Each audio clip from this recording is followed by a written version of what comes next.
In her previous life, she met a tragic end. After the old ghost sacrificed his life to help her reincarnate, Chu Yunxi was consumed by a thirst for vengeance. Her unworthy father, cruel stepmother, and deceitful men and women all deserved to perish. Armed with unparalleled medical and toxicological skills, Chu Yunxi was reborn with a singular purpose: to avenge her grievances and protect those who mattered. However, a man watched her with relentless scrutiny. "Do not misunderstand, I merely borrow your identity as the crown prince's consort." A certain prince remarked, "My lady, your medical skills are impressive. Might you assist me in curing another ailment?"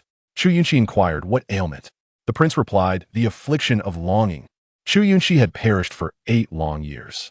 For those years, she was ensnared by an old ghost in a dilapidated temple, tirelessly taught the art of healing day and night. The old ghost proclaimed that she possessed great fortune, and with her medical skills, she could attain all that she desired. Chu Yunxi scoffed as a solitary spirit. What fortune could she possibly possess? Until one fateful day, under a clear sky, a sudden thunderclap erupted. Chu Yunxi dashed from the temple, witnessing the old ghost standing in the blazing sunlight, his ethereal form nearly vanishing. "Old ghost Dong, have you lost your mind? Spirits cannot endure the sun." Chu Yunxi shouted from the shadows, yet the old ghost merely smiled radiantly. "Child, after 8 years, I have imparted my unparalleled medical knowledge to you. Now, only this final stroke of fortune remains." Chu Yunxi's gaze faltered. "What do you mean, old ghost Dong?" He replied, "With my spirit as a sacrifice, I grant you the completeness of rebirth." As his words fell, a colossal bolt of lightning descended, striking with immense force towards the old ghost. "Child, in the 34th year of Yuanhe, a family of the Dong surname in the capital was wrongfully accused of rebellion, their entire clan executed. Upon your return, remember to protect this old man." Amidst the blinding lightning, the old ghost's final words lingered, and the overwhelming impact sent Chu Yunxi's soul spiraling into a fleeting shadow, the wind whistling past her like a mournful sigh. "Eat Yunxi, eat in a daze." Chu Yunxi felt something brush against her lips, dry and painful. "Yunxi, eat quickly." She suddenly opened her eyes, her fierce gaze clouded upon seeing the dilapidated room. In the next moment, her attention was seized by the figure beside her. Chu Yunxi stared blankly at the woman pressing a half-baked hard bun to her lips, tears streaming down her cheeks. She was alive. "Yunxi, do not cry. Do not cry. My daughter will protect you. No one can bully my Yunxi." The woman in front of her extended a protective hand, hesitated, then placed the hard bun into Chu Yunxi's hands, lifting a bowl of thin porridge from the ground. Chu Yunxi tightly embraced Lu Shi, tears flowing freely, yet her smile widened. She had been reborn, back to the age of 15. The year was Yuanhe 30. This was the great fortune bestowed upon her by the old ghost. Therefore, in this lifetime, she would exact revenge for grievances and safeguard those she cherished. "Yunxi, do not cry. Mother will hold you. Do not cry, do not cry." Chu Yunxi's hardened heart softened immediately. In this world, only 2 individuals genuinely cared for her, the foolish Lu Shi and her uncle. Before she could utter a word, the door to the woodshed was flung open. "Huh, I knew it was you, you wretched thief, stealing porridge and buns. Let me see if I do not beat you to death today." The speaker was Chun Air, a 40-year-old woman from the estate, with a flat nose and small eyes, as corpulent as a pig, and bearing a harsh countenance. She seized a wooden stick nearby and swung it toward Lu Shi. Chu Yunxi immediately shielded Lu Shi in her embrace, glaring fiercely at her. "You dare!" Having grown up in the estate, often starved and overworked, leaving her thin and frail, her bright eyes held a hint of menace. "You little brat, who do you think you are? Protecting your foolish mother. Is there any justification for thievery?" Chun Air spat, advancing toward the 2 of them.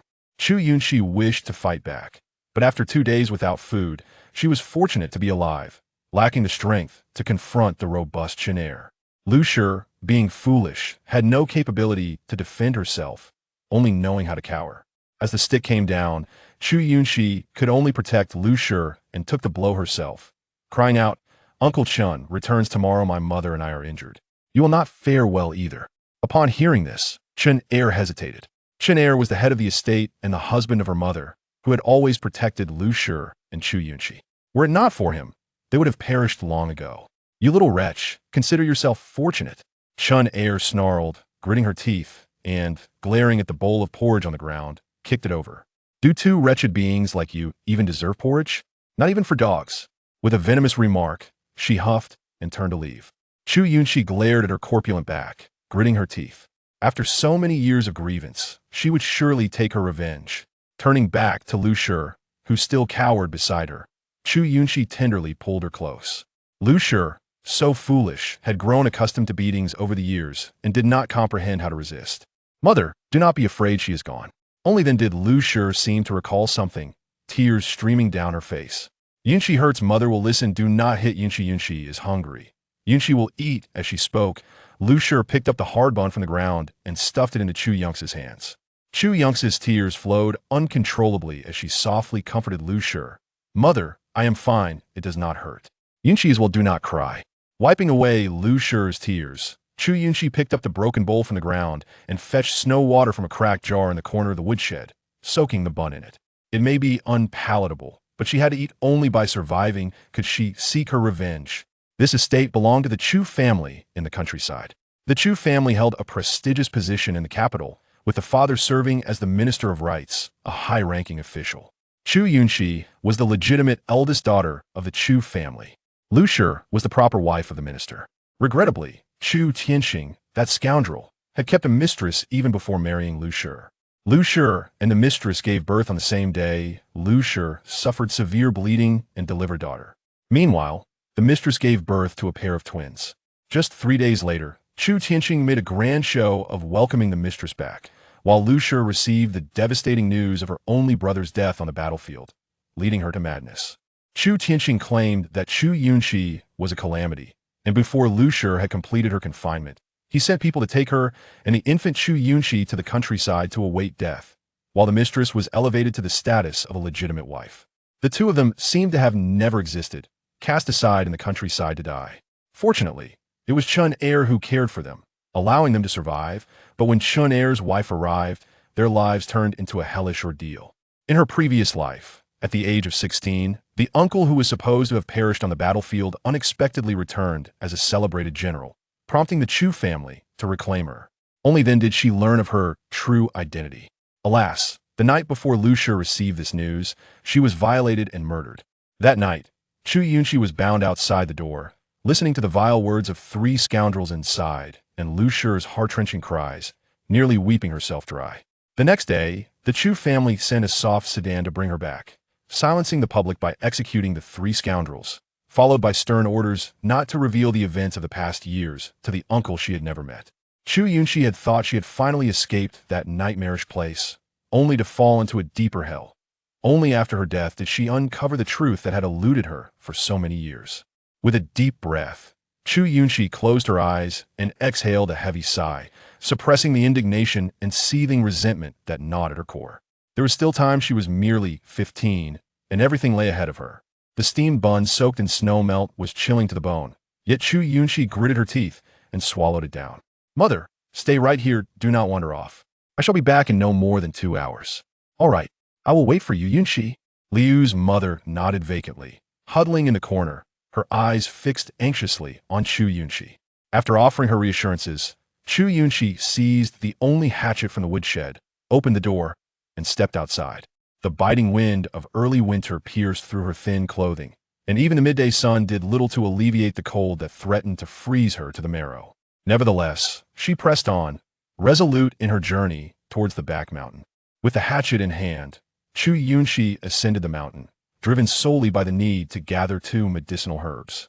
Tomorrow, Chun Er would return, but in a state of near death. In her previous life, Chun Er had narrowly escaped death around this time, ultimately left bedridden and in a state of despair, which only worsened their already dire circumstances.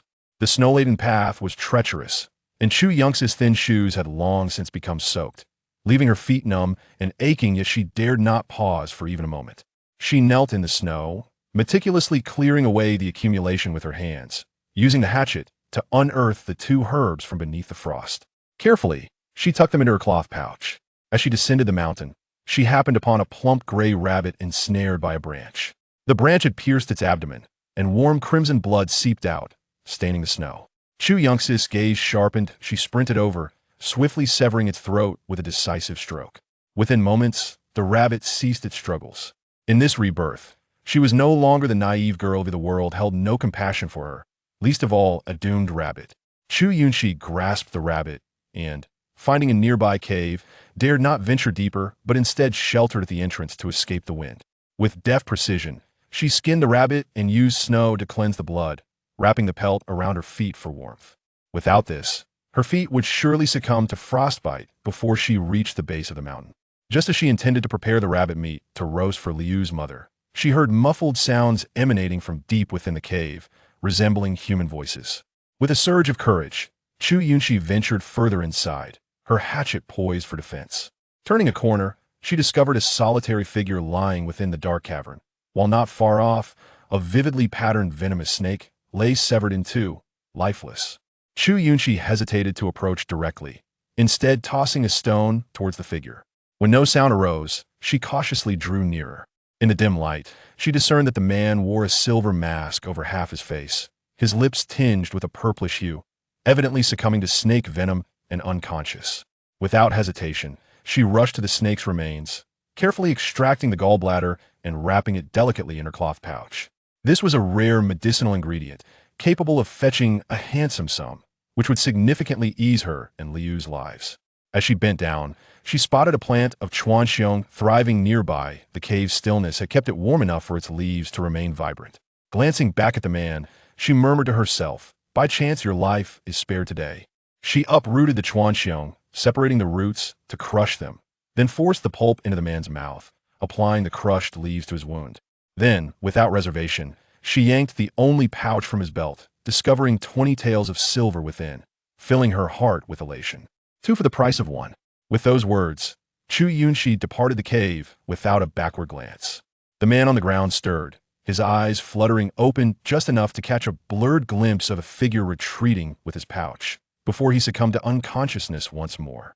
Emerging from the cave, Chu Yunxi noted the sun dipping low on the horizon. Time was of the essence, and she could not afford to linger over the rabbit. As she trudged back through the snow to the village, darkness enveloped her surroundings. Just before entering, she overheard Liu's voice from within. Yunxi isn't. Yunxi hasn't. Her denials were interspersed with the sharp cries of pain inflicted upon her. With a forceful kick, Chu Yunxi burst through the door, revealing Liu, dressed in scant clothing, being mercilessly accosted by Chun Er's family. "Dare you argue? You wretched girl. Who else but that little thief could have stolen the hatchet and fled?" Chu Yunxi's rage boiled over with a swift motion. She hurled her hatchet, striking Chun Er's family member on the foot. The pain elicited a sharp yelp, causing her to tumble into the snow, where she immediately began to curse. "Who dares to provoke me? How dare you strike my foot? You wanted the hatchet, didn't you? You have no one to blame but yourself if you couldn't catch it." Chu Yunxi rushed to support Liu, her touch icy against her skin. In the depths of winter, Liu, being pressed into the snow, could hardly withstand the assault, let alone a woman in her condition. "You filthy wretch, a daughter born without a father. I shall make you pay dearly today." Chu Yunxi shielded Liu, raising her voice in a desperate cry, "Murder! Help! Chun Er's family seeks to kill." The Chu family's village was close to the neighboring settlement, where many fellow villagers resided. With others nearby, there were more than a dozen families in the area. If she continued to scream, help would surely arrive. Under normal circumstances, Chun Er's family would not fear such a commotion. But with Chun Er returning tomorrow, escalating the situation would spell trouble for them all. "Cease your wailing, you little wretch. You are fortunate today. Should you provoke me again, I will end you." No sooner had Chun Er's family members spoken than she noticed the fur wrapped around Chu Yunxi's feet and the headless carcass she clutched in her hands. "What is that wrapped around your feet? And where did that meat come from? Did you steal my silver to buy it?" Chapter 3. The skinned weasel. Chu Yunxi hurried back, forgetting to conceal the rabbit's skin and the rabbit itself, which was now seen by the Chun family and was certain to be snatched away. However, she had brought the rabbit back with the intention of nourishing Lu Shi's health. If it were taken from her, all her efforts would be in vain. As she pondered, a clever idea struck her. "Do you want the weasel I caught on the mountain skinned?" Chu Yunxi proposed, aware that the villagers were superstitious and believed in all sorts of omens. To them, the weasel, being yellow, was considered an unclean spirit, and only those unafraid of death would dare to touch it. Indeed, upon hearing her words, the Chen family member stepped back, scolding, "You little fool. How dare you touch such a thing? If you want to die, get away from here and don't bring it back to the village." Chu Yunxi rolled her eyes, too lazy to engage with her, and pulled Lu Shi to leave. However, the Chun family member quickly realized what was happening and stepped forward to block their path. Wait, you're deceiving me. Weasels are yellow. This is gray. Clearly not a weasel. Without rebuttal, Chu Yunxi swiftly tore the fur from her feet, along with the rabbit, and threw it directly at the Chun family member. She instinctively dodged, but bent down to pick it up. Before she could reach it, Chu Yunxi's icy voice rang out, believe it or not. When the spirit of the weasel comes for you, it won't be my problem. The Chun family member, expecting a debate, was taken aback by Chu Yunxi's decisiveness. An unease crept in her heart. Although she thought the creature didn't resemble a weasel, what if it truly was? Such a thing could cost her life. With this thought, she straightened her plump body and kicked the bloody carcass back. Get lost. Don't try to harm me, you little vixen. With that, she shot Chu Yunxi a disdainful glare and turned to leave. Chu Yunxi scoffed and stepped forward to collect the rabbit skin and the rabbit, but was unexpectedly stopped by Lu Shi, who shook her head vigorously, her brow furrowed with worry. Yunxi, don't touch it. Chu Yunxi gently patted Lu Shi's hand, whispering, Mother, it's fine. I was just tricking her. It's the rabbit. Lu Shi timidly asked, Really? Indeed. Wait a moment, and I will roast it for you. We'll have meat. Lu Shi, being somewhat simple-minded, immediately cast aside her worries at the mention of meat and clapped her hands, grinning. Oh, meat. Mother loves meat. Yunxi loves meat too. The Chun family member had not gone far and overheard Lu Shi's cheerful exclamations. She couldn't help but sneer. What a foolish mother with an equally reckless daughter. Ignoring her, Chu Yunxi gathered the rabbit and its skin, which was clean and well-prepared, suitable for making gloves. With the biting cold outside, she quickly ushered Lu Shi back to their own home. Though shabby, it provided shelter from the wind and rain, with a bed to sleep on. Yet, when Chun air was absent, they often found themselves driven to the woodshed by the Chun family member. The woodshed had no windows and was unbearably cold. After enduring many winters, Chu Yunxi felt fortunate to have survived. Seated on the bed, she wrapped Lu Shi in blankets and rubbed her icy hands. Unbeknownst to her, tears began to fall. Yunxi, don't cry. Lu Shi used her frigid hands to wipe away Chu Yunxi's tears. Chu Yunxi grasped her hand, placing it over her heart to warm it. It's not cold. It's fine, Mother. After a moment, she added, Mother, from now on, Yunxi won't let you suffer anymore. Tomorrow, when Chen Shu returns, everything will improve. Confidently, Chu Yunxi believed that Chun heir, upon returning sick, would be treated successfully. She wouldn't spare the Chun family member. Once she dealt with her, life would surely get better. Mother, wait here. I'll prepare some food for you. Having reassured Lu Shi, Chu Yunxi rose and took the rabbit to the kitchen. She filled a pot with water, lit a fire, cleaned the rabbit's entrails, skewered it, and placed it in the stove to roast. As the meat cooked, she prepared hot water to warm Lu Shi's hands and feet. Just as she left, the Chun family member, lurking outside the kitchen, squeezed in with her plump figure. The aroma of the roasted rabbit wafted through the air, which she had sensed long before. Yet, recalling Chu Yunxi's claim of it being a weasel, she hesitated. That little vixen was unafraid of death, but she certainly was not. However, the enticing scent of the meat made her mouth water.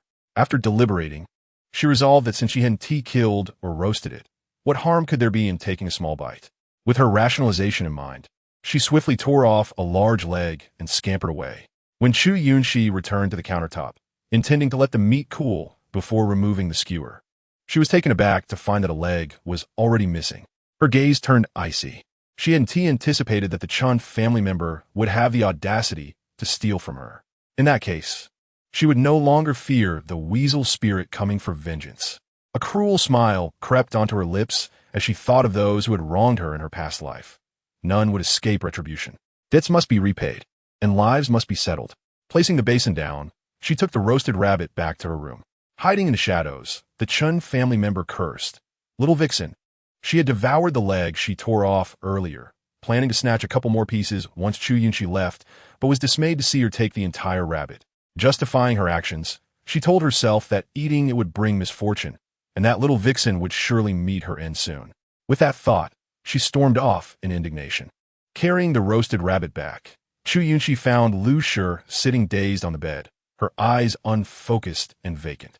She tore off a rabbit leg and offered it to Lu Shi. Mother, it's time to eat. Lu Shi, finally snapping out of her trance, looked at the meat and clapped her hands, beaming, meat. Yunxi eats meat. Grow tall. Lu Shi clapped and laughed, completely oblivious to the situation, her childlike innocence shining through. This made Chu Yunxi's heart ache. In her memory, Lu Shi had always seemed foolish, yet she loved her dearly. In this life, armed with unparalleled medical skills, she was determined to find a way to heal Lu Shi. Chapter 4. Chun Er returns the next morning. As dawn broke and delicate snowflakes continued to fall, Chu Yunxi was awakened by a hasty knocking at the door. It wasn't their room door, but the main gate of the courtyard. Chun Er's family. Open the door. Your Chun Er has returned. There has been an incident. Hearing the commotion outside, a smile crept onto Chu Yunxi's face. He has come back. Rising, she donned her outer garments and tucked the blankets around Lu Shi before stepping outside. The courtyard was in an uproar as the Chun family member had just opened the door to reveal several people carrying a man inside. The man, barely alive, was none other than Chun Er. Master, what happened to you? A crowd rushed in, creating quite the ruckus. Chu Yunxi kept her distance, standing by the entrance to observe. Chun Er had been traveling through the snowy night when he slipped and overturned, rolling down a slope. By the time he was found, he was barely clinging to life. Yet, that was not the most pressing concern. The village doctor was distant and lacked sufficient skill, delaying treatment. Moreover, Chun Er had no significant external injuries, but lay there dazed and immobile, leading to rampant rumors that he had encountered something unclean and had fallen victim to a curse. In her previous life, Chu Yunxi held similar beliefs until her conversation with Old Ghost illuminated her understanding that Chun Er had merely been poisoned. The poison was not lethal enough to claim his life, but had left him gravely ill. After lying in bed for less than a month, Chun Er's family, unwilling to care for him any longer, delivered him a cup of poisoned water, which ultimately sealed his fate. This time, Chu Yunxi resolved to save him. After all, without Chun Er's care over the years, she and her mother would surely have perished. As she approached, she noticed the room was crowded, with Chun Er lying helplessly on the bed while his family mourned loudly on the ground. "Oh, my dear husband, how can I survive without you?" One woman, unable to endure the commotion, stepped forward to offer her counsel. "Stop crying. The doctor has been summoned. He is still alive. Your weeping only brings misfortune." However, Chun Er's wife paid no heed, retorting, "It's not your husband who is in trouble, so of course, you're not anxious. Wait until your man lies here. Let's see if you still cry." Infuriated, the woman stormed off, leaving only a few laborers from the estate to remain. Chu Yunxi chose to linger outside, listening in. Although she possessed medical knowledge, she was reluctant to reveal it prematurely. She understood well the adage that a man without guilt may suffer for possessing something precious. Soon, the doctor arrived, though he was merely a village practitioner with limited experience, capable of treating minor ailments. He examined Chun Er, but could not discern the root of his affliction. In less than a quarter of an hour, he declared, "I cannot find any issues. Perhaps he is possessed. Let him rest for a few days, and he will be fine." Chu Yunxi shook her head at his ignorance. Rest for a few days? If he lies any longer, the poison will seep into his marrow, rendering him beyond cure. A cold gust swept through, sending chills down her spine, prompting her to tighten her clothing and return home. Upon entering, she found Lu Shi still asleep in bed. Chu Yunxi took a seat on a small stool, ground the 2 herbs she had retrieved into powder, and wrapped them in cloth to tuck in her waistband. All day, Chun Er's family had been too preoccupied with their lamentations to trouble her and her mother. Thus, she avoided any unnecessary confrontation. As night fell, Chun Er's wife avoided the room, frightened by his lifeless gaze, retreating to a distance. After soothing Lu Shi to sleep, Chu Yunxi quietly slipped into Chun Er's room, gently pushing the door open. Indeed, he lay there, eyes wide open, motionless. Chu Yunxi recognized that while he could not speak, he could hear her. "Uncle Chun, it's me, Yunxi, I know you can hear me." Upon hearing her voice, Chun Er turned his gaze towards her, his lips quivering, as if struggling to articulate words. "Uncle Chun, do not be anxious. You have been poisoned, not possessed. I possess a remedy to counteract the toxin." She paused, knowing Chun Er was a good man, yet having lived a second life. She understood the complexities of human nature and the need for caution. "I have a packet of medicine that can detoxify you. Trust me, and I shall prepare it in water for you to drink. You will feel better immediately. If you agree, please blink your eyes." After her earnest words, she watched Chenair, and he indeed blinked in response. Without hesitation, she mixed the medicine in a cup of water and brought it to him. Within a short while, he began to recover, sitting up against the wall, gazing at her with gratitude. Yunxi, you saved my life. Uncle Chun, it is the least I could do. You have cared for my mother and me for so many years. How could I stand by and watch you suffer? You are a good child. Your kindness has not gone unnoticed, he said, reaching out to pat her shoulder. Yet, as he touched her, she gasped in pain. Did she hit you again? He inquired, his expression darkening. Chu Yunxi nodded, but did not elaborate. Chenair felt a surge of anger, but was powerless to act. In his youth, he had served the Chu family and, later, had become a laborer on the estate, bound by his status. Finding a wife had been challenging, and it was his mother who had painstakingly arranged a match, spending considerable silver to secure a partner. Although she was robust, she had failed to bear any children in over a decade, and her temper had grown increasingly irritable, especially towards Chu Yunxi and her mother. Yunxi, Uncle Chun, I apologize to you.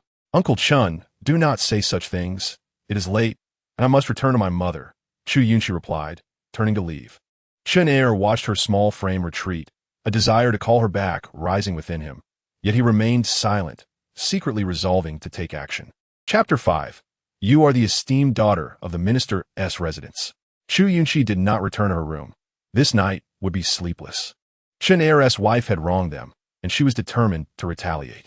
Stealthily, she approached the window of Chenair's home, about to make a ruckus when a shadow slipped inside. A startled cry followed. It's me, Wangbu. Scoundrel, what are you doing here? Chu Yunxi listened in disbelief. Had Chenair's wife been unfaithful? My dear, I missed you. Stop it, you bully. Chenair might return. Ugh. And you still call me dear.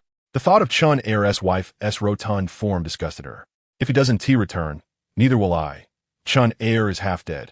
What will you do then? Wait and see how things unfold. You can't speak a word now, so what is there to fear? Chenair's wife dismissed the concern.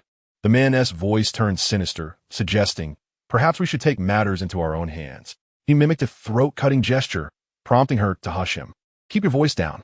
If someone hears, we'll both be in trouble. Are you afraid of being overheard? You seemed quite enthusiastic just now. His hands wandered, and she feebly resisted, but soon the sounds of their indiscretion filled the air. Chu Yunxi felt nauseated and quickly slipped away. Once back at her bed, she found the situation hard to fathom. Yet, considering the circumstances, it was hardly surprising. In her past life, Chenair had been poisoned soon after becoming bedridden, and had it not been for infidelity, he might have survived. However, she found it puzzling that Chenair's wife had never remarried after his death. Resolving to devise a new plan for the following day, Chu Yunxi banished the convoluted thoughts from her mind and kept watch over Lu Shi, who slept soundly. The next morning, she was abruptly awoken by a splash of cold water. In the depths of winter, such a shock obliterated the warmth she had finally managed to attain.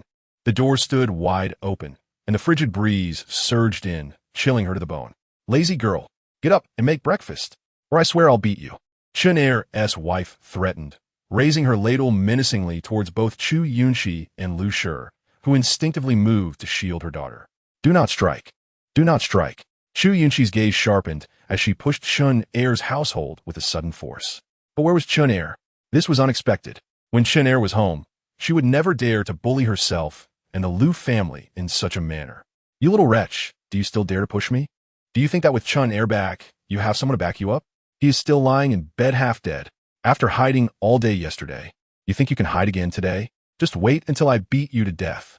Though Chu Yunxi was determined to resist, Chenair's household was robust and powerful. Taking advantage of Chenair's unpreparedness, she could not push her away now.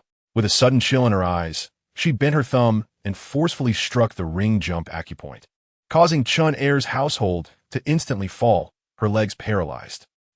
She cried, collapsing to the ground. The acupoints could induce numbness in various parts of the body. The Zhongfu acupoint could numb the chest and trunk. The Jianjing acupoint could numb the upper limbs. And the ring jump acupoint could numb the lower limbs. Indeed, her calculations were correct.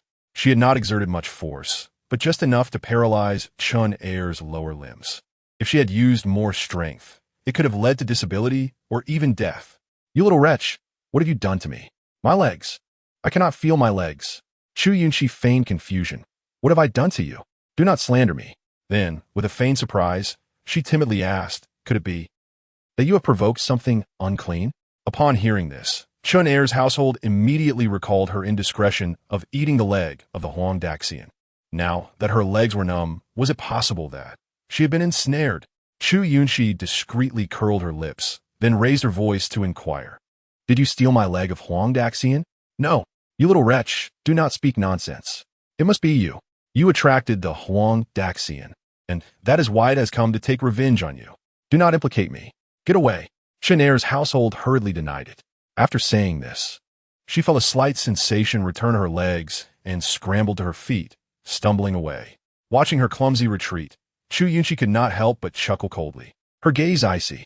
This time, she would not let Chun Er's household off easily. Suddenly, she felt a tug on her hand and snapped back to reality as her icy gaze softened upon seeing Lu Shi. "Yunxi, change your clothes. You are wet. You will catch a cold." Lu Shi's concern tugged at Chu Yunxi's heart. Water was still dripping from her hair, yet she insisted on helping her change clothes. Chu Yunxi gently patted Lu Shi's arm in reassurance and prepared to dry her hair after changing her clothes. Lu Shi, anxious and determined, insisted on changing Chu Yunxi into dry clothes first. Unable to resist her, Chu Yunxi quickly changed before assisting Lu Shi. However, Chu Yunxi's thoughts were consumed with one pressing question. Where had Chun Er gone? She had already detoxified him yesterday. He should not still be absent unless Chun Er was still pretending to be ill. What could be his motive for feigning illness? At noon, seizing the opportunity to bring Chun Er his meal, Chu Yunxi discreetly inquired, "Uncle Chun, how come?" Before she could finish, Chun Er interrupted, "Girl, there's a reason for what I'm doing. I will tell you tonight, just come quietly." Slightly suspicious, yet trusting Chun Er's character, Chu Yunxi nodded in agreement. When night fell, she stealthily approached. "Uncle Chun." Upon hearing her voice, Chun Er sat up, glancing cautiously at the door before lowering his voice. "My predicament was not an accident. It was intentional." Chu Yunxi's eyes widened in shock. Intentional? Why? Chun Er was an honest man who never made enemies. How could anyone wish to harm him? Sighing, he looked at her and continued, "Yunxi, do you know that you are the eldest daughter of the esteemed Chu family in the capital?" A jolt ran through Chu Yunxi. Feigning ignorance, she shook her head. Chun Er sighed again, ready to reveal the secrets he had buried deep within. "My journey was to the main family, and upon returning, that woman who usurped the position of the minister's wife, upon hearing some news, suddenly ordered me to kill you and your mother." At this point, Chu Yunxi could not help but inwardly scoff. What news could it be? It was undoubtedly about Lu Chonglin on the battlefield. This woman feared that upon their return, they would threaten her position, hence the plot to eliminate them both. Suddenly, Chun Er descended from the bed, kneeling before Chu Yunxi. She was taken aback and quickly reached out to pull him up, whispering, "Uncle Chun, what are you doing?" With guilt in his eyes, Chun Er replied, "Yunxi, no, esteemed lady, it is I, Chun Er, who has wronged you and your mother." Chapter 6. The Huang Daxian's demand for revenge. Chu Yunxi's expression darkened. Chun Er's words indicated more profound secrets. "Uncle, please rise." Her tone was grave. Chun Er sighed, wiping his tears before returning to the bed to unveil the secrets. "Your mother was originally a lady from the Lu family, marrying Chu Tianxing, who was then a mere 6th-rank official, 18 years ago." As Chu Yunxi exited Chun Er's room, she felt dazed. Having been reborn, she thought she knew the truth, only to realize there were still many secrets she remained unaware of. Chun Er, the housekeeper of the Chu family, had been coerced by Chun Shi, the current minister's wife. After Lu Shi fell into madness, he had brought the mother and daughter to the estate, intending to ensure they could never return. However, upon learning of Lu Chonglin's situation on the battlefield, Chun Shi, filled with trepidation, feared that Chu Yunxi and her mother would return to usurp her position, thus plotting to have Chun Er eliminate them. But Chun Er's mother had long since passed, leaving him without any leverage to threaten him. Furthermore, having watched Chu Yunxi grow up, he had come to love her as his own daughter. Feeling responsible for the suffering they had endured, he could not comply with the order. On his way back, he was pushed off a cliff, but fate spared him. He was found with only minor injuries. Yet, unbeknownst to him, someone had poisoned him, leaving him in this state of semi-consciousness. The one who poisoned him was among those who returned with him. Connecting the events from last night, Chu Yunxi felt as though a veil had lifted. Wamba was a prime suspect. If that were the case, Then Chen Heir's death in the past was not merely a result of the unwillingness of Chen Heir's household to serve, but rather a conspiracy between him and Wang Bu, both of whom had long been aligned with Chen Shi. That was why they had tormented her and her mother. Was her mother's death also? Chu Yunxi's breath quickened with urgency. The Chu family, once again, a pack of heartless wolves. In this lifetime, she would ensure they paid the price they deserved. Stopping momentarily to catch her breath, she suppressed the bone-deep resentment. If that were the case, she would first target Chen Heir's household. Resolute, Chu Yunxi stealthily approached Chen Heir's household under the cover of darkness. The candles were still lit. They had not yet retired. She listened at the door, relieved to hear no other voices inside. She had a plan to deal with Chen Heir's household, but if Wang Bu was also present, things could take a turn for the worse. Picking up a small stone, she tossed it through the door crack, hitting the candle squarely. The flame flickered and extinguished with a soft puff. Chu Yunxi then crouched in the corridor and mimicked a beast howl. Immediately, Chen Heir's household was startled, tremblingly shouting, Who is there? Chu Yunxi gathered her hair into two pointed tufts atop her head and leaned half her head outside the window, sobbing, It is you. You stole my leg. Return my leg. Chen Heir's family was initially skeptical, but when Chu Yunxi threw a stone that struck her acupoint, her legs became numb, rendering her immobile. Coupled with the events of the day, she found herself believing more than half of what was happening and hastily fell to the ground, repeatedly bowing her head. Great immortal, spare me. It was not I who killed you, but Chu Yunxi. That wretched girl is the one who took your life, even flaying your skin. The debts have their owners. Oh, great one, I have done nothing wrong. Please grant me mercy. Chen Heir's family was practically prostrated on the ground, filled with regret. Had she known better, she would not have been tempted to indulge. Who could have imagined that Chu Yunxi would dare to consume a weasel? Listening from the window, Chu Yunxi felt that Chen Heir's family deserved such a fate. At this critical moment, she wanted to drag her down with her, and she could not let her go unpunished. Chu Yunxi was an immortal reincarnated to undergo tribulation. To bully her would lead to dire consequences. And although she could not kill her, her pent-up resentment could only be exacted upon Chen Heir's family. In her previous life, Chu Yunxi had read many tales of deities and spirits, and Chen Heir's family was immediately frightened, hastily begging, Great immortal, spare me. I will build you a golden statue and worship you daily. May you ascend to immortality. However, Chu Yunxi was utterly unmoved by her pleas. With a cold laugh, she considered how to further teach her a lesson, but then recalled her previous thoughts and stated, It is not impossible for me to spare you. But you must tell me the true origins of Chu Yunxi and the matters of the Chu family, so I can find favor with her. Otherwise, I shall take your life immediately. As she spoke, Chu Yunxi tossed another stone, hitting a pressure point on Chen Heir's family, causing her unbearable pain. I will tell you. Chu Yunxi. She is the original young lady of the Chu family. Subsequently, Chen Heir's family recounted everything she knew, confirming Chu Yunxi's prior suspicions that Chen Heir's family and Wang Bu were indeed subordinates of Madame Chu. The suffering endured by her and her mother over the years had all been orchestrated by Madame Chu. Chu Yunxi clenched her fists. Previously, she had harbored anger towards Chu Tianxing, but now she realized that this woman was the most detestable. She must find a way to exact revenge. If only her uncle had returned, she would not hesitate to confront Madame Chu directly. For now, she would refrain from harming Chen Heir's family to avoid provoking Madame Chu into a corner. Resolving her thoughts, Chu Yunxi ground her teeth and turned to leave, leaving Chen Heir's family to wail in pain through the night. The next day, she could barely rise from bed, collapsing like Chen Heir, half alive. However, unlike Chen Heir, who feigned illness, her suffering was genuine. The news of Chen Heir's family encountering a ghost spread throughout the village by afternoon. Upon hearing this, Chu Yunxi could only chuckle coldly. Chen Heir's family had a notoriously bad temper and was miserly, earning no good reputation in the village. Thus, upon hearing the news, the villagers merely whispered behind her back that she deserved it. With Chen Heir's family not stirring up trouble, Chu Yunxi was free to enjoy herself. Having 3 bowls of rice for lunch, one each for herself, Lu Shi, and Chen Heir. Chen Heir's family lay unattended all day, and when dusk approached, she finally got out of bed to prepare a meal for herself. Her hatred for Chu Yunxi gnawed at her, but recalling the words of the great immortal from the previous night, she dared not act, swallowing her anger instead. Little did she know, Chu Yunxi's revenge was only just beginning. Chapter 7. Is life so cheap? Punishing Chun Er's family was a straightforward task, but capturing Wang Bu and driving him out required careful planning. After all, Wang Bu had been exceptionally adept at hiding and worked diligently, leaving no room for error. Furthermore, they could not allow the Chu family to catch wind of their intentions. Otherwise, before her uncle returned, they would undoubtedly devise various means to ensure that she and her mother could not survive. Nevertheless, Chu Yunxi had already formulated a plan in her mind. In this village, the only person she could utilize was Chun Er, so she selectively shared the information she had gleaned from Chun Er's family with Chun Er. Upon hearing it, Chun Er was initially incredulous. Yunxi, are you certain that what you say is true?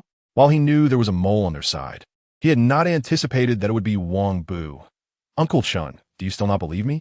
In truth, Chu Yunxi was also testing him.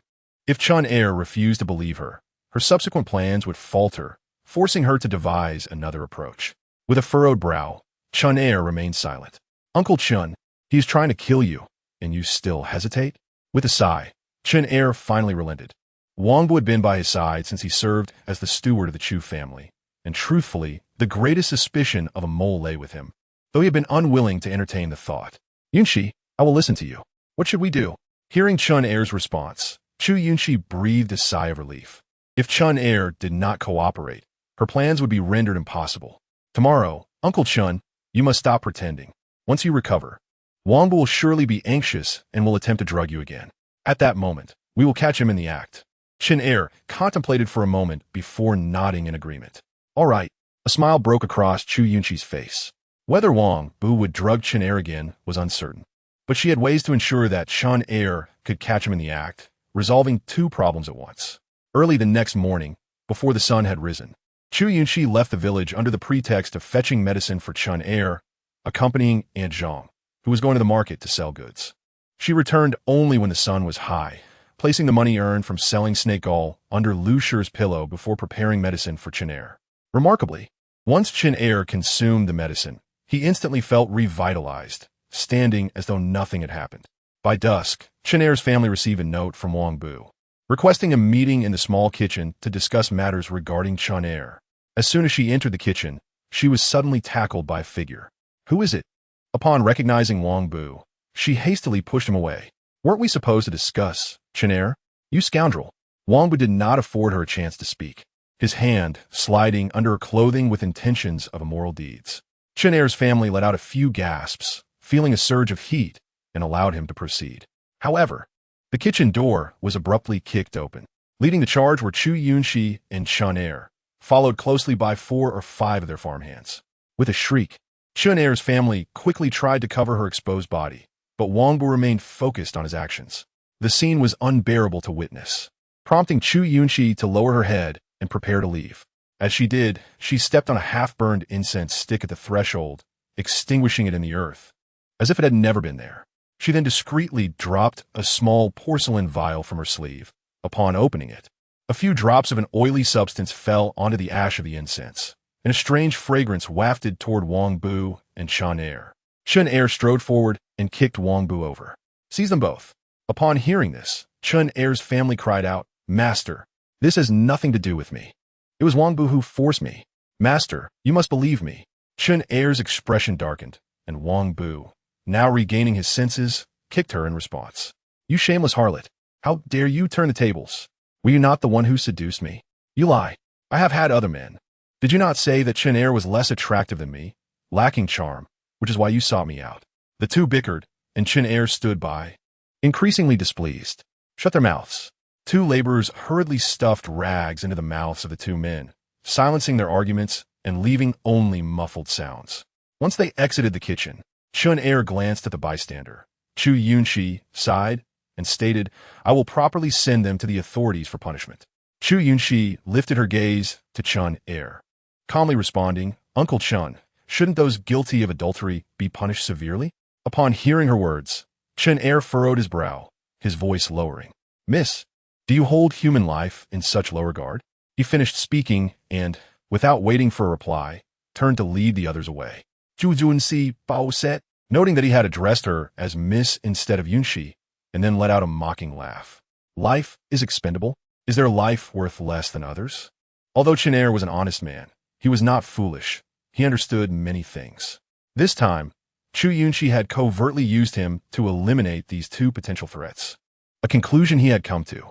However, she had not anticipated that a woman who had betrayed him and held no affection for him could still affect their relationship. Indeed, human emotions are the most intricate of all forces in the world. Fortunately, she had her backup plan. Chu Yunxi squeezed the small porcelain vial in her palm. Calculating the time. 3, 2, 1. At the moment her internal countdown concluded, Chun Er's laborer and Wangbu suddenly began to thrash about, as if possessed, their strength overwhelming the others who tried to restrain them. Wangbu broke free first, lunging at Chun Er's laborer. And while the others instinctively thought he was about to misbehave, they were shocked to see the two engage in a violent struggle. Chun Er's face darkened like iron, rushing forward to separate them, only to be held back by others. Brother Chun, wait. Something seems off with those two. During the moment of uncertainty, the rags fell from their mouths, and guttural growls erupted from their throats. Before anyone could react, they began to claw and bite at each other, transforming the scene into a bloody spectacle. The concoction of Tsuiqing incense and the water of the dead could ensnare the mind, turning individuals into wild beasts, tearing at one another. Observing this, Chu Yunxi felt a surge of satisfaction. In her previous life, she had never understood the true cause of her mother's death. Now that she did, these two must perish. No one could thwart her. Chapter 8. A grand scheme gradually executed in the courtyard. Chun Er's laborer and Wang Bu were both drenched in blood, particularly Wang Bu, who had a chunk of flesh bitten off his shoulder. The onlookers had been terrified by the sight, each retreating in trembling fear. Brother Chun, sister-in-law, are they possessed? Chun Er's expression was grim, though he could not ascertain the situation. While he wanted to suspect Chu Yunxi, he found it hard to believe that a mere 15-year-old girl could orchestrate such chaos. I heard she ate the flesh of the yellow immortal. Perhaps she is possessed. As this suggestion spread, panic ensued, and the crowd dispersed in haste, leaving only the two combatants and Chu Yunxi in the courtyard. Chun Er's gaze involuntarily turned toward Chu Yunxi, only to meet her steady stare. Her eyes were remarkably calm, yet a hint of madness lurked beneath the surface, causing Chun Er to freeze in disbelief. Did you do this? Upon hearing his question, Chu Yunxi laughed softly. Uncle Chun, Yunxi is merely a 15-year-old girl. I lack such power. Perhaps it truly is as they say, she is possessed. Her tone was light as a feather, devoid of weight. Yet to Chun Er, it resonated with profound gravity. Chu Yunxi glanced back at the two bloodied figures in the courtyard, now spent from their struggle. Chun Er's laborer gasping for breath as blood flowed from a gaping wound in his throat, while Wang Bu lay motionless, blood pooling beneath him. The stench of iron filled the air, causing Chu Yunxi to feel a wave of nausea, prompting her to step back and lean against the wall, retching. However, within her eyes danced a flicker of joy born from vengeance. Having adjusted to the gruesome scene, she lifted her skirts and walked past the two lifeless bodies. Chun Er watched her retreating figure, struck with terror, his mind echoing the word madwoman. His instincts were correct. Chu Yunxi had transformed into a vengeful spirit, born to exact retribution on all who had wronged her and her mother. After all, her rebirth was a life exchanged for the old ghost of Dawn. In her past life, she had suffered greatly, her life deemed worthless by others, so now, having returned, she sought vengeance. Aside from her mother and uncle, she cared not for anyone else. Anyone who dared to impede her quest for revenge would become her enemy. Chu Yunxi returned to her room, where Lu Shi awaited her on the bed, obediently. Upon seeing Lu Shi, Chu Yunxi felt the pent-up frustration within her finally dissipate. With Chun Er's laborer and Wang Bu gone, the two of them could finally enjoy a few peaceful days. Yunxi, Lu Shi joyfully leapt from the bed and rushed over. Just as Chu Yunxi was about to speak, Lu Shi grasped her hand. It was only then that she noticed several cuts on her palm, oozing blood from where her nails had dug in during her earlier excitement. Before she could say anything, tears began to fall from Lu Shi's eyes. Quickly, Chu Yunxi embraced her, softly soothing, "Don't cry, mother. Yunxi is fine. Tomorrow will be better. Yunxi hurts. Let me blow on it. It won't hurt." Lu Shi's voice trembled with emotion, and she gently blew on Chu Yunxi's hand. Chu Yunxi felt warmth flood her heart, smiling in response. Yes, mother is right. It won't hurt anymore. Reflecting on how her mother could finally escape the tragic end of her past life filled her with joy. Her ambitions were monumental, requiring careful calculation. This was merely the first move in her grand strategy. The news of Chun Er's labor and Wang Bu being caught in their adulterous affair, only to end in a frenzied, mutual demise, spread like wildfire throughout the village overnight. Those emboldened by curiosity even dared to peek through doors. The bloodstains on the wash floor were gone, yet a faint scent of iron lingered in the air. That night, as Chu Yunxi and Lu Shi sat beside the charcoal brazier, enjoying warmth for the first time in years, heavy snow began to fall. Chu Yunxi stood at the door, glancing outside, noting that the snow had blanketed the ground. If it continued throughout the night, the lingering stench of blood would surely be buried beneath its white embrace. Just then, Chun Er approached through the falling snow. "Uncle Chun, come inside and warm yourself." Chu Yunxi stepped aside, eager to welcome him, but Chun Er declined. "No need, Mississippi," he replied, pulling several ledgers from his coat and presenting them to her. "Miss, these are the accounts from the estate over the past few years. You should take charge of the estate moving forward." Chu Yunxi's expression shifted. Although she was uncertain of Chun Er's intentions, she sensed a hint of reproach in his demeanor. In her previous life, upon returning to the Chu family, she had indeed relearned her letters, studying tirelessly to marry that man. Yet at this moment, she was still illiterate. What could Chun Er mean by presenting her with the ledgers? "Uncle Chun, are you mocking Yunxi for her illiteracy?" Upon hearing this, Chun Er's expression faltered slightly. He had intended for her to take charge, but had overlooked this detail. "I would never. You are the young lady. It is only right that you take the reins." Chu Yunxi regarded him silently for a moment before asking sternly, "Has Wang Bu's death been reported to the Chu family?" Wang Bu was not merely a laborer, but a bonded servant of the Chu family. His death warranted notification. However, Chun Er shook his head. "If I were to convey this message to the Chu family, Madame Chu would naturally be informed, and her suspicions would arise, prompting her to send others to investigate." Chu Yunxi let out a subtle sigh of relief. The fact that Chun Er remained silent indicated he had no intention of betraying her. "Uncle Chun," Yunxi uttered candidly, "forgive my bluntness, but we are currently two grasshoppers on the same string. The Chun family wishes to eliminate me, and they would not hesitate to do the same to you. My only enemy is the Chun family. You have watched Yunxi grow up. You understand the kind of person she is." Chu Yunxi's gaze was earnest and unwavering, and Chun Er, being astute, quickly grasped the underlying meaning of her words. She was asserting her position. By withholding information about Wang Bu from the Chu family, he had shown her a degree of partiality. It was evident whom he should choose. After a sigh, Chun Er tucked the account book back into his embrace. Henceforth, it was the eldest young lady who would dictate everything. Despite the rift that had formed between Chun Er and herself, Chu Yunxi understood that she had indeed manipulated him, yet as long as he stood by her side, she could overlook this. Chapter 9. The offer from the Chu family with Chun Er's family absent. Life for Chu Yunxi and Lu Shi had become exceedingly comfortable. Although Chun Er still managed the estate, it was in truth Chu Yunxi who called the shots behind the scenes. Time flew swiftly, and soon the year was drawing to a close. The laborers had completed their final tasks and returned home for the new year. Chun Er was obliged to return to the Chu family to deliver the year's accounts, leaving the vast estate solely in the company of Chu Yunxi and Lu Shi. Lu Shi, with her childlike spirit, often found herself bored, and upon fortuitously discovering a dog, she decided to keep it for companionship. Under the warm, midday sun, Lu Shi played joyfully with the little black dog in the courtyard. Chu Yunxi observed from the side, feeling a profound sense of peace in the passage of time. Yet, she was acutely aware that such tranquil days were numbered. As spring approached and she celebrated her birthday, the Chu family would come to fetch her. "Yunxi, it's snowing. Look, it's snowing."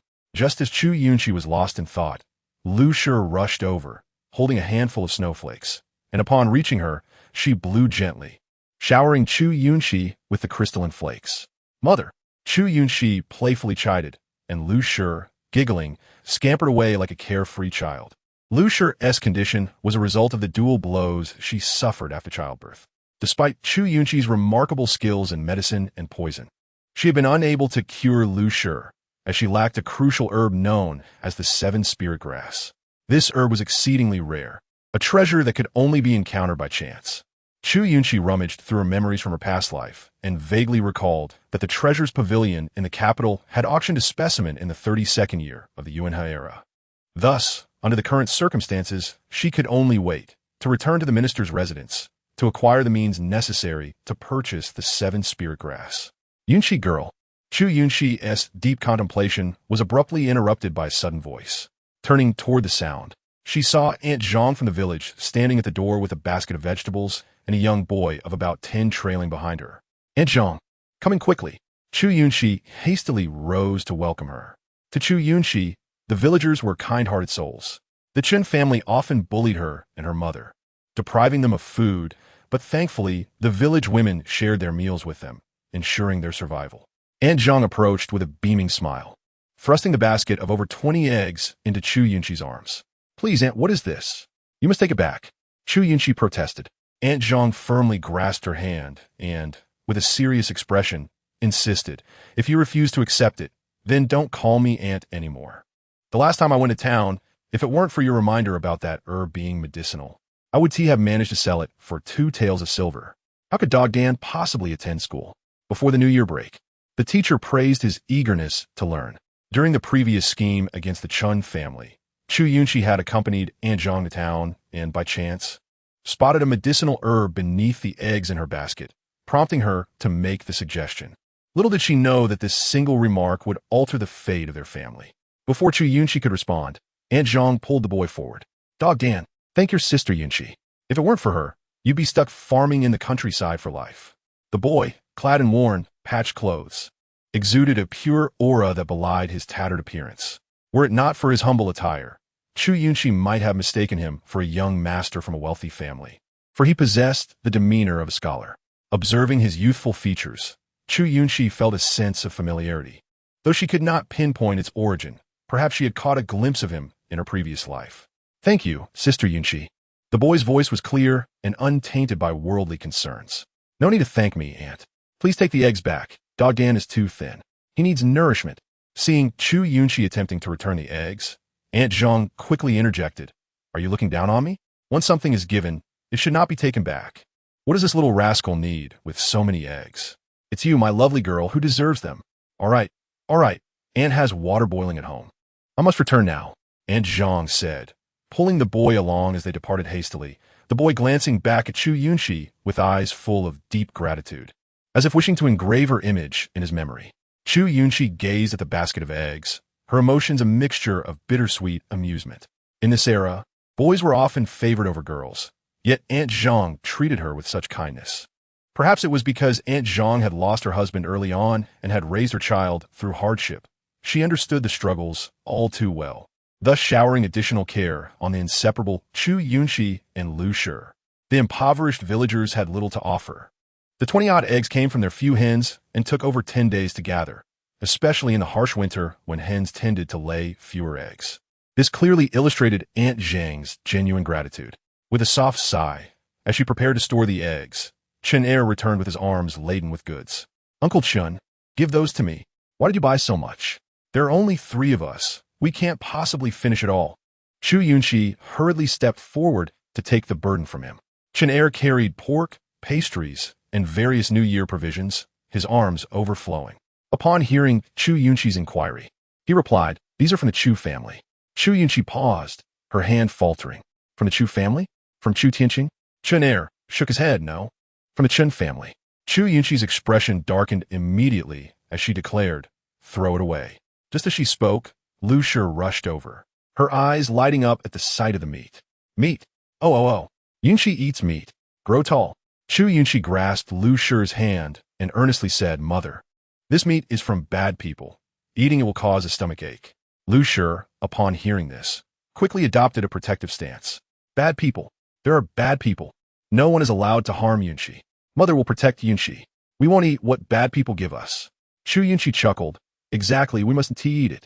I will have Uncle Chun throw it away. Mother, please take the little black dog back to the room. But there are bad people. Bad people want to hurt Yunxi. Mother must protect Yunxi. Lu Shi clung to Chu Yunxi's arm, scanning their surroundings with a wary expression, as if fearing an intruder might emerge. Gently patting Lu Shi's hand, Chu Yunxi reassured her, there are no bad people here, Mother. rest assured. Please go back to the room. I will join you shortly. Lu reluctantly clutched the little black dog as she departed, glancing back at Chu Yunxi 3 times, fearing that she might vanish in an instant. Upon returning to her room, Chu Yunxi turned to Chen Er with a serious expression. Uncle Chun, dispose of these items immediately. Find a place to dig a pit and bury them, so that wild dogs do not unearth them and meet a fatal end. Chen Er was taken aback and quickly inquired, does the Chun family truly dare to do this? Aren't they afraid of being discovered? Chu Yunxi's gaze darkened. She hadn't meticulously tested whether these items were poisonous. But the Chun family harbored no affection for her or her mother. Why would they deliberately send New Year gifts to them? Moreover, she detected an unusual odor emanating from a meat, suggesting a high likelihood of poison, if not a certainty, then at least a near certainty. There's an old adage, the bold feast while the timid starve. If they consumed these items and perished, who would trace it back to her?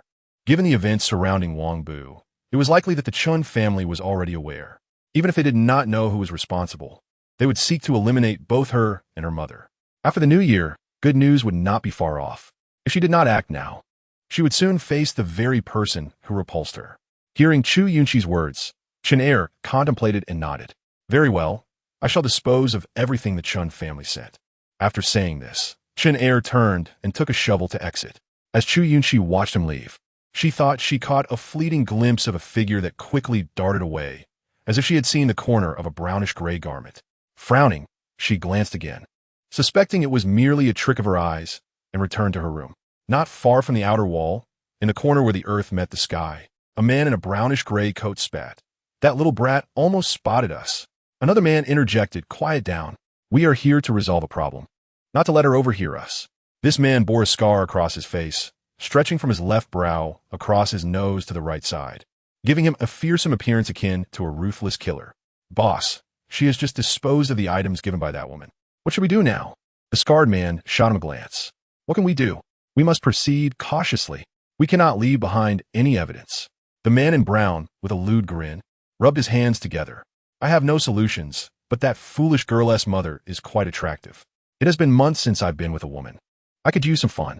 The scarred man kicked him. Useless fool. We are here to kill. Once we finish this job and get paid, there will be plenty of women for you. The lewd man scratched his head, chuckling, well, we have to kill anyway, so let me enjoy myself first. The scar man shot him a disdainful look and turned to another. Old 3, do you have any ideas? Old 3 pondered before replying, let us wait. Once that man is gone, it will just be a fool and a little girl left. It should be easy to handle. As they deliberated, they spotted Chen Er returning with a shovel. The scarred man quickly urged, let's South leave this place and discuss elsewhere. The 2 followers nodded in agreement, and the trio vacated the area. However, there was only one path available, forcing them to pass Chen Er closely. Chen Er briefly made eye contact with them, feeling they were strangers. After they passed, he turned back to scrutinize them further. Chu Yunxi emerged to collect something and noticed Chen Er standing at the entrance, gazing into the distance. She curiously asked, Uncle Chun, what are you looking at? Upon hearing her voice, Chen Er withdrew his gaze and replied, I thought I saw a few suspicious individuals outside. They seemed unfamiliar, likely not from our village, so I took a closer look. Chu Yunxi was taken aback. Unfamiliar? But there are only a few dozen families here. I have lived here for over a decade. I may not know everyone by name, but I recognize most faces, especially you, who often interacts with everyone. If you do not recognize them, then it must be 3 individuals. Uncle Chun, did you see where they went? Was the leader a scar man? Chen Er nodded. Indeed, he had a scarred face and an intimidating demeanor. One was quite lewd, while the last one was unremarkable, so I forgot his features. Do you know them? Chu Yunxi's gentle gaze turned fierce. Know them? I not only recognize them, but I would never forget these 3 scoundrels. Even if they turned to ashes, I yearn to devour their flesh and drink their blood. Uncle Chun, did you see in which direction they headed? Chen Er pointed. They went that way. They moved quickly, and if they are not in the village, they are likely headed toward the town. Very well. Chu Yunxi replied and prepared to leave. Chen Er, bewildered by her intent, quickly grabbed her arm. Where do you think you're going? It will soon be dark, and the snow is deep. It will be dangerous. I have matters to attend to. Uncle Chun, please look after my mother. I will return shortly. With that, Chu Yunxi shrugged off Chen Er's grasp and stepped outside. He wished to stop her, but she was now nearly an adult, and it would be inappropriate for a distant elder to restrain her. All he could do was call after her, "Miss, I'll be back soon." She called over her shoulder as she hurried in the direction of the fleeing figures. He assumed she must know those individuals, which was why she was pursuing them. However, they did not seem like good company, causing him great concern. Yet, Chen Er refrained from chasing after her, as he needed to remain with Lu, ensuring she was safe. Reflecting on this, he sighed and allowed her to go. Meanwhile, Chu Yunxi followed the footprints, realizing they were indeed heading toward the town. However, she was certain they had not left the vicinity. She knew those men were the very scoundrels who had sullied Lu in her past life. That night, Lu's cries echoed in Chu Yunxi's mind. She had wept countless nights, soaking her pillow, tormented by her inability to protect Lu, leading to her suffering and ultimate demise. Her fists clenched involuntarily, nails digging deep into her palms, crimson blood dripping onto the snow, creating a series of holes, yet she felt no pain. She had initially believed that by eliminating the Chun family and Wang Bu, her mother would be safe. Never did she imagine these scoundrels would reappear. She could not wait. She could not allow Lu to remain in danger for a moment longer. She had to catch up with those men and eradicate them completely. Chapter 11. The true hunter Chu Yunxi walked onward, leaving the village behind. The tracks of carts became more numerous on the main road, obscuring the footprints of the men. They could not have left the village. They had lingered nearby, only to harbor ill intentions upon seeing Lu. Chu Yunxi forced herself to remain calm and contemplated where these three could be hiding. In the depths of winter, they could not be sleeping outdoors. They must have sought refuge somewhere. Suddenly, an idea struck her. South of the village, there was an old temple. Though dilapidated, its doors and windows were intact, providing shelter from the elements. They had nowhere else to go. They were likely holed up in that forsaken temple. With these thoughts in mind, Chu Yunxi made her way back to the small temple. By the time she reached the entrance, the sun had long set, leaving the surroundings shrouded in darkness. As she leaned closer to the window's sill, she indeed heard voices inside. Freezing to death in this dreadful weather. All right, enough complaining. Once we finish this job and get the money, there will be plenty of warm beds for us to crawl into. Haha, when the time comes, I'll find 2 courtesans to indulge myself. Only you know how to enjoy. Of course, but I'm still tempted by that woman. Though she may be foolish, she is truly beautiful. That face, that figure, it makes my heart itch just to catch a glimpse. If I could spend a night with her, this trip will be worth it. Chu Yunxi's gaze turned cold. The vile words undoubtedly referred to her mother. That lewd voice would haunt her for a lifetime. Brother, to be honest, I also find that woman attractive. After hearing what the second brother said, I'm tempted too. Why don't we, as the second brother suggested, have some fun before we finish our task? Such a beautiful woman is hard to come by. Damn it, fine. A woman this beautiful is rare. Once we find an opportunity, let us tie that girl up and take turns with her foolish mother. Ha ha ha. As the scoundrels laughed amongst themselves, Chu Yunxi listened from outside, her anger boiling within. She had not misidentified them. Indeed, it was the 3 of them, having been reborn, armed with unparalleled medical and toxicological skills. She could not allow them to succeed in harming her mother. With determination, she felt the silver needles she had bought from the town and devised her plan before kicking open the door. The 3 men turned their attention towards the sound, and upon seeing Chu Yunxi, the lewd man was the first to grin. Hey, little girl, what are you doing here in the dark? Are you unable to sleep thinking of a man? Come out to meet your lover? Hearing his repulsive words made Chu Yunxi's stomach churn. Yet facing 3 grown men, especially their leader, a towering figure, she knew she could not confront them directly. Instead, she decided to play the long game. Feigning fright, she spoke softly. I'm looking for Brother Wang. Who are you, and what are you doing here? Initially, the lewd man had only seen her as a mere child and had not given her much thought. However, upon hearing her voice, which was clear and melodious, coupled with her timid demeanor, he became intrigued and began to assess her. Years of mistreatment had left Chu Yunxi small and frail, appearing younger than her age. Yet, she had inherited her mother's stunning beauty. Though her figure had been hidden in her thinness, she had grown a bit healthier recently and looked much more appealing. As the lewd man scrutinized her, he realized that she was not merely a child but possessed an attractive appearance, her body showing signs of development despite her slight frame. Unable to resist, he swallowed hard and remarked, So, you really are here to meet a lover. Sneaking into a small temple at night. You must be quite the little vixen. Hearing this, the 3rd man nudged him and said, Second brother, stop scaring the poor girl. Chu Yunxi noted that this third man was not to be underestimated. Though he appeared to reprimand the lewd man, she knew that he was the most cunning among them. Deceiving him would not be easy. Yet she was aware of his fatal flaw. He had a penchant for young maidens around the age of 15 or 16. In her previous life, after they had emerged from her mother's chamber, this man had cast lingering glances at her. If not for the timely arrival of the Chu family, she might have fallen into his grasp. We're friends of your brother Wang. You have nothing to fear. He was just joking with you. Come sit by the fire. It's warm here. DLL arrived shortly. Really? You're not deceiving me, are you? Chu Yunxi maintained a wary demeanor. The men, eager for her to approach, thought her caution was a challenge, unaware that she was the true predator. She understood that if she trusted them too easily, it would sow seeds of doubt in their minds. To ensure their complete trust, she needed to dispel their suspicions, allowing them to approach her without guard.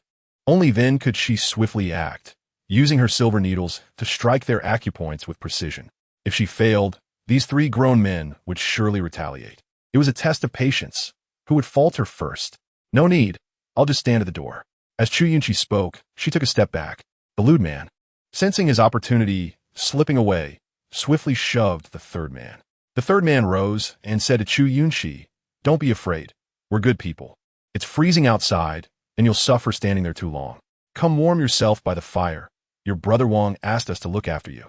With lingering doubt, Chu Yunxi took a few cautious steps inside.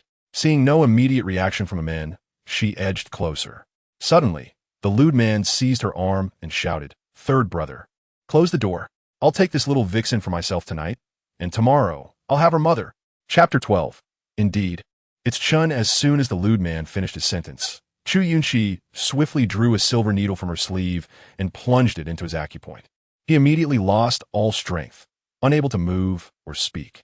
Her movements were rapid, and with only the flickering firelight in the temple, the others failed to notice her actions. Yet, fearing suspicion, Chu Yunxi began to cry out and struggle. "Don't! Let me go! Please, let me go!" But with the scar-faced man cursed, "Damn it, you lecherous fool!" As he spoke, he approached Chu Yunxi, who, though partially hidden beneath the lewd man, kept her gaze fixed on the other two, ready to strike at the opportune moment. The third man had gone to close the door while the scar-faced man drew nearer. Realizing she might not have another chance to incapacitate both, Chu Yunxi took a risk. She pulled out another silver needle, feigning helplessness. The scar-faced man, caught off guard, approached just as he noticed the lewd man's stillness. In an instant, Chu Yunxi lunged, plunging the needle into his acupoint. He collapsed to the ground, paralyzed. Hearing the sudden silence, the third man turned back, only to find Chu Yunxi, who should have been pinned down by the lewd man and scar-faced man, clutching her own collar in the corner, while both men lay motionless on the ground. Their fates unclear. The third man's expression shifted dramatically, and he could not help but shout, "You filthy wench! What have you done to my brothers?" Chu Yunxi harbored an intense desire to annihilate him on the spot, yet she feigned a demeanor of fear, lowering her head and weeping. "I don't know. Please, I beg you, let me go. Please don't harm me." However, her eyes, shrouded in darkness, were filled with cunning calculations.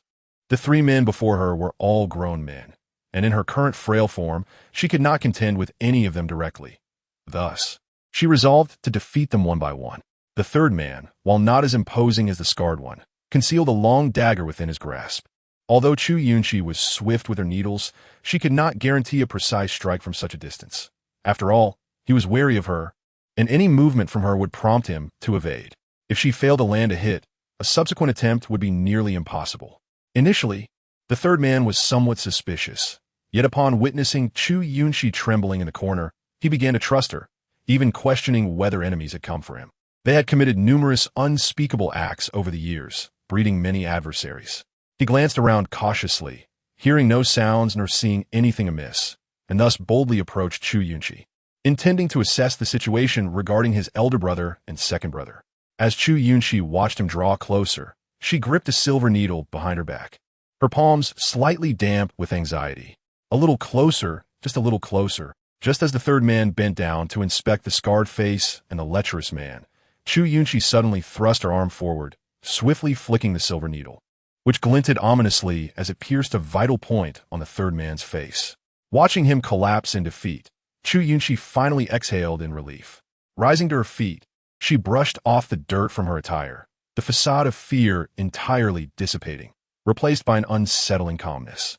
The three men were merely immobilized by her needle, rendered powerless to move or speak, yet they could still see, hear, and feel. Chu Yunxi kicked the scarred man and the lecherous man over onto the ground, then spoke. Do you know? I have longed to kill you for ages. I was simply too weak to do so before. As she moved among them, she withdrew the needles just enough to allow them to speak. It would be a pity not to hear their despairing cries before death. The memory of her mother's demise haunted her like an unshakable nightmare. Every insult hurled at her mother echoing relentlessly in her mind, inciting a deeper madness within her. Now, with the opportunity to exact revenge, how could she not relish it? The three scoundrels, lying on the ground, mistakenly believed Chu Yunxi to be an old enemy, unaware that she had been reborn. Who are you? What grudge do we hold against you? The scar man demanded, to which Chu Yunxi responded with a cold smile. What grudge? What about my mother and you? The lecherous man quickly pleaded. Little girl, we have no enmity. It was the wife of Minister Chu from the capital who paid us to come here. If you let us go, we will consider this matter settled. No sooner had he finished speaking than Chu Yunxi kicked him squarely in the jaw, shattering 2 of his teeth. I will settle accounts with Chunshur later. Today, I will settle accounts with you. Her tone was fierce, yet her expression remained unchanged. Indeed, all of this was orchestrated by Chunshur. After the deaths of Chun Er and Wang Bu, Chu Yunxi had thought these 3 scoundrels would no longer appear. However, upon their reappearance today, she realized she had been mistaken. They were indeed connected to Chun Er. What a wicked plot by Chunshur, who not only sent back poisonous goods intending to kill her and her mother, but also dispatched others to eliminate them. Such malevolence warranted the most severe punishment. Chu Yunxi retrieved a small porcelain vial from her belt, pulling out the wooden stopper with a pop, then poured its contents over the 3 men. Although they were unaware of her intentions, a primal fear gripped them, for she resembled a vengeful spirit risen from the depths of hell, instilling dread with a mere glance. What are you doing? What is this? They screamed in terror. You vile woman, what do you intend? Release us, or I will kill you. Listening to their jeering and threats, Chu Yunxi replied nonchalantly, Fear not. It is not poison, merely a powder to attract snakes, insects, and vermin. Her tone was oddly soothing, yet the words sent chills down their spines. Chapter 13. The vengeful harbinger of death. Chu Yunxi contemplated various methods of execution, yet none felt sufficiently satisfying. The moment she recalled the horrific sight of her mother's lifeless body, she yearned to dismember them piece by piece. Lu Shi, though frail, possessed fair and delicate skin, and despite enduring much hardship in the countryside, it bore few marks. Yet that day, her naked form lay upon the bed, bruised and swollen, her long hair torn and strewn about the floor. Her cheeks were grotesquely swollen, clear handprints evident, and her pale lips stained with crimson blood. Her arms twisted in unnatural positions. Everything seemed to proclaim the unspeakable torment endured by this body's owner during her life. The mere recollection of such imagery left Chu Yunxi breathless with anguish, consumed by a desire to feast upon their flesh, to drink their blood, to extract their sinews, to flay their skin. Suddenly, a rustling sound broke the silence, and a faint smile crept across her lips. They were coming. The 3 of them would soon experience their reckoning. As her words faded, an array of venomous creatures, including snakes, scorpions, and centipedes, emerged from the shadows. Chu Yunxi stepped back, and the creatures seemed to recoil in fear, refraining from approaching her, leaving a clear space around her. Instead, they swarmed over the 3 men, their bodies now covered in a dense mass of crawling horror, evoking sheer terror, yet they remained utterly immobile, ensnared by her needlework. A palm-sized scorpion climbed onto the lecherous man's face, prompting him to scream in panic. What is this? Get off. Get it away. You vile woman. Release us, or I swear I will kill you. Help. I don't want to die. Don't let it bite me. Listening to their anguished cries filled Chu Yunxi with a sense of exhilaration. Her gaze remained icy and indifferent as she observed them struggling amidst a sea of serpents and insects, softly declaring, Those who have humiliated me, Chu Yunxi, shall not escape unscathed. With that, she turned and exited the small temple, tossing a fire starter onto the dry straw at the entrance. The spark ignited the straw, which quickly spread to the wooden structure of the temple. The crackling of burning bodies mingled with the diminishing screams of the 3 scoundrels. Emerging from the flames, Chu Yunxi appeared as a Retribution incarnate, returned from the underworld. This small temple was not near the village, and such a commotion would go unheard. As Chu Yunxi trudged back through the snow, night had fully descended, and the chilling wind stung her face, yet she seemed impervious to the cold. Having eliminated these 3 men, she should have felt liberated. However, the knowledge that Chunshur orchestrated everything weighed heavily on her heart. In her previous life, they had appeared after her birthday, and after her mother's death, she returned to the Chu family. This time, however, due to her actions, the timeline had shifted, leaving Chu Yunxi uncertain whether events would unfold as she remembered. Especially Chun, who did not succeed this time. When she received the news, it was likely that she would send someone again. With this thought in mind, Chu Yunxi quickened her pace back home. Her mother was always her Achilles heel. To protect her mother, she needed to stay close at all times. The snow on the path was deep, and by the time Chu Yunxi returned to the estate, her shoes and socks were completely soaked. As she pushed open the slightly ajar courtyard door, she saw Lu sitting on a small stool in the inner room, vigilantly guarding the charcoal basin. The door was wide open, and her eyes were fixed on Chu Yunxi, not blinking even once. Even the little black dog beside her stared intently with its dark eyes. The moment Chu Yunxi appeared, both the woman and the dog sprang up and rushed towards her. Lu, with a blanket she had been holding for an unknown length of time, wrapped it around Chu Yunxi's head. "Come in quickly. Come in," Lu insisted, pushing Chu Yunxi into the house. The little black dog barked a few times in agreement, as if echoing Lu's words. Not far away, Chen, upon witnessing this, also sighed in relief and walked over to close the courtyard gate before heading into the kitchen. Chu Yunxi poked her head out from the warm blanket, her eyes crescent-shaped with joy as she spoke to Lu. Mother is always so good to her daughter. Feeling warm on the outside made her heart feel even warmer. However, unexpectedly, Lu raised her hand and lightly tapped Chu Yunxi on the head. Seeing Lu scold Chu Yunxi, the little black dog swiftly followed suit, playfully nudging Chu Yunxi's feet. Chu Yunxi was momentarily stunned by Lu's sudden action, looking at her in confusion, clearly not understanding why she did that. "You naughty Yunxi! Disobedient! You deserve to be punished!" barked Lu, hands on her hips. "Woof woof! Woof woof!" the little black dog chimed in. Hearing Lu say this while the little dog supported her, Chu Yunxi couldn't help but burst into laughter. It was as if the two had conspired together, doing everything in unison. Seeing Chu Yunxi laugh, Lu glared at her and insisted, "No laughing." "Woof woof," the little black dog echoed. Yes, the little black dog is right." Lu nodded in agreement. Chu Yunxi, thoroughly entertained by the duo, quickly promised, "All right, I won't laugh anymore. But first, can you tell me what the little black dog said?" In a good mood, Chu Yunxi couldn't resist teasing Lu, who was as innocent and adorable as a child. Upon hearing Chu Yunxi's question, Lu tilted her head in thought before replying. "The little black dog said that if you don't listen to your mother in the future, it won't play with you anymore." Chu Yunxi found this both amusing and endearing, and patiently soothed Lu. "All right, I will listen to you from now on." In her past life, Chu Yunxi had longed for her mother to scold her like this. Now that it had come true, she certainly wanted to cherish it.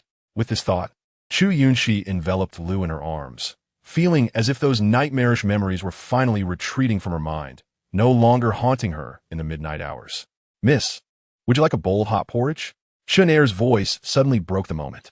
Chu Yunxi looked up to see Chen Er holding out a bowl of steaming porridge. A smile crept onto her lips. Although Chen Er no longer called her Yunxi due to previous events, he had watched her grow up and, lacking children of his own, treated Chu Yunxi as if she were his own daughter. Thus, he would never completely sever ties with her. Chu Yunxi understood this clearly. In this rebirth, she could discern who truly cared for her and who had plotted against her. "Thank you, Uncle Chun," she said simply, taking the bowl from Chen Er and sipping the warm porridge.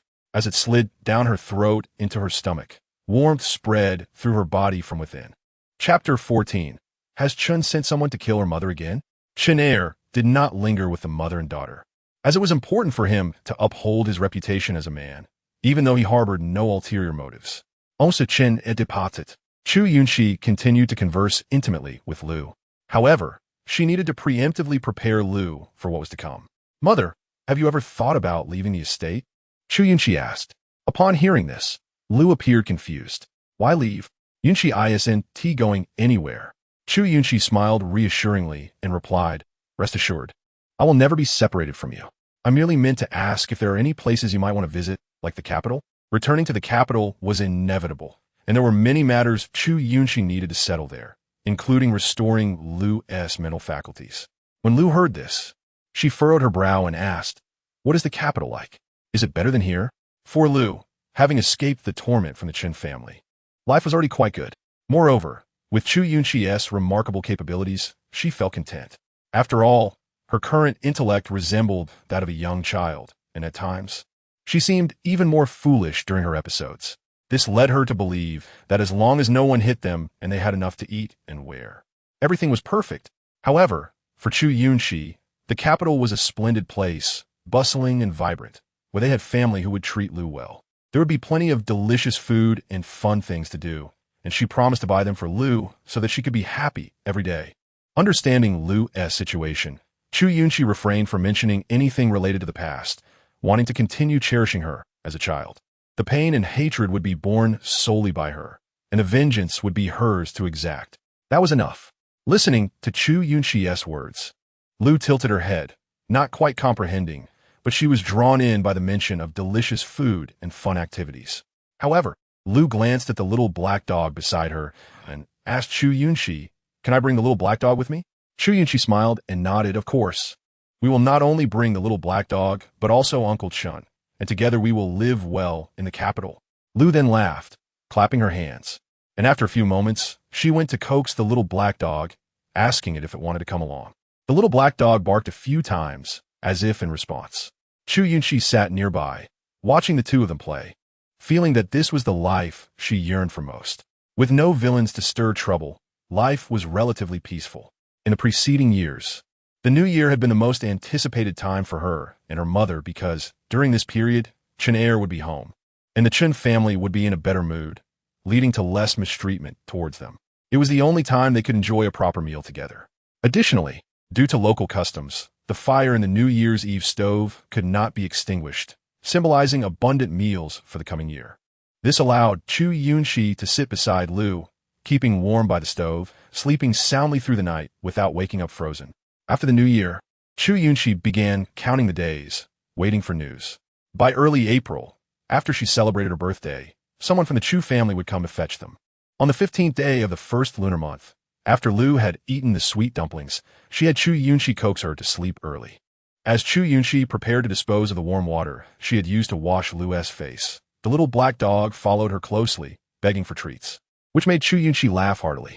Upon entering the kitchen, she found something to feed it. "You little thing, how can you eat so much?" she teased, ruffling its fur. She was unsure of the little black dog's breed, but it was growing quickly and eating heartily. When they took it in, it had been skinny and light, but in just over a month, it had gained weight and grown taller, now reaching up to Chu Yunxi's calf. Not only that, but the dog was also remarkably intelligent. It understood her words and would tug at Lu's clothing to prevent her from going near any dangerous areas. Thus, with Lu's presence, Chu Yunxi felt considerably reassured.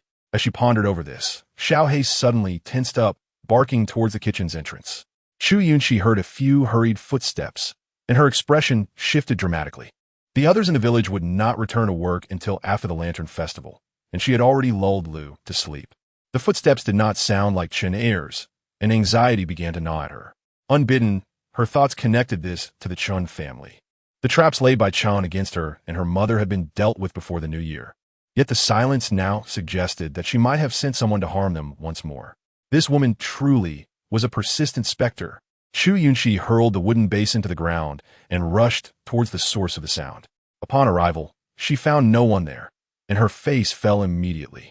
She hurried to the bedroom, fearing that she might be too late and that Lu might be in danger. Although the kitchen was not far from the bedroom, it felt as if she were traversing mountains and valleys. She wished she could blink and be back at her mother's side. Seeing the bedroom door ajar, a sense of foreboding crept into her mind. She had clearly locked it tightly when she left, and with no wind tonight, it should not have swung open. This meant someone had entered. If anything had happened to her mother, she would never forgive herself. She knew that Chun would not relent, and yet had left her sleeping mother alone in the room, an unforgivable act. And if Chun dared to commit such an atrocity, she would ensure that the woman faced a gruesome end. Bursting through the bedroom door, Chu Yunxi was unprepared for the sudden appearance of a figure who pinned her against the wall with such force that her shoulder throbbed painfully. In the next instant, a strong scent of blood assaulted her nostrils. Chu Yunxi's eyes widened in shock, her mind buzzing as if a thread had snapped. With her free hand, she swiftly drew a silver needle from her waist and expertly struck the assailant's pressure point. The next moment, he collapsed, stiff and lifeless. Without a moment to spare, she stumbled towards the bed. Chapter 15. Seizing Xie Xuanmu's jade pendant. Upon seeing Lu lying on the bed with her chest rising and falling steadily, Chu Yunxi collapsed to the ground in relief. Suddenly feeling a chill on her cheek, she instinctively touched it, only to realize she was weeping in fear. The thought of her mother being harmed in her absence was unbearable. She could not accept that Lu, whom she had guarded so closely, could be lost to her. Thankfully, she had arrived just in time. The intruder had not yet laid a hand on her mother. Regaining her composure, Chu Yunxi stood up, tucked the blanket around Lu, and slowly approached the fallen figure. The man was tall, undoubtedly a male, and the overwhelming scent of blood emanated from him. It was no wonder she had initially thought Lu was in danger. The man's blood-stained presence was alarming. Under normal circumstances, a person with such a heavy blood scent would be gravely injured, and someone capable of pinning her against the wall should not exist. Realizing something was amiss, she noticed the moonlight streaming through the door illuminated the man, revealing a silver half-mask that seemed familiar. Lighting a candle, she moved closer to him. The mask indeed looked familiar. It belonged to the man she had rescued from the cave on her first ascent to the mountain, who had been poisoned by a snake. A mocking smile crept across her lips. She never expected the man she had saved would reappear in her chamber at such an hour, heavily wounded. Suddenly, Xiaohe barked, jolting her from her thoughts, and she quickly admonished, "Xiaohe, hush. Don't wake my mother." Hearing her, Xiaohe whined, appearing somewhat aggrieved. It was then that Chu Yunxi noticed a small porcelain vial beneath Xiaohe's paws. She picked it up for inspection. It bore no markings, rendering its contents a mystery. Removing the cork, she brought it close to her nose and inhaled deeply. It was a high-quality wound ointment. Chu Yunxi furrowed her brow as she glanced at the man. Realizing she had misjudged him, she vaguely recalled that in her previous life, a similar incident had occurred at this time. A man had intruded upon this very room. However, she and her mother had not yet moved in. Instead, it was Chun Er's family that encountered him, and she could only vaguely remember that they had mistaken him for a thief and driven him away. Indeed, the timeline had not changed, and the expected figures had appeared. This man possessed formidable skills. If she could recruit him, he might prove invaluable. With this in mind, Chu Yunxi hoisted him from the ground. Lu was still asleep, making their presence here inappropriate. Though Chu Yunxi had grown taller, she was still quite slender, and lifting such a large man was quite a strain. After much effort, she managed to carry him to the room she had shared with her mother. Lighting a candle, she carefully examined his injuries. He bore cuts from blades and arrows, but most concerning was a poison coursing through his veins. The toxin was complex, and even with her exceptional medical knowledge, she could not decipher it immediately. As she gazed at the half-mask on his face, curiosity ignited within her. The jawline revealed beneath the mask was sharply defined, his lips thin and pale from blood loss. Yet his demeanor could not be concealed. It was evident that he was a handsome man. Without hesitation, she reached out and removed the mask from his face. Yet, in the next heartbeat, she was rendered speechless, not because of his striking features, but because the visage was all too familiar. He was none other than the emperor's younger brother. The current regent, Prince Chun, due to the emperor's advanced age, following a sudden illness after a hunting expedition, he had been unable to govern, leaving no designated heir among his many sons. Consequently, the governance was entrusted to his brother, Xie Xuanmu, stationed far on the battlefield. 3 years ago, when the tribes from the grasslands invaded, Xie had volunteered to lead the charge to ensure the emperor's stability on the throne, turning the tide of battle and garnering immense renown. It could be said that the fate of the entire Qing dynasty now rested in the hands of Prince Chun. He must have just returned from the battlefield to assume his responsibilities. Gazing at Xie Xuanmu's face for what felt like an eternity and contemplating the events she would soon face upon returning to the capital, Chu Yunxi made a decisive resolution. After all, what was that man compared to the regent? From her pocket, she withdrew her silver needle pouch, ready to administer treatment, staunch the bleeding, remove necrotic tissue, and meticulously stitch the wounds closed, applying her precious ointment to the injuries. Finally, she rummaged through the wardrobe, selecting 2 pieces of soft, clean fabric to wrap around his wounds. Noticing the familiar patterns on the bandages she applied to Xie Xuanmu's arm, she frowned slightly. However, the fabric was so twisted that she could not discern its original design, and after a few glances, she abandoned the thought. Observing Xie Xuanmu's only 2 possessions, a beautifully ornate jade pendant hanging from his waist and a sword that had been severed halfway, she wasted no time in removing the jade pendant from him. In the realm of fate, I, Xie, have twice saved your life, and thus you owe me 2 lives. Once I return to the capital, I shall reclaim what is rightfully mine. Having completed her task, Chu Yunxi gently placed the silver mask back upon Xie Xuanmu's face before rising to depart. She had already removed her silver needles. Under normal circumstances, a person would awaken within a quarter of an hour. However, given the severity of Xie Xuanmu's injuries, he would likely remain unconscious for quite some time. Chu Yunxi believed it prudent to limit her interactions with him until he was truly needed, for the more they interacted, the more her own secrets would be at risk of exposure. Ideally, she wished to employ Xie Xuanmu at the most opportune moment, should the need arise. She would exploit his capabilities to their fullest extent. Once Xie Xuanmu regained consciousness, he would likely leave on his own accord, as the situation in the capital was likely in disarray, necessitating his prompt return to restore order. Chapter 16. Chun Er's promise upon returning to her chamber. Chu Yunxi diligently cleaned the bloodstains from the floor, opened the window to let in fresh air, allowing the stench of blood to dissipate. Only when the foul odor had vanished did she close the window, ensuring that the warmth of the room fled with the unpleasant scent. She then stoked the coal fire to a brighter glow. In the countryside, few utilized coal fires. Typically, homes featured a simple stove, and warmth was derived from heated Kong beds. During the cold winter months, one would snuggle under the blankets on the Kong, finding comfort in its warmth. However, their abode had no such Kong, and Chu Yunxi and Lu Shi shared a wooden bed. In the absence of coal fires, they had to rely solely on their own body heat. After the demise of the Chun family, Chu Yunxi's first act was to use the silver intended for return to the Chu family to purchase coal, warming their home considerably. Since it was merely the Chu family's silver, she felt no remorse in spending it. Once everything was in order, Chu Yunxi removed her outer garments and climbed into bed beside Lu Shi. The latter, sensing her presence, turned over and instinctively clutched Chu Yunxi's arm, drifting back to sleep. A smile graced Chu Yunxi's lips as she adjusted the blanket to keep Lu Shi warm. Yet, throughout the night, Chu Yunxi found herself unable to sleep, her thoughts consumed by Xie Xuanmu in the adjoining room, pondering the moment of his awakening and his subsequent departure. More importantly, with Xie Xuanmu as a strategic piece on her chessboard, her plans upon returning to the capital could undergo a significant transformation. Many of the challenges she faced could be effortlessly surmounted with Xie Xuanmu's assistance. As dawn broke, heralded by the crowing of roosters, Chu Yunxi rose to prepare breakfast for Lu Shi, encountering Chun Er, who was busy in the kitchen. "Uncle Chun?" she inquired. "Miss," he replied, continuing his tasks as he poured rice into the pot and added several ladles of water. Observing the excessive amount of water, Chu Yunxi sighed softly, took the ladle from his hand, and said, "Uncle Chun, allow me to handle this." Chun Er hesitated, wanting to insist otherwise, but fell silent as he watched her remove 2 ladles of water from the pot. "Miss, it is I who have wronged you and your mother," he murmured, his voice heavy with guilt.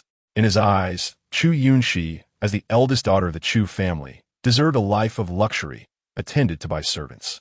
Yet now, she was forced to rise early to cook for herself, a stark contrast to the life she once knew, all due to his acquiescence to the Chun family's wishes. Nevertheless, Chu Yunxi remained unperturbed, for she understood that even without Chun Er, others like Zhang Er, Li Er, and Zhao Er would have taken his place. The Chun family had long harbored intentions to expel her and her mother, and regardless of Chun Er's consent, they would not escape unscathed. "Uncle Chun, I've already made my feelings clear. There is no need to reiterate. I see how you have treated me and my mother over the years, and the one who has led us to this plight is not you, so you need not bear the burden of guilt." Upon hearing her words, Chun Er could only sigh. Yet, Chu Yunxi was struck by another thought. "Uncle Chun, if I were to say that my mother and I would soon leave, would you follow us?" Chun Er was taken aback and quickly asked, "Leave? Where to?" "Miss, I know you're no longer a child and possess your own ideas.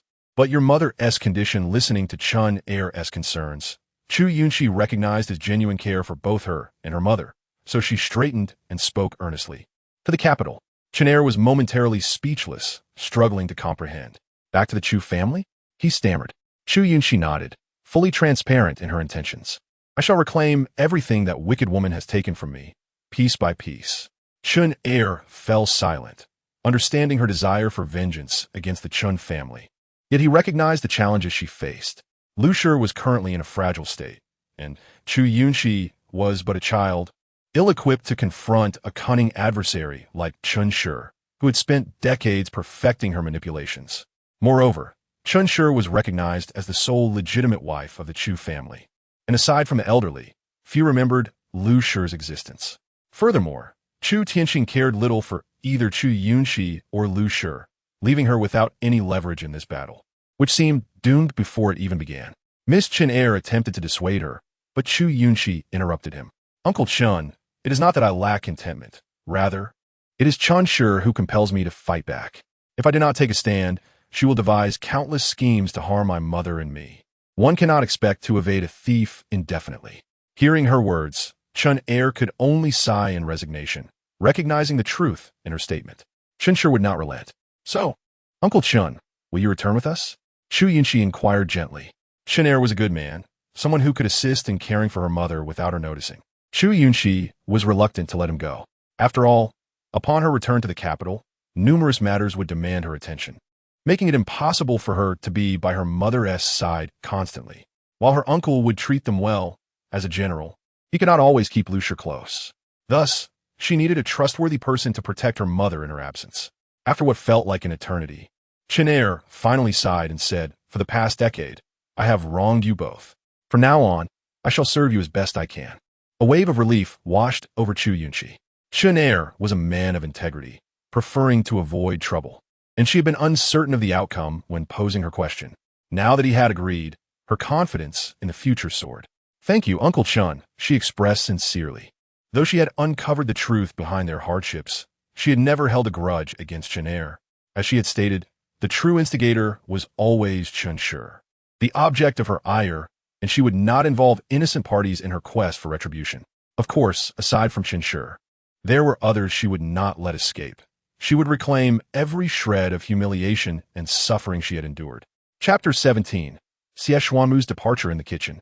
As Chu Yunxi conversed with Chun Er, unbeknownst to them, a shadow lurked in a nearby corner.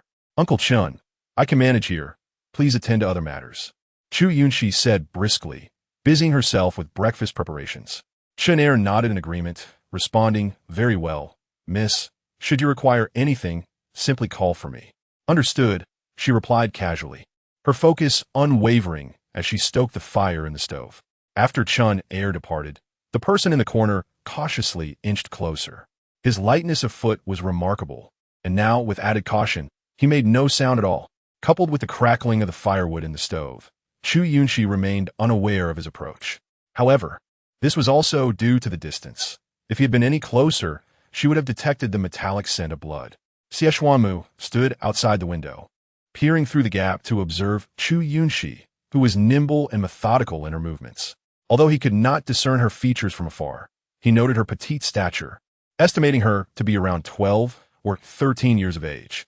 He had surveyed the entire estate, and aside from Lu Shi, who lay sleeping in bed, the only other person present was the recently departed Chun Er. Despite not understanding how such a young girl could possess such abilities, Xie Xuanmu was certain that the person who had rescued him last night was indeed her. Suddenly, the sound of barking dogs pierced the air, causing Chu Yunxi to pause her actions and glance in that direction. Xie Xuanmu quickly concealed himself, casting a wary glance at the small black dog. As he heard Chu Yunxi's footsteps approaching the door, he employed his lightness of foot technique and leapt onto the rooftop. There were numerous matters to attend to in the capital, and he needed to return promptly to oversee the situation, not wishing to squander any more time here. With this thought, he vanished without a trace. When Chu Yunxi exited the kitchen, she found a small black dog waiting outside. Upon seeing her approach, it barked a few times. Chu Yunxi crouched down to pat the dog's head and inquired, "Did he come here?" The dog eagerly nodded and barked a few times in the direction Xie Xuanmu had taken. The dog's cleverness was striking, almost resembling a human's understanding. Chu Yunxi instinctively glanced in that direction, but saw only an empty rooftop, indicating that he had already departed. Last night, after treating Xie Xuanmu's wounds, she had returned, but left the dog to watch over him. Seeing the dog here confirmed her suspicion that Xie Xuanmu had indeed come by. It was only natural for her to be curious about the identity of her savior. She just hoped that Xie Xuanmu would not disappoint her, especially since she would have many uses for him upon her return to the capital. However, she was not overly concerned. Last night, in addition to treating his injuries, she had discovered something else within Xie Xuanmu's body. With that, she could compel him to assist her. Sighing softly, Chu Yunxi patted the dog's head and instructed, "Go wake mother. Breakfast will be ready soon." The small black dog barked twice and scampered off toward the bedroom. Not long after Xie Xuanmu's departure, the workers returned to resume their duties, and the estate buzzed with activity. Chu Yunxi had enjoyed over a month of peaceful living, and as February approached its midpoint, spring was just half a month away. She decided it was time for another trip to the market. Once she returned to the capital, procuring supplies would not be as convenient, so she needed to gather everything she could beforehand. That evening, Chu Yunxi sought out Chun Er to discuss her intentions. "Uncle Chun, I plan to visit the market early tomorrow, and I entrust my mother to your care." Upon hearing this, Chun Er quickly set down his ledger and asked, "Miss, are you going to the market to purchase supplies?" Chu Yunxi nodded, and Chun Er continued, "The workers will also be going to the market soon. If you need anything, I can have them bring it back for you. There is no need for you to make the trip yourself." "Uncle Chun, I appreciate your kindness, but I cannot rely on them," Chu Yunxi replied honestly. This trip required numerous items, and even a detailed list would not guarantee they could procure everything. Chu Yunxi was preparing for her return to the capital, and every item she needed must be exact. Moreover, only she could visit that particular medical shop. Seeing her determination, Chun Er refrained from further protest and nodded. "Then I shall have someone accompany you tomorrow." Chu Yunxi had been living comfortably for the past few months, well-fed and warmly clothed. Her previously frail figure had developed, and she had grown taller, now resembling a blossoming young woman, inheriting Lu Shi's beauty. Her once-gone appearance had transformed into one of graceful elegance, making her stand out in the vicinity. If not for her modest attire, one might easily mistake her for the daughter of a prominent family. Such a girl venturing out alone was indeed worrisome. Nevertheless, Chu Yunxi accepted the arrangement, recognizing the necessity of assistance given the volume of items she needed to buy. "All right." Hearing her agreement, Chun Er felt relieved and quickly assigned 2 capable and sharp-eyed workers to accompany her. At the break of dawn the next day, long before dawn, Chu Yunxi set off. Their village was not particularly close to the market, and it took over an hour by horse-drawn carriage to arrive. However, this was considered quick. Ordinarily, traveling by ox cart would have taken over an additional half-hour. Upon reaching the market, Chu Yunxi addressed the 2 workers, brother-son Er. "You could go explore on your own. I will purchase some items and meet you at Zhao's clothing shop shortly." The 2 workers exchanged glances before voicing their concern. "Miss Yunxi, are you sure you can manage alone? The master instructed us to closely follow you for your protection." Chun Er had not disclosed Chu Yunxi's identity to anyone aside from them, as it was best for as few people as possible to be aware of her status. Thus, they only referred to her by name. Chu Yunxi was indifferent, as the title of young lady felt more like a burden than a privilege. If given a choice, she would gladly forego that identity to live a simple and happy life with Lu Shi. However, one's birthright was not a choice. What she could do was navigate her fate within this predetermined path. Chapter 18. Little Master Uncle? Little Master Uncle, no need for concern. The market is quite safe, and I'm merely going to the medical shop to buy some supplies. There is little risk involved. You can wait for me elsewhere. Had this been the previous incarnation of Chu Yunxi, she might have lacked the ability to protect herself in the face of danger. However, this life was entirely different. She possessed unparalleled skills in both medicine and poison, and with her silver needles, she could swiftly claim a life if needed. Who could possibly harm her? Yet, the Sun brothers still wished to voice their concerns, but Chu Yunxi did not allow them the opportunity, leaping from the cart and hurrying toward the medical shop. Seeing her departure and recognizing that the shop was not far, the brothers decided to follow her instructions and proceeded to the clothing shop to await her return. As Chu Yunxi stepped into the medical shop, she heard a languid voice from behind the counter. "We are not seeing patients today." She leaned in closer and said, "Old fan, The elderly gentleman looked up, and his face broke into a delighted smile as he exclaimed, "It's you." Chu Yunxi had visited this medical shop before, having given the old man a snake gall and obtained silver needles and resurrection water from him. Before she could speak, old Fan hurried out from behind the counter, closed the shop's door, and hung a not receiving visitors sign. He then rushed back, eager to inquire, were the items useful? Chu Yunxi casually pulled out a chair and replied nonchalantly, quite satisfactory. Fan Laotu immediately rubbed his hands together and inquired then, could my esteemed junior martial uncle teach me the method of usage? Hearing the term junior martial uncle directed at himself, Chu Yunxi couldn't help but recall that day's events. Initially, she had not anticipated being able to acquire both items at the clinic. Thus, she had intended merely to sell the snake gall and subsequently purchase some medicinal herbs to create these concoctions herself. After all, while Tsueching incense and Wangsheng water were commonplace, their compatible usage was rather rare. According to the old ghost, only individuals from his lineage could produce a version of Tsueching incense and Wangsheng water that could be utilized together. Hence, it was not something just anyone could concoct. Moreover, this process required the addition of certain other ingredients to achieve the effects she had experienced that day. Otherwise, the outcome would be entirely different. However, she hadn't expected that when she mentioned what she needed, Fan Laotu's eyes widened in surprise, and he grasped her hand, demanding to know who her master was. Chu Yunxi instinctively applied pressure to Fan Laotu's acupoint, yet he only grew more excited. The method of combining Tsueching incense with Wangsheng water can only be utilized by my great-uncle, and he has never passed it on. In his 50-plus years, I have never heard of him taking on a disciple. Who are you truly? Chu Yunxi had not intended to expose the old ghost, but given the current situation, her denial would be futile.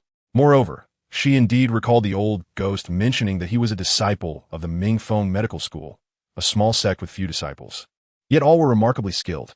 Although he spoke only briefly, the memory lingered, as he had expressed his indignation, resonating with her own experiences.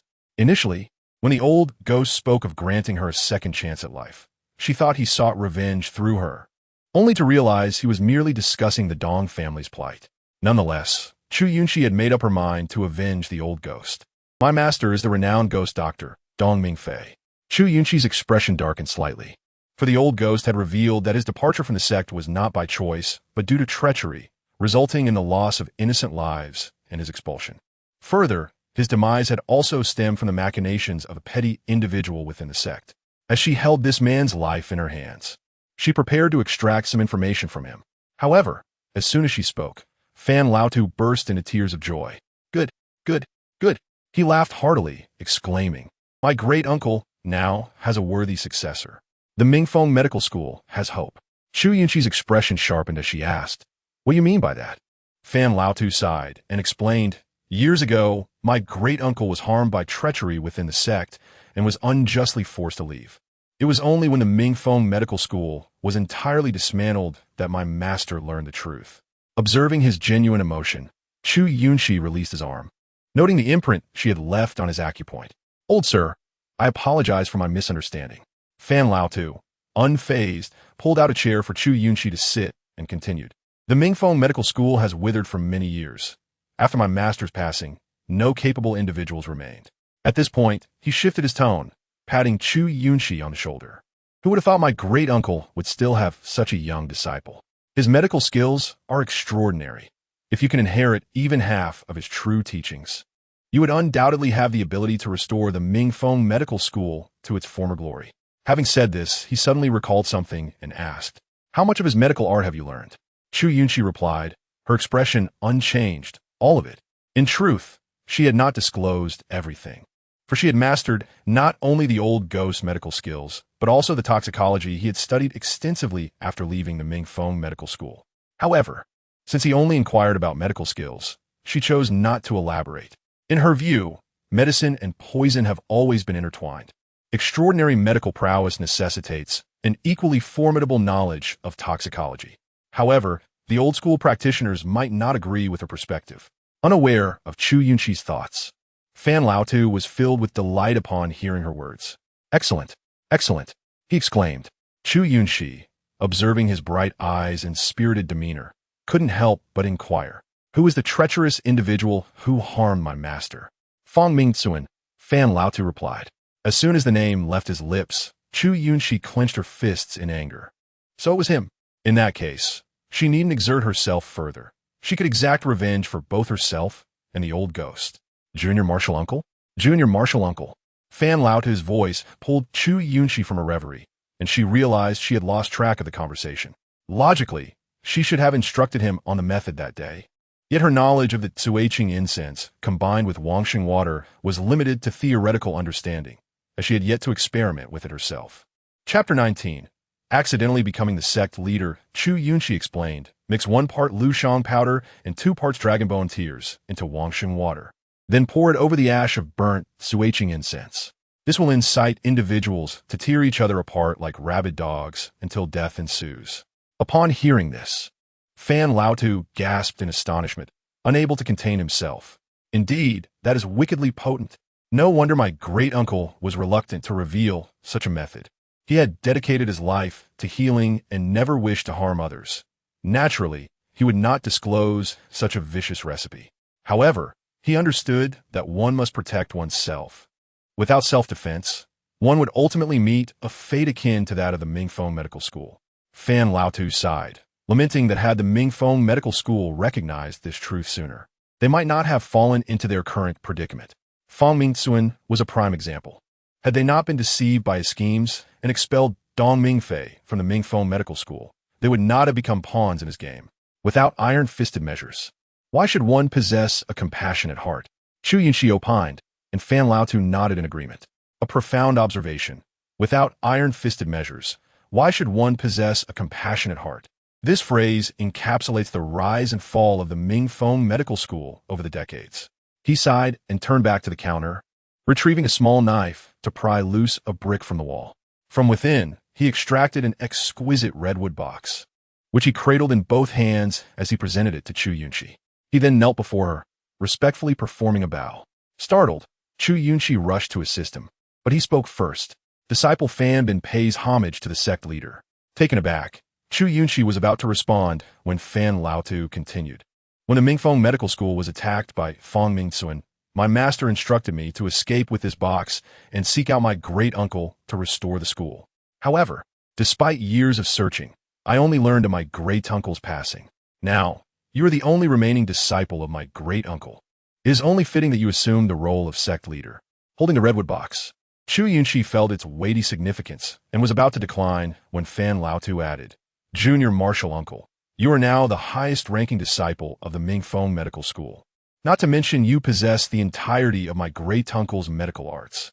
No one would oppose your ascension to the leadership. In truth, Fan Laotu had yet to disclose that when he first learned of Chu Yunxi being Dong Mingfei's disciple, he should have presented the redwood box to her to assume leadership. However, the previous position had been intended for his great-uncle.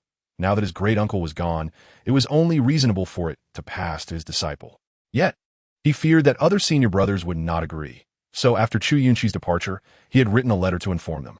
Furthermore, they concealed Chu Yunxi's gender and age, merely informing them that the direct disciple of the master had been found, and this disciple had inherited all of his medical skills. Upon hearing this, naturally, no one opposed. Once the news returned, the old man Fan was eager to find Chu Yunxi to share this matter with her. However, he was unaware of her whereabouts, which led to a prolonged delay.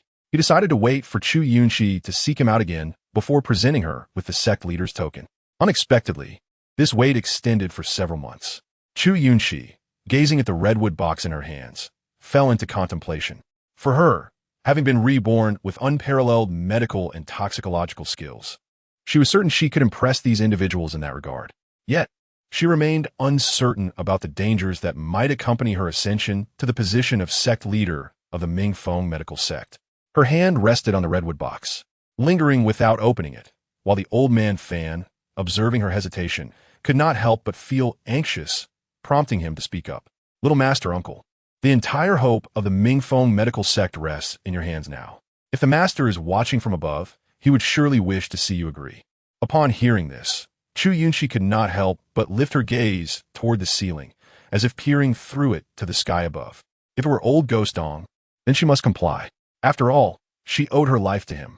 With this thought, Chu Yunxi sighed and opened the redwood box, revealing a jade seal within.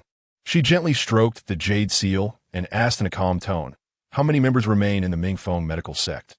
"There are but 100 disciples left, scattered across the world. However, little master uncle, with a single call, they could gather in half a month," replied the old man fan, his eyes sparkling as he regarded Chu Yunxi as a beacon of hope. "That won't be necessary. I merely wish to know if there are any in the capital." Gathering everyone would be of no use to Chu Yunxi. Rather, it would be a nuisance, and it would be better for them to remain in their respective locations. Since they were already scattered worldwide, there were advantages to that.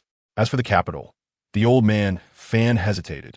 Chu Yunxi immediately sensed something amiss over the years and inquired, "What is it?"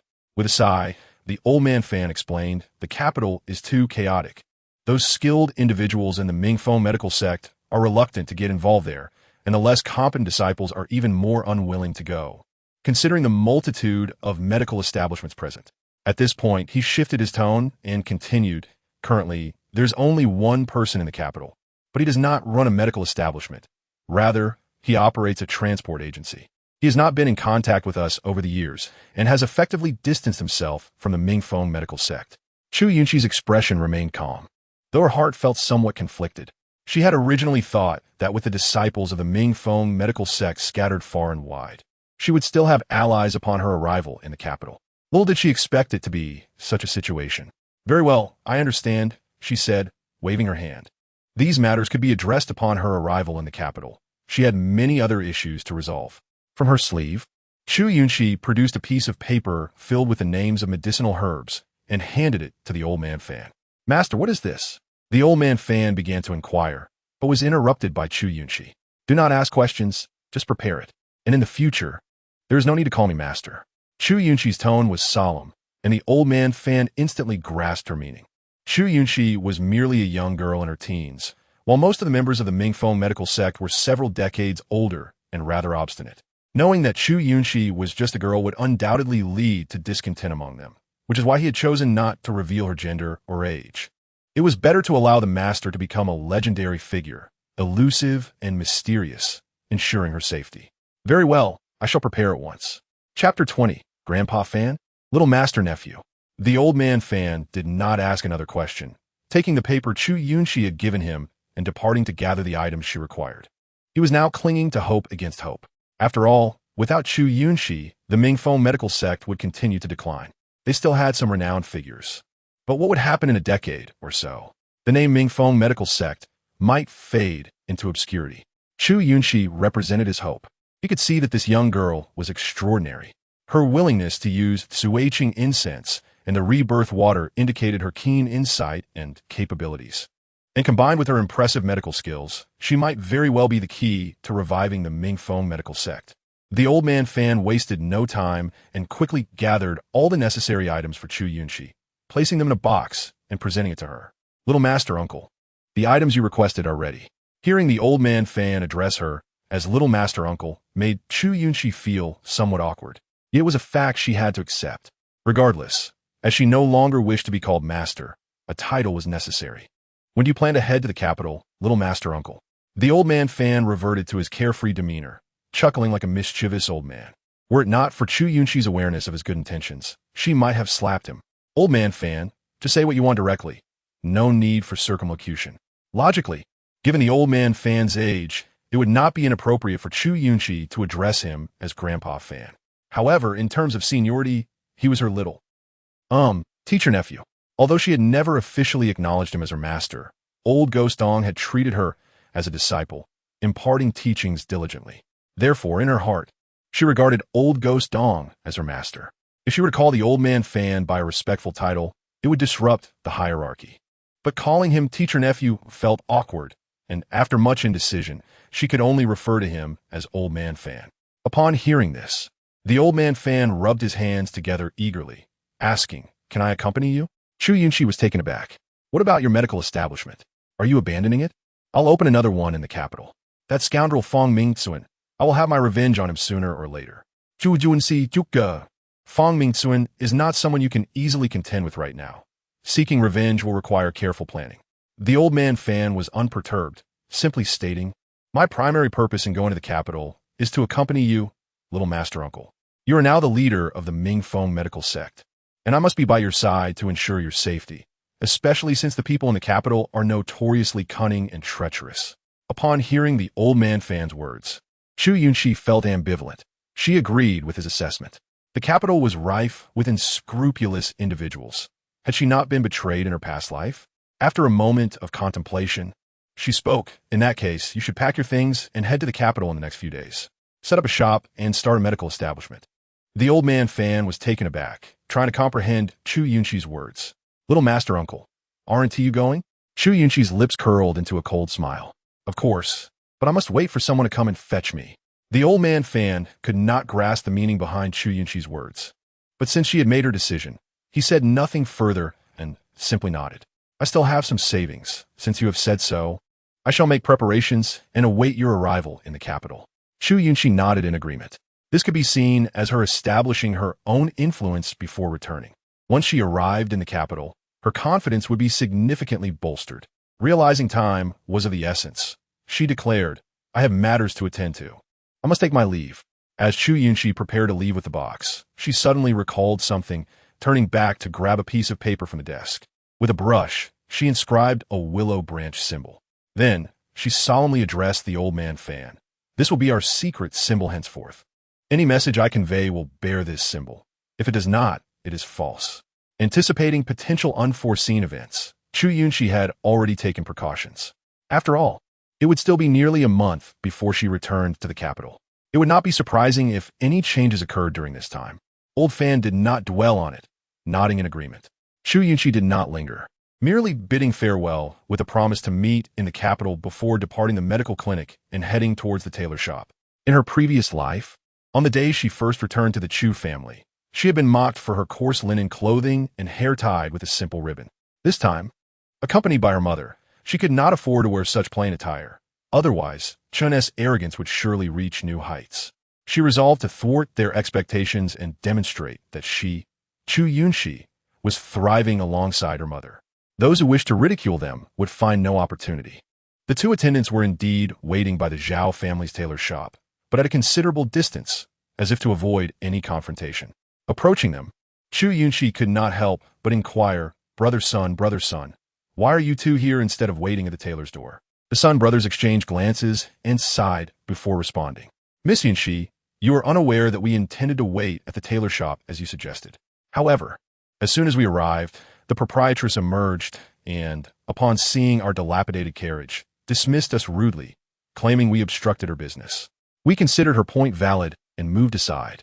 Yet she continued to berate us, even calling for her attendants to threaten our carriage. We had no choice but to escape to this location." Upon hearing this, Chu Yunxi's expression shifted dramatically. She had encountered the disdainful, the arrogant, and the unreasonable, yet never had she witnessed such blatant lack of decency. While others might have tolerated it, today she was determined to purchase goods from that establishment, and she could not simply endure such insolence. Shoving her trunk into the carriage, she strode purposefully into the Zhao family tailor shop. This establishment was the finest in the entire town, far beyond the means of ordinary folk. Thus, Chu Yunxi had brought a substantial sum of silver with her. However, upon entering, she was immediately met with hostility from the proprietress, who ordered her out. Out! Is this the place for you? You cannot afford to soil my garments." Observing the woman's contemptuous demeanor, Chu Yunxi let out a cold laugh and slammed her purse onto the counter. The sound of the heavy bag hitting the surface echoed ominously, rendering the proprietress speechless. For a moment, the proprietress was at a loss. To expel a customer bearing such wealth would be foolish. Yet how could she welcome someone she had just insulted? Torn between her options, Chu Yunxi appeared unbothered, watching her with an air of casual indifference, as if waiting for the woman to decide her course of action. After a lengthy pause, the proprietress finally plastered on a smile, exclaiming, "Oh dear, how could I have been so blind as to chase away a valued customer? Please, come in. Let me serve you tea." Chu Yunxi scoffed, refusing to grant her any semblance of respect, and retorted, "Did you not just express concern over my soiling your attire, and claim that I could not afford to compensate you?" The proprietress's smile faltered momentarily, realizing her error in judgment. She had assumed Chu Yunxi was merely a country girl in her rough clothing, not anticipating the substantial wealth she possessed. With a forced smile, the proprietress continued, "My dear lady, I must have been daydreaming to overlook your true status. Please forgive my rudeness. Allow me to rectify this mistake." Unmoved, Chu Yunxi suppressed an eye roll at the superficiality of such people. She had long understood the nature of society's snobbery. Her own mother, Lu Shi, had once been a paragon of beauty and intellect in the capital, pursued by countless suitors. Despite her family's downfall, her worth had been measured solely by her previous status. Chu Yunxi loathed this fickleness. She stepped forward, glancing at a garment on display, and remarked, "The attire is decent, but the sleeve design is rather excessive." The proprietress, eager to please, quickly replied, "If you are dissatisfied, it can be altered. I can have the sleeves adjusted to your liking." Without even raising her gaze, Chu Yunxi sat gracefully in the chair designated for esteemed guests, exuding an undeniable air of nobility. The proprietress, recognizing her bearing, hastily called for tea. When it arrived, Chu Yunxi took a sip and immediately spat it out, exclaiming, "What a foul concoction! This stale tea is unworthy even of my dog." The proprietress's countenance shifted, realizing the gravity of her mistake. She scolded her attendant, "You fool! Did you serve the wrong tea? Fetch the good stuff immediately." Only Chu Yunxi understood that the proprietress typically offered such inferior tea to her guests, while most could not discern the difference. She had been accustomed to finer teas during her time in the capital. When offered the new tea, she did not even taste it, simply stating, "Bring me the garments to examine. Should I find something suitable, I shall purchase it." Upon hearing Chu Yunxi's words, the proprietress beamed with delight and hurriedly retrieved the garment they had just discussed. Chu Yunxi reiterated her sentiment, expressing that the sleeve edges were unsightly. "If the young lady truly admires it, I shall have it altered immediately. It will surely look splendid on you," the proprietress insisted. Yet, Chu Yunxi merely cast a detached glance before responding. With such sleeve edges, it is impossible to discern its aesthetic appeal. The proprietress, misinterpreting Chu Yunxi's demeanor as a sign of her interest in the outfit, resolutely took a pair of scissors from the counter and snipped away the offending sleeve edges. Then leaned closer, asking, "What do you think of it now, miss?" Chu Yunxi feigned surprise, exclaiming, "Why did you cut it so drastically? The sleeves are now far too short. Perhaps we should consider another piece." Upon hearing this, irritation flickered within the proprietress, but she suppressed it, contemplating that if this young lady, with her considerable wealth, found something to her liking, it would be a lucrative transaction. Thus, she stifled her discontent and fetched a variety of other garments for Chu Yunxi to peruse. Chu Yunxi sat composedly, taking her time to critique each piece, meticulously pointing out flaws until the proprietress's patience wore thin. In response, Chu Yunxi produced a silver ingot, the sole piece of currency left to her by Xie, and began to toy with it. The proprietress, perhaps entranced by the glistening silver, hastened to present more clothing options for Chu Yunxi to examine. However, after dismissing over 10 garments, Chu Yunxi finally remarked with a hint of regret, "It appears there is nothing suitable here. I shall return in a few days when you have new arrivals." The proprietress shared in the sentiment of loss, lamenting her missed opportunity to profit from Chu Yunxi's patronage. Yet, buoyed by the prospect of her return, she graciously escorted her to the door. As Chu Yunxi stepped outside, she adjusted the bell pendant at her waist, securing the hidden clasp with satisfaction. The alluring fragrance she had concocted was indeed effective in captivating attention. The Sun brothers, witnessing the proprietress's deference towards Chu Yunxi, were utterly astonished, struggling to comprehend the scene before them. When Chu Yunxi approached, they eagerly inquired, "What transpired inside, Yunxi? Why was the proprietress so accommodating?" Chu Yunxi, offering no explanation, simply replied, "Perhaps she has had a change of heart." The brothers pressed on, "Then why did you not purchase anything? Did you not intend to shop?" Chu Yunxi shook her head, stating that nothing appealed to her and the prices were exorbitant, leading her to forego any purchases. The Sun brothers nodded in agreement, realizing the garments in the shop were indeed beyond their means. Initially, they had considered Chu Yunxi's desire to shop frivolous, but upon seeing her leave empty-handed, they felt a collective sigh of relief. Nevertheless, they noticed the expressions on their faces did not escape Chu Yunxi's keen observation. Contemplating her next steps, Chu Yunxi resolved to procure other items instead. If clothing proved unattainable, she would seek fine jewelry first. She did not wish for the brothers to witness her bargaining, fearing their reactions might lead to further annoyance. Thus, she addressed them, saying, "Elder brother's son, second brother's son, please wait for me at the town's entrance. I shall acquire a few items and join you shortly, lest the proprietress seek trouble again." The brothers, acknowledging her reasoning, agreed, noting that the entrance was not far, and Chu Yunxi would be back in no time. "Very well, we shall wait for you. Do hurry, for once the sun sets, the path may become treacherous," they cautioned. Chu Yunxi nodded, assuring them she would be swift before parting ways. After she turned down a street to seek jewelry, Chu Yunxi found the wares in the larger shops unsatisfactory. Regardless of their quality, none could compare to those in the capital. She desired only the exquisite, refusing to don inferior items that would invite ridicule upon her return. After several unsuccessful attempts, she was ready to abandon her search when she spotted a small stall at the entrance of a garment shop, manned by a young girl displaying a few hairpins. Though not fashioned from gold or silver, they were simple yet elegantly crafted, a testament to the care invested in their creation. Walking over, Chu Yunxi inquired, "Did you make these hairpins?"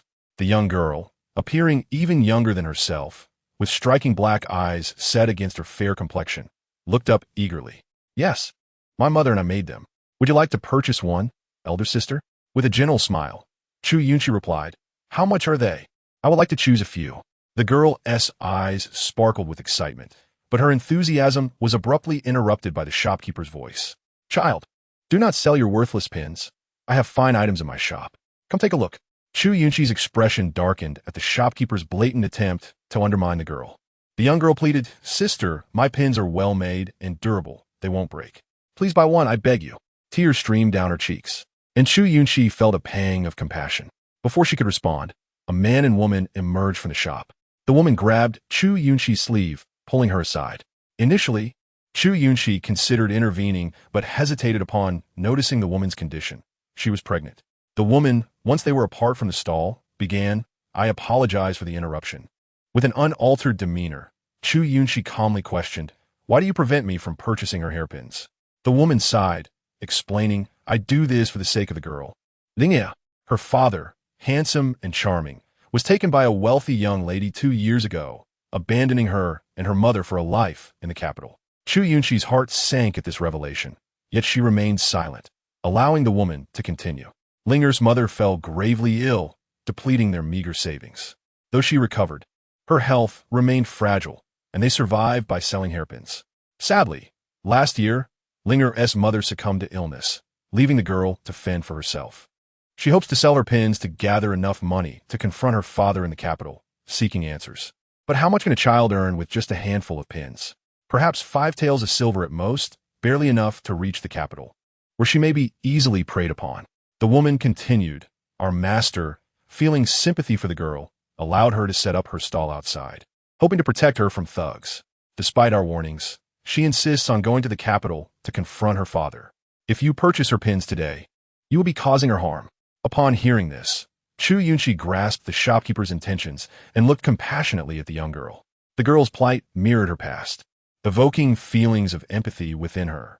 Chu Yunxi recognized that without closure, Linger would never find peace. Chu Yunxi instinctively uttered a statement reminiscent of her past life, believing that Chu Tianxing still harbored feelings for her as his daughter. However, the reality was stark. He had only eyes for his pair of twin offspring, rendering her merely a pawn in his hands. Chapter 23. Qing Yang. Chu Yunxi approached Linger and inquired, "Do you wish to visit the capital?" Upon hearing this, Linger eagerly nodded and replied earnestly, "I must go." Chu Yunxi smiled gently, "I shall take you there." The others present were momentarily taken aback, and Linger gazed at her in disbelief. "Really? You truly wish to take me to the capital?" Chu Yunxi nodded, ready to respond, when the owner of the tailor shop abruptly pulled her aside. The tailor's expression was far from pleasant, and his tone carried an air of irritation. "Little girl, did my wife not make herself clear? What exactly are you trying to accomplish?" He glared at Chu Yunxi, evidently frustrated. Yet, Chu Yunxi remained calm, stating, "I share a similar experience with her, and I understand what resides in her heart. Her desire to go to the capital is an obsession. She must witness the outcome for herself to find closure." The tailor had intended to say more, but upon hearing Chu Yunxi's words, his fierce gaze softened. With a sigh, he continued, "What can you, a mere girl, do for her? It would be better for her to stay in this small town, where she could at least live a stable life." Chu Yunxi shook her head earnestly, but that is not what she desires. At this moment, Linger emerged from behind a stall, tugging at the tailor's sleeve.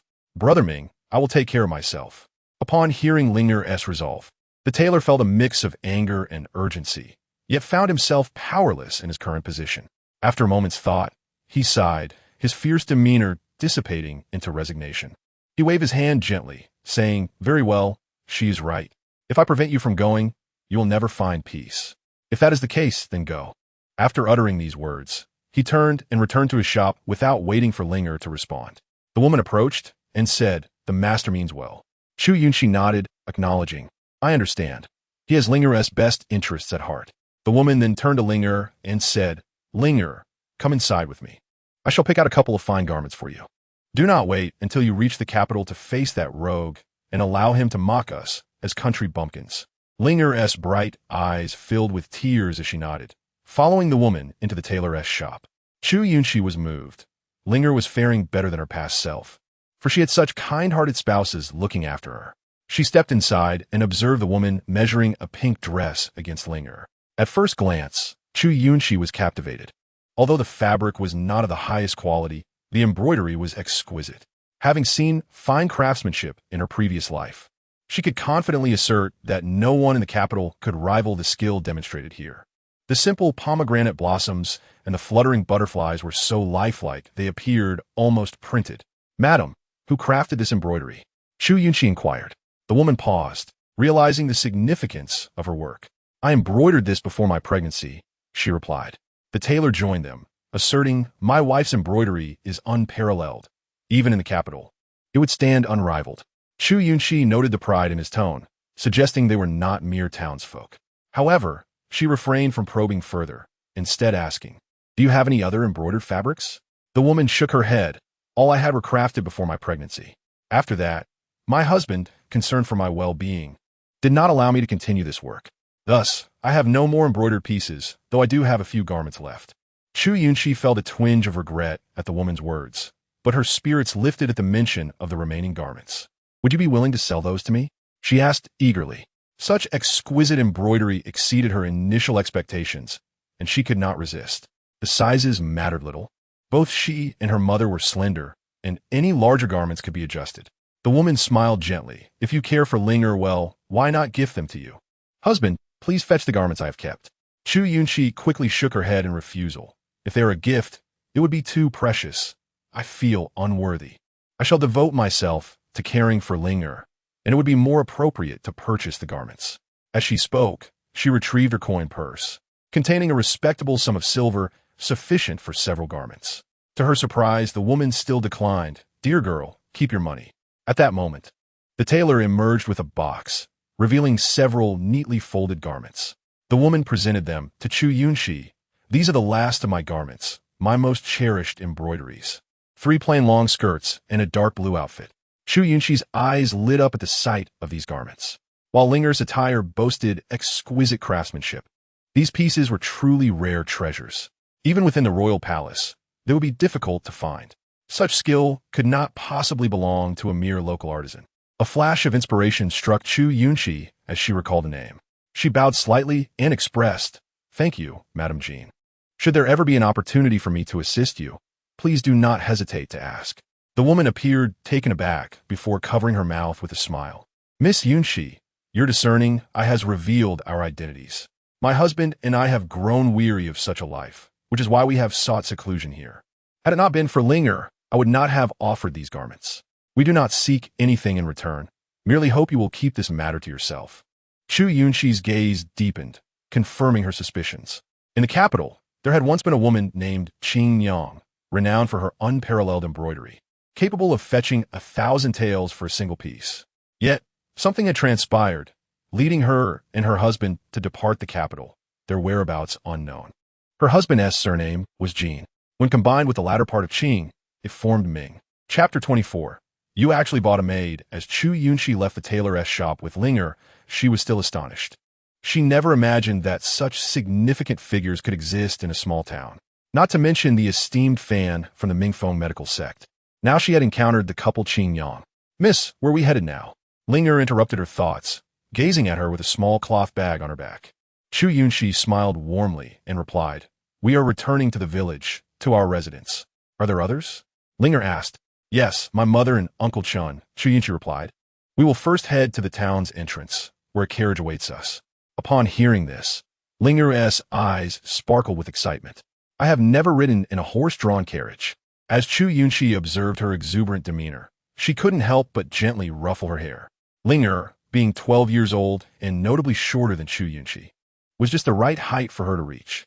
When Chu Yunxi gazed at Linger, it felt as though she were looking at herself, evoking an inexplicable fondness. Is the carriage spacious, miss? Chu Yunxi did not respond to her inquiry, but instead remarked, You are not a servant I purchased, so there is no need to address me as Mississippi. To her surprise, Linger shook her head in disagreement. Having long vowed that whoever took her to the capital, she would serve them tirelessly, Linger felt it was only right to serve the one who had provided her this opportunity. Chu Yunxi opened her mouth, intending to decline. But before she could, Linger added, Miss, I'm not bound by any servitude, yet I wish to recognize you as my miss. Such is my genuine intention. Observing Linger's earnest demeanor, Chu Yunxi ultimately sighed in acquiescence. However, she would not truly treat Linger as a subordinate. To her, Linger resembled a younger sister. As long as Linger remained loyal, she could cherish her as a sister for a lifetime. Thus, Chu Yunxi declared, It is getting late. Let us return to the village. Upon hearing Chu Yunxi's agreement, Linger beamed and promptly followed her with a skip in her step. After a brief walk, they arrived at the edge of the town, where the Sun brothers awaited her.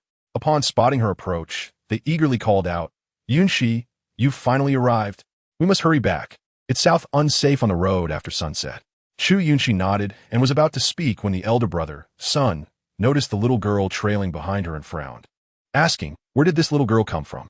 Just as Chu Yunxi placed her trunk down and opened her mouth to respond, Linger jumped forward, exclaiming, My name is Linger.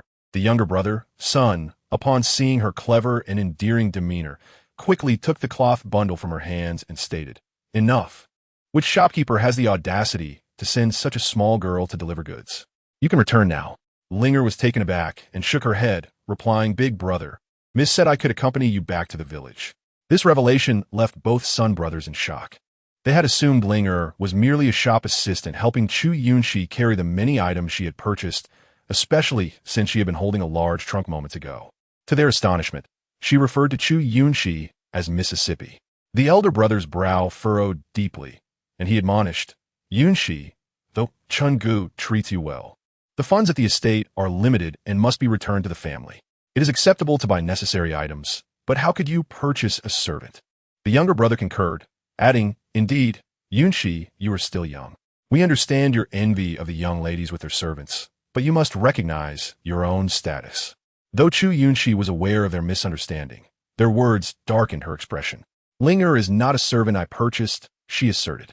However, the elder brother insisted, Yunxi, if you bought her, we can return her to the seller. Why would you lie about this? The younger brother chimed in, Yes, give me the contract, and I will return her. We cannot waste money like this. As he spoke, he tugged at Linger's arm, extending his hand toward Chu Yunxi for the contract. Linger, still just a 12-year-old girl, was startled by the younger brother's forceful grip, and tears began to fall involuntarily. Chu Yunxi's expression darkened further, her tone becoming more rigid as she said, Brother Sun, I have told you that Linger is not a servant I purchased, and I do not possess a contract to give you. Please let her go. You ungrateful girl. We are only looking out for your best interests. The words struck Chu Yunxi like a thunderclap. For her own good, she had endured a lifetime of suffering due to such sentiments. With a swift motion, Chu Yunxi slapped the younger brother's wrist, causing him to instinctively release Linger. Without faltering, she took Linger's hand and climbed into the carriage. Since they refused to believe her, she saw no merit in further explanation. They would discuss the matter upon returning to the estate. Upon hearing Chu Yunxi's words, the younger brother's anger flared, and he was about to lift the carriage curtain when he was halted by the elder brother. Brother, he protested, we cannot allow this to go unchecked. The master entrusted us to watch over her, yet she frivolously spends on a servant. When we return, the master will surely blame us. The elder brother sighed and replied, Very well, if she wishes to act like a young lady, let her. We have done our part. If she chooses not to listen, there is little we can do. When we return, we will inform Chun-gu, and he will not say much. The younger brother, still brimming with indignation. Opened his mouth but found no words to express his thoughts, casting a resentful glance at the carriage and muttering, "I always thought she was a sensible girl. Yet here we are. A servant costs at least 15 taels of silver. What if the master deducts it from our wages?" The elder brother sighed in agreement. "I misjudge her as well. Let us leave it for now and discuss it later." Though the brothers spoke a few paces away from the carriage, they did not lower their voices, and thus every word reached Chu Yunxi's ears. Whether they had misjudged her or not was unclear to her. What she did know was that she had misjudged them. Chapter 25. Linger is not a servant. I purchased. Linger had heard their exchange and tugged at Chu Yunxi's hand, asking, "Miss, have I caused you trouble? Are they going to send me away?" Chu Yunxi turned to face Linger, seeing her eyes swollen from crying, and tenderly wiped her tears away, assuring her, "It's all right. Trust me. I will not allow them to bully you. Just as I protected myself back then, I will protect you." Outside the carriage, the Sun brothers ceased their conversation and drove the carriage back. Chu Yunxi held tightly onto Linger's hand, wishing to comfort her. Since she had decided to bring Linger to the capital, if she could not resolve this minor inconvenience, then her efforts would be in vain. Upon returning to the estate, the Sun brothers clearly showed their reluctance to engage with Chu Yunxi. They unloaded the goods from the carriage and, without offering assistance, muttered their intention to return the horse, departing with the carriage entirely unhelpful. Linger, observing their behavior, could not contain her anger, exclaiming, "Miss, how can they be like this?" Chu Yunxi refrained from echoing Linger's sentiments, simply responding, "Do not be upset. Let us carry the items back." After stating this, she approached the large trunk filled with clothes and lifted it. Linger, refusing to lag behind, took hold of another trunk retrieved from Old Fan and followed Chu Yunxi into the yard. As soon as they entered, Little Black suddenly appeared from nowhere, darting around Chu Yunxi's feet. Unable to see her surroundings due to the trunk she carried, she cautioned, "Little Black, step aside. Be careful not to get stepped on." Upon hearing Chu Yunxi's words, Little Black promptly turned and ran a few steps away, only to spot Linger and tilted its head, barking at her. Little Black, now a sizable dog, startled Linger, causing her to almost drop her trunk. Chu Yunxi quickly interjected, "Little Black, do not frighten her." Little Hay let out a few pitiful whimpers and retreated even further. Just then, Lu Shi rushed out, pouting as she exclaimed, "Yunxi is lying." Chu Yunxi, caught between laughter and tears, replied, "Mother, let me first carry the boxes back before we discuss this." Lu Shi cast a few aggrieved glances at Chu Yunxi, but ultimately remained silent. Once Chu Yunxi had placed both boxes at the doorstep with Ling, Lu Shi deliberately huffed to draw Chu Yunxi's attention. With a resigned smile, Chu Yunxi pulled out a small paper pouch from her bosom and handed it over, saying, "Here, I brought you some delicious treats."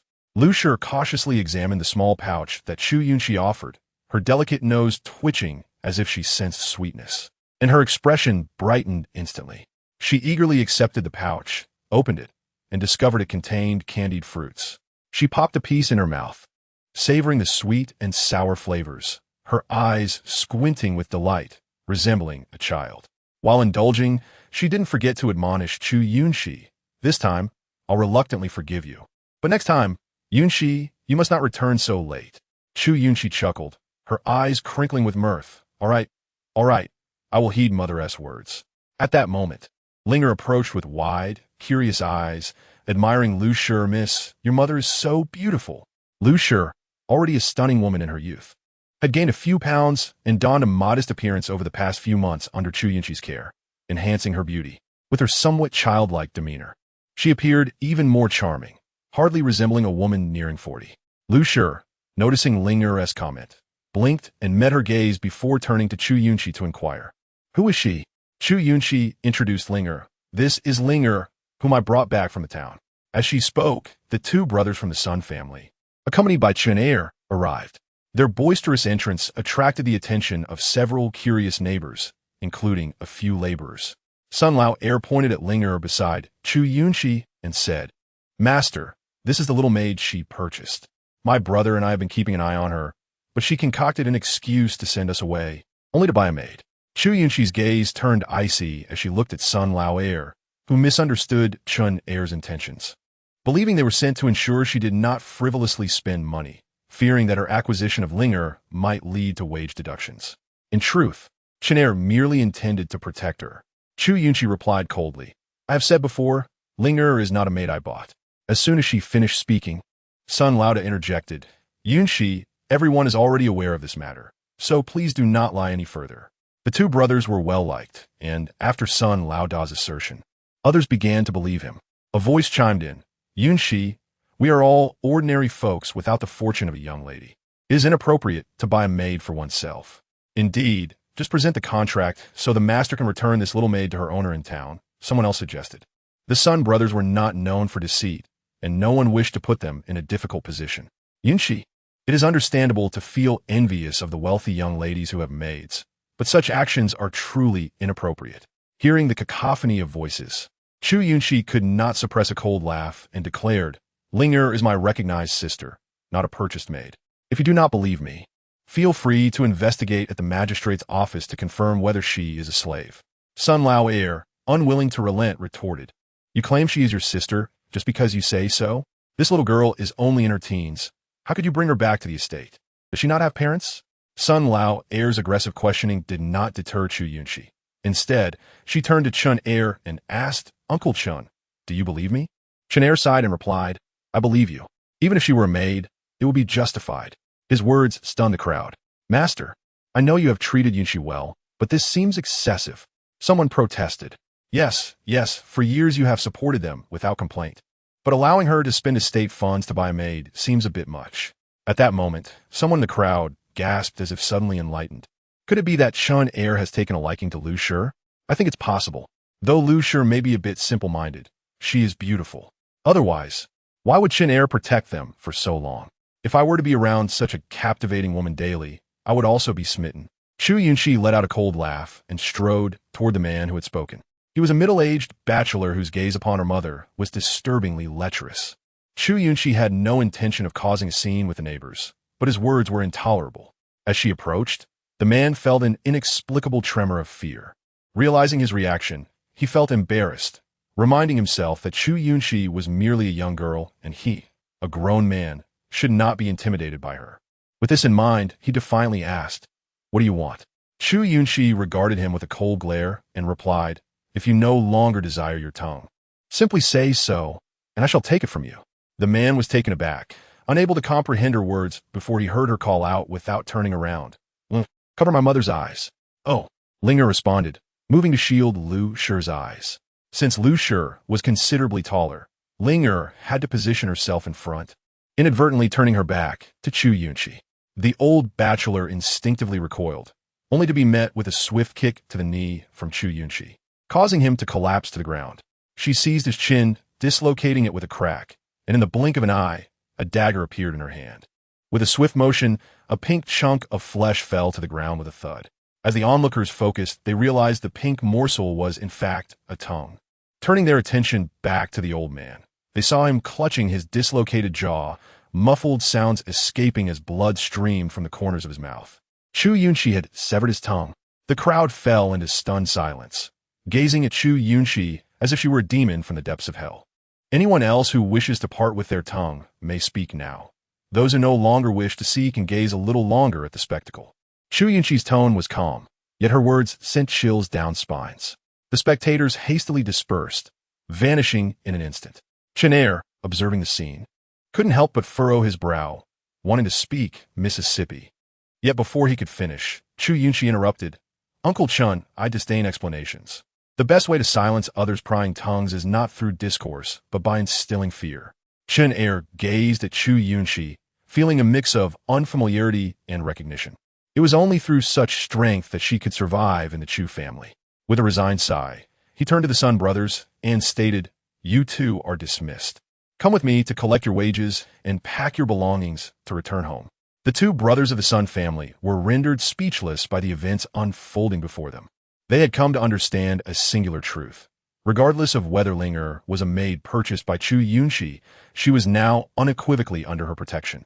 Anyone who dared to provoke Chu Yunxi would surely face dire consequences. That girl was exceedingly fierce. Once Chun heir led the Sun brothers away, Ling finally dared to inquire, Miss, should we still cover Madam's eyes? Upon hearing Ling question, Chu Yunxi kicked at the dirt twice to conceal the repulsive tongue and replied, No need.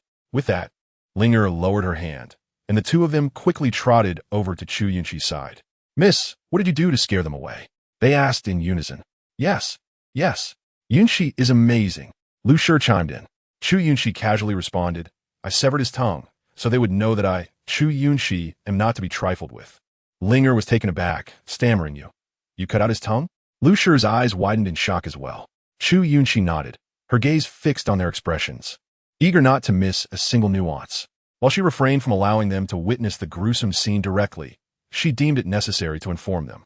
As long as they remained by her side, such incidents would be far from rare, for her purpose here was vengeance. If they could not acclimate to this reality, it would pose a significant problem. Perhaps others in her position might choose to shield them from the harshness of truth, allowing them to retain their innocence and live carefree lives. However, having once tasted the bitterness of loss, Chu Yunxi understood that innocence could sometimes become a person's greatest vulnerability, easily exploited by others. Fixing her unwavering gaze upon them, Lu Shi tilted her head in contemplation and remarked, "He bullied Yunxi. He deserves it." Little Linger nodded in agreement. "Madam is right." At that moment, the heavy stone weighing on Chu Yunxi's heart finally lifted. She patted Linger on the shoulder and stated, "If you wish to avoid being bullied, you must grow strong. Only by becoming powerful can you seek retribution against those who have wronged you." This was the first lesson Chu Yunxi imparted to her. She only hoped that, under her guidance, Linger would not tread the same path she had. Noticing that evening had fallen, Chu Yunxi suggested, "Let us head inside. It will grow cold once night descends." Lu Shi and Linger nodded in unison, and the three of them returned indoors. In but a single night, news of Chu Yunxi's actions had spread throughout the village. Everyone spoke of her as a reincarnation of a demon, a figure who slaughtered without mercy, one not to be trifled with. Yet, Chu Yunxi remained indifferent to the opinions of others, whether feared or revered. As long as she found comfort in her life, that was sufficient. At the dinner table, Chu Yunxi gazed at the 3 dishes and a soup prepared by Linger, momentarily taken aback. "Linger, you can cook?" she exclaimed. Upon hearing this, Linger raised her chin, akin to a proud little peacock, and replied, "My mother taught me. She is an excellent cook." Chu Yunxi chuckled, observing Lu Shi's relentless efforts to devour the food, which indicated that Linger's cooking was indeed superior to her own. "Mother, is it delicious?" Linger asked. "Delicious. Delicious. Yunxi, it's delightful." Lu Shi mumbled with her mouth full. Amused by Lu Shi's antics, Chu Yunxi then glanced at the small black dog beneath the table, licking its bowl clean, realizing that she might not need to cook in the future. "Miss, you should eat. Linger cooks splendidly," Linger insisted, serving Chu Yunxi a portion. Chu Yunxi accepted without hesitation, savoring a bite that confirmed Linger's skill. Suddenly, a thought crossed her mind, prompting her to ask, "Linger, once we arrive in the capital and locate that man, what do you plan to do?" Linger's smile quickly faded, her grip on her chopsticks tightening as she lowered her head. "I just want to demand an explanation from him. Why did he abandon my wonderful mother?" Chu Yunxi sighed at Linger's words and replied, "If he could commit such an act, it reveals his true nature. He will never repent. From now on, you shall stay with us. I will consider you my sister." Upon hearing this, Linger lifted her head, her expression one of disbelief. She hesitated, unsure of how to respond, ultimately lowering her gaze again. "No need, miss. You are kind to me, but I am unworthy." The simplicity of her words struck a painful chord within Chu Yunxi. However, she recognized that Linger had made up her mind, and no amount of persuasion would change that. "Very well, Linger, you may choose your own path. But since you have called me miss, you are now under my protection. Should anyone dare to bully you, I will not let them go unpunished." Linger was moved to tears by Chu Yunxi's words. Unsure of how to articulate her gratitude, she could only nod heavily in agreement. Lu Shi, witnessing Linger's tears, felt a pang of empathy reminiscent of her own past with Chu Yunxi, and embraced Linger, gently patting her back. "Do not cry, Linger. I will protect you. No one shall bully you." Watching the two embrace, Chu Yunxi could not help but smile, her expression softening as she felt the warmth of family. Once Linger had shed enough tears, she wiped her eyes and asked, "Miss, when shall we go to the capital?" "Very soon," Chu Yunxi replied. "Shall we prepare anything? Do we need to procure a carriage?" Linger inquired, her eyes sparkling with anticipation. Chu Yunxi, however, seemed lost in thought, murmuring softly, "In the capital, someone will come to escort us." Linger did not comprehend, but, Observing Chu Yunxi's enigmatic demeanor, she refrained from further questioning and returned to her meal. As night fell, Chu Yunxi guided Ling in tidying the room they had occupied and provided her with new bedding. "Miss, I can manage by myself," Ling insisted as she quickly snatched the bedding from Chu Yunxi's hands and efficiently arranged it on the bed, prompting a chuckle from Chu Yunxi. "All right, I see you're capable. You will reside in this room. It is not far from mine and Mother's. Although spring is approaching, nights can still be chilly. If you need anything, I shall have someone bring you a brazier." Ling hurriedly waved her hands in refusal. No. Charcoal is too expensive. You should save it for yourself and madam. I can wrap myself tightly in the blankets. Chu Yunxi countered, "Since you have chosen to follow me, I shall not let you suffer." Upon hearing this, Ling felt tears welling up again. After all, she and her mother had endured hardship for many years, and the thought of charcoal was a luxury they had longed for. Yet, she was taken aback by Chu Yunxi's nonchalance towards it, offering it for her own use. Mississippi. Ling vispiret. Chu Yunxi, noticing her eyes brimming with tears, quickly said, "No crying." Ling was startled by Chu Yunxi's serious tone, standing frozen, unsure of how to react. Chu Yunxi gently wiped her tears and continued, "Tears are futile. They only bring joy to your enemies and pain to your loved ones. So do not cry. Live well and show those who look down on you that you are not so weak." Upon hearing Chu Yunxi's words, Ling involuntarily recalled the man who had abandoned them, mother and daughter, and thus nodded heavily. "Miss, I understand." Chu Yunxi then nodded in return. "Rest well and have a good sleep. We shall discuss matters tomorrow." Ling nodded again and escorted Chu Yunxi to the door. After walking a few steps, Chu Yunxi turned back to glance one last time as she heard the sound of the door closing. A sigh escaped her lips. Perhaps it was because Ling resembled her former self so closely that she felt an irresistible urge to assist and care for her. Indeed, she had begun to act less like her usual self. However, now that she had made her decision, she would not regret it. She only hoped that Ling would not take her kindness for granted. Without lingering any longer, Chu Yunxi returned to her abode with Lu Shi, only to find Lu Shi, clad in her undergarments, crouched on the floor, playing with the little black dog. The two were deeply engrossed in their play. Chu Yunxi approached and said, "Mother, it's late. You ought to sleep." Lu Shi, with a hint of reluctance, replied, "All right." As she spoke, she turned back multiple times while climbing into bed, clearly unwilling to part with the little dog. Amused by her display, Chu Yunxi remarked, "You can always play with it again after you wake. It won't run away." As if to echo Chu Yunxi's words, the little black dog barked twice. Although Lu Shi still appeared somewhat displeased, Chu Yunxi's words had settled the matter, and she obediently lay down in bed. Chu Yunxi removed her outer garments and nestled beside Lu Shi, then asked, "Do you like Ling?" Lu Shi nodded, "Ido. Ling is just like Yunxi when she was little." Chu Yunxi was taken aback, then smiled warmly. She had anticipated Lu Shi would say something about Ling being cute and sensible, but instead, she simply remarked on how much Ling resembled her. Truly, Lu Shi's heart and eyes were filled with nothing but her own daughter. Chu Yunxi tucked Lu Shi in, then said, "When we return to the capital, we should bring Ling along. She has matters to resolve there as well." After she spoke, she heard Lu Shi respond softly, though her words were somewhat mumbled. When Chu Yunxi looked again, she found Lu Shi had already drifted off to sleep, her eyes closed and breathing steady, like a well-behaved child. It was worth noting that while their relationship was that of mother and daughter, it often felt as if she were the mother and Lu Shi the daughter. Nevertheless, Lu Shi would recover. Once she obtained the 7th spirit herb, she would surely be able to cure Lu Shi's ailment. Chapter 28. Chu Yunxi's birthday spring arrived swiftly, and a fortnight passed in the blink of an eye. Ling had spent considerable time with Chu Yunxi, and the other inhabitants of the estate had come to know her well. Moreover, Ling was quick-witted, adorable, and sensible, which made her even more endearing. The events of her first return with Chu Yunxi had not repeated themselves.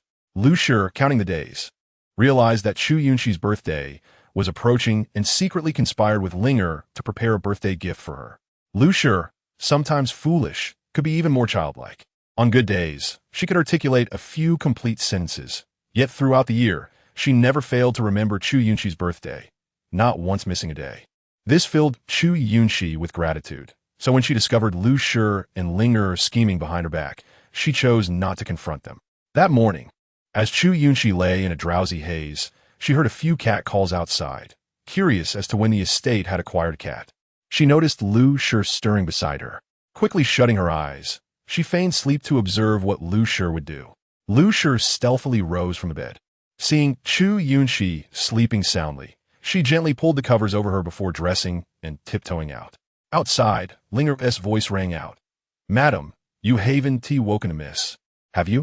Lu Shi replied with a smile, "No. Yunxi is sleeping soundly." Her tone was reminiscent of a proud little peacock, but her volume betrayed her, prompting Linger to hush her. "Madam, keep your voice down. If you wake the miss, our plan will be ruined." Hearing this, Lu Shi immediately bent low, lowering her voice. "All right, I'll be quiet. I want to wake Yunxi." Listening to their conversation from her bed, Chu Yunxi couldn't help but smile. She wondered about the cat calls, only to realize it was part of Linger and Lu Shi's arrangement. Counting the days, she realized it was indeed her birthday, and she was curious about what little scheme they had concocted. As she listened to their footsteps gradually fade away, she remained patient, lying in bed, knowing that if she awoke, their plans would be thwarted. After lying there for what felt like an eternity, nearly half an hour passed without a sound from Lu Shi's return, and she began to feel restless. Thus, she quickly dressed and went to find them. The courtyard was empty, save for the scent of damp earth left by the melted early spring snow. However, Chu Yunxi soon caught a whiff of a different aroma. Following the scent, she made her way to the small kitchen, and before entering, she spotted Lu Shi and Linge, each with flour dusted across their faces, busily engaged in some task. Even the little black dog, scampering at their feet, was covered in flour. "Linger, the soup is boiling," Lu Shi called out, holding the lid of the pot high. Linger promptly replied, "Coming." "The noodles are cut." With that, she tossed a handful of noodles into the pot from the wooden board. Watching the two flustered figures, Chu Yunxi found herself amused, yet the pot soon released an even richer aroma.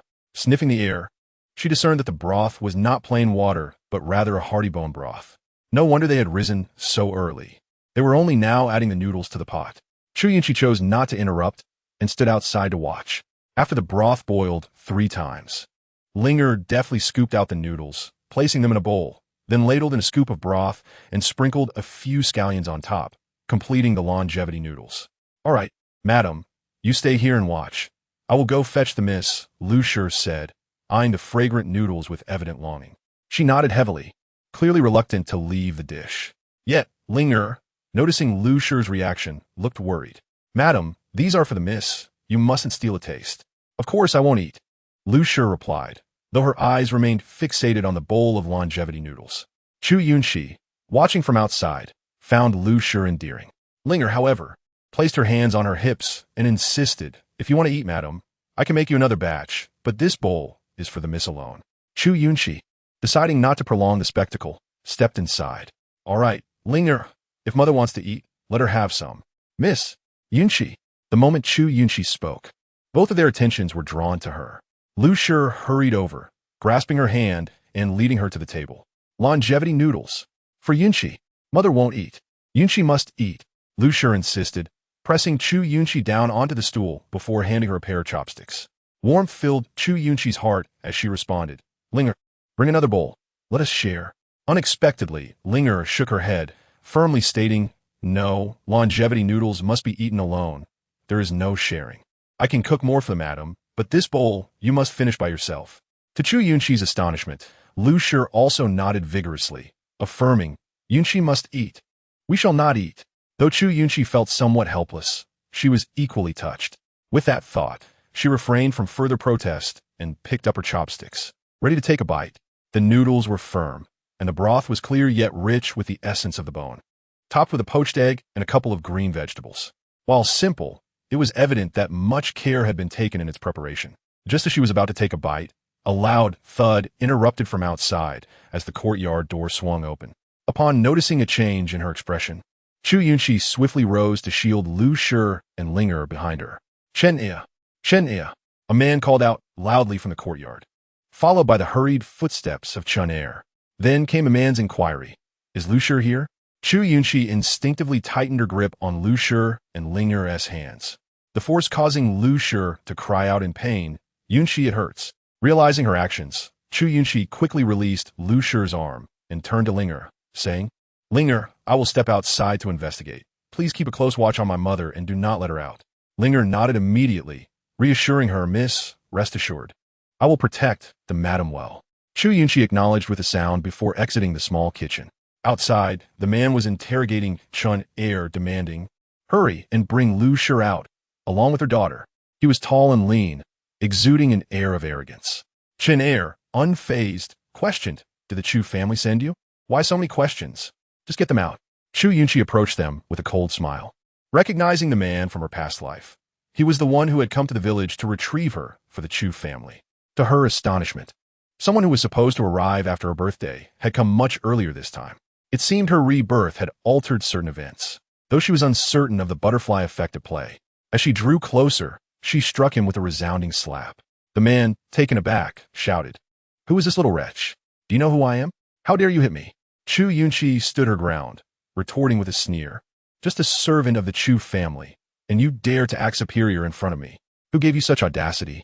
With that, she delivered a swift kick to his abdomen, sending him sprawling backward. Miss Chen Er, witnessing her actions, called out in an attempt to stop her. However, his plea was met with her curt response, Uncle Chun, mind your own business.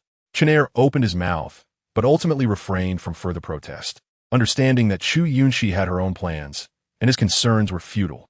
Chao Yoji, disregarding Chen Er, exclaimed, You little wretch. My father is the steward of the minister's residence. You hit me, and you'll pay for it. Chu Yunxi shot back, Chao Yoji, do you truly believe I fear for your life? With that, she placed her foot on his disgusting face, grinding it down a few times.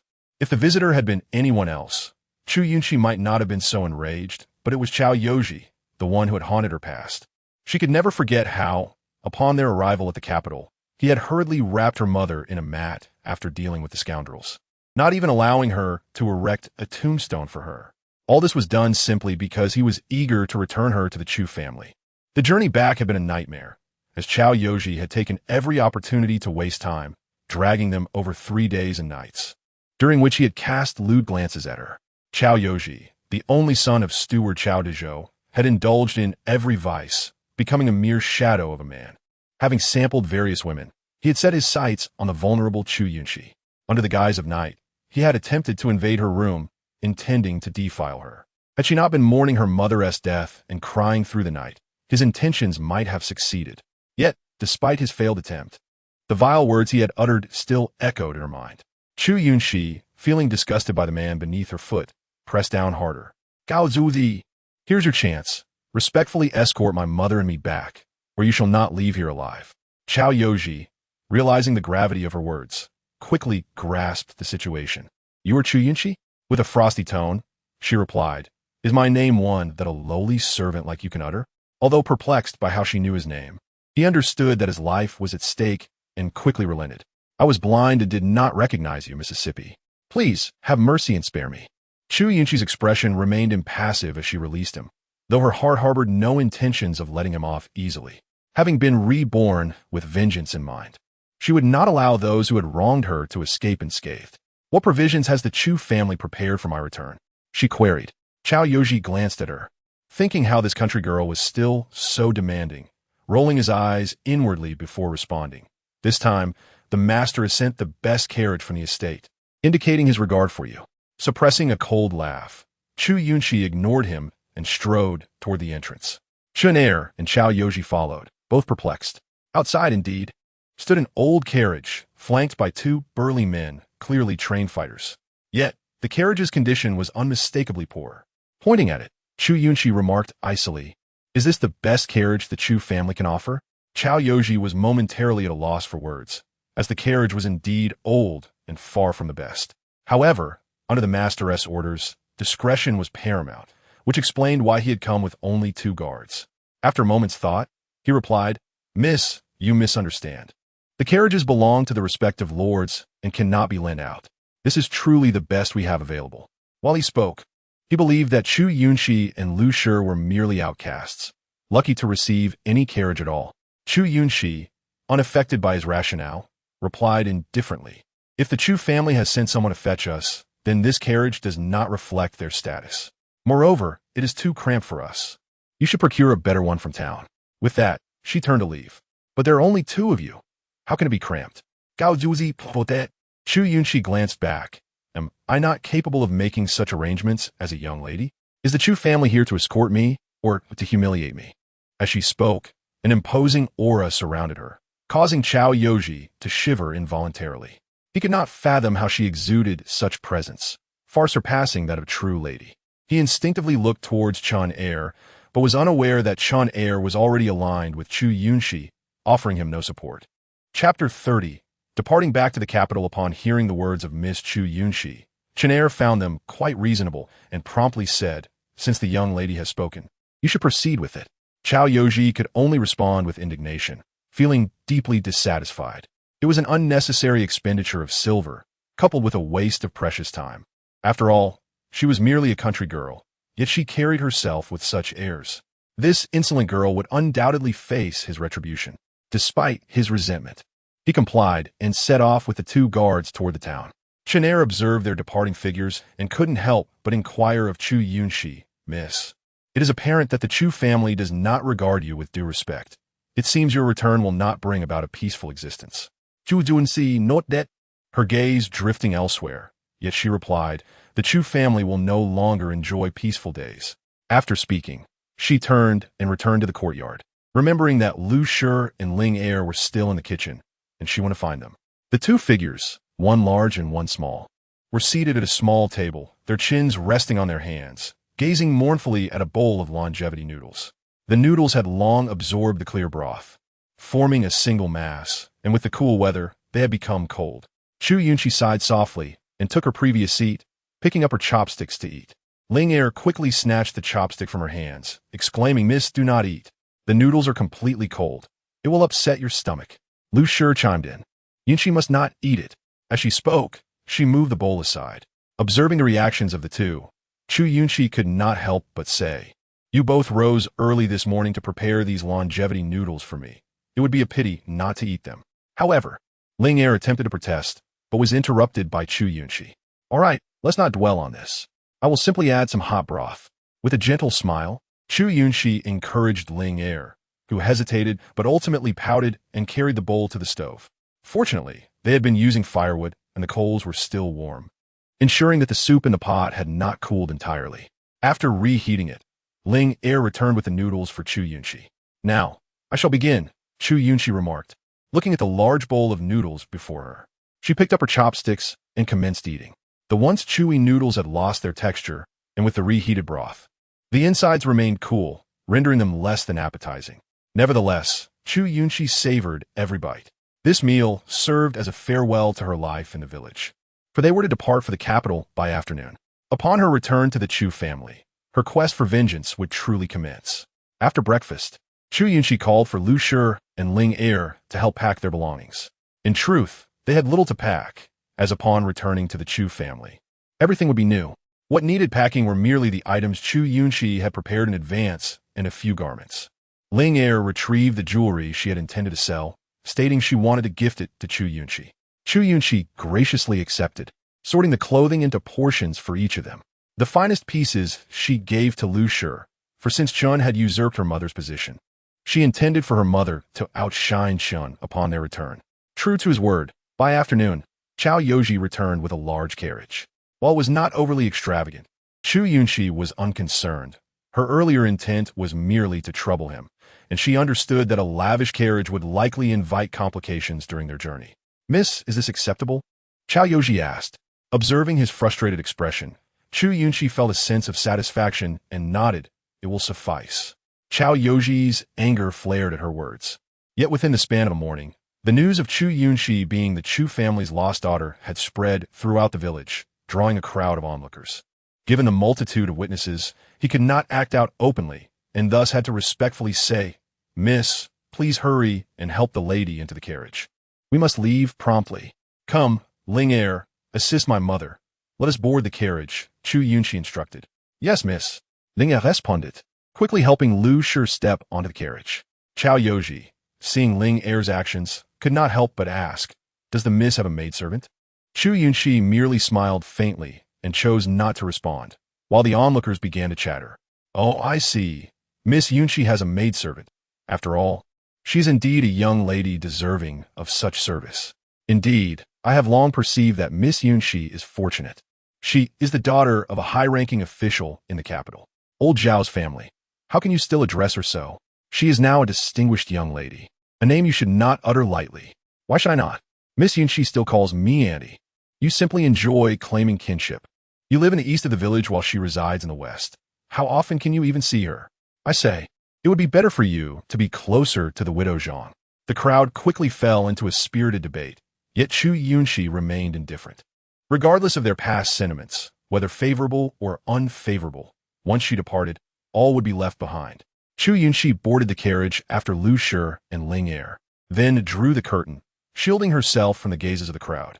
At Chao Yoji's command to depart, the carriage jolted into motion. Inside, Chu Yunxi grasped the hands of Ling Er and Lu Shi, saying, "Mother, Ling Er, we are returning to the capital." Before Lu Shi could respond, Ling Er's tears began to fall. Before Chu Yunxi could inquire, Ling Er suddenly knelt. Startled by her unexpected gesture, Chu Yunxi hurriedly reached to help her up, only to hear Ling Er say, "Miss, your immense kindness is something I can never repay." Furrowing her brow, Chu Yunxi pulled her up, saying, "What are you talking about? I am taking you to the capital merely because I cannot bear to see you alone and helpless. I never expected a repayment." Ling Er shook her head, insisting, "Though I am young, I understand that without you, I would likely never see the capital." Listening to her words, Chu Yunxi let out a sigh before replying, "I can only take you to the capital. It is vast, and finding someone is no small feat, especially after so many years. Their appearance may have changed. You must prepare yourself for the possibility of not finding them." Chapter 31. Do not blame me for being impolite. Ling Er nodded and continued, "I understand. However, I will not give up." "Very well," Chu Yunxi affirmed. "I shall do my best to assist you." "Thank you, Mississippi." Ling Er's tears threatened to fall again, prompting Chu Yunxi to wipe them away. "Do not cry. Have you forgotten what I told you before?" Upon hearing Chu Yunxi's words, Ling Er quickly shook her head. "I have not forgotten. Miss said that tears are the most useless thing. I have always remembered." Chu Yunxi smiled and pulled her to sit beside her. The route they took from the village was the same as in her past life, unchanged. By nightfall, they arrived at the familiar inn. Chu Yunxi lifted the curtain, bending slightly as she exited the carriage, then assisted Lu Shi and Ling Er down. Each of the three women wore a veil over their faces. Lu Shi was beautiful, and Chu Yunxi was no less so. Even Ling Er, having enjoyed a better life over the past month, had put on a few pounds and become increasingly lovely. In order to avert unnecessary troubles, Chu Yunxi decided that they should all don veils. She raised her gaze towards the inn, feeling a sense of apprehension. After all, if events were to unfold as they had in her previous life, there would undoubtedly be other occurrences within this establishment. Before they could even enter the inn, Chen Er approached with Xiaohe. As they were women, it was only natural that they could not share a carriage with Chen Er, so they took a separate carriage with Xiaohe, while the two bodyguards drove the horses. "Miss, Chao Yoji has reserved several rooms," Chen Er informed. Chu Yunxi nodded in acknowledgement, and then turned to Ling Er beside her, saying, "Ling Er, you shall stay with me and mother tonight. It is not safe to venture out alone." Upon hearing this, Ling Er immediately agreed. Yes, Mississippi. Chu Yunxi's intention was merely to mitigate risks, yet her words proved prophetic. At the witching hour, when all was silent, she heard the sound of the paper window being pierced, followed by a waft of gentle fragrance. Chu Yunxi's expression turned cold. She swiftly extracted a silver needle and pricked several acupoints on herself before closing her eyes, feigning slumber. However, her ears remained alert to the sounds beyond the door. The bolted door was pried open with a small knife, and with a creak, it swung wide. A figure entered cautiously, first glancing at Ling, who lay asleep on the soft couch. After confirming that Ling Er remained undisturbed, the intruder, emboldened by the effects of his drug, advanced towards Chu Yunxi. Upon entering the inner chamber, he was greeted by the sight of Lu Shi and Chu Yunxi lying in a deep slumber. He muttered to himself, "You little vixen, daring to provoke me. I shall show you my might. And when you return home in this sullied state, who would still want you?" Chu Yunxi did not open her eyes. She recognized the voice as that of Chao Yoji. Just as she had anticipated, he had chosen a longer route to the capital, hoping for an opportunity to take advantage of her along the way. Initially, She believed that confronting him upon their first meeting would dissuade him from harboring any ill intentions. Yet, the wretched man only thought with his lower instincts. Chu Yunxi had intended to spare his life, thinking that as long as he behaved himself during the journey, he might still prove useful upon their return to the capital. However, it seemed he was utterly oblivious to the gravity of his situation. Thus, she could not be blamed for her ruthless actions. Chao Yoji, oblivious to Chu Yunxi's thoughts, advanced confidently, assuming his drug had rendered them helpless. You little wench. Of all people to provoke, you chose me. None of you will escape tonight. I shall have my pleasure. He sneered, lecherously extending his hand towards her. In a flash, Chu Yunxi seized his wrist, twisting it with force, dislocating his arm. The excruciating pain overwhelmed him, and he collapsed, rolling on the ground while clutching his arm. Chu Yunxi frowned slightly. Her strength was still insufficient. She had aimed to break his arm, but had merely dislocated it. Nevertheless, this did not deter her from delivering 2 swift kicks. Initially, the pain was intense, but he would soon acclimate, thus taking advantage of the moment.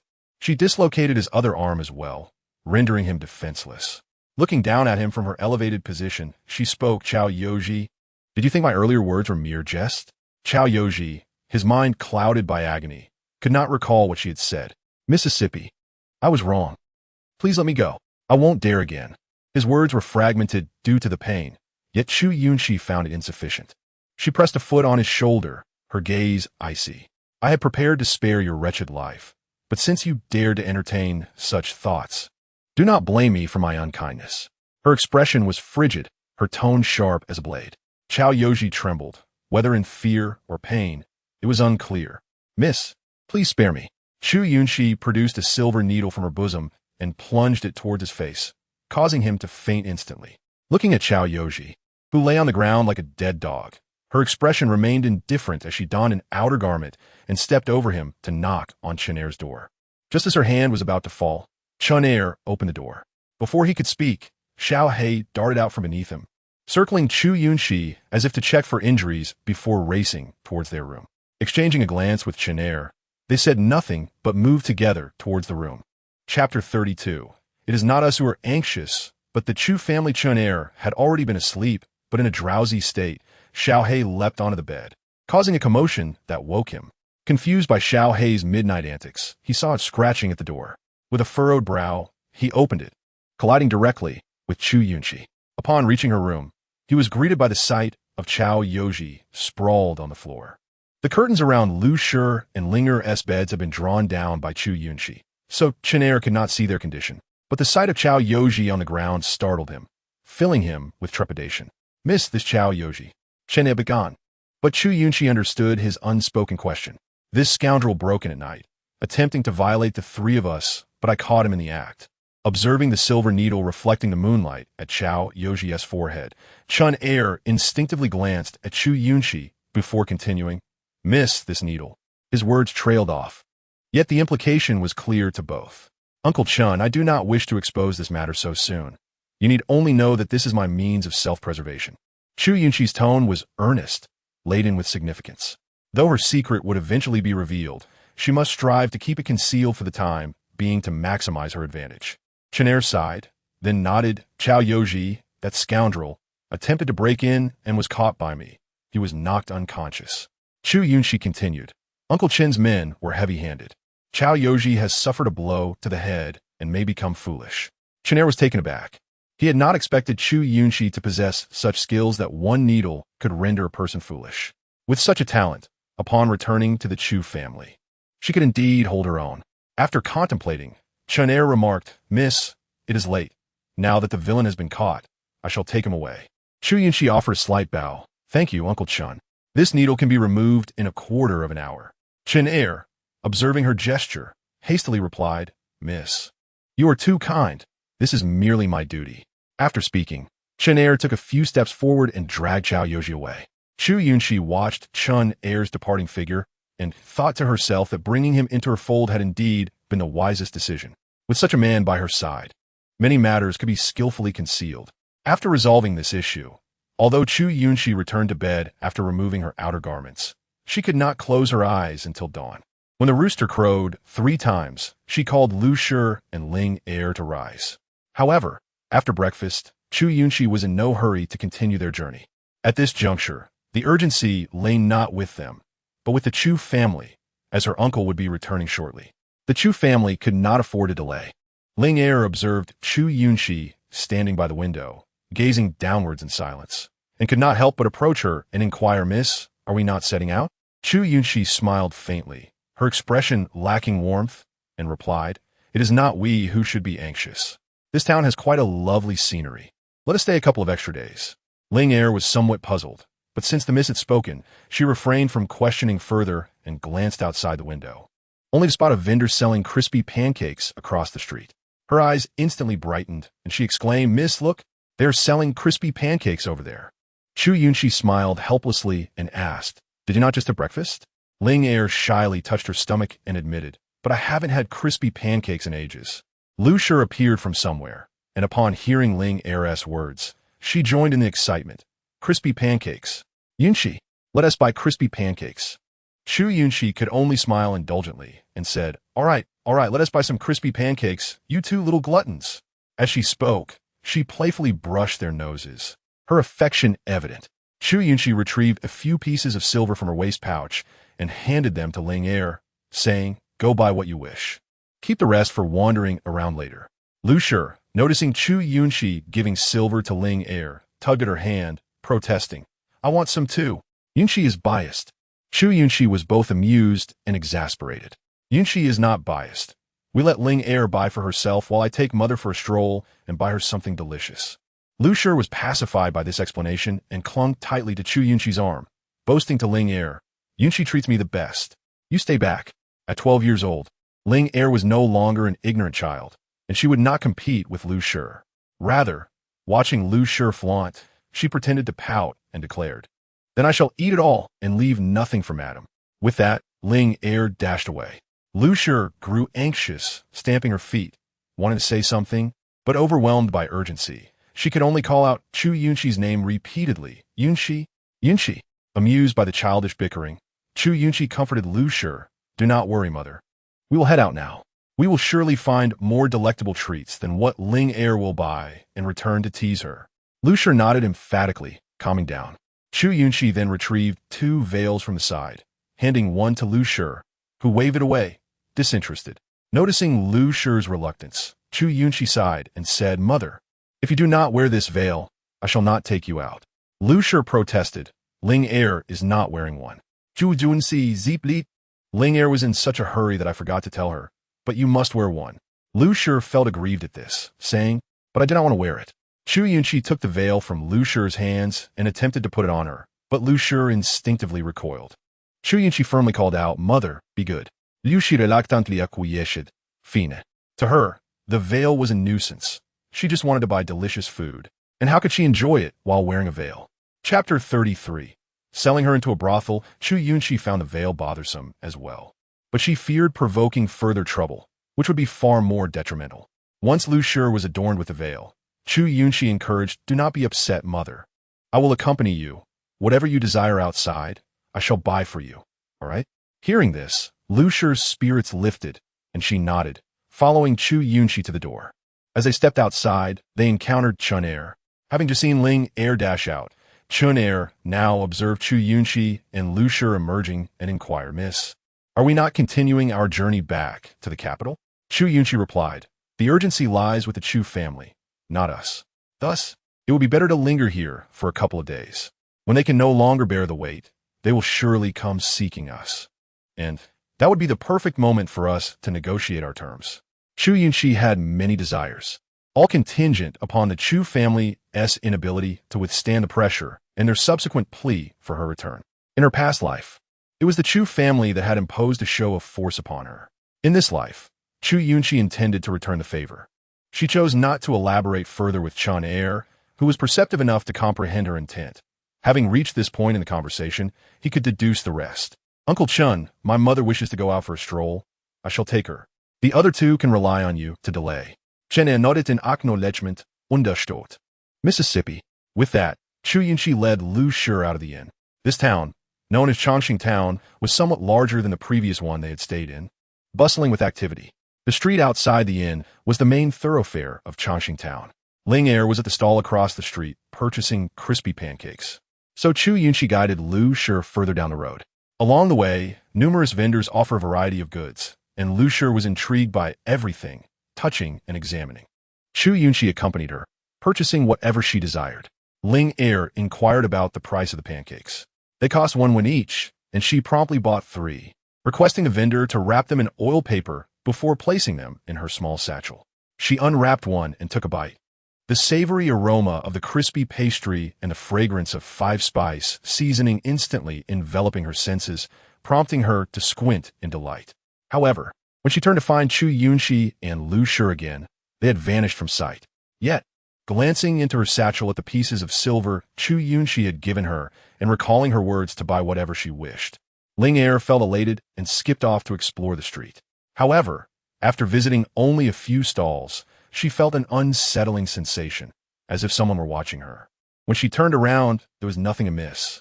Still, the feeling lingered, making her uneasy, so she decided to head back. Just as she passed an alleyway, she was suddenly yanked inside. The force was too great for her to maintain her balance, and she stumbled and fell to the ground. Facing 2 middle-aged men, Ling Er was frightened and instinctively tried to retreat, but one of the men, with a bushy beard, yanked her satchel away. He rummaged through it, extracting several pieces of silver, weighing them in his palm before turning to the other man, who wore an eye patch, and said, "I told you I saw this little girl with silver. You didn't believe me. Look, it's quite a bit." The one-eyed man glanced at the silver in the bearded man's hand and chuckled. "Is that a cause for such excitement? The young girl before me possesses a certain charm, and I await the moment when I can procure her for the brothel. It will undoubtedly yield a substantial profit, sufficient for my companion and me to indulge for quite some time." The one-eyed man, initially oblivious, now joins my companion in scrutinizing the girl. With her fair complexion and bright eyes, appears somewhat youthful. However, once she is delivered to the establishment and trained for a couple of years, she will be perfectly poised to serve clients. At her current age, her appearance is unlikely to undergo significant changes, ensuring a lucrative sale. Contemplating this, my companion remarks, "You are right, brother. This girl could fetch at least 15 or 20 taels, providing us with ample funds for further gambling." The girl, upon hearing their conversation, instinctively retreats in fear, only to find herself cornered in a narrow alleyway, with a wall at her back, rendering escape impossible. As the 2 men approach her with sinister grins, she fortuitously grasps a stick and brandishes it in defense. Yet, being but a young girl, her strength is insufficient, and her fear prevents her from keeping her eyes open. The moment she swings the stick, the burly man seizes it effortlessly. With a harsh tug, he exclaims, "You insolent wretch, dare to resist, and I shall beat you senseless." He strides toward her menacingly, while she, having nowhere to flee, cowers in the corner, trembling with fear, tears streaming down her face.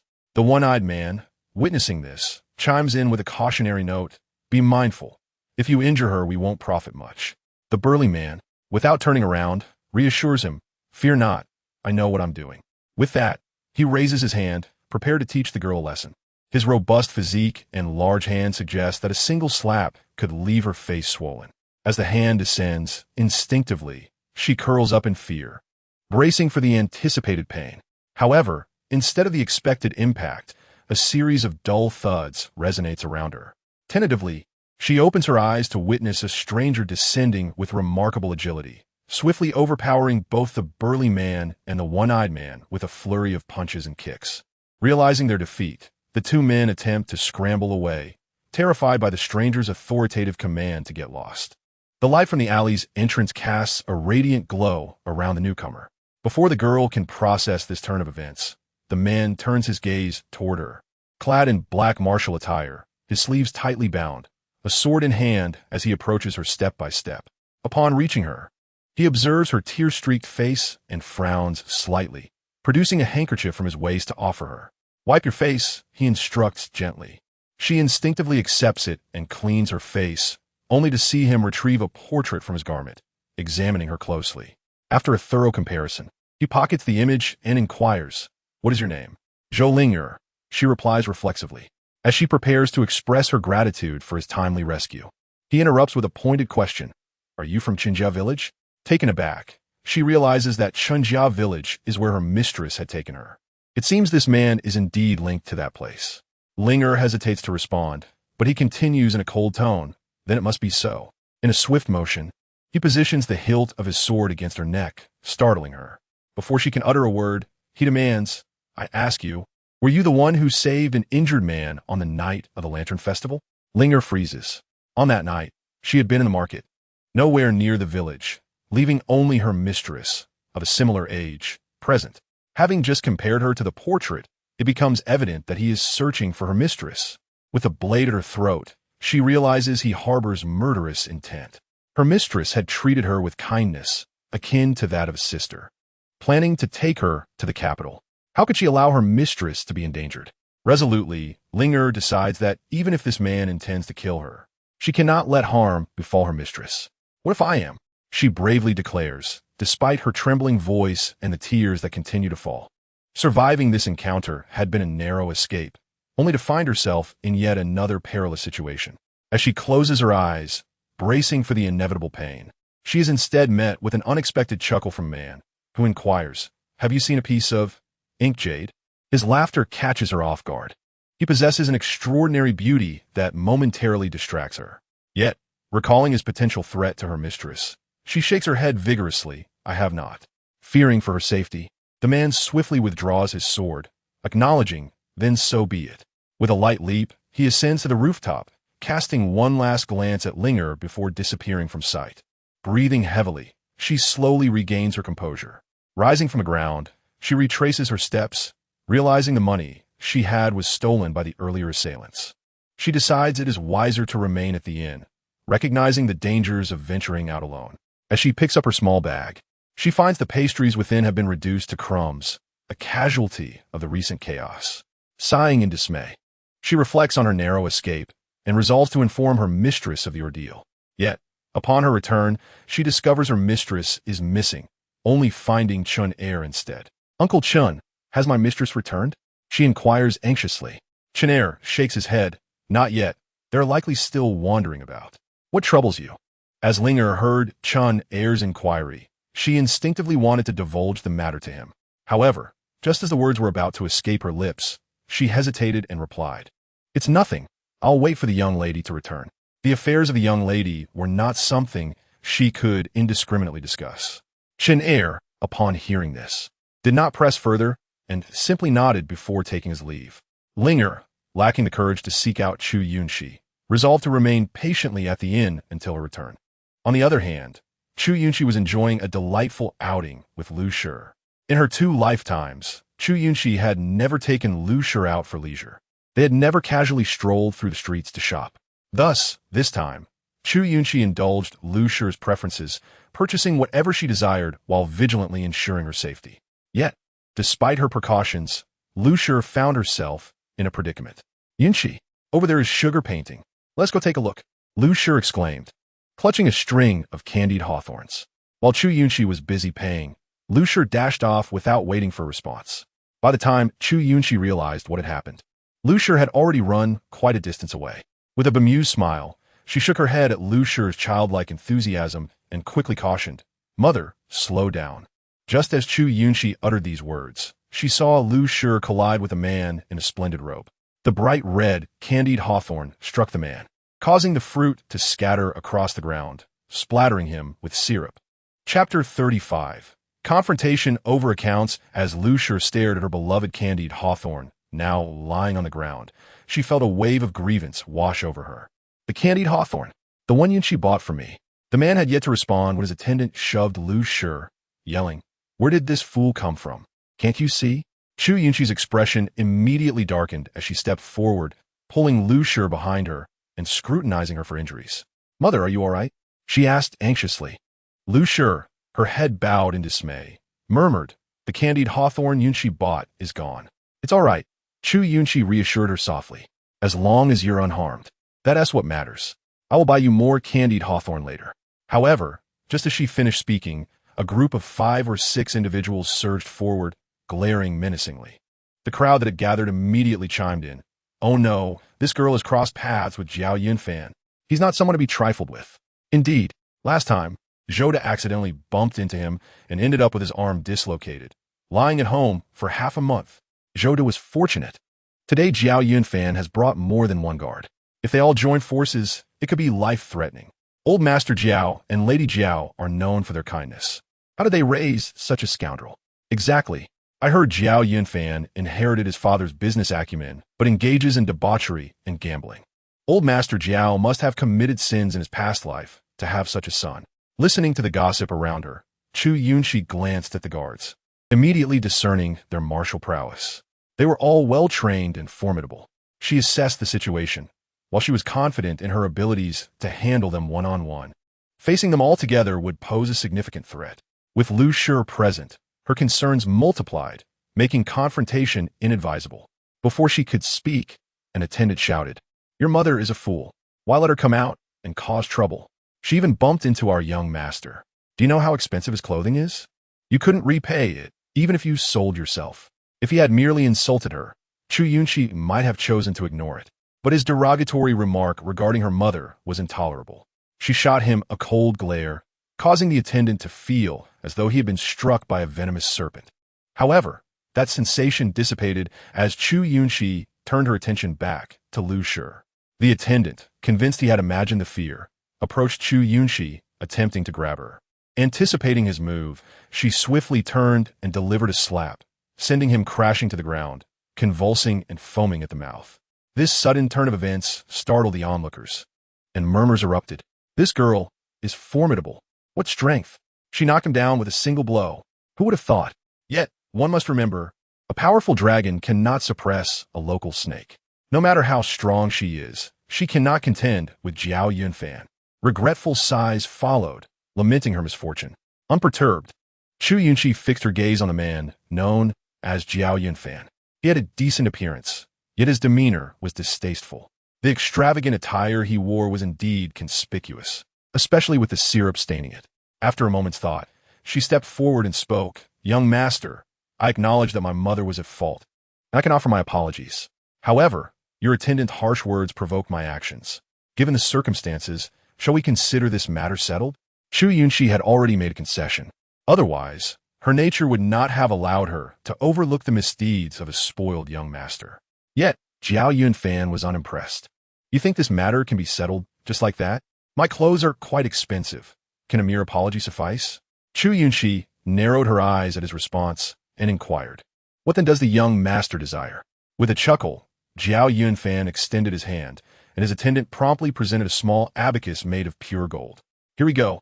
Jiao Yunfan is about to start counting. "She has finished now." As the crowd murmured, Chu Yunxi remained perplexed. She watched as Jiao Yunfan began clicking the abacus beads, saying, "The fabric of this garment is worth 30 taels. Considering my mother personally tailored it, the labor cost is 100 taels. Today, your mother has stained my clothing, and the syrup cannot be washed out, disrupting my leisurely shopping. You owe me 50 taels, and you have also injured my attendant. Medical fees, medication costs, lost wages, nutrition expenses, and compensation for emotional distress add up to 70 taels. In light of you being a young lady, I will generously offer a discount, bringing the total to 225 taels." Jiao Yunfan calculated swiftly, the abacus beads clicking rhythmically. Chu Yunxi, however, coldly scrutinized him and began to refute. "The fabric is merely a type of satin from Jiangnan, which, though it appears luxurious, costs only 15 taels per bolt. Your entire outfit likely used half a bolt, so let us say it's worth 10 taels. As for the labor, the finest tailor in the capital would charge no more than 10 taels for such a design." At her words, the crowd's expressions shifted. It was the first time they had witnessed someone stand up to Jiao Yunfan with such poise. Yet, before Chu Yunxi could finish, she coldly glanced at the attendant on the ground and continued, "That attendant is not seriously injured. A bowl of cold water poured over him would suffice to remedy the situation. Furthermore, regarding your claim that my actions have affected your mood, if we are to assign blame, it should rest upon your servant. As your subordinate, he ought to have been vigilant and alert to shield you from any danger. Yet he failed in this duty, resulting in my mother colliding with you. Moreover, your servant, without any provocation, insulted my mother and should therefore compensate her for emotional distress with 50 taels, in addition to the loss of her candied hawthorn, which amounts to an additional 30 taels and 3 1. Chapter 36. She is the fated one. The moment Chu Yunxi concluded her statement, a gust of wind swept by, lifting a corner of her delicate veil. Perhaps it was not secured tightly enough, for the veil was whisked away by the breeze. Jiao Yunfan had encountered many beauties before, but he had never met one who could engage him in such an articulate manner without losing ground, all while possessing such exquisite beauty. A smile danced upon her lips, radiating an invigorating charm that captivated him entirely. In that instant, he felt as though his heart had been filled to the brim. While society might label him as indulgent in vice, he alone knew that he had never been interested in any of those women. Only today, with this woman, did he feel an undeniable sense of destiny. Jiao Yunfan found himself stealing glances at Chu Yunxi, who, realizing her veil had been blown away, quickly reached out to retrieve it and put it back on. Observing her flustered demeanor, he understood the implications. Indeed, such a celestial beauty could not afford to reveal her true visage to the world without causing a stir. He scrutinized her from head to toe, and suddenly an idea struck him. He spoke. Regarding the 30 tails and 3 when you mentioned, I'm inclined to agree. The crowd, growing ever more curious, was taken aback by his words. What? Did I hear that correctly? This is the first time I've seen Jiao Yunfan willingly part with money. This girl is truly something. Do not speak too soon. Consider who Jiao Yunfan is. How could he possibly incur such a loss without reason? There is surely more to this than meets the eye. Indeed, let us observe further. Chu Yunxi did not anticipate such a prompt agreement from him. As the murmurs of the crowd swirled around her, she began to feel a twinge of doubt. However, given their circumstances, it would not be wise to escalate the matter further. After all, it is better to avoid trouble when possible. With this in mind, she replied, let us consider this incident an unfortunate misunderstanding, as both parties share blame. However, my mother has been startled, and I must take her home to soothe her. I cannot stay any longer. With that, Chu Yunxi grasped Lu's hand and made her way through the throng, intent on leaving the scene of descent. Yet, no sooner had she taken a step than Jiao Yunfan blocked her path. My lady, please wait. As the saying goes, no pain, no gain. Your remarks have certainly piqued my interest. Might you do me the honor of accompanying me to the tea house for some refreshments? Having finally encountered someone who stirred his heart, Jiao Yunfan was not about to let her slip away easily. Chu Yunxi frowned at him, though he bore a handsome countenance and a smile. Something about him struck her as rather insidious. Indeed, the whispers around her had proven true. This man harbored ill intentions. Glancing at him, she tightened her grip on Lu's hand and replied, I'm afraid I have no time. After uttering these words, she attempted to push past him. However, Jiao Yunfan was not one to concede easily, and he pursued her once more. My lady, why the haste?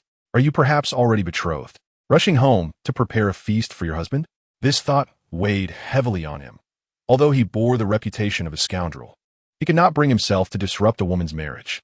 Chu Yunxi, feeling increasingly displeased at being obstructed, noticed Jiao Yunfan rhythmically tapping his fan against his palm, a sign of his impatience, though he concealed it well as he awaited her response.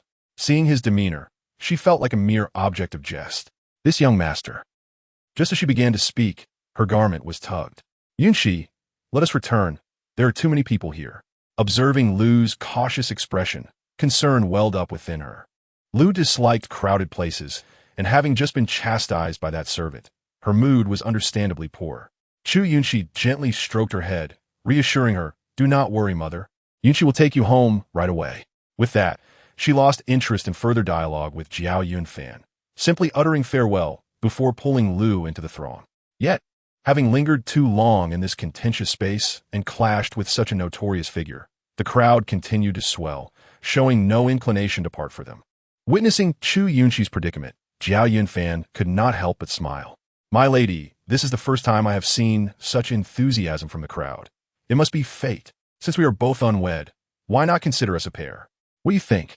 Upon hearing this, Chu Yunxi, already on edge, could no longer contain herself. She spun around, glaring at Jiao Yunfan. Though I am not from this city, I am certainly not your plaything. Your servant has already insulted my mother, and you have witnessed the consequences of his actions. I advise you not to test my patience further, but I find great pleasure in testing the patience of beautiful women. Jiao Yunfan retorted with a smirk, his tone deliberately provoking. Chu Yunxi, unable to restrain her anger at his demeanor, delivered a swift kick. Jiao Yunfan, is it? If your parents cannot manage your behavior, allowing you to roam the streets and harass respectable women, then I shall take it upon myself to discipline you. With that, she did not release Lu's hand, but instead kicked him several more times. This kick is for your heartlessness towards the common folk. This one for your lewd behavior towards women. This one for your business acumen misused for deceit. And this one for... As she enumerated his transgressions, Jiao Yunfan, accustomed to a life of luxury and indulgence, found himself at a disadvantage against the determined Chu Yunxi, who was well-versed in manual labor. The onlookers gasped in astonishment. Who would dare to knock Jiao Yunfan to the ground?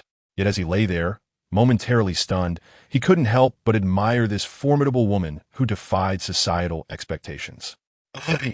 Well done. Just then, amidst the stunned crowd, a jovial voice emerged from behind. Following the sound, Chu Yunxi saw a well-dressed, middle-aged couple making their way through the throng. Chapter 37. You are a perfect match. The couple's exquisite silk garments and air of affluence made Chu Yunxi frown. Before she could utter a word, Jiao Yunfan's expression shifted to one of distress as he addressed them. Father, mother, what brings you here? Taken aback, Chu Yunxi realized that these were indeed Lord and Lady Jiao, and they had come to support him. Drawing a deep breath, she instinctively hid Lu behind her, contemplating a preemptive strike rather than facing a united front against the three of them, which could lead to complications. However, before she could voice her thoughts, Jiao Yunfan stood, declaring, Father, Mother, I wish to marry this woman. Upon hearing his proclamation, Chu Yunxi regretted not having kicked him a few more times. Mr. Jiao and Mrs. Jiao, I have heard from many that you are renowned for your benevolence in this town.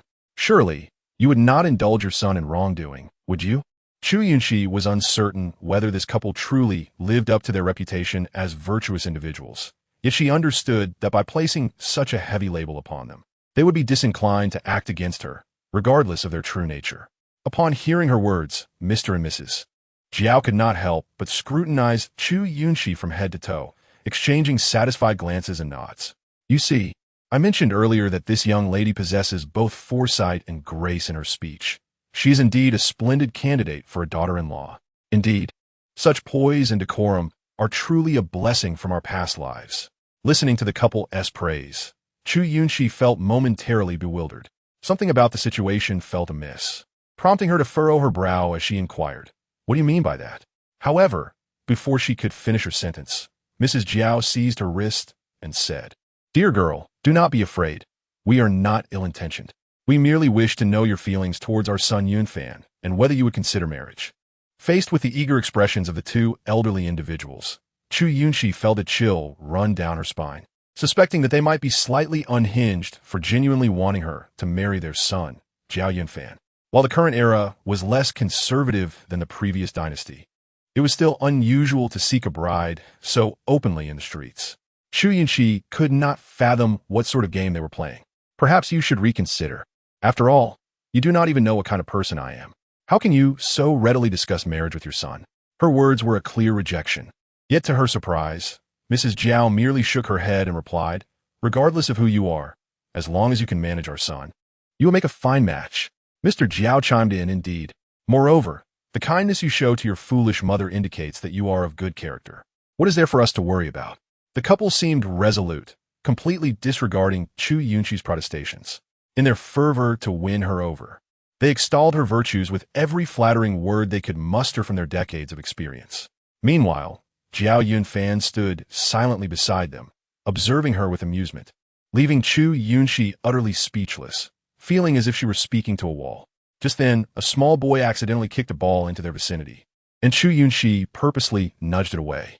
With the crowd gathering, the ball was soon trampled, causing the boy to wail, prompting his parents to rush over and confront the culprit.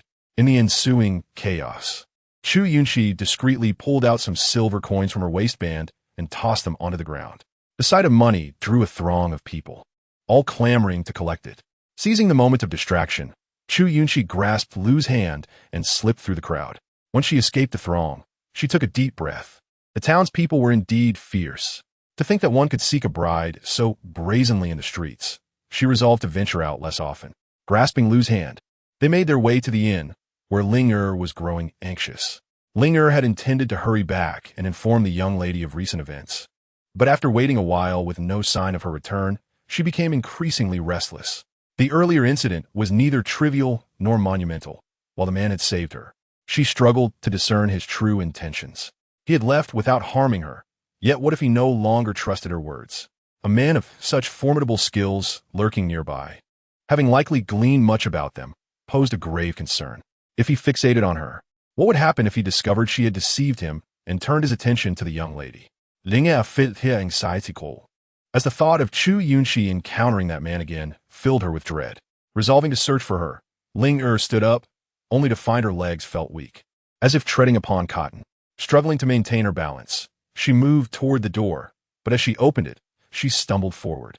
Just then, Chen ascended the stairs and caught sight of Ling falling to the ground. He hurried over, lifting her up. Ling, what has happened? Uncle Chun, go find a young lady. She may be in trouble. Ling's pallor was alarming, her tone urgent. Upon hearing her words, Chen Er's heart tightened, but before he could respond, Ling fainted in his arms. He called her name anxiously, but she showed no sign of awareness. Feeling the heat radiating from her forehead, he quickly checked her temperature and confirmed she was indeed burning with fever. Without a moment to lose, Chen carried Ling back to the room and laid her on the bed. Fortunately, she was merely a young girl of 11 or 12, so his actions would not raise any eyebrows. As he felt her feverish brow, concern gnawed at him, though he could not fathom the cause of her sudden illness. Such fevers could escalate swiftly and required immediate attention. Ling's words echoed in his mind, keeping him on edge with worry for Chu Yunxi's safety. Yet, with Ling in this state, he could not abandon her to search for Chu Yunxi. In his current predicament, he lacked anyone trustworthy to assist him, which was quite vexing. After much deliberation, Chen resolved to summon a doctor from the inn before setting out to find Chu Yunxi. He hurried downstairs. "Young man, come here." "Yes. How may I assist you, sir?" Chen produced several silver coins from his pocket and instructed the attendant, "Quickly, fetch a doctor. One of our young girls has a high fever." "Oh dear, that is unfortunate.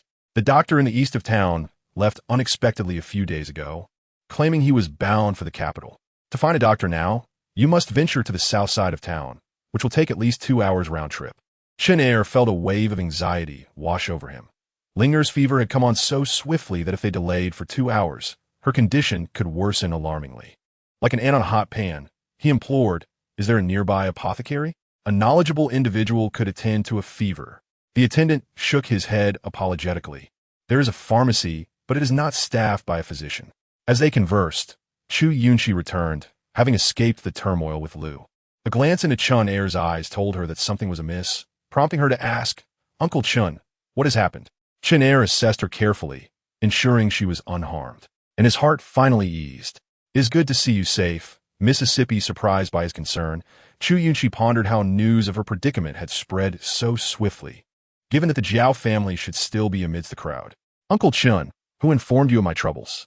She contemplated the possibility that the Chun family would not let her off so easily. Was there someone besides Xiao Yoji keeping watch over them? If so, she would have to reevaluate this adversary. Noticing her contemplative demeanor, Chen quickly clarified, it was not anyone else. It was Ling. Chu Yunxi nodded in understanding. It seemed that Ling had seen her entanglement with Jiao Yunfan and had hurried back to alert Chen hoping he could come to her aid. Thus, everything fell into place. It must be said that this girl possesses a certain cunning. It appears she has not misjudged her choice. With this thought, Chu Yunxi's spirits lifted considerably. She instinctively glanced behind Chen and inquired, "Where is she?" Given Ling's temperament, she ought to have accompanied Chen in searching for her, rather than remaining so composed. Upon realizing this, Chen hurriedly responded, "Ling has developed a high fever. I was just about to send this lad to fetch a doctor, but he claims there are no doctors in the east of the city and must go to the south instead. With the back and forth, it will take 2 hours. Ling will surely suffer greatly." Upon hearing this, Chu Yunxi's expression changed instantly, and she quickly replied, "Take me up to see her." Chen upon hearing Chu Yunxi's words, complied and swiftly led her and Lucia upstairs. Upon entering the bedroom, Chu Yunxi beheld Ling, a small figure lying on the bed, tossing restlessly. The high fever, coupled with her concern for Chu Yunxi, made her murmur indistinctly, "Miss, I have come to save you." Lucia immediately rushed over, grasping Ling's hand. then placed her palm against Linger's forehead. Yunxi, Linger is burning up. Chu Yunxi approached, offering Lu Shi a few words of reassurance. Do not worry, mother. Yunxi will check on Linger right away. As she spoke, Chu Yunxi took Linger's other arm to feel her pulse and gently lifted her eyelids to inspect her pupils. Subsequently, she turned and moved to the desk, retrieving paper and ink to write.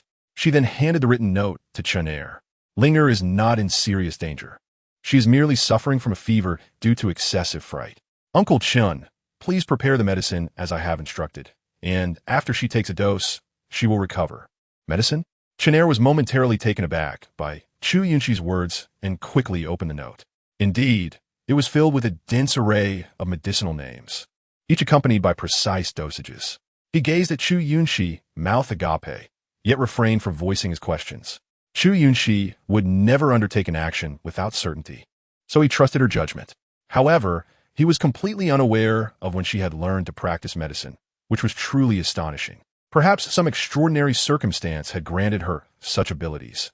Nonetheless, it was advantageous for Chu Yunxi to possess additional skills, increasing her chances of success in future endeavors and sparing her from further grievances.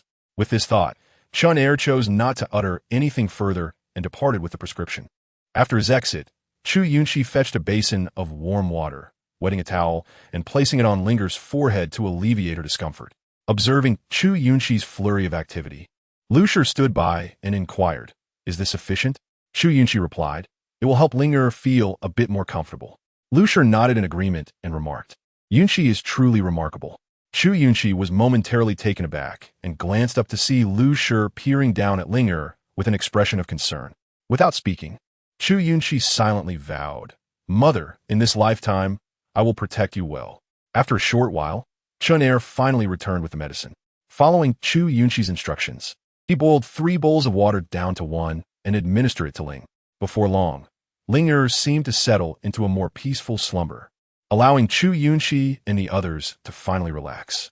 As they busied themselves, the daylight began to fade. Chun suggested, "Miss, I will have the waiter bring up some dishes so we can eat and rest early." Chu Yunxi nodded in agreement and added, "Uncle Chun, you have also grown weary. Please return to rest." "Yes, miss," Chun acknowledged before leaving the room. Shortly thereafter, the waiter arrived with several dishes. After dining, Chu Yunxi intended to encourage Lu Shi to rest, yet Lu Shi, still anxious about Linger, insisted on staying by her side. "Mother, Linger is fine now. Please go rest and do not tire yourself." Lu Shi shook her head, stating, "Linger is ill. A mother must watch over her child, just as I do for Yunxi. I want to be able to see her the moment I open my eyes." Chu Yunxi felt a complex emotion stir within her. Although Lu Shi may be simple-minded, her devotion as a mother could rival that of anyone else. In her past life, she lacked the ability to protect Lu Shi. If it were possible, she would wish to whisk Lu Shi away to a peaceful refuge, away from the turmoil and treachery surrounding them. However, even if she sought escape, there would be no reprieve from those who pursued them. Thus, she resolved to fight, to carve out a bloody path, and to create a serene sanctuary for Lu Shi. Chapter 39. The King of Hell comes to visit Linger, recovered from her fever and slept soundly through the night. Upon waking the next day, she felt rejuvenated, yet completely forgot the matter of informing Chu Yunxi about the mysterious man.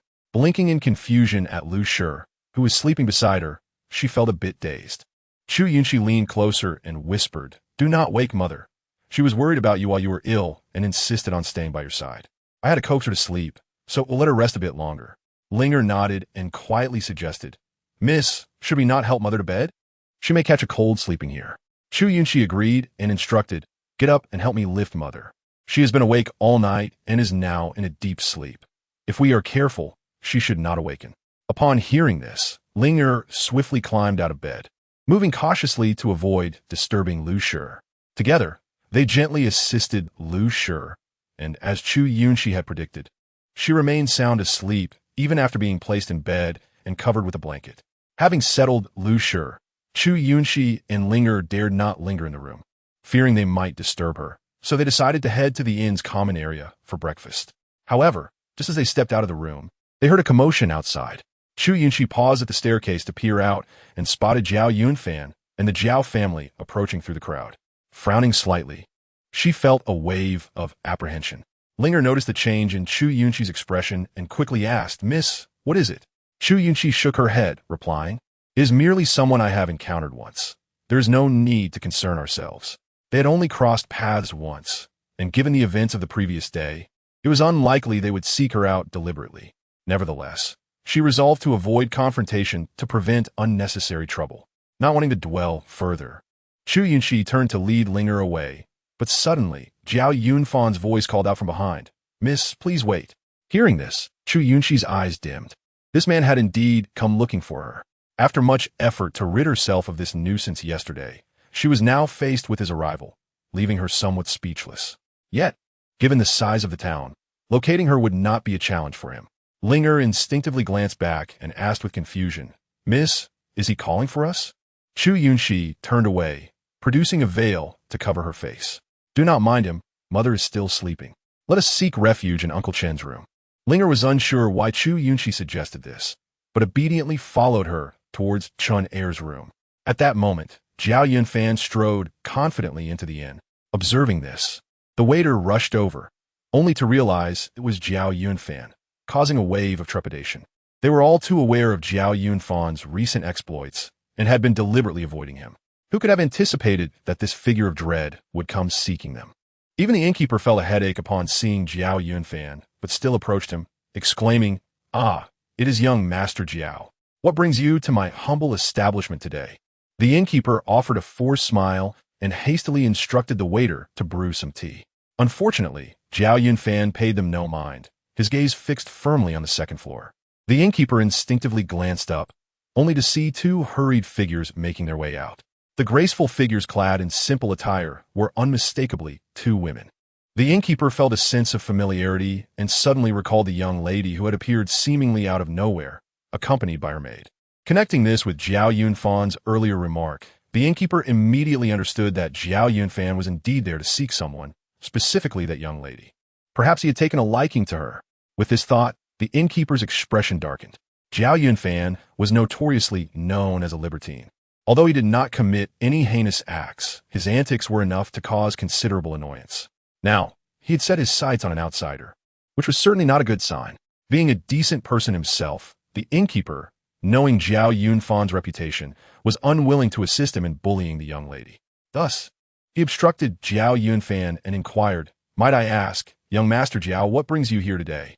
Unfazed, Jiao Yunfan pointed with his folding fan toward the second floor and asked, "What is the name of that young lady who was just here?" Since Chu Yunxi and her companions had been residing at the inn for 2 days, even without inquiring, the innkeeper could gather some information from them. However, upon hearing Jiao Yunfan's question, he feigned ignorance. "Young lady? I haven't seen any young lady."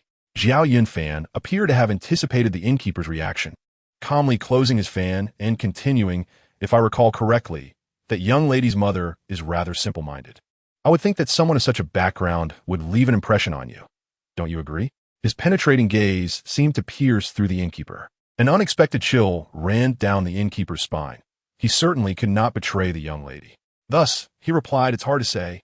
I am usually preoccupied with accounts in the back and seldom attend to guests in the front. It's quite normal not to see anyone." Seeing the innkeeper's act of ignorance, Jiao Yunfan chuckled playfully. "Innkeeper, are you truly unaware of who I am? Pretending to be oblivious has consequences you may not wish to bear." The innkeeper's expression shifted dramatically at Jiao Yunfan's words, yet before he could respond, voices from behind Jiao Yunfan interrupted. "Yunfan, no nonsense." Following the voice, the innkeeper turned to see Master Jiao and Madame Jiao approaching, and he rushed toward them like a drowning man clutching a straw. Master Jiao, Madame Jiao. The couple were well-respected benefactors in the area, and the innkeeper, acknowledging Master Jiao's past as a scholar, performed a respectful gesture. Master Jiao returned the courtesy and said, "Apologies for disturbing you." The innkeeper smiled and replied, "It's no disturbance at all. It's just that young Master Jiao insists on seeking a certain young lady, and this." The innkeeper's words trailed off, but the implication was clear. Master Jiao sighed and said, "Indeed, she is a remarkable young lady. Not only has Yin Fan taken a liking to her, but my wife and I have as well. We came today to inquire if she would be willing to become a daughter-in-law of the Jiao family." Chapter 40. Love at first sight or mere infatuation. The innkeeper was momentarily taken aback by Master Jiao's statement. and then, furrowing his brow, he replied, Master Jiao, your son is being reckless. How could you? Master Jiao, feeling a bit embarrassed by the innkeeper's words, forced a smile. My wife and I should not be so forward, but this young lady is the only one we have encountered who could potentially keep Yunfan in check. As parents, we have failed to guide him and have allowed him to develop this libertine character. If we could find him a wife who could manage him, it would fulfill our long-held wish. The innkeeper opened his mouth to speak, but upon seeing Master Jiao's earnest demeanor, he refrained, simply stating, Master Jiao, have you considered the feelings of the young lady? Is it not possible to tarnish her reputation? Master Jiao sighed. If it were not for the fact that this lady is so suitable, my wife and I would not dare to act in such a manner. Madame Jiao added, we do not wish to pressure her. If she truly does not wish to, then so be it. However, Yunfan is quite insistent, and so we have come to see for ourselves. Listening to the couple, the innkeeper felt at a loss for how to advise them. The Jiao family had never committed any wrongdoing. During good years, they built bridges and roads, and in lean years, they opened their granaries to distribute grain. Yet, despite their benevolence, fate had not favored them, and after many years, they had finally been blessed with a son, only to find that he had become the frivolous Jiao Yunfan, possessing intelligence, yet lacking purpose. Resigned, the innkeeper decided to leave the matter be. After expressing his thoughts, he turned and returned to the counter, opting to ignore the situation. It was a conundrum he could not resolve, so he chose to act as though he had not seen anything and let them be. However, Jiao Yunfan was unaware of which room Chu Yunxi occupied, so he stood in the lobby and instructed a servant to call out. The young lady we encountered on the street yesterday. Our young master requests your presence downstairs for a discussion. The servant's voice was loud enough for Chu Yunxi, hiding in Chun Er's room with Linger, to hear clearly. Linger, unable to contain herself, asked, Miss, are they calling for you? Chu Yunxi, her expression apathetic, nodded slightly, feeling a twinge of annoyance. Chun Er, observing her demeanor, inquired, Miss, what is the matter? Chu Yunxi exhaled and recounted, yesterday, while out with my mother, we encountered this individual. She shared the events of the previous day with Linger and Chun Er. Linger was immediately displeased. Miss, how can they treat you this way? They claim to be benefactors, yet they are clearly pressuring you. Chun Er added, Indeed, Mississippi, it seems this is not a place for us to linger. Perhaps we should leave promptly. Before Chu Yunxi could respond, she heard the servant's voice change.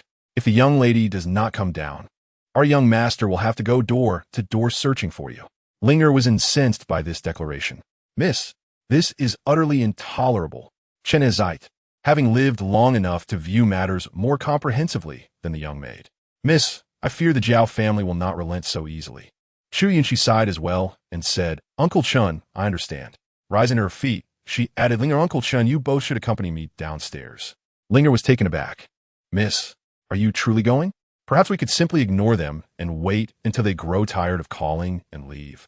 Chu Yunxi shook her head. Jiao Yunfan already saw us, so he will not leave easily. Besides, he instructed that servant to call out.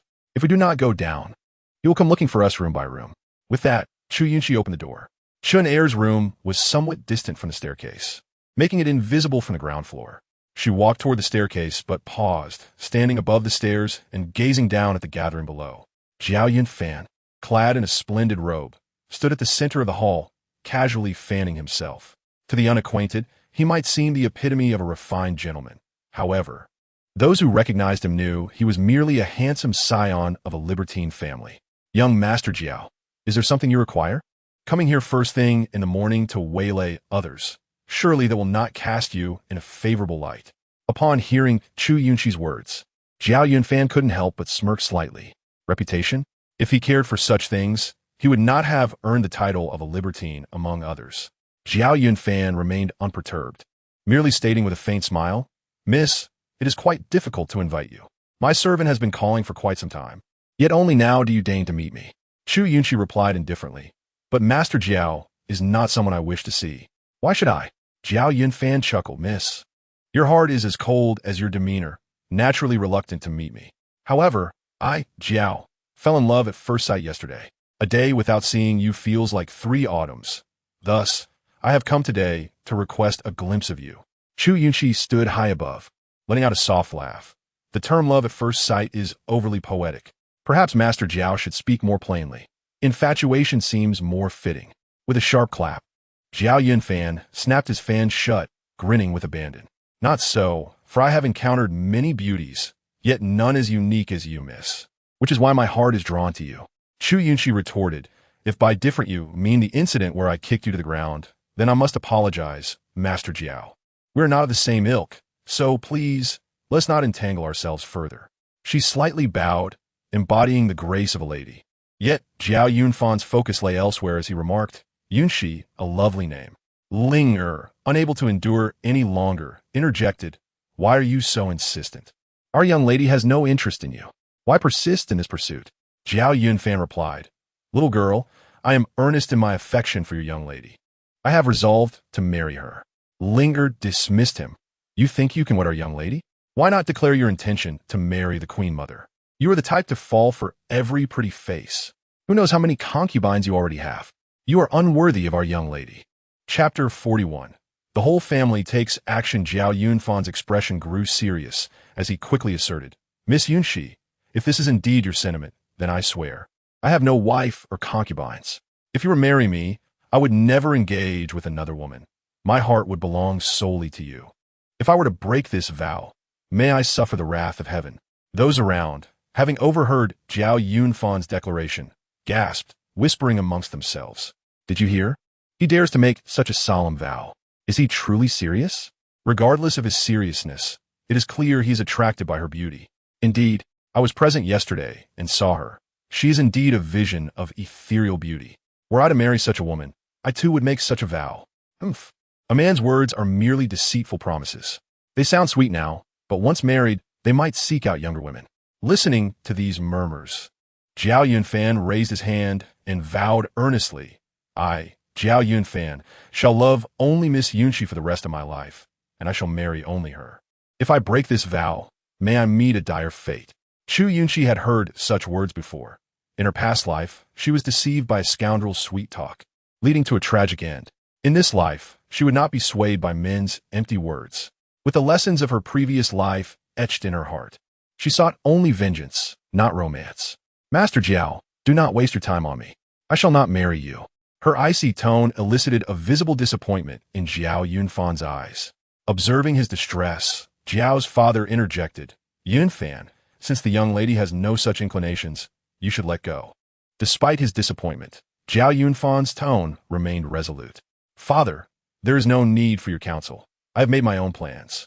Zhao's mother, witnessing her son's demeanor, sighed and addressed Chu Yunxi. My dear, though we have only just met, I can see you would make a wonderful wife and daughter-in-law. Should you wish to enter our family, we would treat you well. Consider it. My son may be somewhat reckless, but he harbors no ill intentions. I have never seen him so earnest about a girl. Since fate has brought you two together, why not embrace this divine arrangement? She continued, moreover, you have your burdens. Caring for your foolish mother is not easy. It would be wise to settle down rather than roam aimlessly and face hardships. In her fervor to persuade Chu Yunxi, Zhao's mother spared no words. Yet, the mention of Lu, Chu Yunxi's mother, crossed an unforgivable line. Unaware of the peril she was in, Zhao's mother continued, Miss, your foolish mother is but a burden. If you marry into our family, I assure you she will be well cared for, freeing you from worry. I have spoken my piece. Please consider it. Madam Jiao, you speak too much. As soon as Zhao's mother's words left her lips, Chu Yunxi's displeasure was evident. Instantly, the atmosphere shifted, and onlookers began to murmur among themselves. How powerful is this young lady's presence? Indeed, Madame Jiao's words were quite ungracious. Clearly, this young lady is a devoted child, and yet she speaks ill of her mother. Who could endure such disrespect? Jiao's father and mother, usually perceptive, had become muddled in their pursuit of their son's affection. It was understandable, given that they had longed for a son in their old age, resulting in a certain bias. Yet, they should have known better than to speak in such a manner. The young lady had already made her rejection clear, and continuing to press her was only irritating. Indeed, everyone knows what kind of person Zhao Yunfan is. Who would wish to marry their daughter to him? Zhao's father and mother were indeed losing their dignity in the process. The crowd's observations were astute. Zhao's mother, driven by maternal love, should never have attempted to coerce Chu Yunxi into marrying into their family. Chu Yunxi, casting a cold gaze, declared, "Let today's affair end here, Master Jiao. It would be prudent for you and your family to depart, lest matters escalate and we all lose face." Her voice, frigid and resolute, left no room for dissent. Jiao's father, fully aware of his wife's earlier comments, also found them overly aggressive. With a sigh, he turned to Chu Yunxi, offering a sincere apology. "My dear, forgive us. We have been too forward." After these words, he then addressed his wife and son. "Let us return. We must not further irritate the young lady." Jiao's mother, still frowning, was clearly reluctant. However, having heard the crowd's comments, she realized the gravity of her overstep and could only nod in agreement. As they departed, Jiao Yunfan cast a regretful glance at Chu Yunxi, his eyes betraying a hint of sorrow. Once the Jiao family left the inn, the onlookers gradually dispersed, and only then did the chill in Chu Yunxi's eyes soften. Yet, as she turned, she found herself confronted by Ling'er's furious gaze. The Jiao family had indeed gone too far. Although Ling'er is merely 11 or 12 years old, far from the age of marriage, she has heard some gossip about love in the village and is not entirely ignorant of worldly affairs. Moreover, the man's demeanor earlier was strikingly reminiscent of the way the old bachelor at the village entrance used to pester Widow Zhang, which was indeed quite distasteful. Particularly, Madame Jiao's remarks were quite outrageous. Seeing Ling'er indignantly defending her, Chu Yunxi could not help but say, "The Jiao family has indeed gone too far, persistently bothering us without cause. It is truly exasperating." Ling'er echoed with a huff, "Exactly. That Madame Jiao even spoke ill of Our Lady. What is wrong with her? I think Our Lady is splendid. If she truly insists on marrying her daughter into this family, with such relentless harassment, it would only bring Our Lady misery." Listening to Ling'er, Chu Yunxi felt considerably uplifted and remarked, "Madame Jiao is simply overly concerned for her son.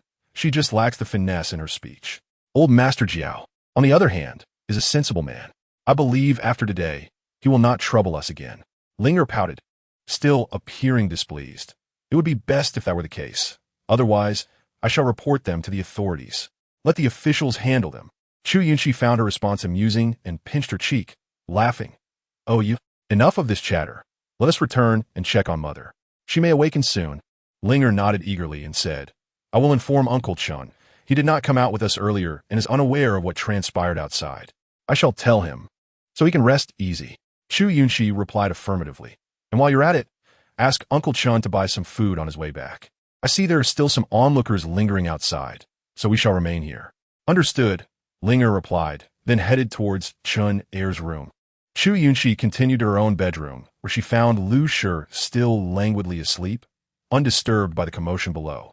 Chu Yunxi, my sopti, realizing how truly exhausted her mother must be, she gently tucked the blanket around Lu Shi without waking her, choosing instead to keep watch as she continued to sleep.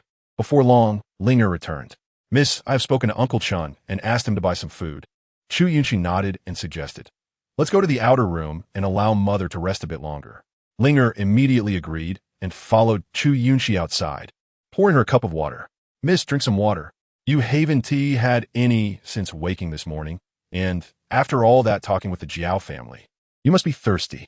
Ling'er's words made Chu Yunxi aware of her own thirst, and she accepted the cup, feeling the warm tea soothe her parched throat. They remained quiet, careful not to disturb Lu Shi. After a while, Chen Er returned with breakfast. However, due to the delay caused by the Jiao family, many breakfast stalls had already closed, and he had only managed to bring back a few buns.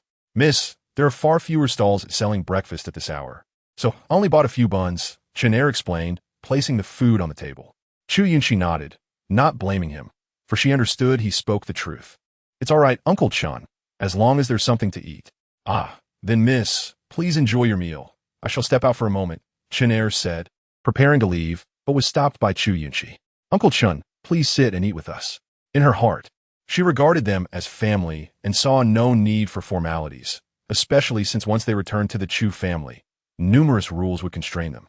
She did not wish to be distant from her trusted confidants, particularly Chen Er, who was the first to ally with her and had been with her for years. It would be inappropriate for her to act aloof. Realizing her firm stance, Chen Er complied and sat down obediently.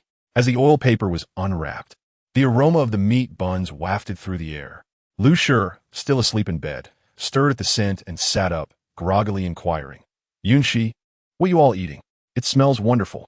Seeing her mother's reaction, Chu Yunxi couldn't help but chuckle, shaking the bun in her hand and asking, Mother, would you like a meat bun?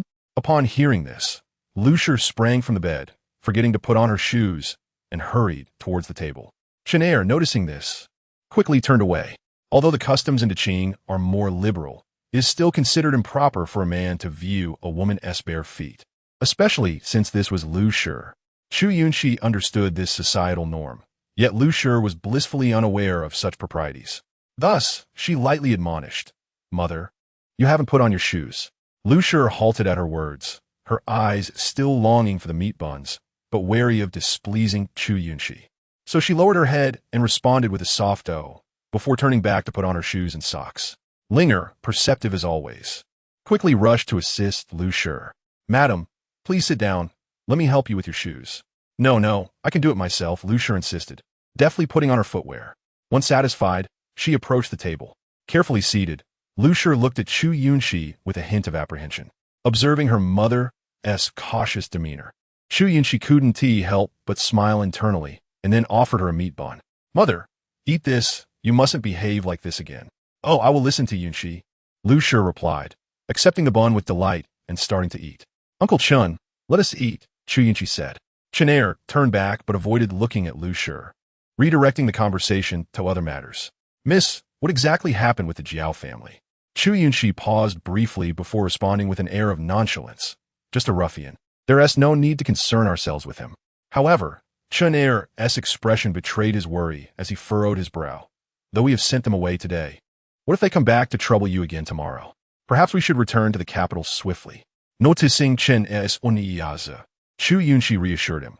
The Chu family must also be anxious by now. We can expect visitors in the next few days. We shall leave then, no matter what.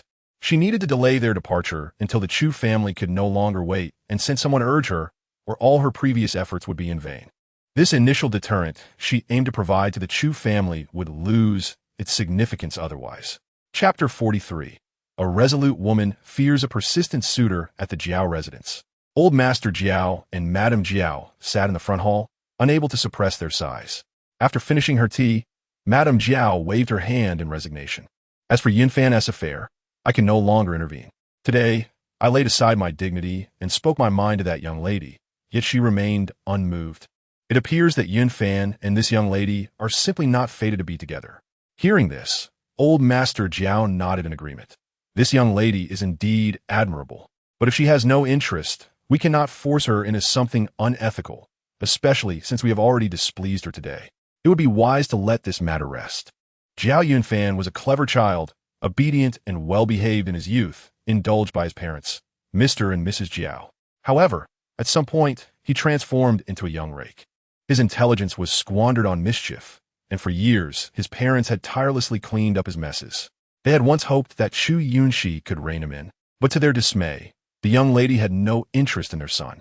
Despite their efforts, she remained indifferent. Consequently, the couple decided to relinquish their hopes. Yet, upon overhearing their conversation, Jiao Yunfan vehemently disagreed. I will not give up. He had finally found someone who stirred his heart. He could not let her slip away. Seeing her son's obstinacy, Mrs. Jiao gently implored, Yunfan, you should abandon this hope. The young lady clearly does not harbor feelings for you. Her disinterest is evident. Why subject yourself to further frustration?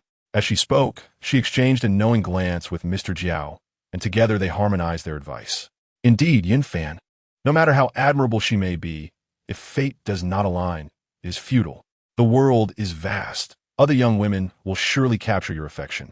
However, Jiao Yunfan merely shook his head, his gaze distant, as if he were looking through the air at another person entirely. Among the vast waters, I shall take but a single ladle. Miss Yunxi, I must have her. Observing her son's unwavering resolve, Mrs. Jiao sighed in exasperation. But if she does not reciprocate, your persistence will only breed her aversion. Mother, he retorted, there's a saying that a strong-willed woman fears a persistent man, even if she is like ice. I will warm her. Mr. Jiao sighed once more. What folly is this? With such determination, why not direct your affections elsewhere? Do you realize what people are saying about you? With your reputation, which young woman would be willing to marry you? Jiao Yunfan lowered his head, affirming softly.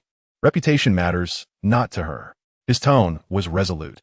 If Chu Yunxi cared about reputation, she would not have publicly confronted him the previous day. She was unlike any other woman, and that was precisely why he was drawn to her. Mr. and Mrs. Jiao, at a loss for how to dissuade him, could only sigh. Very well, do as you wish. I doubt you can sway her. She does not seem the type to easily fall under your influence. Upon hearing Mr. Jiao's words, Mrs. Jiao could not help but ask, My dear, shall we truly allow Yunfan to continue this folly? Mr. Jiao's expression hardened as he replied curtly, What else can be done? I have no solution. If you have one, feel free to handle it. With that, he turned and left, leaving Mrs. Jiao to contemplate her son's stubbornness. Having done all she could, she decided to step back, albeit with a final admonition. Yunfan, moderation is key, do not overstep. Yunfan nodded, I understand. Had Mrs. Jiao known that the very next day, Yunfan would hire a matchmaker and carry gifts to the inn where Chu Yunxi resided, she would never have believed him. The following morning, as Chu Yunxi lay in a drowsy haze, the blaring of horns below roused even Lu Shi from her slumber. Yunxi, how noisy, Lu Shi complained, pouting. Chu Yunxi furrowed her brow and instructed her maid, Linger, go open the window and see what all the commotion is about. Linger rose from her small couch, donned a coat, and opened the window facing the street. Sunlight flooded in, forcing Linger to shield her eyes until she adjusted to the brightness. When she finally peered down, she saw a throng of people gathered outside the inn, all craning their necks to glimpse inside. Among them were more than 20 servants, carrying a dozen large red boxes into the inn, adorned with crimson silk. Linger frowned and remarked, Miss, it seems quite lively down there. Many people are bringing boxes in, and they are draped in red silk. Chu Yunxi's brow knitted with concern. Could someone be getting married? Or perhaps celebrating a birthday? Yet, this was merely a small inn. It seemed improbable for such events to occur there. Just as her thoughts settled, there was a knock at the door. Chu Yunxi's heart raced with an unsettling premonition. Linger glanced at her, and Chu Yunxi offered a reassuring look before calling out. Who is it? Miss, it is I. Chu Yunxi's tension eased momentarily. Uncle Chun. What is it? Standing outside, Chun opened his mouth but sighed instead. Miss, you should come down and see for yourself. Jiao Yunfan has returned. Chu Yunxi, for the Jiao Yunfan is here again? Could this be connected to the uproar outside? Linger's response mirrored her concern. Miss, could it be that Jiao Yunfan is here for you again? Chu Yunxi replied, If it is fate, it cannot be avoided. Linger, stay here with my mother. I will go down to investigate. Before Linger could respond, Lu Shi suddenly grasped Chu Yunxi's arm, protesting, I want to go too. Yunxi cannot leave mother. Chu Yunxi gently patted Lu Shi's arm and reassured her, Mother, wait here. I will find out what is happening and bring breakfast back for you. Chu Yunxi had hoped that Lu Shi's love for food would suffice to keep her in place, but Lu Shi was resolute. No, mother will not leave Yunxi. I cannot let bad people bully Yunxi. Seeing Lu Shi's determination, Linger intervened. Miss, perhaps you should allow Madam to accompany you. If you deny her, she will only worry. Besides, with Uncle Chun and me here, she will be safe. Seeing Linger support her, Lu Shi quickly promised, I will behave. I will not make a fuss. Please let me go, Yunxi. With Lu Shi's eager eyes upon her, Chu Yunxi relented. All right, then let us get you dressed. With that, the three of them washed up, donned their clothing, and stepped outside. As they emerged, they spotted Chun waiting. Uncle Chun, where is Jiao Yunfan? He is just down below, Chun replied. Chu Yunxi nodded, I understand. As she prepared to descend, Chun halted her. Miss, are you not going to wear a veil? Chu Yunxi shook her head. Given the situation, the veil serves little purpose now. It is better to confront him directly. With that, she made her way to the main hall, followed closely by Lu Shi, Linger, and Chun. From a distance, Jiao Yunfan stood in the center of the hall, his gaze fixed on the figures emerging from the upper floor. In a delicate hue of lotus pink, Chu Yunxi donned a simple yet well-crafted dress. Her ebony hair was elegantly gathered into a modest bun secured by a silver hairpin, adorned only with two unpretentious hairpins, exuding an ethereal beauty reminiscent of a water lily emerging from a tranquil pond. As she approached, her visage became clear to the onlookers. Unadorned with cosmetics, her face radiated a natural luminosity akin to a crescent moon, a beauty seldom witnessed in this world. Previously, in a fleeting glance, Jiao Yunfan had sensed her exceptional allure. But upon closer inspection today, he felt as though she was perfectly etched into the contours of his heart. His chest fluttered as if a young deer were bounding within, leaving him breathless and his heartbeat disordered, oblivious to the murmurs surrounding him. It was no wonder Jiao Yunfan was resolute in his desire to wed this extraordinary woman. Such beauty was indeed rare. Ah, she must be the daughter of a prominent family. How else could she possess such grace? Speculated one onlooker. Indeed, it's audacious of Jiao Yunfan to pursue her. What would a lady of her beauty want with a dandy like him? Another chimed in. Jiao Yunfan is simply unworthy. Who decides worthiness? Another interjected. Regardless, Jiao Yunfan is determined to have her. Look, the betrothal gifts have already arrived. Upon hearing this, the crowd gasped in astonishment. What? Betrothal gifts? I thought those large boxes were merely gifts for her. How could you be so dense? Look, there's a matchmaker following behind. It's clearly a betrothal. This Jiao Yunfan is forcing her into marriage. Precisely. With these gifts presented, if she refuses, her reputation could be tarnished. Amidst the unflattering discourse, Chu Yunxi descended the stairs, observing the scene with a cold smirk. What game is Jiao Gongzi playing this time? Jiao Yunfan, bowing respectfully, announced. My affection for the lady is as vast as the heavens. Thus I have come to seek her hand in marriage. No sooner had he spoken than the matchmaker rushed forward, exclaiming, Oh, how stunningly she is blessed with beauty that could eclipse the moon and make flowers blush. No wonder Jiao Xiao Yi was smitten at first sight. You two are truly a match made in heaven, dressed in festive colors. The matchmaker approached Chu Yunxi with a sycophantic grin, but she discreetly stepped back. You claim we are a match made in heaven. Have our horoscopes been aligned? Caught off guard, the matchmaker stammered. Well, you haven't shared your birth details with Jiao Xiao Yi. Provide them to me, and I shall ensure a compatibility analysis. It is surely a union of golden youths and jade, maidens destined for a century of harmony. Chu Yunxi chuckled lightly, her amusement not reaching her eyes. But where are the arrangements of parental consent and the matchmaker's approval? Such a fine lady as yourself would surely have the approval of Jiao Lao Yi and Jiao Furan. You need not worry. You speak only of his parents. Have you consulted me or my family? The matchmaker was momentarily silenced by her retort. Just because Jiao Yunfan wishes to marry, must I acquiesce? Seeing Chu Yunxi's resistance, the matchmaker's demeanor shifted and she protested. Dear lady, Jiao Xiao Yi is here to propose. Why speak so harshly? He is a paragon of talent and lineage. Many would seek him, yet here he is, desiring you. Before Chu Yunxi could respond, Lu Shi interjected, stepping forward to push the matchmaker aside. Old hag, my Yunxi will not marry. Yunxi is with me. Do not think of stealing her away. Lu Shi, with hands on her hips, resembled a protective hen, fiercely guarding her precious chick. Chu Yunxi couldn't help but smile at the scene, for the matchmaker, adorned in garish attire, appeared more monstrous than enchanting. Caught off guard, the matchmaker stumbled from Lu Shi's unexpected shove, exclaiming, You mad woman, how dare you push me? Chu Yunxi's expression darkened as she stepped forward, her voice icy. This is my mother. The matchmaker, now chastened by Chu Yunxi's fierce demeanor, dared not retaliate against Lu Shi. Instead, she dusted herself off and remarked, My dear, with such a mother, finding a suitable husband will be difficult. Jiao Xiao Yi is a blessing. Why are you not grateful? Chu Yunxi's countenance soured further. While she could overlook mere insults directed at herself, any disparagement toward Lu Shi was intolerable. I suggest you think before you speak, discerning which words are appropriate. The matchmaker retorted, I speak for your benefit. Why are you so ungrateful? Ignoring her, Chu Yunxi turned her attention to Jiao Yunfan, her voice laced with disdain.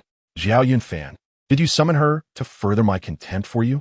Hastily, Jiao Yunfan stepped forward. Enough, song matchmaker. You may leave now. I shall ensure you are compensated.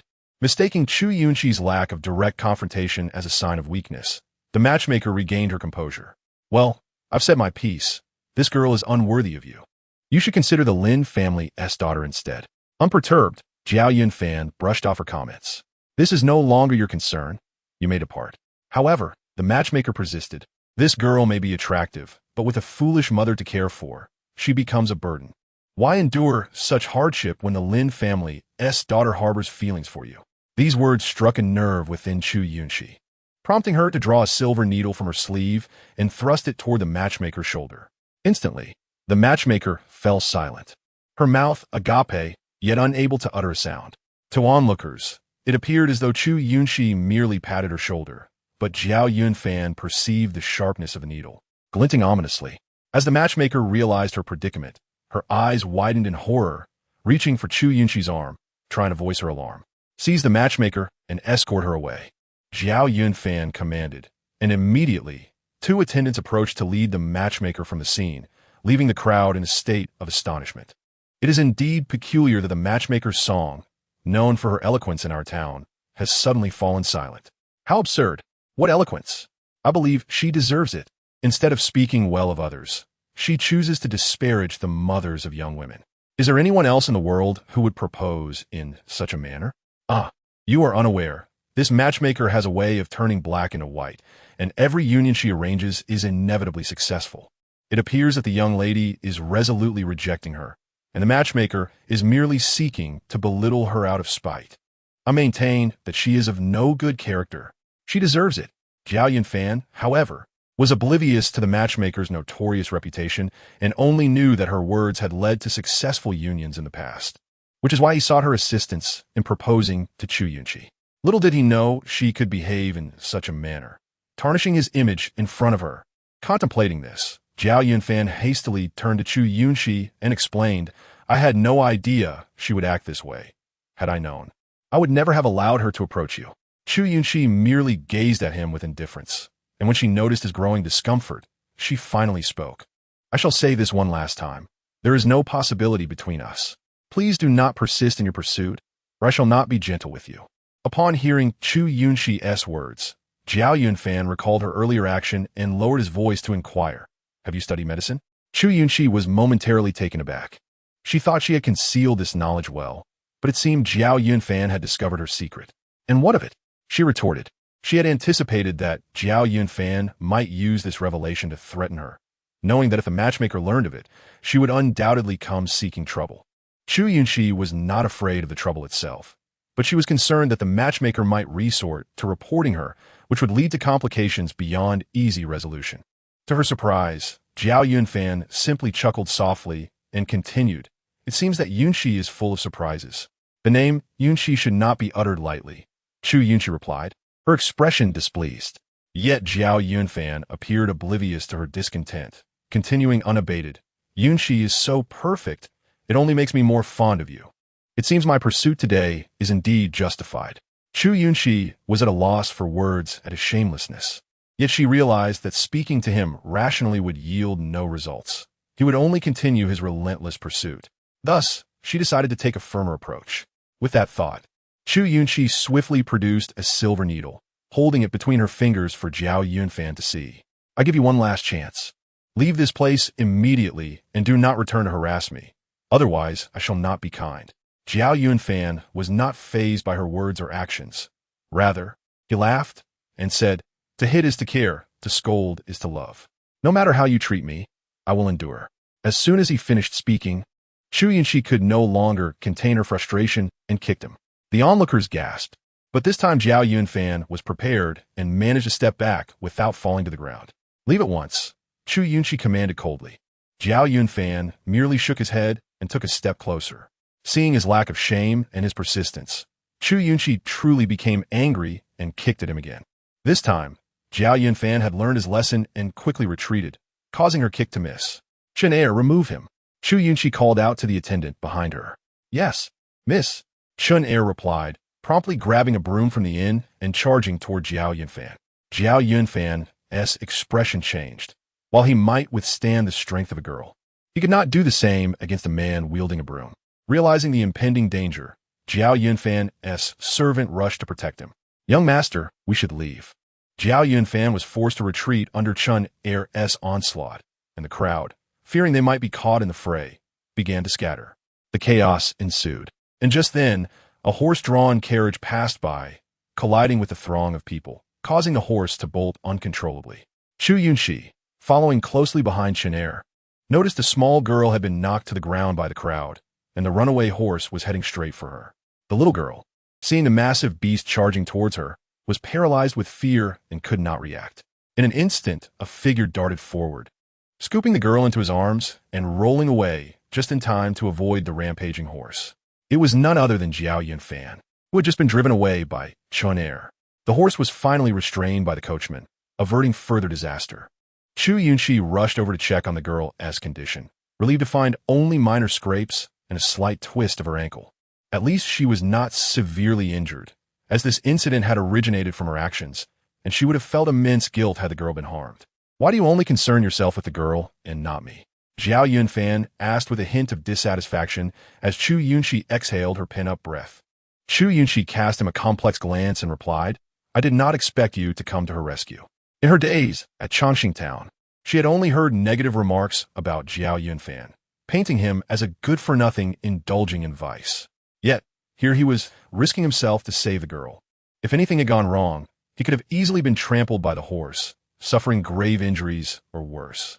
Hearing Jiao Yunfan's words, Chu Yunxi could not help but be taken aback. He seemed to share her sentiments precisely. Before she could respond, the little girl piped up, Thank you, Brother Yunfan. Both turned to look at her, and Jiao Yunfan smiled, asking, What are you doing here instead of staying at home, little one? I came to fetch medicine for my father, the girl replied, instinctively lifting her torn medicine bag to show him, only to realize it was now in tatters, with the contents scattered across the ground. She began to weep. Oh no, what should I do? The medicine is gone, and my father is waiting for me. Chu Yunxi glanced at the scattered herbs and understood the situation. She gently patted the girl's head to comfort her, saying, It's all right. I will accompany you to gather more. I will pay, so do not worry and stop crying.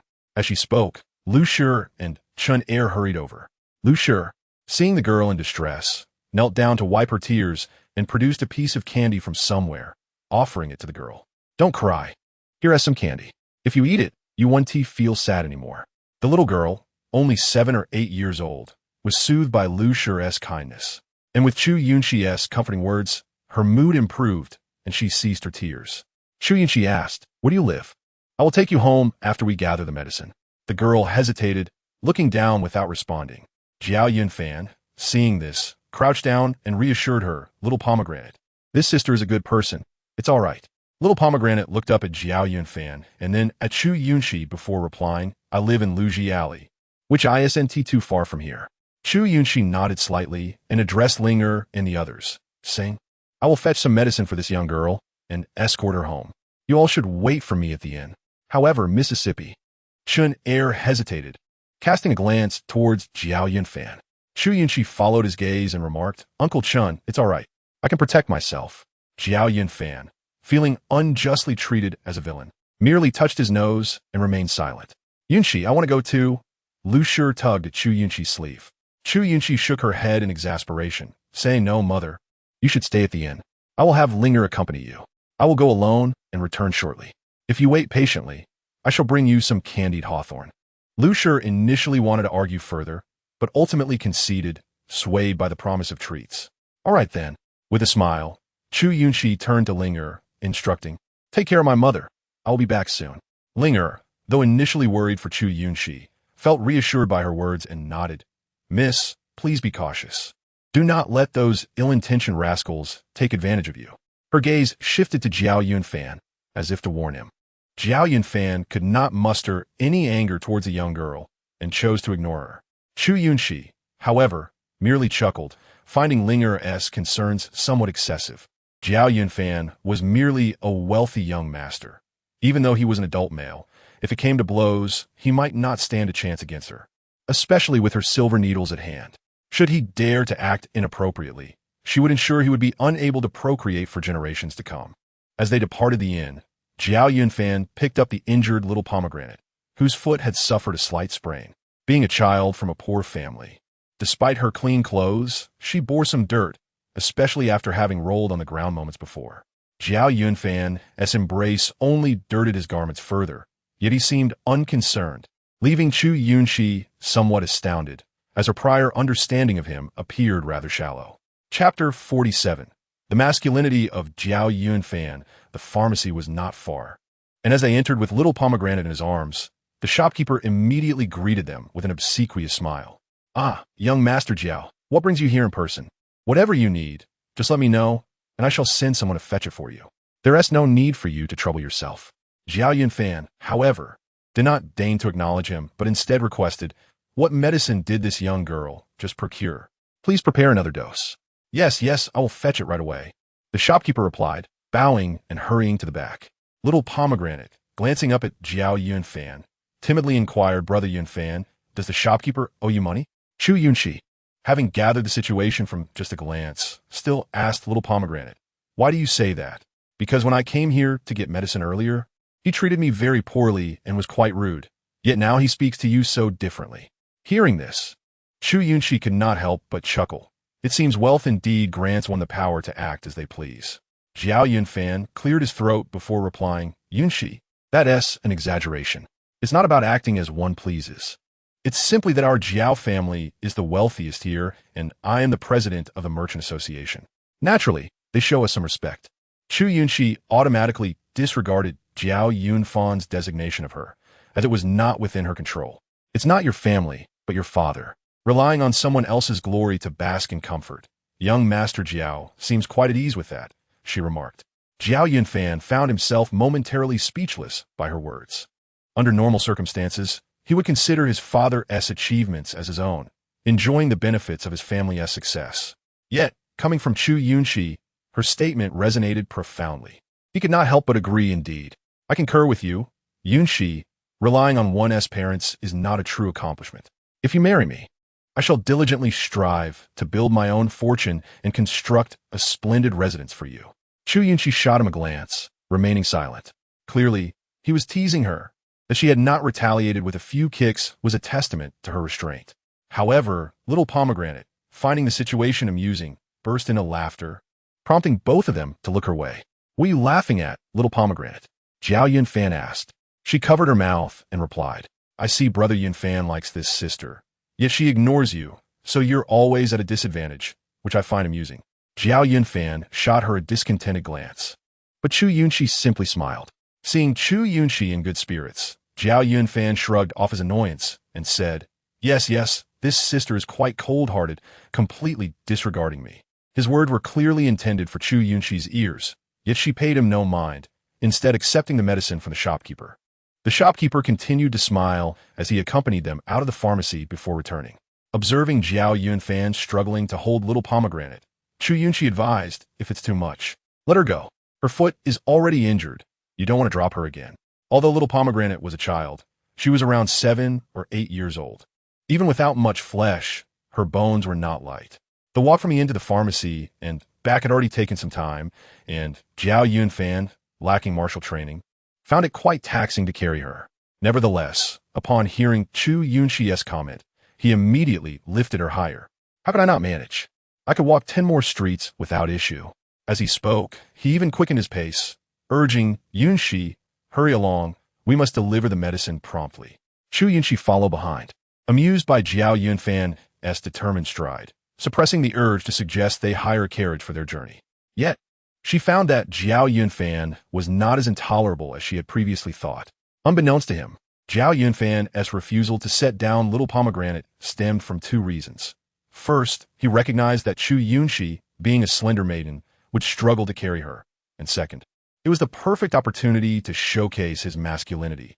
How could he simply relinquish it? Surrendering would only diminish Chu Yunxi's regard for him. Thus, even at the risk of exhaustion, he resolved to carry Little Pomegranate home. Little did he realize he had missed a time and energy-saving option, leading to a moment when he felt as if his arms were no longer his own upon arriving at Little Pomegranate's home. Chu Yunxi trailed behind him, watching as he gently placed Little Pomegranate at the doorstep, unable to resist asking, Are you tired? Jiao Yunfan, who had been weary, immediately straightened his posture. Not tired at all. I could go back and forth easily. Perfect. Since I cannot treat Linger's foot injury, you should carry her to see a doctor. Chu Yunxi remarked. Upon hearing this, Jiao Yunfan's handsome face fell. Chu Yunxi merely laughed. I'm just teasing. With that, she helped Little Pomegranate open the courtyard door and led her inside. Father, mother, I'm back. Little Pomegranate called out, and a woman in her 30s emerged from the house. Pomegranate returned and, upon hearing the call, stepped out, her eyes immediately landing on Jiao Yunfan and Chu Yunxi, causing her to appear somewhat agitated. "Young Master Jiao, what brings you here? Please come inside," she exclaimed, stepping aside to usher them in while calling out, "Father, young Master Jiao has arrived, come out."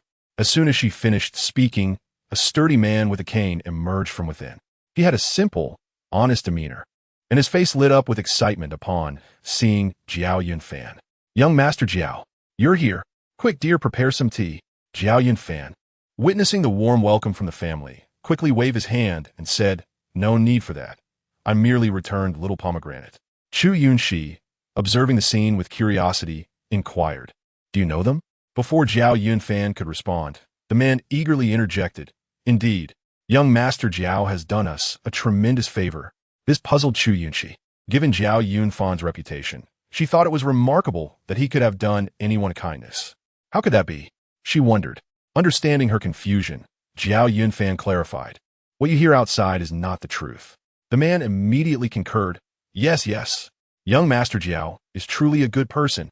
The man then recounted the events to Chu Yunxi. It turned out that although Jiao Yunfan bore the title of a frivolous young master, he was not, as the rumors suggested. The incident she had heard about, where he supposedly dislocated someone's arm, was entirely misrepresented. The man in question was actually a local thug who had been extorting money from Pomegranate's father and had even assaulted him, claiming he would take little Pomegranate as a child bride. Jiao Yunfan had intervened, dealt with the thug, and returned the money he had stolen to Pomegranate's father. The public merely saw Jiao Yunfan as a troublemaker seeking to extort money, oblivious to the true circumstances. Listening to this, Chu Yunxi couldn't help but reassess Jiao Yunfan. He indeed possessed a handsome exterior, and without knowing his true character, she had dismissed him as just another libertine. However, she now felt that his inner nature matched his appearance. Under Chu Yunxi's scrutiny, Jiao Yunfan leaned closer, lowering his voice to ask, "What? Are you taken with my looks?" She rolled her eyes and pushed him away slightly, thinking he was still too self-absorbed. Unfazed, Jiao Yunfan replied, "This isn't vanity, it's self-awareness. It merely proves my discerning taste, which is why I fell for you at first sight." Chu Yunxi was momentarily at a loss for words, interrupted by the laughter of little Pomegranate's family watching them. She frowned slightly, confusion evident. "What are you laughing at?" The woman chimed in, "I see that young Master Jiao and the young lady are a perfect match. With young Master Jiao's affection for her, they are bound to have a sweet life together." Little Pomegranate added, "Big sister, Brother Yunfan is a very good person. You will surely be happy with him." After this declaration, Chu Yunxi glanced at Jiao Yunfan, who wore an expression that suggested he believed he was too good to pass up. She dismissed his notion, stating, "We are not together. We are merely friends." Upon hearing this, the three family members looked somewhat disheartened, as if mourning the loss of a good man for her. However, Jiao Yunfan appeared far from disappointed. Rather, his face radiated joy. "You mean it, Yunxi? We are already friends?" Seeing his expression, Chu Yunxi felt speechless. Had he been courting her merely for amusement? She remarked, "Jiao Yunfan, you really know how to stir things up." He interpreted her words as praise, asserting, "For you, Yunxi, I will go to great lengths." Chu Yunxi chose to ignore him and addressed little Pomegranate's family, saying, "Since little Pomegranate is home now, we shall take our leave." The couple nodded, expressing their desire to host them for a meal, but lamented their lack of worthy offerings. Jiao Yunfan shook his head. "No need for that. I will invite her to the fragrant pavilion for a meal. If anyone dares to bully you again, just come to Jiao Manor. I will certainly stand up for you." Hearing this, they expressed their gratitude, but Chu Yunxi understood they would not easily seek his help, even if they were poor. As they departed from little Pomegranate's home, Chu Yunxi walked beside Jiao Yunfan, stating, "I never expected you to be such a good person. Previously, I heard you were merely a tyrant oppressing the common folk, and I spoke ill of you. I apologize." Jiao Yunfan, taken aback, replied, "There's no need. I do not concern myself with others' opinions. However, it's understandable that you would think that way." He paused, drawing out his words, prompting Chu Yunxi to ask, "But what?" With a smile, he continued, "But if you truly feel remorse, why not offer yourself to me? I, Jiao, am magnanimous and would not hold such trivial matters against you." Chu Yunxi could not help but laugh at Jiao Yunfan's serious nonsense. "With your intellect, why not apply it to something worthwhile? Jiao Leoi is a wealthy businessman in Changxing Town. It would be far better to follow in his footsteps, to earn money and be a good person, rather than this. Jiao Yunfan waved his hand dismissively. What is so great about being a good person? Can compliments fill one's belly? Life is but a fleeting few decades. Caring about others' words is inherently unfair. Don't you think so, Yunxi? Chu Yunxi fell silent, realizing he was right. She too did not care about others' opinions. Otherwise, she would not have chosen this path. With a self-deprecating smile, she remarked, "You're correct. If I cared, I wouldn't be accompanying you to return little pomegranate." As soon as she finished speaking, Jiao Yunfan bowed to her, saying, "For this matter, I can only apologize to you, Yunxi. However, if given the chance to choose again, I would still act the same way." In recent days, the entire Chongqing town had likely heard that this frivolous rich boy had taken an interest in her. A girl from afar. If she continued to disregard Jiao Yunfan or reject him, it would be one thing, but as they walked side by side through the alley, her reputation was irrevocably tarnished. Regardless of whether she ended up with Jiao Yunfan, her prospects for marriage would be forever altered in this town. Chapter 49.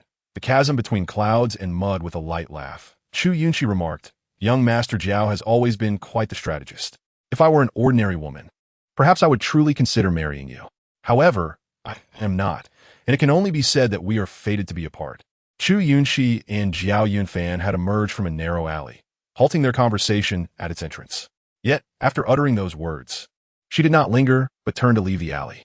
Jiao Yunfan, momentarily flustered, hurriedly called out, "I just mentioned inviting you to the fragrant pavilion for a meal. Are you truly upset?" Jiao Yunfan was acutely aware of the delicate balance in his actions. He understood that Chu Yunxi was merely passing through their town and would not be staying. Therefore, he had dared to engage in such behavior.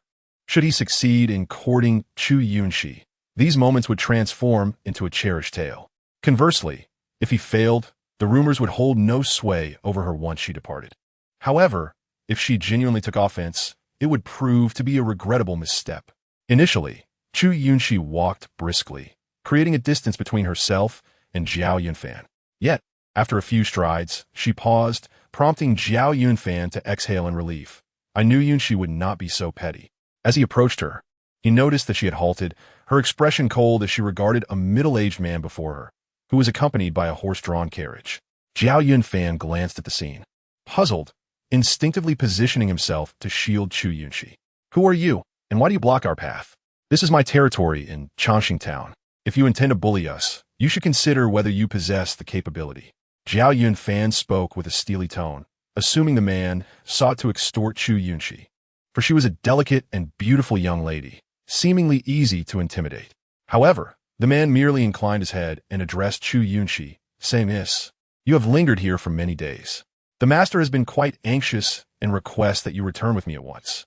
A frown creased Jiao Yunfan's brow as he was about to respond when he heard Chu Yunxi ask, "Are you from the Chu family?" Her inquiry was a mere pretense of ignorance. She recognized the middle-aged man as Wei Huai, the deputy steward of the Chu family. Although he held the position of a deputy steward, he was far more cunning than Chao Daizhou and was a trusted confidant of Chu Tianqing. The fact that Wei Huai was dispatched meant Chu Tianqing was indeed eager for her return, and her purpose had been fulfilled. Unbeknownst to Wei Huai, who saw her expression of confusion, he nodded and replied, "Indeed, I am the deputy steward of the Chu family. I visited the inn earlier and learned you had left, so I inquired and fortuitously found you here." Chu Yunxi nodded slightly and said, "Then let us return to the inn." Wei Huai said nothing further, merely affirming with a "very well," but Jiao Yunfan could not refrain from asking Chu Yunxi, "What is happening?" She cast him a glance and replied, "This matter is rather complicated." Chu Yunxi intended to leave it at that, but Wei Huai, perhaps fearing she would divulge too much to the wealthy young man, interjected. "Our young lady is the daughter of the Minister of Rights in the capital. She was frail as a child due to her mother's difficult labor, and it was advised by a master from Fahua Temple that she should be sent to the countryside for 15 years of recuperation to ensure her survival. Now that she has turned 15, and given the master's yearning, he has urgently sent for her return." Chu Yunxi found Wei Huai's narrative to be utterly contemptible, as it had been the consistent story of her past life, one she had even once believed herself. However, before her demise, she had uncovered the truth and would no longer be deceived by such tales. Nevertheless, she maintained a composed facade and merely nodded at Jiao Yunfan. Jiao Yunfan, perceptive as ever, sensed something amiss, but could not pinpoint the issue. With Chu Yunxi offering no further explanation, he suppressed his unease and inquired, "Will you be returning to the capital today?" Before she could respond, Wei Huai interjected, "Naturally, we must return. Our master has been anxiously waiting at home, yearning for his daughter, whom he has not seen for 15 years. Chu Yunxi refrained from further comment, stating instead, "Jiao Yunfan, you should return. Perhaps we shall meet again in the future." After saying this, she turned away without a backward glance and followed Wei Huai to the carriage behind him. Wei Huai nodded slightly, took his place on the driver's seat, and signaled the coachman to begin. Jiao Yunfan stood rooted in place, watching as the carriage grew ever more distant, feeling as if his feet had been anchored to the ground. After a long moment, he could not help but sigh. The eldest daughter of the Minister of Rights in the capital and I, Jiao Yunfan, are indeed worlds apart. Having uttered this to himself, Jiao Yunfan turned and left the scene. Jiao Manor. Lord Jiao was busy trimming branches in the courtyard alongside Lady Jiao when they noticed Jiao Yunfan walk in with a glum expression. Lady Jiao, concerned, asked, "My lord, what do you think has happened to Yunfan?" Lord Jiao merely snorted. "I warned him yesterday not to overreach. Yet he has gone to the door this morning with gifts and a matchmaker, only to be sent away by the girl." Hearing this, Lady Jiao sighed, feeling a pang of sympathy. Yunfan's actions have only tarnished the girl's reputation. He deserves it. This will serve to temper his arrogance and keep him grounded at home, away from trouble, Lord Jiao retorted. Though Lady Jiao understood her husband's reasoning, she could not ignore the sight of her son's dejected demeanor. Despite Jiao Yunfan's waywardness, he was still the son she had carried for 10 months, and a mother's intuition revealed the depth of his feelings for Chu Yunxi. With a heavy heart, she sighed once more and declared, "I shall make some chicken soup for Yunfan. There are plenty of good girls in the world. If he cannot win over Yunxi, he can still seek another." Chapter 50. I never believe in fate. After uttering these words, Lady Jiao cast aside her pruning tools and hurried toward the kitchen. Lord Jiao, watching his wife's fervent departure, opened his mouth to speak but ultimately remained silent. Although he chastised Jiao Yunfan for his lack of ambition, he had longed for a son for over 20 years, and thus felt a twinge of concern. Soon, Lady Jiao had prepared a pot of chicken soup, tending to it with care over a gentle flame for an entire hour before bringing it to the table. She instructed a maid to place it on a tray and made her way to Jiao Yunfan's quarters. However, to her surprise, she found no trace of him within. She turned to a servant sweeping the courtyard and inquired, "Where has the young master gone?" The servant promptly paused his work and replied, "He has just gone to the study." "Very well," Lady Jiao responded, leading the maid toward the study.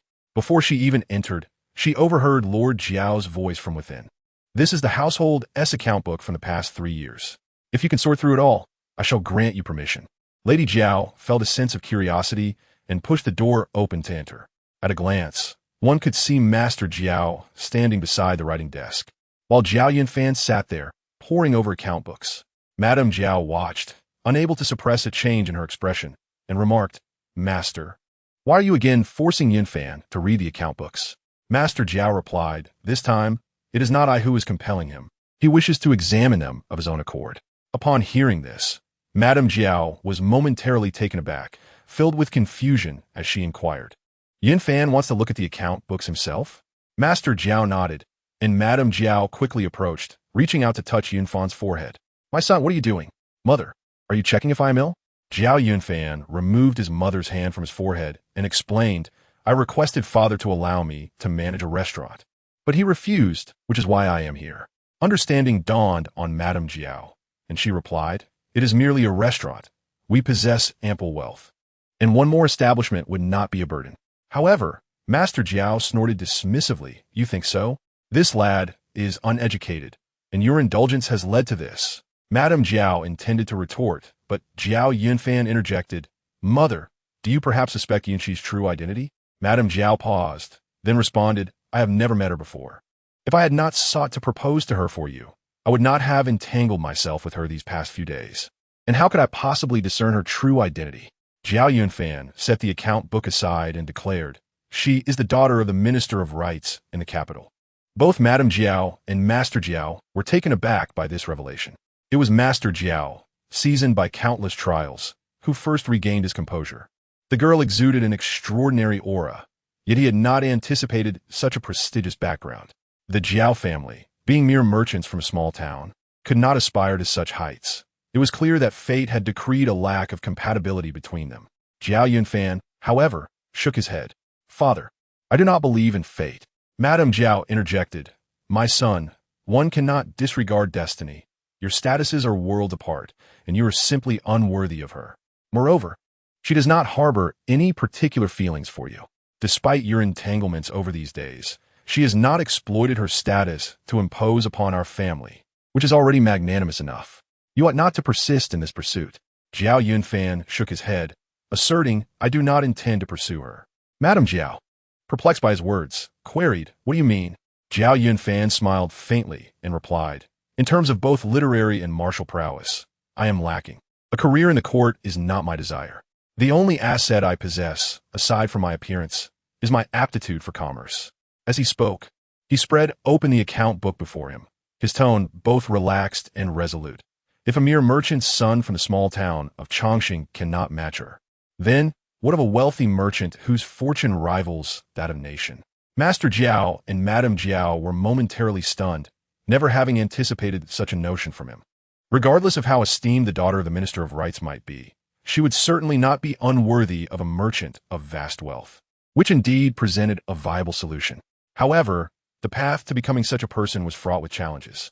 Master Jiao patted Jiao Yunfan's shoulder and remarked, Your father recognizes your intelligence and your undeniable talent in commerce, yet it is by no means an easy venture.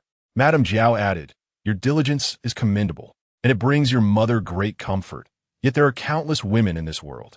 While Yunxi is admirable, it does not imply that other worthy young women do not exist. Jiao Yunfan shook his head, his tone calm, yet resolute. Yunfan shall marry no one but her. Madame Jiao gazed at him with concern, intending to speak further, but was silenced by a glance from Master Jiao. After a moment of hesitation, she swallowed her words and beckoned to a young maid who had been waiting nearby. When maid approached, she took the chicken soup the maid had been carrying and set it on the table. Yunfan, have some soup. Your mother has simmered it for a whole hour. Jiao Yunfan nodded, but made no move to eat. Before Madame Jiao could speak again, Master Jiao gently pulled her away. Once outside the study, and having walked a short distance, Madame Jiao finally inquired, Master, why did you stop me just now? Master Jiao responded, It is a good thing that Yunfan wishes to engage in commerce and inherit the family business. He has grown up and formed his own ideas, which we cannot obstruct. It is better to let him follow his path. Madame Jiao furrowed her brow, knowing all too well the character of her son, whom she had nurtured from infancy. Once he sets a goal, he is determined to achieve it, regardless of the countless hardships he may face. Though she had worried when he was aimless, now that he was striving upward, her heart ached for him. To raise a son for 100 years is to worry for 99. My dear, it is time to let go. Master Jiao comforted her with a gentle pat on the back of her hand. Madame Jiao cast a sorrowful glance back toward the study, sighed deeply, and said nothing more. When Jiao Yunfan was born, they were already past their youth, and they had never expected him to achieve greatness. Their greatest wish was simply to see him live a safe and peaceful life. Thus, despite Jiao Yunfan's previous indulgences and lack of ambition, as long as he did not commit any grave errors, they merely scolded him lightly, imposed a few days of confinement, and tirelessly cleaned up after him. Now that he had found a purpose, they would let him pursue it. Chapter 51. No good person in the Chu family not long after. Chu Yunxi returned to the inn with Wei Huai. Upon disembarking from the carriage, Wei Huai walked directly ahead of Chu Yunxi. Observing his demeanor, Chu Yunxi could not help but stifle a cold laugh in her heart and remarked, Manager Wei, I have been staying at this inn for several days. There is no need for you to lead the way for me. Chu Yunxi spoke with a tone of indifference, her expression unchanged. Yet Wei Huai sensed an undercurrent of discontent. However, considering that Chu Yunxi was merely a girl raised in the countryside, he assumed her words were not a complaint about his leading, but rather a literal interpretation of her statement. Reflecting this way, Wei Huai smiled and replied, Miss, you are correct. It is my overzealousness. Chu Yunxi then bypassed him, taking the lead. Wei Huai had previously mentioned he had visited the inn, so it followed that her mother and the others had likely seen him. As Chu Yunxi ascended to the second floor of the inn, she encountered a group of 7 or 8 burly attendants stationed at the entrance to their rooms. Their imposing stature and fierce gazes indicated that they were no ordinary henchmen. In fact, they appeared to possess considerable skills, even surpassing those of the individuals Chu Yunxi had brought before. Chu Yunxi stole. Wei Huai's arrival was ostensibly to escort her home, yet in reality, it was a form of coercion. Otherwise, he would not have brought along such a contingent of capable attendants. Without uttering a word, Chu Yunxi pushed open the door and entered the room, effectively shutting Wei Huai outside. His expression changed, and before he could speak, Chu Yunxi interjected, "Manager Wei, this room is occupied solely by women. Although you are a servant of our family, it is rather inappropriate for you to barge in. Please wait outside." Upon hearing her words, Wei Huai felt reluctant but maintained a respectful demeanor, responding in a tone devoid of any fault. "As you say, miss, I shall wait at the door. Should you require anything, please instruct me." "Very well," Chu Yunxi replied casually, intending to disregard him. However, Wei Huai continued, "But please, miss, do ready yourself swiftly. We must depart for the capital without delay." At this, Chu Yunxi could not refrain from a cold laugh within herself. Wei Huai is a quintessentially cunning character, his intentions veiled beneath a facade of smiles, while he wields metaphorical daggers behind the scenes. In her previous life, Chu Yunxi was oblivious to his machinations, having fallen into his verbal traps on several occasions. However, this time, she possesses a keen awareness. Thus, she chooses not to respond, treating him as if she has not heard him at all. Wei Huai, in turn, does not suspect that Chu Yunxi is engaging in a battle of wits with him. He simply believes she has not heard him and pays no further mind. Upon entering the room, Chu Yunxi is already noticed by Lu Shi and the others. Lu Shi attempts to approach, but is stopped by Linger. It is only when Chu Yunxi strides towards them that Linger releases Lu Shi, who eagerly runs to grasp Chu Yunxi's hand, expressing her discontent. "Yunxi, you have finally returned." Chu Yunxi smiles and gently pats Lu Shi's hand, only to see Linger frowning and asking, "Miss, is that person truly from the Chu family?" Hearing Linger's inquiry, Chu Yunxi smirks slightly and replies, "Ling, you are astute to ask such questions. Indeed, he is from the Chu family." As she speaks, her voice is measured, but after delivering this statement, she lowers her tone and inquires, "When he arrived, did he say or do anything of significance to you?" Linger, following Chu Yunxi's lead, lowers her voice and responds, "Nothing particularly important. He merely asked where the miss had gone. I recognized the two individuals who had accompanied Chu Yunxi and assumed they were from the Chu family. They only mentioned that you had gone out, without elaborating further." Chu Yunxi nods, acknowledging that Linger, only 12, has shown considerable perceptiveness. "It is all right, you need not worry. He is indeed from the Chu family, but rest assured, there are no virtuous souls among them." Linger blinks in confusion at Chu Yunxi's words and asks, "Then, miss, are we still to return to the Chu family?" Chu Yunxi scoffs coldly. Some matters cannot simply be avoided by wishful thinking. When danger presents itself, our task is not to retreat, but to eliminate the very source of that danger to ensure our survival. Chu Yunxi's words carry a weight of seriousness. Linger, lacking the experiences that shaped Chu Yunxi's worldview, can only grasp the essence of her sentiments. Nevertheless, she understands that her miss would not abandon her to peril. Moreover, given the kindness Chu Yunxi has shown her, Linger is determined to protect her miss in times of danger. "Understood," Linger affirms, with a smile.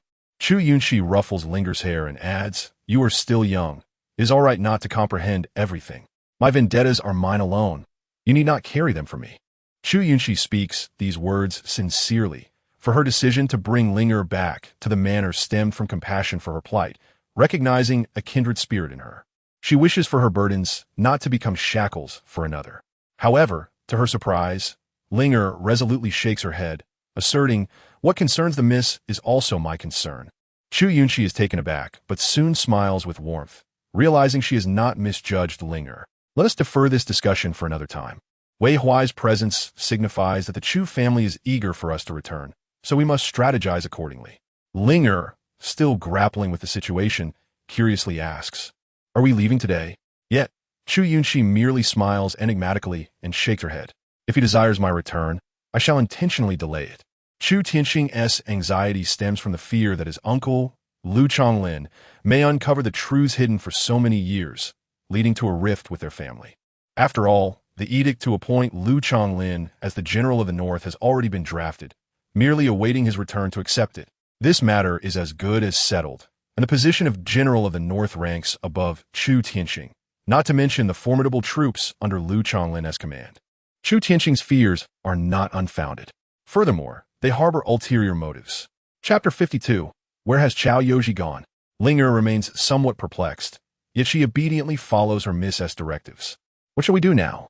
Chu Yunxi glances at the sky and replies, let us summon the waiter to bring us several dishes. Let's indulge in a hearty lunch first. Linger, momentarily taken aback, exclaims, but it is already past the hour.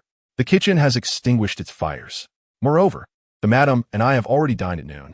If you're hungry, I can fetch some pastries or snacks for you. Chu Yunxi simply smiles and responds. The kitchen may have stopped, but they can reignite the flames. I desire every dish from the menu. I want the table laden, every item included. If the innkeeper seeks payment, let him approach Wei Huai, for I am the eldest daughter of the Chu family, and it is only fitting that the servants pay for the meal. Upon hearing this, Linger quickly grasps the implication, cheerfully affirming, yes, miss. I promise to ensure they serve us every dish. Seeing that Linger has understood her intent, Chu Yunxi declares, then let us proceed to the main hall for our meal. As Chu Yunxi leads the way towards the door, Lu Shi, oblivious to the underlying meanings of their conversation, follows eagerly, delighted at the prospect of another meal. Wei Huai, stationed outside, prepares to interject as the trio emerges, but Chu Yunxi preempts him, saying, Housekeeper Wei, hold your thoughts until we have dined. We can converse afterward. Having said this, Chu Yunxi disregards Wei Huai's reaction and strides confidently towards the dining hall. By now, it is afternoon, and the hall is nearly deserted, allowing Chu Yunxi to select a seat at her leisure. After seating Lu Shi beside her, Linger dashes off to find the waiter, instructing him, Waiter, please bring us every dish available in your establishment. The waiter, a simple fellow, exclaims, Oh dear, miss, we have over 40 dishes. Even 10 people would struggle to finish that amount. Perhaps you might reconsider? However, Linger shakes her head defiantly, placing her hands on her hips. We will have it all. We have plenty of silver. Just ensure it is brought to us. With Linger's insistence, the waiter feels compelled to comply, hurrying off to inform the innkeeper. The waiter relays Linger's demands verbatim, prompting the innkeeper to ponder for a moment before decisively stating, Let it be as she requested. Serve them one of everything. This girl does not appear ordinary. She likely possesses the stature of a young lady of wealth. With the innkeeper's endorsement, the waiter promptly heads to the kitchen, conveying the order to the cooks, who rekindle the fires and begin preparing the dishes. Meanwhile, Wei Huai, who had been present in the dining hall, overhears Linger's demands. One of the attendants remarks, Housekeeper Wei, what is the meaning of this? Unable to suppress a frown, Wei Huai wonders why the young girl would make such a request. Suspecting it was instigated by Chu Yunxi, he smirks derisively and mutters, just a country bumpkin-turned lady. Naturally, she indulges in extravagance. But where do they acquire such wealth? That Chun heir has been accompanying them. Perhaps it is his money they are spending, under the illusion that arriving at the Chu family grants them boundless riches. Wei Huai meticulously crafted reasons for Chu Yunxi, unable to fathom that she would set her sights upon him. However, another thought crossed his mind. He approached Chu Yunxi and inquired, Miss, might I ask where Chao Yoji, who came to fetch you, has gone? Aware of Chao Yoji's reckless nature, he nonetheless felt compelled to express concern, as it would be inappropriate for them to return without him. Upon hearing Wei Huai's question, Chu Yunxi smiled faintly and instructed Linger, Go inform Uncle Chun to bring Chao Yoji here. Linger promptly nodded and ascended to the second floor to seek Chun heir. Chun heir had indeed seen Wei Huai, but was confined indoors by Wei Huai's men, who were wary of him alerting Chu Yunxi. In Wei Huai's eyes, Chu Yunxi and Linger were merely naive girls. With Lu Shi regarded as a fool, only Chun heir possessed any discernible intelligence. Now that Chun heir was aligned with Chu Yunxi, his potential to incite her to mischief posed a genuine risk. Thus, upon his arrival, Wei Huai had deliberately prevented Chun heir from mingling with Lu Shi and the others. Linger approached Chun heir, and those guarding his door, having overheard the conversation below, did not obstruct her entry. Chun heir, unaware of the events transpiring outside, eagerly inquired upon seeing Linger, How is the young lady? The only individuals privy to the entire truth were Chu Yunxi and Chun heir, resulting in Chun heir's distrust of Wei Huai and concern for Chu Yunxi's well-being. Linger, oblivious to the intricacies, replied, The young lady is well and awaiting lunch downstairs. But Wei Huai wishes to summon Chao Yoji, which is why I come to find you. As she spoke, her gaze instinctively flickered toward the bound Chao Yoji, who appeared dazed and unresponsive. Chen Er followed her line of sight and, deducing the situation, replied, "All right, I shall bring him down." With that, Chen Er approached Chao Yoji, lifting him from the ground and dragging him outside. Though Chen Er was the head of the estate, he was fundamentally a laborer, possessing considerable strength, and Chao Yoji, in his stupor, offered no resistance. Ling Er hastily descended while Chen Er, burdened with his charge, lagged behind. Upon witnessing Chao Yoji being dragged down, Wei Huai was taken aback, exclaiming, "What is the meaning of this?" Chao Yoji came to escort the young lady to the Chu family. "How can he be bound?" Chu Yunxi let out a cold laugh and retorted, "Your words are misguided, Wei Huai. If he had committed no wrongdoing, would I have him bound?" Wei Huai's dissatisfaction simmered within him, and just as he was about to speak further, Chao Yoji, startled by something, bolted towards Wei Huai, shouting, "A ghost! A ghost! It's going to eat me." Chu Yunxi couldn't help but smirk at Chao Yoji's reaction. Meanwhile, Wei Huai stumbled back slightly as he braced himself against Chao Yoji. Observing this, Chu Yunxi's expression sharpened. It became evident that Wei Huai possessed martial prowess. If not, he would have been knocked down by Chao Yoji's panic rather than merely stepping back. Realizing something was amiss, Wei Huai's gaze turned piercing. Yet Chu Yunxi adeptly averted his scrutiny by lowering her head to sip her tea, concealing any hint of discomfort. Wei Huai, recovering, pushed Chao Yoji back toward his men and turned to Chu Yunxi, asking, "What is the situation with Chao Yoji?" Chu Yunxi remained silent, prompting Chen Er to step forward and declare, "I did this." Wei Huai's expression shifted dramatically as he addressed Chu Yunxi. "I cannot fathom how Chao Yoji has offended you to warrant such treatment." His tone grew stern, and his gaze turned less amiable. Yet, Chu Yunxi remained unfazed, having had no intention of concealing anything from Wei Huai, who was astute enough to see through pretenses. Emboldened, she asserted, "What of it? I am entitled to act as I see fit." Wei Huai responded, "Chao Yoji is the sole son of the steward. Such actions will surely provoke discontent upon your return to the Chu family. If Steward Chao informs the master, you will undoubtedly face consequences." He had expected that invoking the master's name would instill fear in her, considering she was merely a girl of 15 or 16. However, to his astonishment, Chu Yunxi remained indifferent, replying coolly, "What of Steward Chao's son? If his father is but a steward, then he is merely one of the servant class. Even if I were to slay him, what could be done?" Wei Huai found himself momentarily at a loss for words, compelled to admit the validity of her statement. Despite their positions, they were ultimately subordinates, their lives resting in the hands of their superiors. Yet, to Chu Yunxi, he was not a superior. She was merely a discarded star in the countryside, with only the master holding that distinction. Contemplating this, Wei Huai pressed on, "Are you not concerned about the master's wrath?" Chu Yunxi merely smiled, a light yet piercing expression. "Let him be wrathful, I care not." Wei Huai wished to continue the discourse, but was interrupted by Chu Yunxi, who declared, "No more, Wei Huai. Do not spoil my appetite. Should I go hungry, the master will hold you accountable upon our return." Despite his displeasure, Wei Huai had no choice but to acquiesce, recognizing the importance of not jeopardizing the master's plans. He understood that Chu Yunxi was not to be trifled with and required protection to ensure her safe return to the Chu family. Thus, he resolved to heed her words, though he had come to realize that she was far from the simpleton he had presumed. Meanwhile, the waiter began to serve the dishes, prompting Chu Yunxi to invite, "Uncle Chun, please join us for a meal." Chen Er promptly responded, "Miss, that would be inappropriate." Yet Chu Yunxi insisted, "There is nothing inappropriate about it, to me. You are not a servant, but family.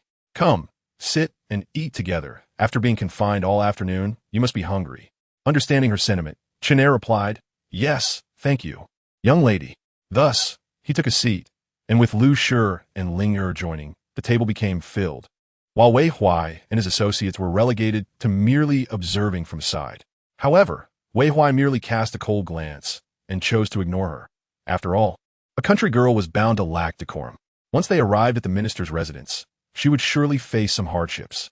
Wei Huai initially believed their meal would be brief, but to his surprise, the group took their time. With an abundance of dishes, they consumed only a couple of bites from each, dragging the meal out for a full half hour without finishing. As time ticked away, Wei Huai remarked, "Miss, we must set off soon, otherwise we will be late for our next destination and may have to sleep under the stars." Chu Yunxi, however, remained unconcerned, responding, "If we are delayed, we might as well stay an extra night and depart tomorrow." Hearing her dismissive tone, Wei Huai felt discontent and pressed on. "The master has instructed me to return the miss promptly. We cannot afford to waste another day. Moreover, the master has not seen you in over a decade and misses you dearly. Can you bear to prolong his longing?" Chu Yunxi was unfazed by his words, retorting, "After waiting for 16 years, what's another half day? Besides, I cannot possibly embark on a journey with an empty stomach." As she spoke, she picked up a shrimp from a dish of stir-fried shrimp, but then placed her chopsticks down again. Wei Huai recognized her deliberate procrastination, and his expression soured. "Miss, time is of the essence. If you continue like this, I cannot be held accountable for disregarding your status." Upon hearing this, Chu Yunxi raised an eyebrow, sensing his impatience. Initially, she had considered delaying their departure by an entire day, but now she recognized that Wei Huai and his companions were skilled fighters. Even if she revealed her silver needles, it would likely prove futile. Moreover, she had no desire for her situation to be exposed prematurely. Chapter 54. Only fit to use the side door. After pondering for a moment, Chu Yunxi continued, "Then I must trouble you, Steward Wei, to settle the bill. Once I finish the last 2 dishes, I will pack my belongings." Wei Huai's expression shifted to one of complexity upon hearing this. He had not anticipated that this impudent girl would dare impose such a request upon him, indicating she was far from the simpleton he had initially assumed. Yet, the pressing matter at hand was to expedite Chu Yunxi and Lu Shi's return to the Chu family, without any further complications. Thus, gritting his teeth, he reluctantly acquiesced to Chu Yunxi's demand and approached the waiter with a stern demeanor, inquiring, "How much is the total?" The waiter, intimidated by Wei Huai's unfriendly countenance, stammered, "A total of 32 taels of silver." Chu Yunxi, hearing this from a distance, found the amount to be reasonable. It seemed this and was quite economical, over 40 dishes for just over 30 taels. Had they not been staying at this inn for the past few days, she would have certainly extracted a greater sum from Wei Huai. Although he was unwilling, Wei Huai dutifully paid the bill. Once the payment was completed, he returned to Chu Yunxi, stating, "Miss, the bill is settled. We should hasten to gather our things and depart." The remaining 2 dishes were hastily consumed while he settled the account, but Chu Yunxi had already eaten her fill. She only delayed for the sake of it. She stood and said, "Please wait a moment, Steward Wei. My mother and I will quickly pack our belongings." The luggage they brought was minimal, merely a few garments and ornaments, with no significant valuables. Thus, they finished packing shortly. When Chun Er came to assist with the luggage, he could not help but ask Chu Yunxi, "Miss, are we returning with Wei Huai? Did you not say you wished to delay?" Unfazed by Chun Er's inquiry, Chu Yunxi maintained her composure and replied, "Wei Huai's presence indicates that Chu Tianxing is eager for our return. Prolonging our stay would not serve us well. It is better to seize the moment." Chun Er nodded in understanding and remarked, "Since the eldest lady is resolute, I shall rest easy." Sensing his reassurance, Chu Yunxi felt a sense of comfort. "Do not worry, Uncle Chun." "Yes, miss," Chun Er responded, shouldering their prepared luggage and leading the way out. Wei Huai awaited them downstairs, initially expecting Chu Yunxi to further delay. Yet to his surprise, she promptly emerged with her belongings. Observing her compliance, he could not suppress a scoff, thinking her bravado was merely a facade for her timid nature. Chu Yunxi completely disregarded Wei Huai, stepping out to join Lu Shi and Ling Er in a carriage, while Chun Er remained at the front, refusing to part ways. Xiao He, too, obediently nestled at Lu Shi's feet. As for Chao Yoji, he was under Wei Huai's watch, as he was, after all, the son of Chao Dezhou, and could not be neglected. As they left the town, they pressed onward at an unrelenting pace. Wei Huai's urgency was palpable. They traveled tirelessly, not even pausing during the night. The journey from Chongqing town to the capital, which typically took 2 days and nights, was compressed into a single day and night of relentless travel. Only upon catching sight of the capital's city walls in the early morning did the carriage slow its pace. Chun Er adjusted his clothing, feeling the chill. Despite the onset of spring, the weather remained cold and drizzly, a stark contrast to the expected warmth. Chu Yunxi had suggested he seek refuge in another carriage to escape the elements, yet Chun Er insisted on staying with them, unwilling to leave the 3 women unattended. After several attempts to persuade him, Chu Yunxi relented. Xiao He, sensing Lu Shi's concern, had been brought inside the carriage and lay quietly at her feet. Noticing the deceleration of the carriage, Chu Yunxi inquired, "Uncle Chun, where are we now?" Chen replied, "Miss, we have arrived at the northern gate of the capital." Upon hearing this, Chu Yunxi lifted the curtain to peek outside. The grand city gate loomed before her, imposing and magnificent, reminiscent of what she had seen in her previous life. Observing the queue of people eager to enter, her emotions became complex. The persistent rain seemed to echo her past experiences upon entering this city, a place where the affluent dwelled in deep waters, and the Chu family was ensnared in a vortex of power struggles. Chen, noting her contemplative demeanor, expressed concern, "Miss, what troubles you?" Chu Yunxi shook her head, responding, "It is nothing, merely an acknowledgement that peaceful days are behind us." The notion of a lack of tranquility extended beyond herself to encompass everyone within the Chu family. With a heavy heart, she lowered the curtain and returned to the carriage. After this brief interlude, their procession of carriages finally made its way through the city gate. Ling, being young and curious about the capital, occasionally lifted the carriage curtain to gaze outside. Chu Yunxi observed her without interference. Recalling her own youthful wonder during her first arrival, she marveled at the capital's vibrancy, only to be ultimately ensnared by its allure. By midday, their carriage came to a halt at the side gate of the minister's residence. Wei Huai disembarked and approached the carriage, announcing, "Miss, we have arrived at the minister's residence. Please disembark." Upon hearing this, Chu Yunxi lifted the curtain to survey the scene. The crimson gates stood wide open, flanked by tall walls, exuding grandeur. However, she could not suppress a cold laugh. Her voice icy as she declared, "Steward Wei, must my mother and I enter through the side door upon our return to the minister's residence?" Wei Huai was taken aback. He had not anticipated that Chu Yunxi would seize on this particular point. After all, entering through the side door had been a decision made by the master, intended as a subtle warning to Chu Yunxi. He initially assumed that Chu Yunxi, a girl raised in the countryside, would be incapable of discerning the difference between the main entrance and the side door. To his surprise, she indeed posed this very question. After a moment's contemplation, Wei Huai replied, "Miss, the main gate of the minister's residence is typically only open for important matters. Ordinarily, everyone uses the side entrance." Upon hearing this, Chu Yunxi could only scoff internally. The side door was generally traversed solely by servants. It was unthinkable for the master and mistress to enter through it instead of the main door.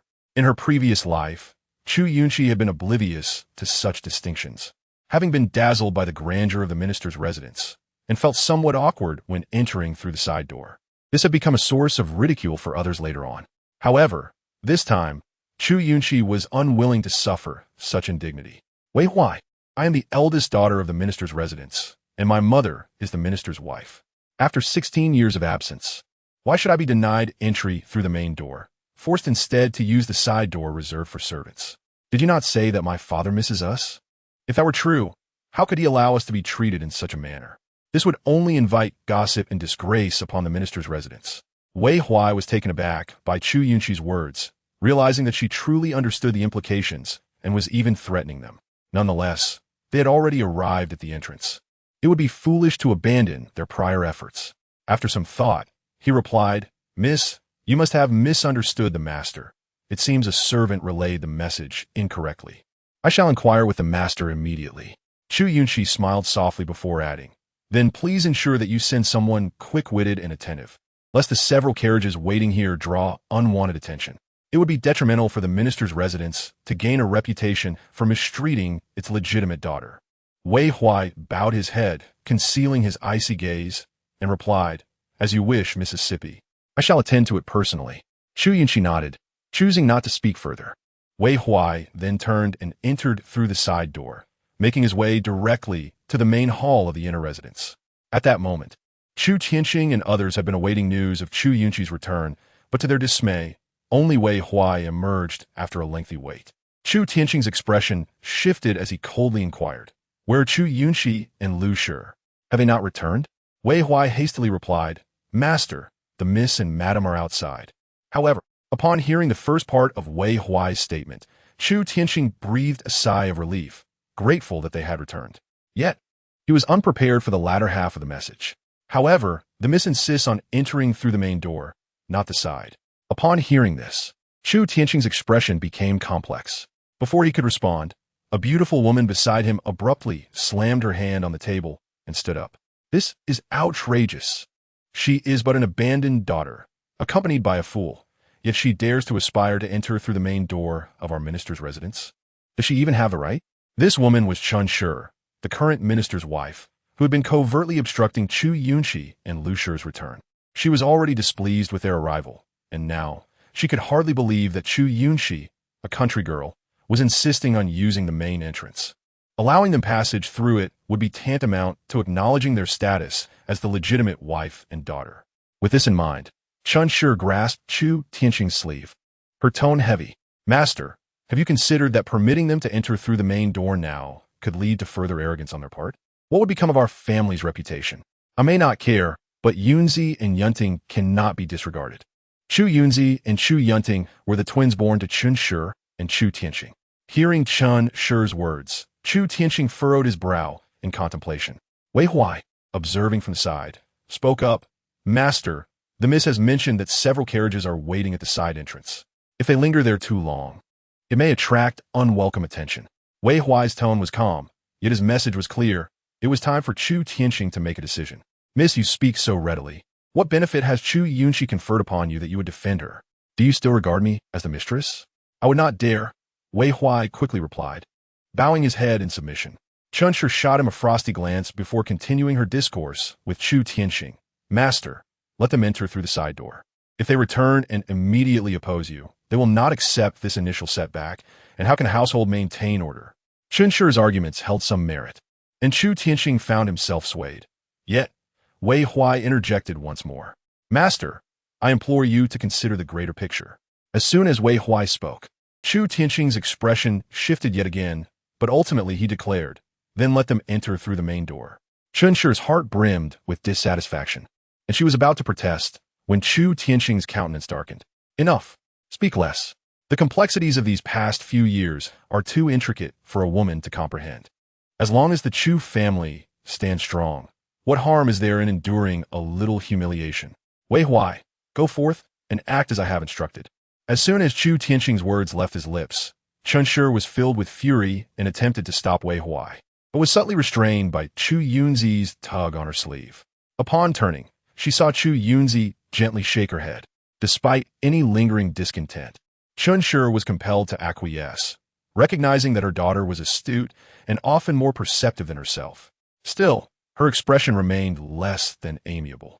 Meanwhile, Wei Huai, having received the master's orders, approached the side entrance with a respectful demeanor, addressing the carriages of Chu Yunxi and her party. It appears a servant misheard and distorted the master's intentions, leading to this misunderstanding. I shall ensure that the carriages are redirected to the main entrance. Seated in the carriage, Chu Yunxi listened to Wei Huai's words, stifling a cold laugh, though she merely responded with a nonchalant tone. The carriages then proceeded towards the main entrance. Lingya, seated beside her, gazed at Chu Yunxi with admiration. Miss, you are truly remarkable. If not for your insight regarding the entrances, we might have fallen into a misunderstanding with the master today. Chu Yunxi chuckled softly and replied, Oh, silly Lingya, it is no mere misunderstanding. This is simply the Chu family attempting to assert their dominance over my mother and me. Lingya frowned upon hearing this, clearly perplexed by the family's motives. Recognizing Lingya's confusion, Chu Yunxi realized that the old grievances were far too convoluted to explain in a few sentences. Thus, she simply stated, You must remember, no one in the Chu family welcomes our return, and there are all hidden predators beneath human FAAs, devoid of virtue. Lingya was taken aback, her concern evident. Then why do we return, miss? Could we not simply stay away? If we cannot confront them, why not avoid them? Chu Yunxi regarded Lingya's innocent expression and gently tucked a stray hair behind her ear. I harbor no ill intent, yet they harbor murderous designs against me. As long as my mother and I are alive, they will not relent. Rather than hiding, it is better to eliminate all dangers, ensuring we can truly live without fear. Chu Yunxi's gaze was profound, and though Lingya still struggled to comprehend, she nodded earnestly. Regardless of the circumstances, Lingya resolved to accompany her miss in her endeavors. Chu Yunxi smiled and caressed Lingya's cheek, choosing not to elaborate further. Before long, they arrived at the main entrance of the minister's residence. The grand door, adorned with intricate carvings, boasted a plaque at its center inscribed with the grand characters of minister's residence. A group of 5 or 6 young servants stood guard, slowly opening the vermilion door. Wei Huai announced, "Miss, we have arrived. It is time to disembark." Chu Yunxi was the first to lift the curtain, followed closely by Ling Er as she assisted Lu Shi in stepping down from the carriage. The side entrance of the Shangshu mansion exudes a certain grandeur, yet pales in comparison to the main entrance. Ling Er, dazzled by the opulence, stood in a daze, while a nearby servant could not help but smirk inwardly, thinking that she was indeed a naive girl from the countryside, lacking in worldly experience. Chu Yunxi, however, was indifferent to Ling Er's reactions, recognizing them as entirely natural.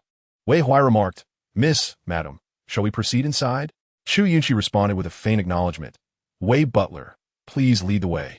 After uttering this, she supported Lu Shi as they entered, with Ling Er trailing behind.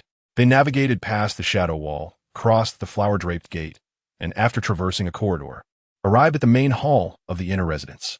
Upon their arrival, a maid lifted the cotton curtain to welcome them in. Chu Yunxi assisted Lu Shi inside. Although she did not regard Ling Er as a maid, circumstances compelled her to leave her outside, and the same went for Chen Er. As soon as they entered, Chu Yunxi beheld Chu Tianxing and Chen Shi seated in the principal positions, flanked by Chu Yunxi and Chu Yunting. A chill ran through her gaze. She had believed she could perfectly conceal her animosity, yet upon seeing these individuals again, she was overtaken by an impulsive desire to eliminate them immediately. Taking a deep breath, she reluctantly inclined her head toward Chu Tianxing. Daughter Yunxi pays her respects to father. Initially, Chu Tianxing did not even glance at them, engrossed in the delicate glass teacup in his hands, as if unaware of their presence. It was only upon hearing Chu Yunxi's salutation that he raised his gaze. But that fleeting glance rendered him momentarily speechless. Dressed in a striking indigo gown, Chu Yunxi drew his attention away from her to Lu Shi, who timidly hid behind her.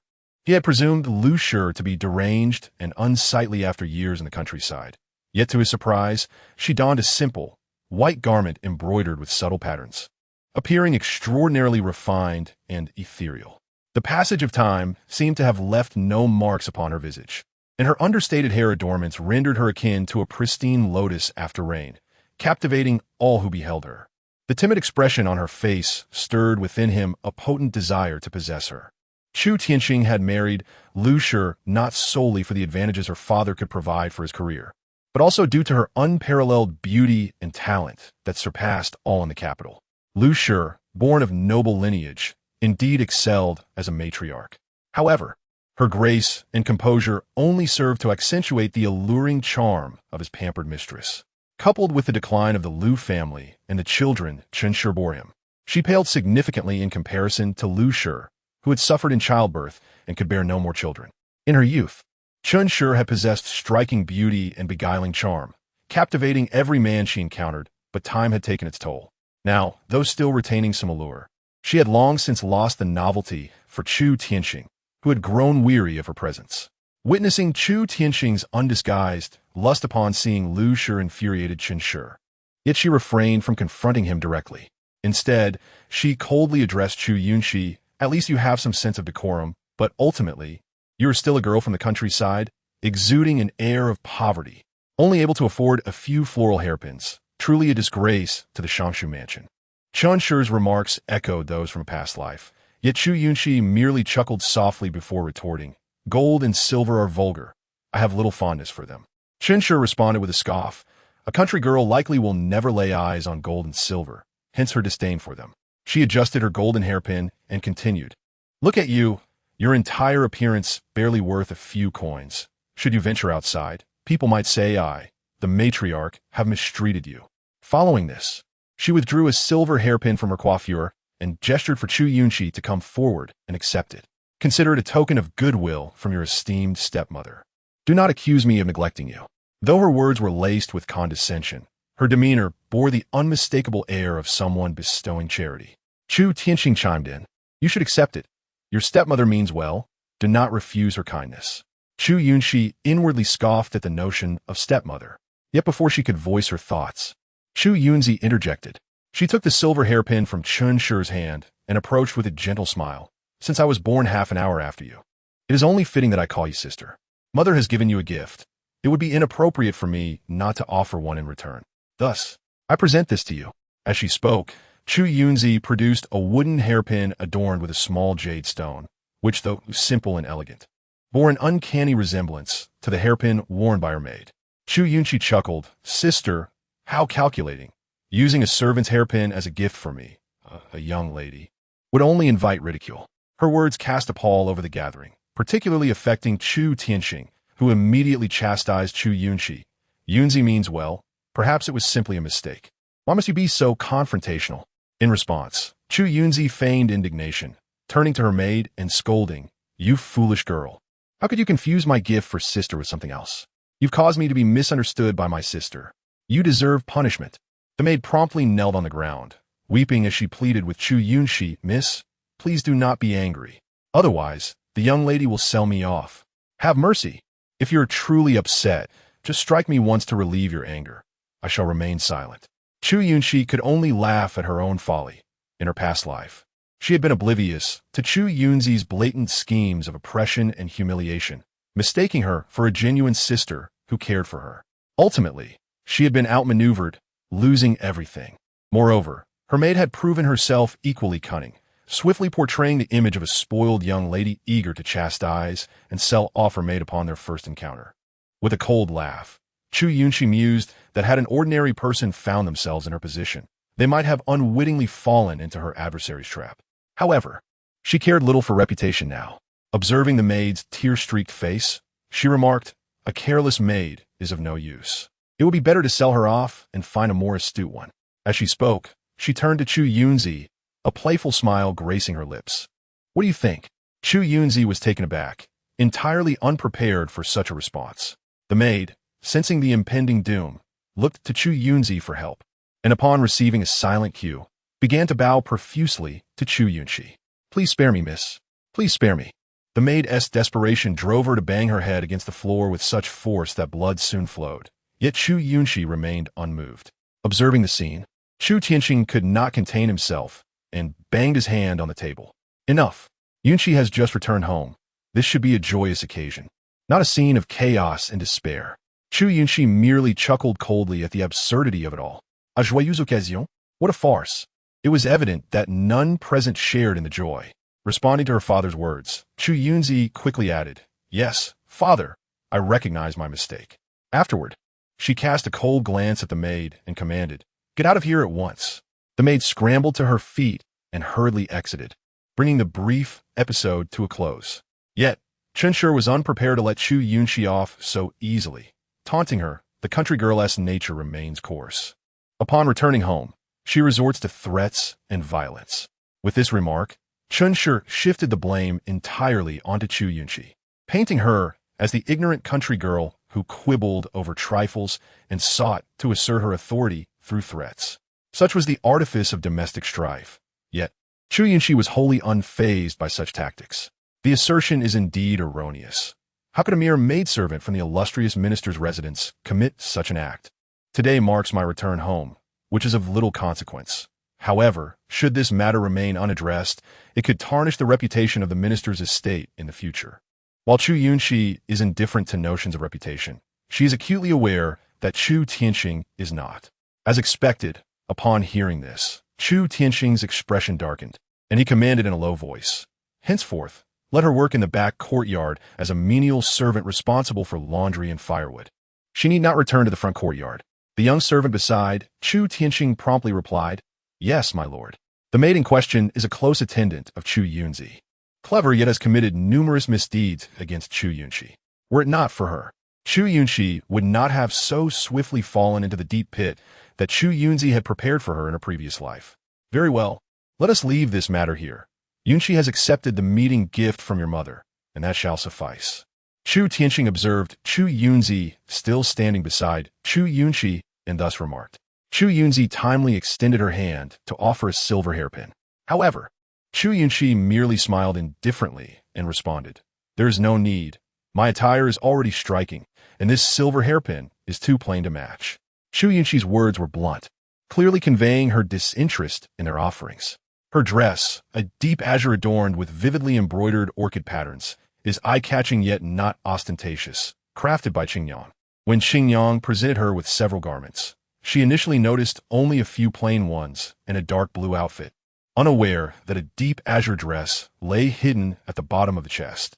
In her previous life, she had favored simplicity due to another's preference. Thus, all her garments were plain. However, times have changed. She desires to be conspicuous, to proclaim to all that she is a formidable hedgehog. Who dares to touch her shall draw blood. Indeed, upon hearing her words, Chen's expression soured. What? Do you believe my hairpin unworthy of your attire? Chu Yunxi indeed meant this.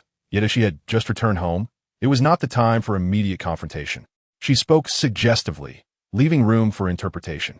Upon the mention of aunt, it felt as though she had struck at the most sensitive point of Chen's pride, causing her face to turn pale as she furrowed her brow and coldly demanded, Chu Yunxi, what do you mean by that?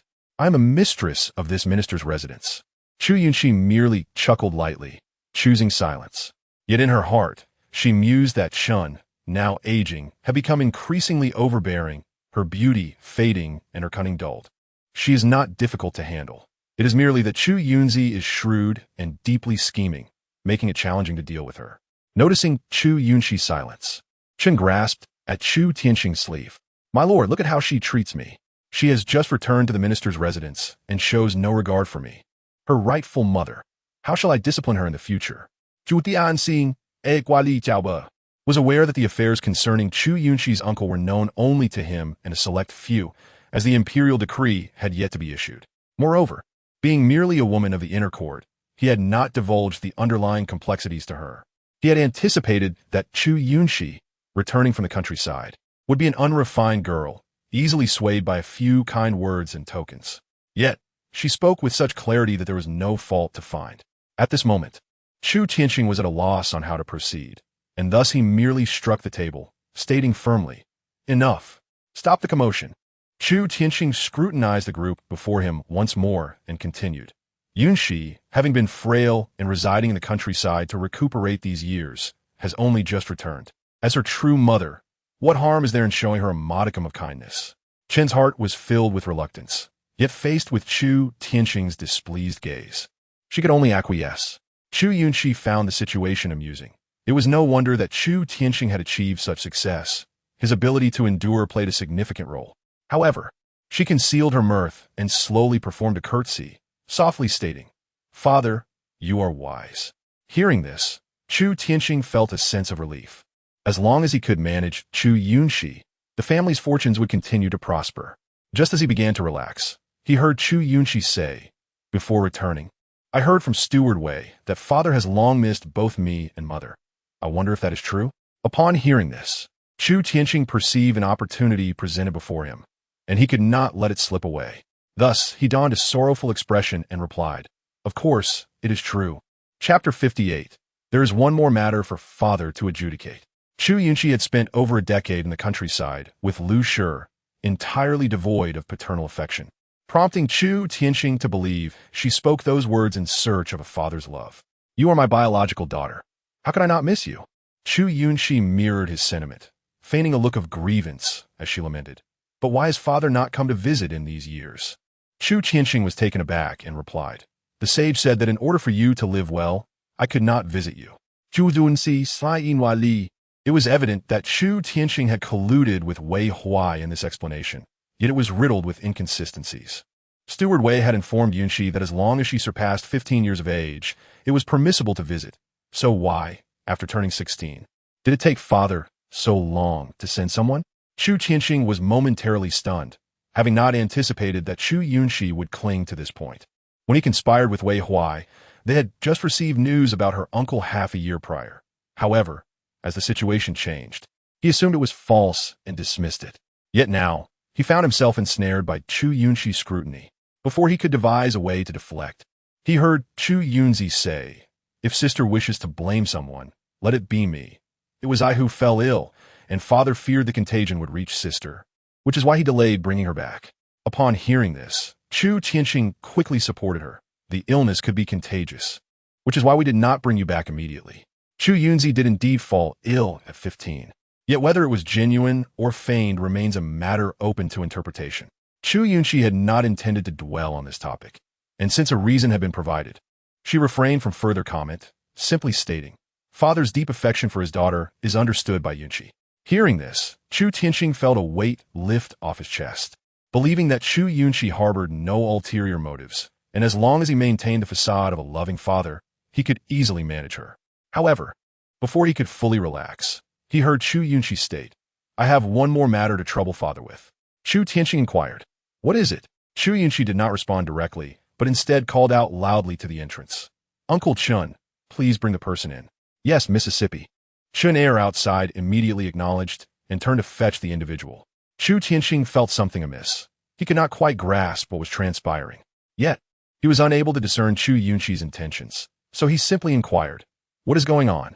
Chu Yunxi merely replied, "I would ask father to accompany me outside to take a look."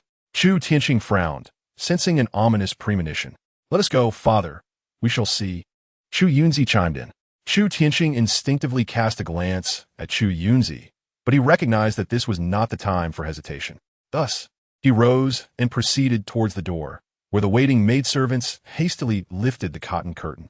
As they stepped outside, Chun Air dragged in an unkempt figure.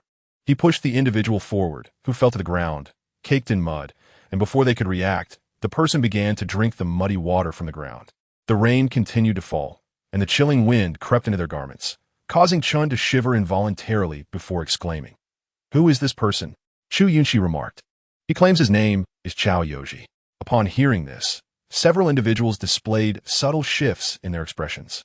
Chu Tianxing immediately cast a glance at a nearby servant, prompting the latter to approach and examine Chao Yoji's face closely before returning to report, "Master, it is indeed Chao Yoji." Chu Tianxing, who believed himself to be a commendable father in Chu Yunxi's eyes, adopted a haughty demeanor and inquired, "Isn't Chao Yoji the person I sent to fetch you? What has happened to him?" Chu Yunxi replied, "Chao Yoji is now a fool." Upon hearing this, the onlookers turned their gaze towards Chao Yoji, who was soaked in mud and water, seemingly oblivious to the cold as he continued to drink from the ground. Indeed, he appeared to be a fool. Meanwhile, Chu Yunxi, observing the scene, discreetly gestured to another maidservant and whispered, "Go summon Steward Chao. Tell him his son has returned, but there is an issue." The maidservant promptly complied and stealthily departed. Unbeknownst to her, Chu Yunxi had been keenly observing their actions from the corner of her eye. Chao Dazhou was affiliated with the Chun family, and Chao Yoji was his biological son. Now that something had befallen Chao Yoji, failing to summon Chao Dazhou would indeed be problematic. Chu Yunxi had anticipated this. Although Chao Yoji's predicament would create an additional enemy for her, it was important to recognize that his misfortune occurred while retrieving her. No matter how the situation unfolded, Chao Dazhou would harbor resentment towards her. Consequently, it would be more prudent to decisively resolve the matter at hand. After all, everyone in the Chu family was already her adversary. The timing of her revelation held little significance. "Yunxi, how could Chao Yoji, who was merely sent to escort you home, end up like this? What transpired on the way?" Chu Tianxing inquired with a furrowed brow. Before Chu Yunxi could respond, Chun Air interjected, "Master, I am responsible for what has befallen Chao Yoji." Chu Tianxing's expression shifted dramatically. "Why did you strike him to such an extent?" "Because he harbored ill intentions." Chun Air replied, "I do not know which miscreant incited him, but he attempted to harm both the young lady and her mother along the way. Fortunately, I intervened in time. Otherwise, we would have returned with nothing but their corpses." At this revelation, Chu Yunxi couldn't help but raise an eyebrow slightly. In truth, Chao Yoji had not intended to kill her and her mother. He merely sought to commit unspeakable acts against them. Although she had not discussed the nature of this incident with Chun Air after arriving at the Chu family, she was taken aback that he had fabricated an entirely different rationale. It seemed he feared for their reputation. Nevertheless, it inadvertently caused trouble for the Chun family. Indeed, upon hearing Chun Air's account, Chu Tianxing's brow furrowed tighter, his demeanor darkening. "Who dares to lay a hand on my wife and daughter?"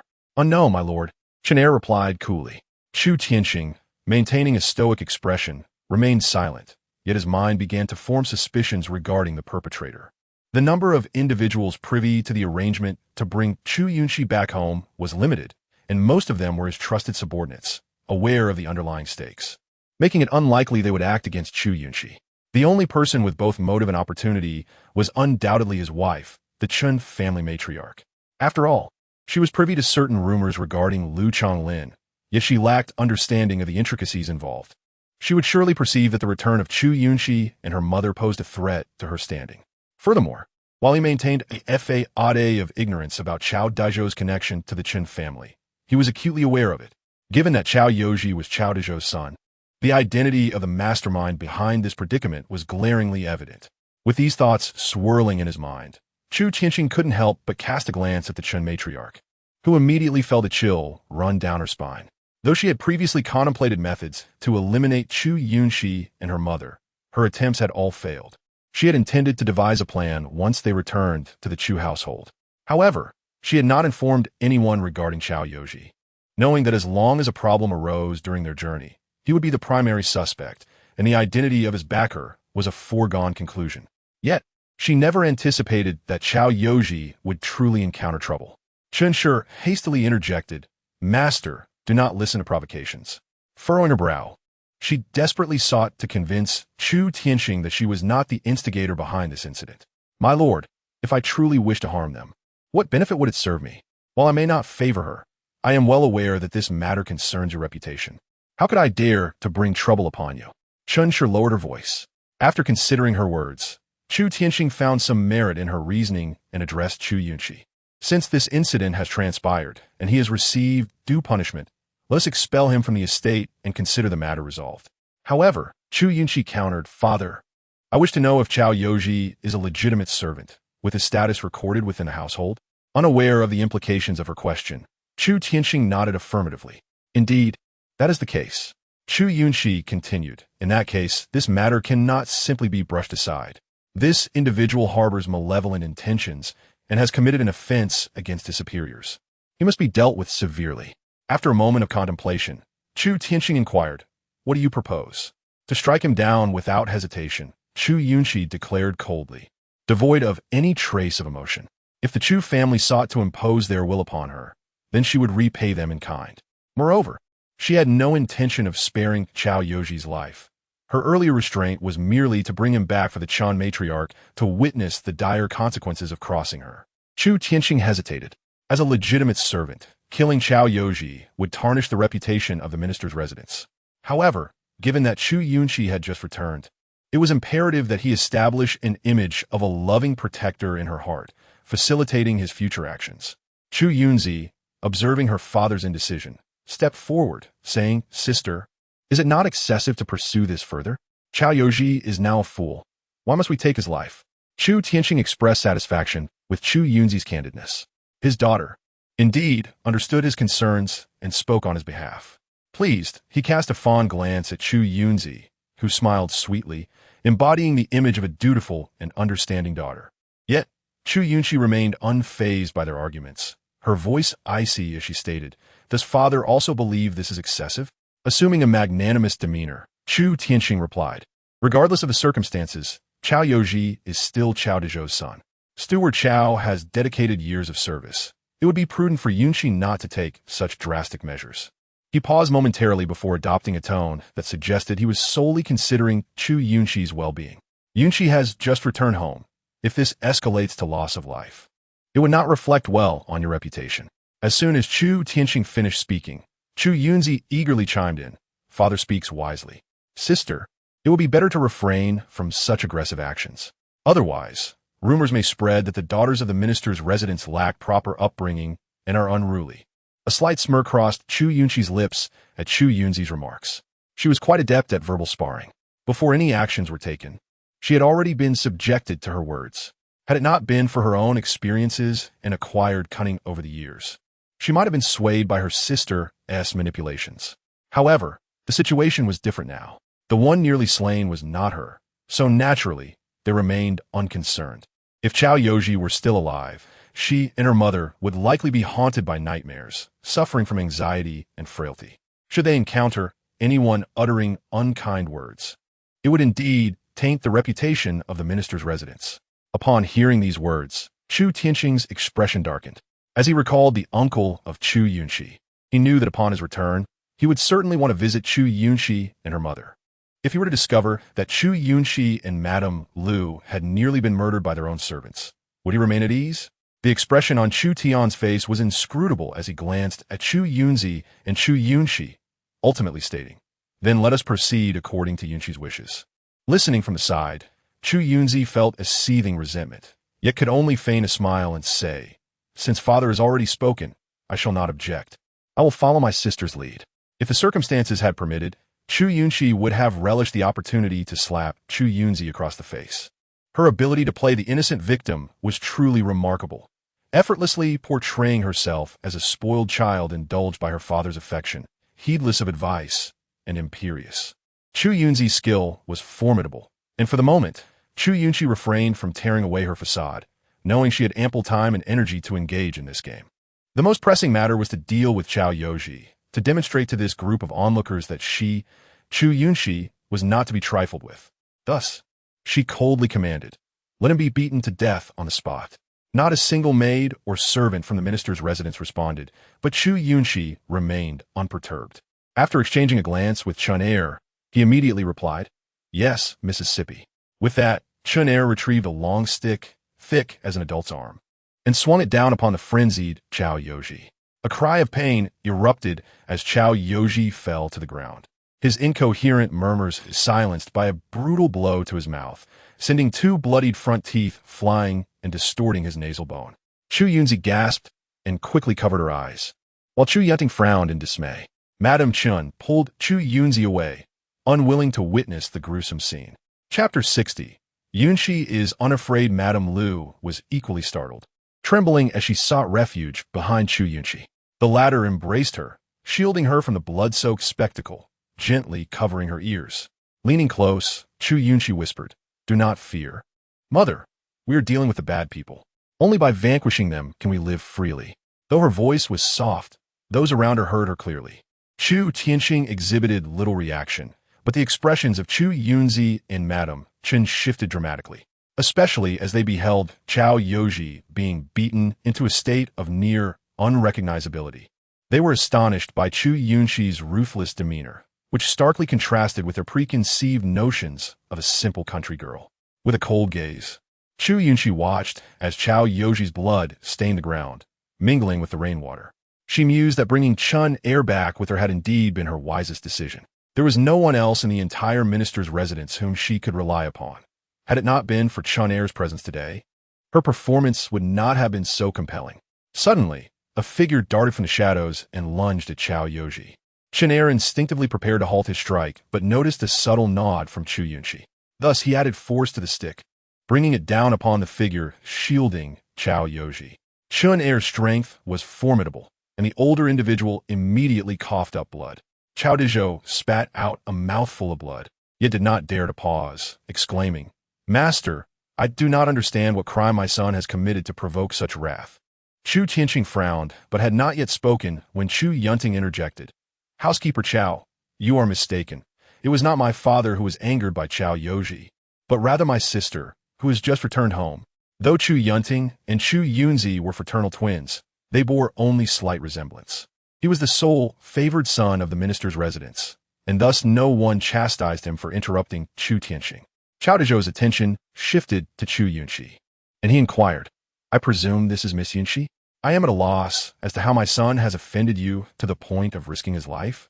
A cold smile played on Chu Yunxi's lips. Chao Dezhou's inquiry echoed his earlier words to Chu Tianxing, albeit with a vastly different tone. While he had beseeched for mercy from Chu Tianxing, he now directed accusations at her. "Chu Yunxi, how peculiar, how set gao, that you question whether a young lady of the minister's residence must seek your permission to punish a servant." Chao Dezhou faltered, realizing that Chu Yunxi was indeed under no obligation to inform him. However, she was addressing his son. With this thought, he implored, "Miss Yunxi, if Yoji has truly offended you, I apologize on his behalf. You have already inflicted such punishment. Please spare his life." Chu Yunxi gently shook her head. "Chao Yoji, as a servant, attempted to harm both me and my mother. He deserves to die." Chao Dezhou was left speechless, struggling to argue. "Yoji is my son. I know him well. Though he may lack ambition and indulge in mischief, he would never stoop so low." Chao Dezhou's words were a clear indication that he believed Chu Yunxi was falsely accusing his son, creating trouble for him. While it was true that Chao Yoji had not initially intended to kill Chu Yunxi and her mother, his aim to tarnish their reputation was, in her eyes, even more detestable. Thus, Chu Yunxi dismissed his claims outright. When Chao Yoji conspired to harm me, I was residing at an inn, and many witnessed the events that transpired. I understand your parental concern, but one cannot shield him from the consequences of his actions. At this point, she paused, a faint smile curving her lips as she continued. Furthermore, Father has already decreed that he be punished. Do you wish for him to go back on his word? The pressure of her words weighed heavily on Chu Tianxing, who had indeed stated that he would follow Chu Yunxi's wishes. Even if he had not explicitly ordered Chao Yoji's immediate punishment, it mattered not. Chu Yunxi's earlier words had sown the seeds of doubt in his mind. Should Chao Yoji remain alive, she would eventually inform her uncle. How could Chu Tianxing possibly protect him now? As anticipated, the moment Chu Yunxi's words fell, Chu Tianxing declared, Housekeeper Chao Yoji's insubordination and intent to harm Yunxi warrant death. Do not plead on his behalf. Chao Dezhou's face turned ashen, his lips quivering, unable to articulate a single word. Chun Er stepped forward, seizing him aside, raising the wooden staff high before bringing it down with a thud upon the bloodied Chao Yoji. Chao Dezhou could only watch helplessly, his gaze filled with fury as he fixed it upon Chu Yunxi, nearly grinding his teeth in rage. Ultimately, he succumbed to the strain, spitting out yet another mouthful of crimson blood before collapsing. Chu Tianxing waved his hand, and attendants swiftly carried him away. But the gruesome scene left everyone unable to bear witness any longer. As Chu Tianxing retreated into the hall, Chun and the others followed suit.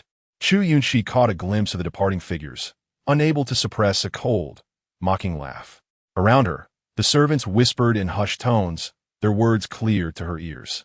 They spoke of her as ruthless and devoid of humanity, entirely unlike the simple, unpretentious girl who had returned from the countryside, instead likening her to a vengeful specter emerging from the depths of hell. Hearing their words, Chu Yunxi felt an unsettling sense of affirmation. Indeed, she was that specter, risen from the abyss, seeking vengeance and reckoning. Chao Dezhou may harbor resentment towards her this time, yet she remains unfazed. For he is inherently aligned with Chun and her kin, destined to bring her trouble sooner or later. Whether he despises her or not is inconsequential, as he was always her adversary. Chu Yunxi gently grasped Lu's hand, whispering soothingly, Mother, do not fear. Yunxi is here, and I shall protect you well, all right?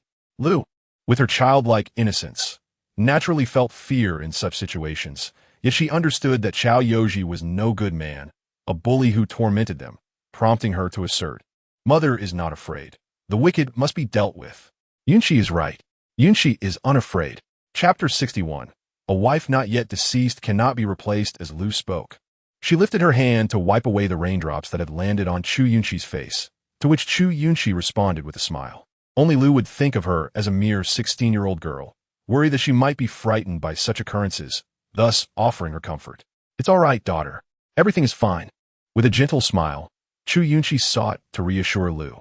Even when she first took a life herself, she felt no fear, let alone witnessing another commit murder. She patted Lu's back gently and continued, Let's go inside, Mother. There are still matters left unresolved.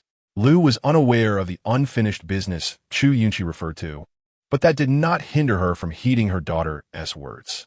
Nodding firmly, she complied as Chu Yunxi led her back into the hall. Chu Tianxing and the others had returned to their seats, and upon seeing Chu Yunxi enter with Lu, he remarked, Yunxi has just returned home and must be weary from the journey. Let us conclude for today. We could discuss matters at another time. Though reluctant, Chen could not ignore the discomfort she felt after witnessing Chu Yunxi's earlier actions, and with Chu Tianxing's decree, she refrained from further tormenting her. Yet, an ironic smirk graced Chu Yunxi's lips. Today was far from over. After all, it was her first day back, and the Chu family had prepared more than just this initial display of power. Wei Huai, Chu Tianxing called out, and Wei Huai, waiting outside, promptly entered, bowing respectfully. Master, I am here. Take Yunxi and the others to the east courtyard's Yuanxiang courtyard, Chu Tianxing instructed casually. Yes, master, Wei Huai replied, then turned to Chu Yunxi. Miss, let us proceed. However, Chu Yunxi remained steadfast in her position. Chu Tianxing, observing this, furrowed his brow and inquired, Yunxi, what troubles you? Is there something else? Chu Yunxi merely smiled softly and replied, I'm just curious. I have heard that the legitimate wife resides in the main courtyard. I must have been mistaken, as it seems the legitimate wife actually resides in the side courtyard, or perhaps the customs of the minister's residence differ. Coming from the countryside, I am not familiar with these matters, and today I have truly gained insight. Upon hearing her words, the expressions of those present soured considerably. Chu Yunxi, with a stern demeanor, admonished, Yunxi, do not be foolish. Chu Yunxi immediately retorted, if you are to reside in the side courtyard, then simply do so without complaint. The legitimate wife naturally resides in the main courtyard, and my mother is the legitimate wife. What is your mother to deserve such a place? The harshness of Chu Yunxi's words elicited no leniency from Chu Yunxi, who stepped forward and delivered a sharp slap across his face. His expression changed instantly, and he cried out, how dare you strike me? Chun rushed over, examining the mark on Chu Yunxi's face, then glared furiously at Chu Yunxi. She raised her hand to retaliate, seeking to avenge her son, but Chu Yunxi caught her wrist. Aunt, what are you doing? Chun glared at Chu Yunxi, scolding. How dare you strike my ting? You have gone too far. Chu Yunxi feigned innocence. I merely fulfill my duty as an elder sister, educating this impudent brother who knows not the bounds of respect. Are you truly going to strike me? Is the minister's residence so devoid of decency? Chun, taken aback by Chu Yunxi's words, felt her anger intensify. Chu Yunxi, how dare you? Yet, Chu Yunxi pushed her back with a forceful shove, causing her to stagger slightly. Fortunately, Chu Yunxi was there to catch her. Otherwise, it would have been a most embarrassing tumble. As his son, he should be disciplined for insulting his legitimate mother. It is only fitting that, as an elder sister, I manage his unruliness, is it not? Having said this, Chu Yunxi jumped in outrage. My mother is the legitimate wife. What right does a crazy woman from the countryside have to claim the title? His declaration earned him a cold, piercing glare from Chu Yunxi, a look so frigid it felt as though it could freeze a soul. Chu Yunxi, witnessing the farcical scene unfold, slammed his hand on the table. Enough! What is this ruckus? The esteemed lady and young master of the minister's residence are behaving like street brawlers. Have you no shame? With his words, the mother and son fell silent, while Chu Yunxi continued to regard Chu Yunxi with a steely gaze. After a lengthy pause, she finally withdrew her eyes, stating, my mother is the legitimate wife. It is only right that the main courtyard is reserved for her. Chu Yunxi's tone was calm, yet imbued with an undeniable firmness. Naturally, both Chu Yunxi and Chun were displeased. After all, Chun had exerted considerable effort to suppress Lu, ensuring her ascendance as the minister's wife. How could they allow her return to usurp her position so easily? Chu Yunxi added, Yunxi, your legitimate mother has occupied the main courtyard for over a decade. It is unreasonable to expect her to vacate it on a whim. If you are unwilling to stay in the east courtyard's Yuanxiang, there's a larger courtyard in the west courtyard where you may reside. Chu Yunxi maintained her composure, replying nonchalantly, legitimate mother? Are you referring to Chun? Chu Yunxi's countenance darkened, his voice cold as he admonished, you cannot address your mother by her surname so casually. Chu Yunxi shook her head and inquired, is my mother, Lu, not your lawful wife? Chun and her son were momentarily taken aback, sensing an ominous premonition. Even Chu Yunxi could not help but furrow his brow slightly before responding. Naturally. Then may I ask, father, if you are aware of a principle held since ancient times. A married couple is a single entity, and one cannot remarry while the first wife remains. My mother was brought into this house with grand ceremony, while what is Chun? What rights or gifts did she receive? Chu Yunxi's brow furrowed deeply. Lu had been rendered a fool when she left the Chu family for the countryside, and Chu Yunxi had been but an infant at the time, so it was expected that she would be oblivious to such matters. However, Chun, an elder of the household, likely informed her of these customs. It was unexpected for Chu Yunxi to bring such matters to light, yet he could not refute her claims. Very well, if that is the case, let us relinquish the main courtyard and allow them to reside there, he sighed, waving his hand in concession. Though he disapproved of Chu Yunxi's assertiveness, her arguments were valid, and he could not afford to disregard her. After all, if she were to harbor resentment and inform her uncle, it would lead to considerable trouble. However, he did not anticipate that, even after issuing his command, Chun would still refuse to comply, exclaiming, Master, how can you do this? What place are you leaving for us three? Chu Tianxing immediately furrowed his brows. But before he could speak, Chunshi cried out, I have followed you for so many years and bore you a son and a daughter. I may not have contributed much, but I have endured my share of hardships.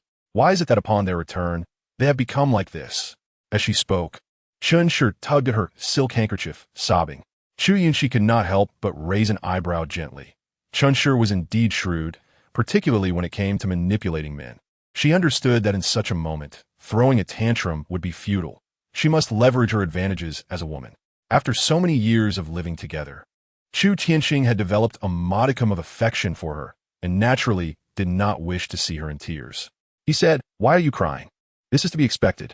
At worst, I can give you that house in the south of the city for a few days to gather your thoughts. To his surprise, Chunshi remained obstinate. Chu Yunxi understood her reasoning. After all, Chunshi had finally managed to oust her own mother and seize the position of the minister's wife. In her mind, residing in the main courtyard symbolized her status. If she obediently vacated the main courtyard to allow Chu Yunxi and Lu Shi to move in, it would be a disgrace. She would undoubtedly face ridicule from other ladies of the household, as her position as the minister's wife was already tenuous. Thus, she would never relinquish it. With Chunshi creating a scene, Chu Tianxing found it increasingly difficult to endure. Yet, Chu Yunxi stood calmly to the side and coldly remarked, Are you not aware of who is listed as the legitimate wife in our family tree? Upon hearing this, everyone was taken aback. Even Chunshi ceased her weeping. Indeed, according to the family tree, Lu Shi was the legitimate wife. Although Chunshi had entered the household as a secondary wife, after Lu Shi departed from the Chu family, she had effectively become the matriarch. However, despite her efforts over the years, she had never been included in the family tree, relegating her to the status of a nominal minister's wife. In essence, she was merely a concubine. If she were to acknowledge her status as a concubine, then Chu Yunxi and Chu Yunting would be considered illegitimate children. The three of them changed expressions repeatedly, with Chu Yunting being the first to erupt, shouting, What are you? A country bumpkin, no. My mother is the legitimate wife. Your mother is merely a concubine. Chu Tianxing also wore a stern expression, saying, Yunxi, do not be so aggressive. I will ensure that they vacate the main courtyard. But for the past decade, your stepmother has been widely recognized as the minister's wife, so let this matter rest. Chu Yunxi, however, refused to engage with him, retorting, If my father cannot make this decision, then let the clan elders be called to examine the family tree, and all will be made clear. Her words caused the faces of those present to darken significantly, especially Chu Tianxing. When he had cast Lu Shi aside for Chunshi, the clan elders had already expressed their displeasure, making it impossible for Chunshi to be included in the family tree. With the incident regarding Chu Yunxi's uncle, the elders' discontent had only intensified. If this matter were to escalate to the elders again, it would undoubtedly lead to trouble. After weighing his options, Chu Tianxing ultimately made a decision. The position of the legitimate wife has indeed always belonged to your mother. It was only because you and your mother were unwell and went to the countryside to recuperate that Chunshi temporarily took over. Since we're discussing this, let us return the position to your mother. Chu Tianxing had initially assumed that Lu Shi was simple-minded and that Chu Yunxi, having grown up in the countryside, would be dazzled by the grandeur of the minister's residence, allowing him to easily manipulate her with a show of paternal affection. However, he was taken aback by how articulate and relentless Chu Yunxi was. Many developments had exceeded his expectations, yet he felt compelled to follow her lead, which filled him with dissatisfaction. Upon hearing Chu Tianxing's words, Chunshi was left in a daze, staring at him in disbelief, and tentatively inquired, Master, are you truly serious? Chu Tianxing nodded, affirming that this was indeed how it should be. Chu Yunting was nearly driven to madness upon hearing this. If his mother became a concubine, he would be relegated to the status of an illegitimate child. The disparity between the statuses of legitimate and illegitimate children was like night and day. Once he stepped outside, would he not be ridiculed by the dandy youths? Even Chu Yunxi, who usually maintained a composed demeanor, showed signs of rigidity, her gaze towards Chu Yunxi filled with resentment. She had once been the esteemed daughter of the minister's household, treated with great reverence by the daughters of lesser families. But now, with Chu Yunxi's return, she had become the second daughter of an illegitimate lineage, a position laden with shame. How could she not harbor resentment? However, now that the situation had escalated to this point, regardless of the resentment and dissatisfaction she felt. She could only suppress it and strive to maintain her cultivated image of innocence. Closing her eyes, Chu Yunxi reined in her emotions and donned a demure expression, reaching out to tug at her mother's sleeve. "Mother, since father has already said this, let us heed his words. After all, it is how it ought to be." Upon hearing this, Chu Yunxi nearly jumped up in anger, grabbing Chu Yunxi's arm and exclaiming, "Sister, have you lost your mind? How can you say such a thing?" Chu Yunxi was not mad. Rather, it was precisely because she was not mad that she could articulate such sentiments. "Yunting, this matter was destined to unfold this way. Your anger is futile. We must comply." She gently patted his arm in an attempt to soothe him, but Chu Yunting refused to accept her reasoning. Witnessing Chu Tianqing's decision and his mother and sister's acquiescence, he found himself powerless to alter the outcome.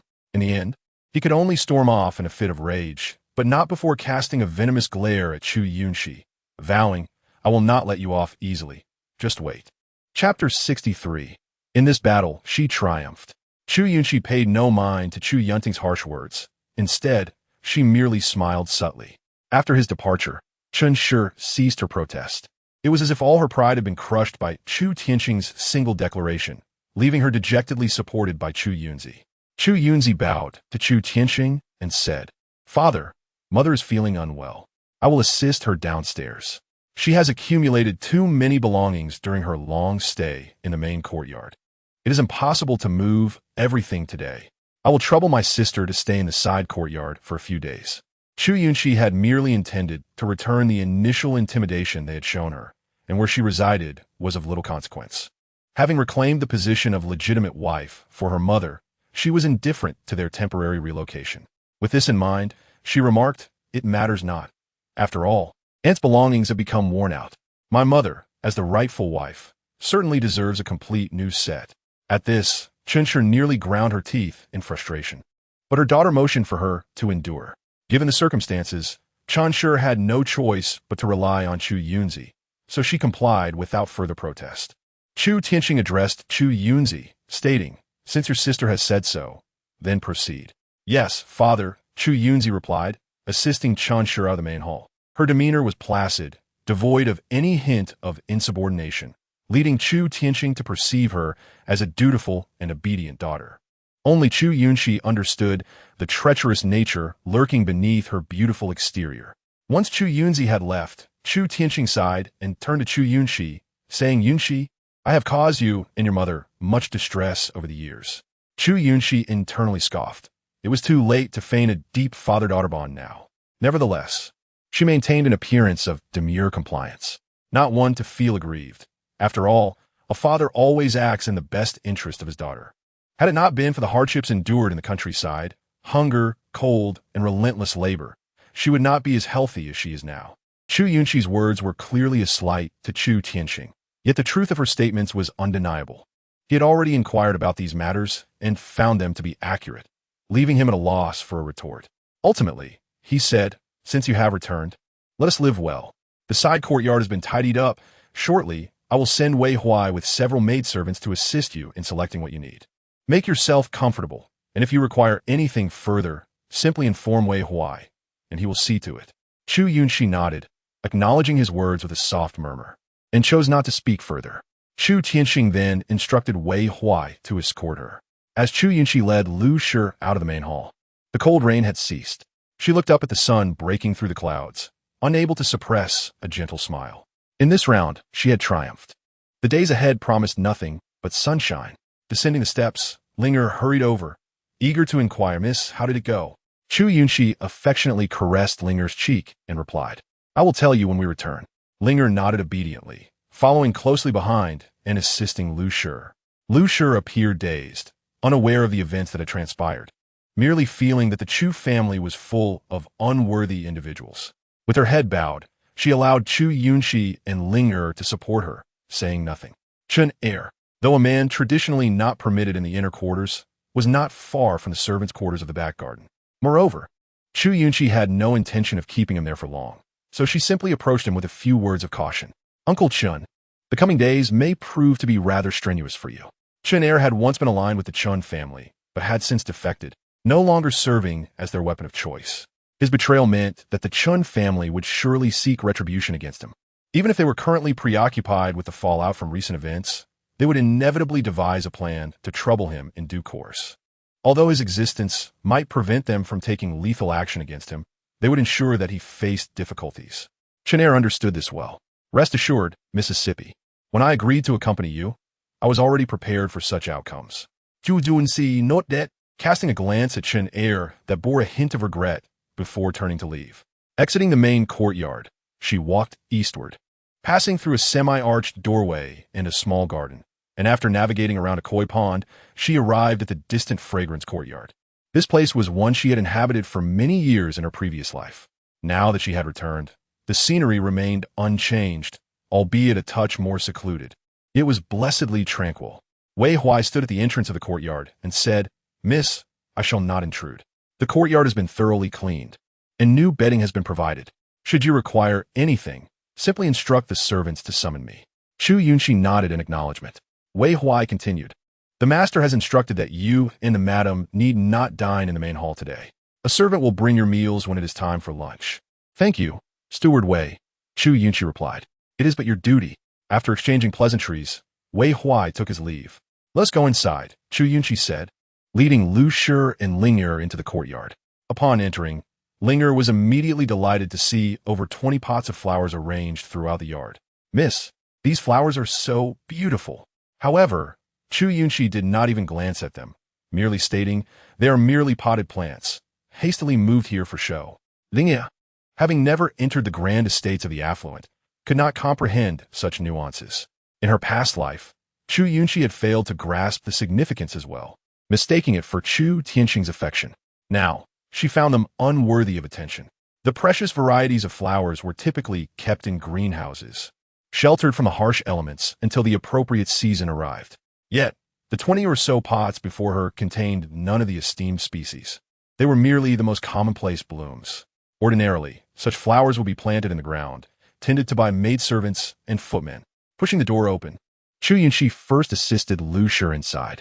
The courtyard had indeed been cleaned, and the interior was spotless, though a strong scent of incense lingered in the air. Chu Yunxi was indifferent to it, but Ling'er wrinkled her brow upon entering. "Miss, the fragrance here is quite overpowering. It is likely intended to mask the musty odor," Chu Yunxi remarked, picking up the incense burner from the table and tossing it out. The courtyard, having been uninhabited for so long, naturally bore some mildew, which could only be concealed by the heavy scent of incense. "Oh," Ling'er nodded, then set down the small bundle she had been carrying on her back. Most of their belongings were stored in the gatehouse, awaiting transport. However, the items left there were not entirely secure. Chu Yunxi harbored many secrets that must remain unknown to outsiders, so she had entrusted Ling'er with some important possessions in her small bag. "Yunxi, I am so tired. I want to sleep," Lu Shi said, pulling at Chu Yunxi's hand, her face clearly showing signs of fatigue. After days of continuous travel with little rest, both Lu Shi and Chu Yunxi felt utterly exhausted. Having just returned to the residence, and mindful of the challenges that lay ahead, Chu Yunxi had been tense. But now that the weight had lifted, fatigue washed over her. Though the room had a faint musty odor, once the pungent incense dissipated, Chu Yunxi detected a trace of insect repellent. It seemed that the servants had already dealt with pests, though some mildew remained. "In that case, mother, why not rest on the bed? The bedding is fresh and will not be damp," she suggested. Lu Shi nodded and made her way directly to the bed, removing her shoes and climbing onto it, quickly succumbing to sleep. Ling'er observed and could not help but remark, "The madam has truly worked hard." Watching Lu Shi sleep peacefully, Chu Yunxi could not suppress a smile. "Come, let us step outside to converse." Ling'er nodded and followed Chu Yunxi out of the room. "Miss, what shall we do next?" Ling'er inquired. "This distant fragrance courtyard has 5 or 6 rooms. Please remove all the incense from within and dispose of it. Then open the windows to let in some fresh air. The sun is out now, and it is not so cold. Good ventilation will help dissipate the musty odor." "Chu Yunxi instruct." "Yes, miss," Ling'er responded, promptly setting to work as directed. She removed the incense from each room and opened the windows wide for ventilation. As these rooms were unoccupied, a few days of fresh air would suffice to eliminate the odors. Once her tasks were completed, Ling'er found Chu Yunxi by the small pond in the courtyard, playfully stirring the water where a few koi swam. The pond was modest in size, dug out and walled with bricks, resembling more of a decorative water feature than a traditional pond. The water was not particularly deep, yet it stood about 2 feet high, home to several beautiful koi that danced beneath the newly emerged lily pads. "Miss, the water is cold," Linger exclaimed anxiously, fearing Chu Yunxi might catch a chill. While she did not understand the reason for Chu Yunxi's actions, she worried about the potential for frostbite in such weather. "Do not worry," Chu Yunxi replied with a soft laugh. "These koi are lovely to behold." With that, she continued to amuse herself by the pond's edge, engaging with the koi. "Miss, perhaps we should head back inside," Linger suggested. Seeing Chu Yunxi's actions, Linger felt a tinge of concern that she might catch a chill, thus she suggested, "Perhaps you should be careful." Chu Yunxi looked up with a smile, shaking her head gently. "It's all right. Let me touch them. Such delightful fish. I find them charming." A tender smile adorned her face, her eyes brimming with affection, revealing her fondness for these fish. In her previous life, she cherished them as the sole vitality in the courtyard, only to have them all caught and trampled to death by Chu Yunxi later. Now, seeing them again brought her immense joy. Observing Chu Yunxi's apparent happiness, Linger too smiled, no longer hindering her from interacting with the koi. She understood that at this moment, Chu Yunxi needed solitude, especially after their return to this residence, which stirred complex emotions within her, let alone for the young lady herself. Linger felt as if Chu Yunxi harbored countless untold stories within her heart, stories that could not be shared with anyone. Thus, she chose to silently guard and accompany Chu Yunxi, nothing more. Witnessing such a radiant smile on Chu Yunxi's face brought Linger joy as well. She remained quiet, standing behind Chu Yunxi, watching her play with the koi until, after a while, the sound of footsteps broke the tranquil ambience. Instinctively, Linger turned towards the courtyard entrance and spotted Wei Huai approaching, accompanied by a group of young maids. "Miss, the steward Wei has arrived," she announced. Upon hearing this, Chu Yunxi responded and stood up. As her hand emerged from the water, Linger hurriedly approached, pulling out a small cloth to dry her fingers. However, upon touching Chu Yunxi's hand, she was struck by a sudden chill, her expression shifting to one of concern. "I told you not to touch them. Now your hands are so cold. What if you catch a chill? Let me warm them for you." While grumbling, she diligently wiped Chu Yunxi's hands and then cautiously rubbed them to warm them, fearing the young lady might catch a cold. Chu Yunxi couldn't help but chuckle at Linger's fussing. "Oh, my little caretaker, I assure you, I'm in good health and won't catch a chill." Saying this, she withdrew her hand from Linger's grasp. "Oh dear, miss." Linger was caught off guard, unable to hold on to Chu Yunxi's hand, waving her palm aimlessly in the air. Chu Yunxi playfully pinched her nose without uttering a word and walked towards Wei Huai. "Steward Wei," she greeted. Wei Huai quickly bowed, responding, "Miss, the master has instructed me to bring you some maids. Please select 4 personal maidservants and 4 general maids. If you require more later, just let me know." This was meant for both Chu Yunxi and Lu Shi, initially falling short, as each was supposed to have 3 main maids and 5 auxiliary maids. In essence, 3 to oversee matters and 5 for menial tasks. However, the current quarters of Yuanshan Courtyard were too small to accommodate so many. Thus only a few were to be chosen for now, with more to be selected upon moving to the main courtyard. This arrangement suited Chu Yunxi's preferences, as she disliked having too many people around her, especially since the true allegiance of these maidservants remained uncertain. Chu Yunxi gazed at the maidservants Wei Huai had brought, noting that they were all quite fair and pleasing to the eye. Yet, among them were a few familiar faces. In her past life, when Wei Huai brought maidservants, she had selected 4, 3 of whom were spies for others. These spies lurked around her like venomous serpents, slowly pushing her into perilous situations. This was precisely why she had been so easily ensnared by Chu Yunxi and her faction in her previous life. Thus, this time, she was determined to avoid those spies, fearing that any interaction might lead to betrayal. Therefore, she had excluded those individuals outright. Among the remaining, there was one sensible and obedient maid who had been her confidant in her past life, with no ties to Qin Shi or Chu Tianxing, wholly devoted to her. Yet, this loyalty had not spared her a grim fate. When she attempted to warn Chu Yunxi of the schemes afoot, she had been captured and ultimately mutilated by Chu Yunxi and that despicable creature. A pang of sorrow surged within Chu Yunxi at the thought, her eyes growing moist. This young maid was someone she yearned to protect. However, She could not make her selection outright. She needed to discern which of these maidens were not spies sent by Chu Yunxi and avoid them, retaining only those who remained, suppressing the tumultuous emotions within her. Chu Yunxi mused and then inquired, "Steward Wei, which ones do you deem suitable?" Wei Huai was taken aback, not expecting such a question. Upon seeing his expression, Chu Yunxi surmised his thoughts. A smile graced her lips as she added, "Steward Wei, you must be well aware of my disposition. If anyone dares to scheme against me or bully me, I shall certainly not let it slide. Moreover, having just returned to this residence, there are those who might wish to see me come a harm." Upon hearing this, Wei Huai's expression shifted. Chu Yunxi was subtly hinting at him, indicating that Shun Shi, having been thoroughly suppressed, would not easily let her be. Therefore, some of these maidservants were likely in Shun Shi's employ, and their presence around her signified potential danger. If anything were to happen to Chu Yunxi, it would undoubtedly impact their greater mission, and if her uncle were to cause a ruckus, it would lead to dire consequences. All their previous efforts would be in vain. With this in mind, Wei Huai quickly smiled and said, "Miss, being young, you may not be able to discern people well. In my humble opinion, this one, and these few are not particularly clever and may not be of much use." As he spoke, he pointed out several maidservants. Chu Yunxi listened attentively, scrutinizing the maidservants he indicated.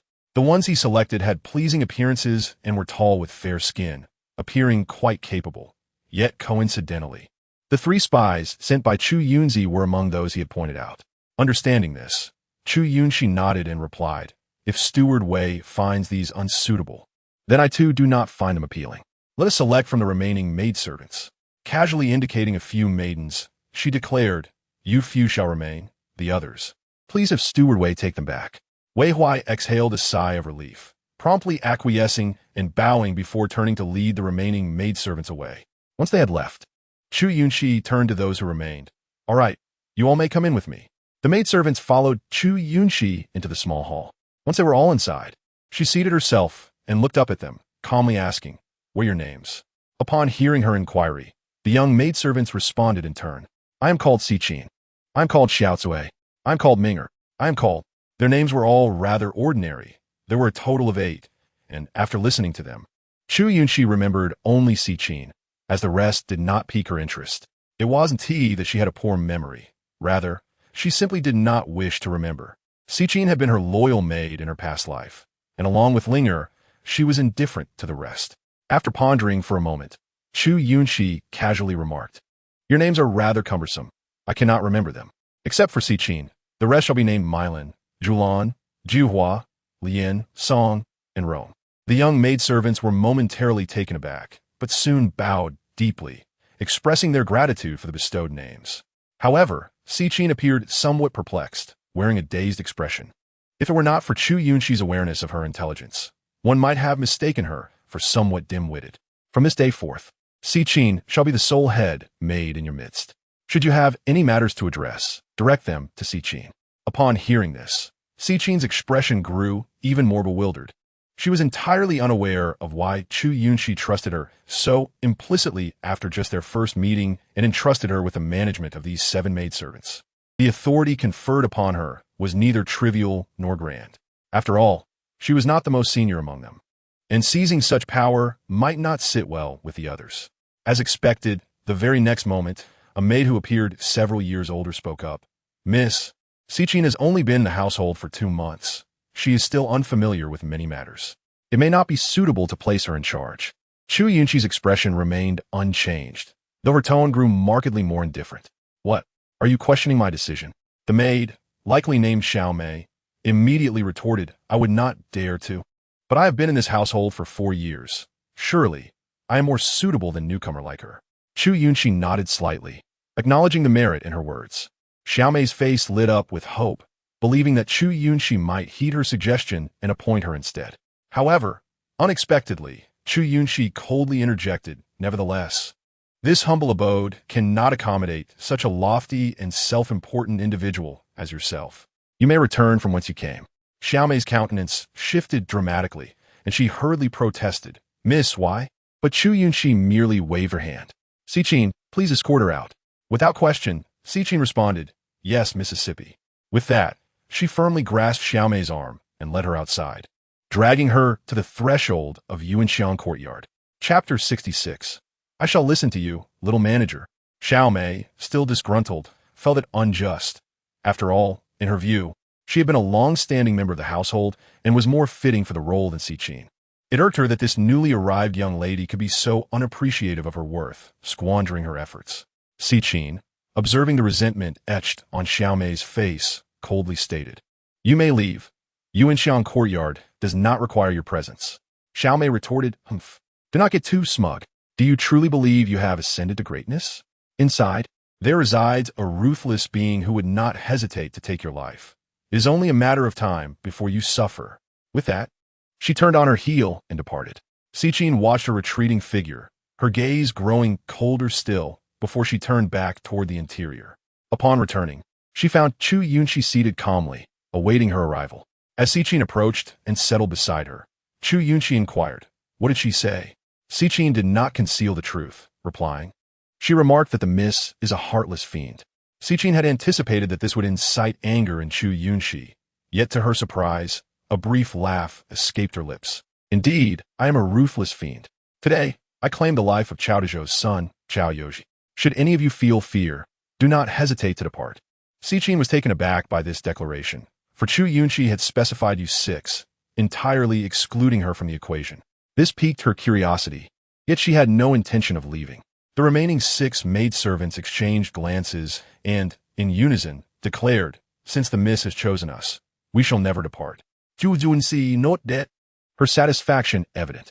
Now that Xiao Mei has taken her leave, let us proceed by introducing ourselves, beginning with the name row.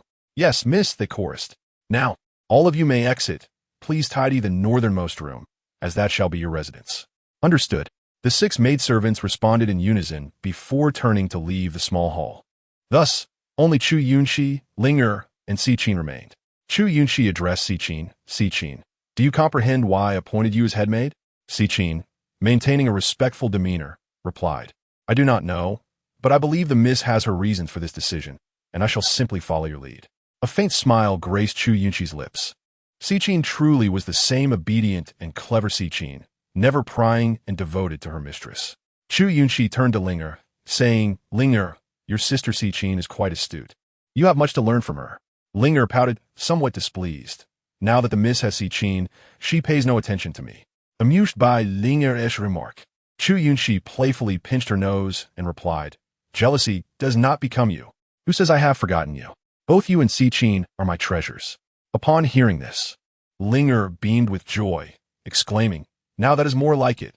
However, Siqin could not help but furrow her brow, her thoughts tangled. Just moments ago, Chu Yunxi had exhibited the demeanor of a highborn lady before those maidservants, yet now she displayed none of that airs and spoke so tenderly. This left Siqin bewildered, struggling to discern the true nature of Chu Yunxi. Noticing the complexity of Siqin's expression, Chu Yunxi gently asked, "Do you believe in the concept of past lives?" Siqin shook her head, then nodded, finally stating, "It is difficult to say. Such matters are too enigmatic." Observing Siqin's furrowed brow, Chu Yunxi took her hand and said, "What if I told you that the moment I laid eyes upon you, I felt an inexplicable kinship, as though we were dear sisters in a past life? Would you believe me?" Siqin was momentarily taken aback by Chu Yunxi's words, hastily kneeling and saying, "Miss, such praise is far too great for a mere maid like me. I am unworthy of being your sister." Chu Yunxi understood that to Siqin, she was still a stranger, yet for Chu Yunxi, it was quite the opposite. She could never forget that Siqin was willing to sacrifice her life for her. Even in her transformed state, Siqin clung to life for 3 days, yearning for one last glimpse of her. In her final moments, when Chu Yunxi sought to humiliate her, Siqin fought fiercely, biting off Chu Yunxi's ear in vengeance. Such loyalty deserved to be cherished, as if they were true sisters. Tears welled in Chu Yunxi's eyes, as memories of her past life replayed vividly in her mind. Her hands clenched tightly, reluctant to recall the pain that threatened to engulf her, fearing her fury might spiral out of control and disrupt her carefully laid plans. She was terrified of losing control. Noticing Chu Yunxi's distress, Siqin could not contain her concern. "Miss, what is the matter?" Chu Yunxi snapped back to reality, realizing that tears had streamed down her face unbeknownst to her. She quickly raised her hand to wipe away her tears, but Linger was quicker, tenderly offering her handkerchief to wipe them away, asking with concern, "Miss, did something unpleasant come to mind?" It was only then that Si-Chin recognized Chu Yunxi was crying and anxiously inquired, "Miss, why are you crying? Did I say something to upset you?" Chu Yunxi waved her hand dismissively. "It is nothing. I merely recalled some memories from the past." As Si-Chin wished to inquire further, she noticed Chu Yunxi's hand tightly gripping the edge of the table, her knuckles paling. With a soft sigh, she refrained from speaking, instead choosing to stand quietly beside her. Linger, recalling Chu Yunxi's reminiscences, felt a twinge of concern but found herself powerless to assist, offering only comfort. "Miss, there is no need to be disheartened. Though the past may be painful, it is behind us now. We have returned to the minister's residence, and things will only improve from here." Chu Yunxi looked at Linger, gently nodding, and replied, "I am fine. There is no need for concern." Hearing this, both Linger and Si-Chin's expressions softened somewhat. Linger dabbed at the corners of Chu Yunxi's eyes, pouting as she continued, "Miss, you mustn't cry. If Madame discovers it, she will surely think I have bullied you, and then she will refuse to speak to me." Chu Yunxi chuckled at Linger's words, saying, all right, I shall heed your advice, my little housekeeper." Chapter 67. Punishing the malicious servant in the evening. After tidying up, the courtyard of Yuanxiang Courtyard appeared much cleaner and more organized. Chu Yunxi lit another box of incense in her room. The musty odor had mostly dissipated due to the ventilation during the day, replaced by a subtle sandalwood fragrance. Furthermore, she had added a calming scent, making the atmosphere particularly soothing. While Lu Shi would typically retire early in the countryside, she found herself restless that night. The mother and daughter lay side by side on the soft couch, and Chu Yunxi noticed Lu Shi's furrowed brow, asking, "Mother, why do you look so unhappy?" Lu Shi pouted and replied, "Yunxi, I do not like this place. It feels like a cage for birds and beasts. I miss Xiaohei." After a moment of silence, Chu Yunxi realized her mother was struggling to adapt to the Chu family. However, if she were to separate from Lu Shi, she would be unable to protect her fully. Only by keeping her close in the capital could she feel at ease. "Xiaohei is with Uncle Chun. I shall have him bring him over tomorrow. With Yunxi by your side, there is no need to fear. I will support you through any difficulties. You need only to rest well and eat healthily." With that, Chu Yunxi embraced Lu Shi tightly. Lu Shi was her long-lost treasure, and she had no other demands. Her sole wish was for Lu Shi to live joyfully and healthily. Lu Shi's previously tense emotions gradually eased with her daughter's words and embrace. Gazing at her daughter's delicate features, she smiled like a simple child and said, "Yes. With Yunxi here, I'm not afraid." Chu Yunxi smiled tenderly at her and added, "Then let us sleep early, lest you develop dark circles when Xiaohei returns, and he might not recognize you." "That will not happen," Lu Shi retorted, pouting. "Xiaohei is very clever. He would never forget me." Chu Yunxi could only smile indulgently, saying, "All right, he will definitely recognize you. Now can we sleep?" Under Chu Yunxi's gentle coaxing, Lu Shi soon nodded off. After days of travel and sustained tension, Chu Yunxi felt fatigued herself. Before closing her eyes, she quietly calculated the remaining coins brought from the village. Only a few taels were left. Tomorrow, she would need to collect the monthly allowance from the accounts office. Without silver, navigating the bustling capital would be nearly impossible. She was well aware of this reality. The following morning, after dressing, Chu Yunxi noticed Linger entering from outside with a slightly chilly expression. Upon seeing Yunxi, she managed a feeble smile. "Linger, what troubles you?" Linger held a tray of breakfast, placing it on the table. It consisted merely of thin porridge and 2 small dishes of pickled vegetables. The porridge so diluted that one could hardly discern the rice grains. "Miss, this minister's residence is far too oppressive," Linger exclaimed indignantly. Upon hearing this, Chu Yunxi sensed that something unfortunate had transpired, prompting her to say, "Do not rush. Take your time to explain." Nodding in agreement, Linger began, "I went to the kitchen to fetch breakfast, expecting better fare since they served Lady Chunbird's nest and silver ear soup. However, I was given nothing but a few bowls of plain porridge and leftover pickles. When I confronted them, they remarked that we, being from the countryside, deserved only such humble food." Chu Yunxi understood the situation. After a moment of contemplation, she realized that indeed, Lady Chun had been provoked, and in retaliation, she was employing underhanded tactics to suppress the mother and daughter. However, If such petty tricks were enough to cause her, Chu Yunxi, to suffer, it would be a jest. Linger, come with me to the kitchen. Mother, do not touch the porridge for now. I shall bring you something better shortly. Seeing the cold determination in Chu Yunxi's demeanor, Linger understood her intent and readily complied.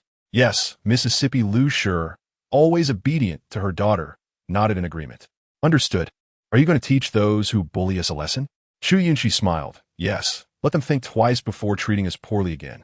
Lu Sure nodded vigorously. Good. But be careful, Yunxi. All right. Chu Yunxi reassured her mother with a gentle pat on the head before turning to leave. Having lived in the minister's residence for several years in her past life, Chu Yunxi navigated the estate with ease, leading Xichin through the pavilions and corridors. Upon reaching the kitchen, she kicked the door open with force, startling the cook, Zhao, who was indulging in a meal of fatty pork. Upon seeing Chu Yunxi and Xichin, she widened her eyes, feeling a surge of guilt. Linger banged her hand on the table, making a scene. What good fortune you have, Zhao. While the mistress is served plain porridge, you feast on rich meats. Although Zhao initially felt guilty, she was determined to follow Lady Chen's orders to make things difficult for Lu Sure and her daughter. Having been in the minister's residence for over a decade, she felt a sense of superiority over the other servants and viewed the newly returned Chu Yunxi as nothing more than a naive country girl. Furthermore, as a maidservant, she relished the feeling of exerting power over others. However, she never expected Chu Yunxi to confront her directly. Yet, Zhao maintained her composure. After all, the true mistress of the residence was not Chu Yunxi, but Lady Chen. What could a mere country girl possibly do? With coldness in her beautiful eyes, Chu Yunxi seized a nearby kitchen knife and struck it down forcefully, stopping just an inch from Zhao's hand. The cook trembled in fear, realizing the danger she was in. Though terrified, Zhao stubbornly maintained her composure, her anger flaring as she shouted, "You little wretch, do not think that just because you are a young lady, everyone is afraid of you. I, Zhao, am not afraid." Chu Yunxi simply regarded her silently. Raising an eyebrow, "The last person who opposed me has met a dire fate. As a servant, you lack decorum and require proper discipline. Since Lady Chen is unwilling to exert herself, I, as the young mistress, shall take it upon myself." Zhao, dismissive in her heart, was about to retort when Chu Yunxi discreetly pricked her laughter point with a silver needle, causing her to burst into uncontrollable laughter. The commotion in the kitchen quickly attracted the attention of other maids, several of whom had long suffered under Zhao's tyranny. Chapter 68. Reclaiming the monthly allowance, Zhao continued to curse, yet was unable to cease her laughter due to the needle's effect and could only shout in frustration. "Oh, how can you possibly compare with our second young lady? Ha ha ha." Chu Yunxi remained unfazed and simply stated, "You should consider your own worth. After all, I am also the eldest daughter of the minister's residence, while you are merely a servant. If Chao Yoji were to offend me, I would strike him down. Your actions seem to suggest you wish to follow in his footsteps." Upon hearing these words, Zhao Chuan's wife recalled the incident from yesterday when Chao Yoji was executed. The commotion surrounding this event had been widespread, yet many believed it to be a command from Chu Tianxing. After all, there had been few witnesses in the courtyard, and even fewer from the kitchen staff.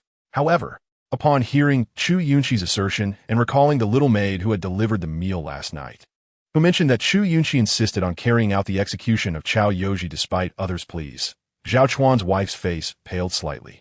Initially, she had thought it mere rumor and had dismissed it. After all, Chu Yunxi was just a wild girl returned from the countryside. How could she possess such power? Yet, observing the aura of the young girl, fierce as a demon, she began to believe and fear her. "Miss, I was wrong. I know my mistakes. Please spare me," she exclaimed, her laughter punctuated by gasps, nearly causing her to faint. Chu Yunxi snorted coldly, raising her hand to strike her, discreetly pulling out a silver needle. Zhao Chuan's wife fell to her knees, increasingly fearful of this wild girl and her ruthless methods. Linger crossed her arms defiantly and exclaimed, "Having realized your mistakes, why aren't you quickly preparing breakfast for the lady and the young miss?" Zhao Chuan's wife, one must know their place. Zhao Chuan's wife dared not be sly. Her spine straightened as she hurried to prepare breakfast, cold sweat beading on her forehead, feeling drenched despite the early spring chill.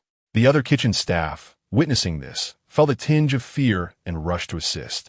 Once Zhao Chuan's wife had prepared the bird's nest porridge and the corn rib soup along with the stuffed meat pastries, she respectfully presented them to Ling Er. Only then did Chu Yunxi feel satisfied and leave. Turning back with a smirk, Zhao Chuan's wife, I trust you 1T repeat this mistake next time? Zhao Chuan's wife nodded vigorously, nearly kneeling in gratitude. I know my mistakes and will not dare to act out of line again. Please rest assured, Mississippi. The maidservants who had been mistreated by Zhao Chuan's wife watched in astonishment as Chu Yunxi departed, secretly admiring her. Who would have thought Zhao Chuan's wife would fear the young miss? What a marvel! However, recalling the events of yesterday and Chu Yunxi's actions today, they concluded she was not to be trifled with, resembling a fierce demon. One might not even know how they died if provoked. What these individuals thought mattered not to Chu Yunxi. The master and servant returned to the fragrant courtyard with a sumptuous breakfast. Lu Shi was unaware of the events and enjoyed her meal. After they finished breakfast, Chu Yunxi instructed Siqin to retrieve the monthly silver from the accounts office. According to the regulations of the minister's residence, Chun Shi, as a concubine, was entitled to 50 taels each month, while Chu Yunji and Chu Yunting, as illegitimate children, were similarly entitled. Chu Yunxi, being the legitimate daughter, was entitled to 80 taels, bringing the total for her and her mother to 180 taels a month, a considerable sum if saved. As Chu Yunxi contemplated this, Siqin returned after a brief interval, her hands empty. Miss, the accounts office says the monthly silver is only distributed at the beginning of the month and that the current steward is the minister's wife. If you wish to receive the silver, it requires her approval. I failed in my duty and could not procure it. Siqin wore a defeated expression. Despite the trust placed in her by the young miss, she felt she had failed at a simple task. Chu Yunxi could not help but scoff coldly. The minister's wife? Surely they referred to Chen Shi. It appeared the accounts office had an unusual connection with her. With this thought, Chu Yunxi comfortingly patted Siqin's shoulder and said, Come, let us visit the accounts office. Siqin nodded eagerly, Yes, Mississippi. Before departing, Chu Yunxi called to Ling Er, instructing Ling Er, Take good care of my mother. We shall return shortly. Hearing this, Ling Er quickly nodded, Miss, you need not worry. I will take care of the lady. With that, Chu Yunxi and Siqin left the fragrant courtyard. The accounts office was not far from their location, and soon they arrived. However, before entering, they overheard voices from within. Well done. To have killed my son and still seek silver. Such foolishness. Chu Yunxi raised an eyebrow. The voice sounded familiar. It must belong to Chao Dezhou. So, the accounts office's reluctance to disburse the monthly silver was related to him.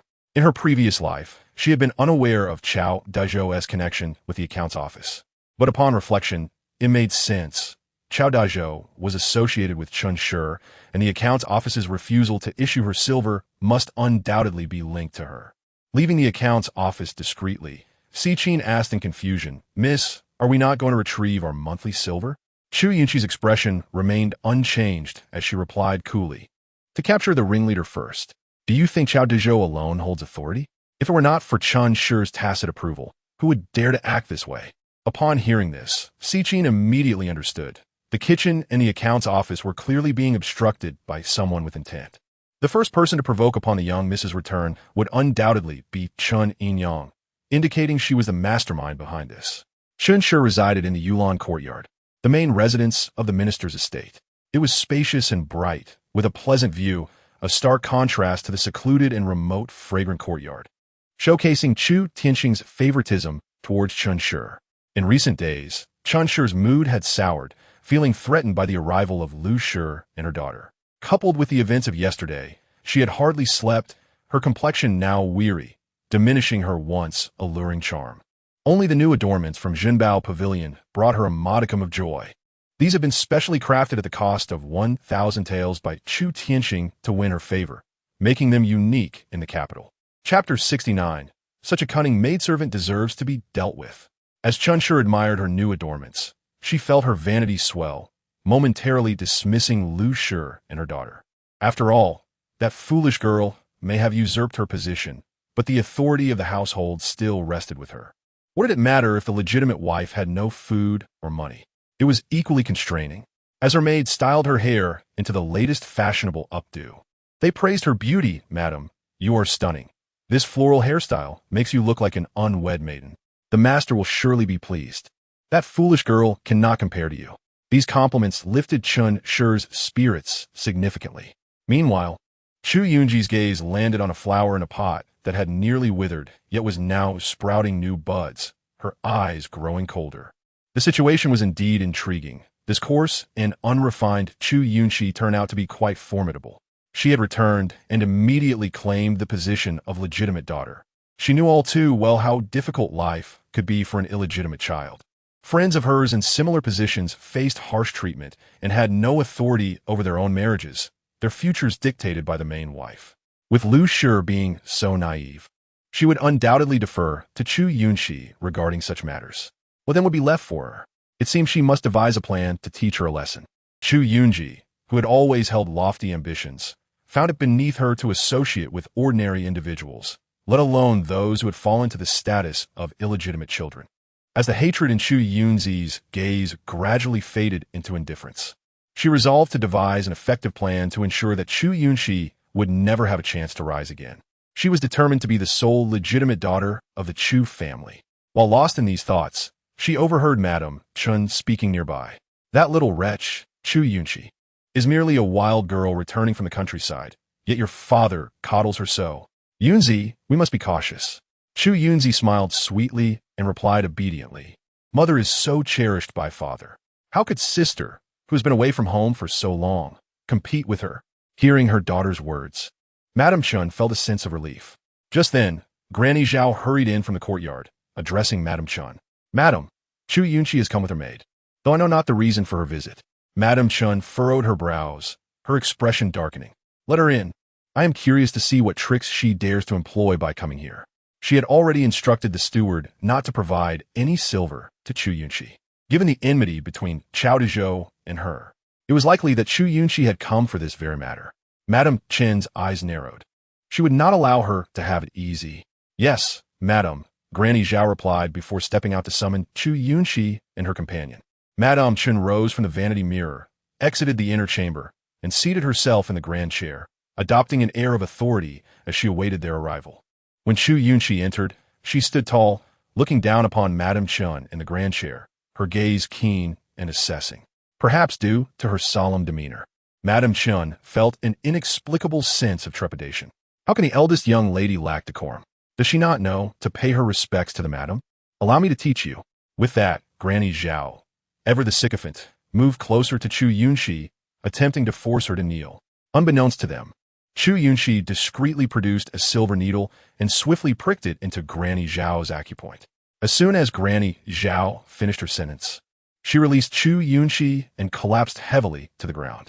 Chu Yunxi subtly concealed the needle and stepped aside. The acupoint she struck would render the lower limbs numb. Granny Zhao was too much of a nuisance, and a lesson was warranted.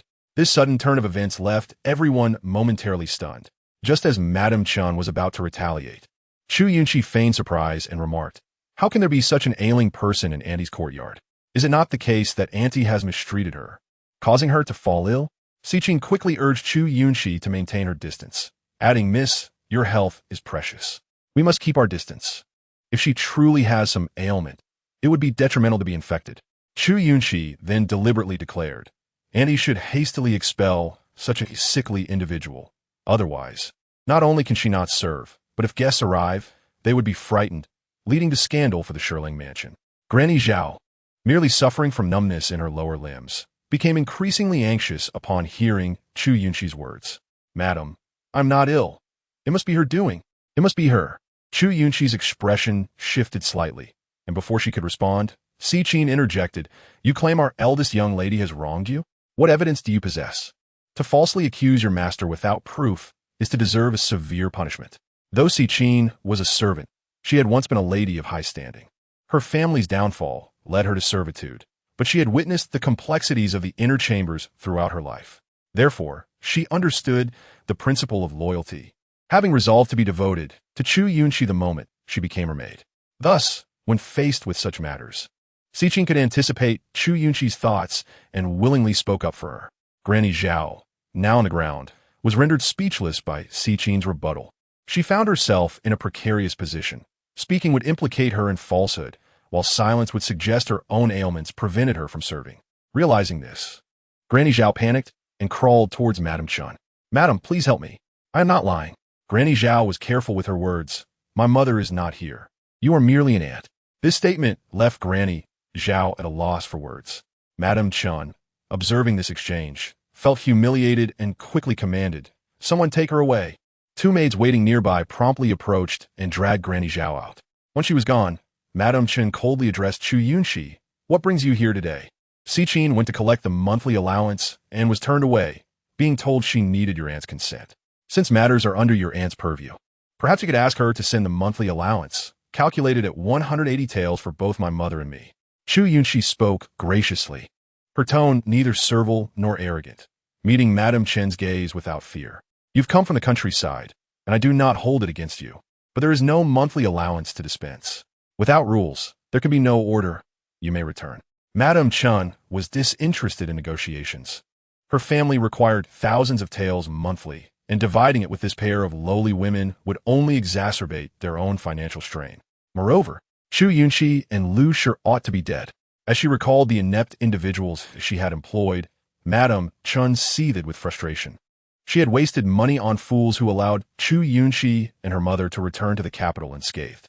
If General Lu returned, matters would surely become more troublesome. Chu Yunxi, however, remained unfazed, stating indifferently, "I have heard that my third brother spends over 1,000 taels monthly at the gambling house. If the monthly allowance is only provided at the beginning of the month, I wonder where my brother's funds originate. Does Annie refuse to provide it? Or was she merely concocting excuses?" As soon as Chu Yunxi finished speaking, Chu Yunxi interjected, "Sister, why be so aggressive? My mother is only considering the household's well-being. Father's monthly stipend is hard-earned. Naturally, every tael must be accounted for." Chu Yunxi felt a wave of nausea at Chu Yunxi's pretentiousness and raised an eyebrow. "You three seem to be quite considerate of father, saving my monthly allowance while the Shirling mansion remains far from affluent. Oh, by the way, I have not heard of Auntie sending money to the estate in recent years. Could it be that I am mistaken? Speaking of which, Annie seems to have a good relationship with the Chan family. I have heard of correspondence between you over the years, yet not a single tale has reached me."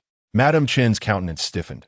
She had secretly orchestrated the Chun family's harsh treatment of Lu Shi and her daughter, and even the subsequent assassination plot was meant to remain concealed. How could Chu Yunxi possibly know? Did the Chun family leave behind any evidence that Chu Yunxi now possessed? If so, should she present this evidence? Chu Yunxi could pin the blame of conspiring against the legitimate daughter of the main wife upon her, and no one would dare speak out even if she were killed. With these thoughts racing through her mind, Madame Chun warily regarded Chu Yunxi. "What correspondence? I know not of what you speak." Chu Yunxi merely smiled faintly. "It matters not if Annie denies it. I shall present it to father when the time comes, and I trust he will see to it." Initially, Madame Chun had doubted Chu Yunxi's claims, but upon witnessing her earnestness, she quickly believed it must be due to her subordinate's negligence, leaving her vulnerable to Chu Yunxi. Panic began to set in. "What nonsense are you spouting? How could something non-existent be fabricated? It is merely the monthly allowance. I shall give it to you." Chu Yunxi frowned, hastily interrupting Madame Chun. "Mother, what are you doing?" Should Madame Chun have been more assertive, it would have been one thing, but her words clearly indicated to Chu Yunxi that she had been threatened. This was tantamount to admitting her involvement in the very actions Chu Yunxi had accused her of. Yet, in her state of panic, Madame Chun could not hear a word of Chu Yunxi's protest. Rising, she retrieved 300 taels in silver notes from her jewelry box and handed them to Chu Yunxi, stating, "Upon your recent return home, though provisions are scant, the household has prepared clothing and adornments. Still, it is necessary for you to procure additional items. The surplus silver here shall be regarded as a gift from your aunt." As Chun spoke these words, they resonated within Chu Yunxi's ears, filled with a sense of frustration over unfulfilled potential. She had not anticipated that Chu Yunxi would possess such capability, nor did she foresee her mother being so swiftly manipulated by Chu Yunxi. This was unacceptable. She needed to devise a plan to eliminate Chu Yunxi. If allowed to continue her antics, her own position would inevitably be usurped. With the silver received, Chu Yunxi felt a surge of joy and raised her gaze to Chun, saying, "Aunt Chun, having resided in the Yulan courtyard for many years, do not blame me for not providing you with time to vacate your position. The authority over the main estate and the management should rightly belong to my mother. Beginning tomorrow, I shall take charge of the minister's residence. Do you have any objections? She stated this calmly, as though merely delivering a notification, which in truth, it was. Chun, anxious about the potential exposure of prior events, inwardly cursed her ineffectual subordinates for leaving behind incriminating evidence. However, the authority over the estate signified access to funds, which sustained the daily expenses of the three of them. If relinquished, how would they manage their lives? Contemplating this, Chin replied, the matter of estate management should await your father's return for discussion. If the management is to be postponed until father returns from court, what then of the lands and shops my mother brought as dowry? At this, Chin was momentarily taken aback. In the past, Lu, favored daughter of her household, was generously endowed with 18 shops and hundreds of acres of fertile land upon marriage, alongside 12 chests filled with gold, silver, and jewelry. Although a considerable amount of gold and silver had been spent during Chu Yunxi's career, those lands and shops had been retained. Ever since Lu was dismissed, they fell under Chun's control, and the income was hers to keep. Chu Yunxi's visit today was not merely to collect her monthly allowance. It was also centered on reclaiming those shops, lands, and treasures. Seeing Chun's silence, Chu Yunxi continued, could it be that you intend to monopolize these assets and withhold them from us? These possessions belonged to Lu, and while Chun held the authority over the estate, she cannot claim them outright. To do so would tarnish her reputation. However, as an illegitimate daughter, Chu Yunxi had never received such a lavish dowry for many years. Their expenditures had been funded by the earnings from Lu's shops. If they were returned, what would they have left? A mere 200 taels of monthly allowance would vanish in an instant, hardly sufficient for their needs. Chu Yunxi understood this predicament as she stood and declared, Sister, you jest. Father has been in office for many years and has had to manage various affairs. Most of those lands and shops have been converted to silver. There is hardly anything left. Upon hearing this, Chin quickly echoed, Indeed, Yunxi speaks the truth. That is precisely the case. Chu Yunxi merely smiled indifferently. Is that so? Since you both assert this, I shall approach father directly. After all, it is he who has spent the money. He can retrieve it. It is rather disgraceful for a husband to squander his wife's dowry. As she spoke, she feigned to leave, prompting immediate alarm in Chun. Chu Yunxi was well aware that the lands and shops left by Lu were still in Chun's possession, yet he had never contested this, viewing their union as one. However, should Chu Yunxi truly confront him with the words just spoken by Chu Yunxi, it would create considerable trouble. Chu Yunxi was a man who valued his pride. If he learned that his wife's dowry had been withheld from him, it would be a blatant affront to his dignity. At that point, not only would the shops be at risk, but he might also unleash his fury upon them. Understanding this, Chu Yunxi interjected, Sister, please wait. Chu Yunxi halted her steps, turning to inquire, What further words do you and Aunt wish to share? With a smile, Chu Yunxi replied, I misspoke earlier. There may still be some of those lands and shops remaining. However, as you left in haste back then, no one has taken charge. Mother has managed them since. If you desire them, you may take them back, but must wait until father returns to provide a proper acknowledgement. Listening to Chu Yunxi's words, Chu Yunxi nodded, refraining from further disputes. She was not afraid they would withhold them, especially if it escalated to an audience with Chu Yunxi. Chu Yunxi and Chun remained unaware of the intricate dynamics at play, hoping for Chu Yunxi's favor, while she herself was acutely aware that he needed to placate both her and her mother, thus would not dare to slight her share. After all, the inventory still contained the list of gifts noted upon her mother's marriage. Let us then await father's return, Chu Yunxi concluded, but aunt and sister must refrain from any underhanded maneuvers. Uncle Chun has long been an elder in the household. He is well aware that all those shops are prime locations. Upon hearing this, Chu Yunxi's countenance visibly darkened, for she had contemplated that perhaps merely relinquishing a few underperforming shops would suffice. However, she had not anticipated Chu Yunxi's vigilance against such schemes. Nonetheless, despite their dissatisfaction, they were compelled to maintain a facade of harmony. Surely, sister jest, Chu Yunxi offered. Very well, Chu Yunxi replied, taking 300 taels in silver notes and departing the Yulan courtyard with a confident stride alongside Siqin. Chun, not only distressed over the loss of 300 taels, but also the prospect of losing the lands and shops, furiously smashed the jewelry at her side. Grinding her teeth in rage, Chu Yunxi, you wretched girl. Chu Yunxi's expression also darkened. Her gaze filled with venom as she focused on the direction of Chu Yunxi's departure, her fists clenched. Yunzi, how could you allow her to take away what is rightfully ours? Have you not considered a way to counter this? What shall we do moving forward? Chun lamented. Chu Yunxi cast a glance at Chun, sighed, and replied, what good would it do to deny her? She has clearly made up her mind. If we resist, there shall be no good outcome for us. Chun, seething with indignation, realized the futility of their situation and ultimately swept the teacups from the table onto the ground. Wretched girl, I shall not let you escape this. Both Chun and Chu Yunxi simmered with fury. Upon Chu Yunxi's return, she had usurped her status as the legitimate daughter, and now she sought to seize their lands and shops. This was utterly unforgivable. They must find a way to retaliate. Even if they could not eliminate her, they must deliver a crushing blow. Meanwhile, upon leaving the Yulan courtyard, Siqin curiously asked, Miss, do you truly possess evidence of their correspondence? If so, why not reveal it and let them suffer a little? Chu Yunxi chuckled. There is no evidence. When I sent my subordinates with messages, it was all done discreetly. Chun's wife is illiterate and would never engage in written correspondence. I merely used that claim to deceive Chun. Siqin, upon hearing this, was filled with admiration for Chu Yunxi. It was known that before her return, Chun had been quite arrogant, with most of the servants aware of the situation being dismissed or punished. Indeed, it is said that evil begets evil, and so it proved true. Do you truly believe they would willingly relinquish those lands and shops?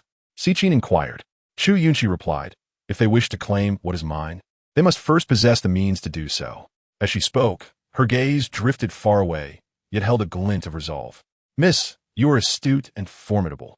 I am in awe. Unbeknownst to Chu Yunxi, she had gained a devoted admirer in Siqin.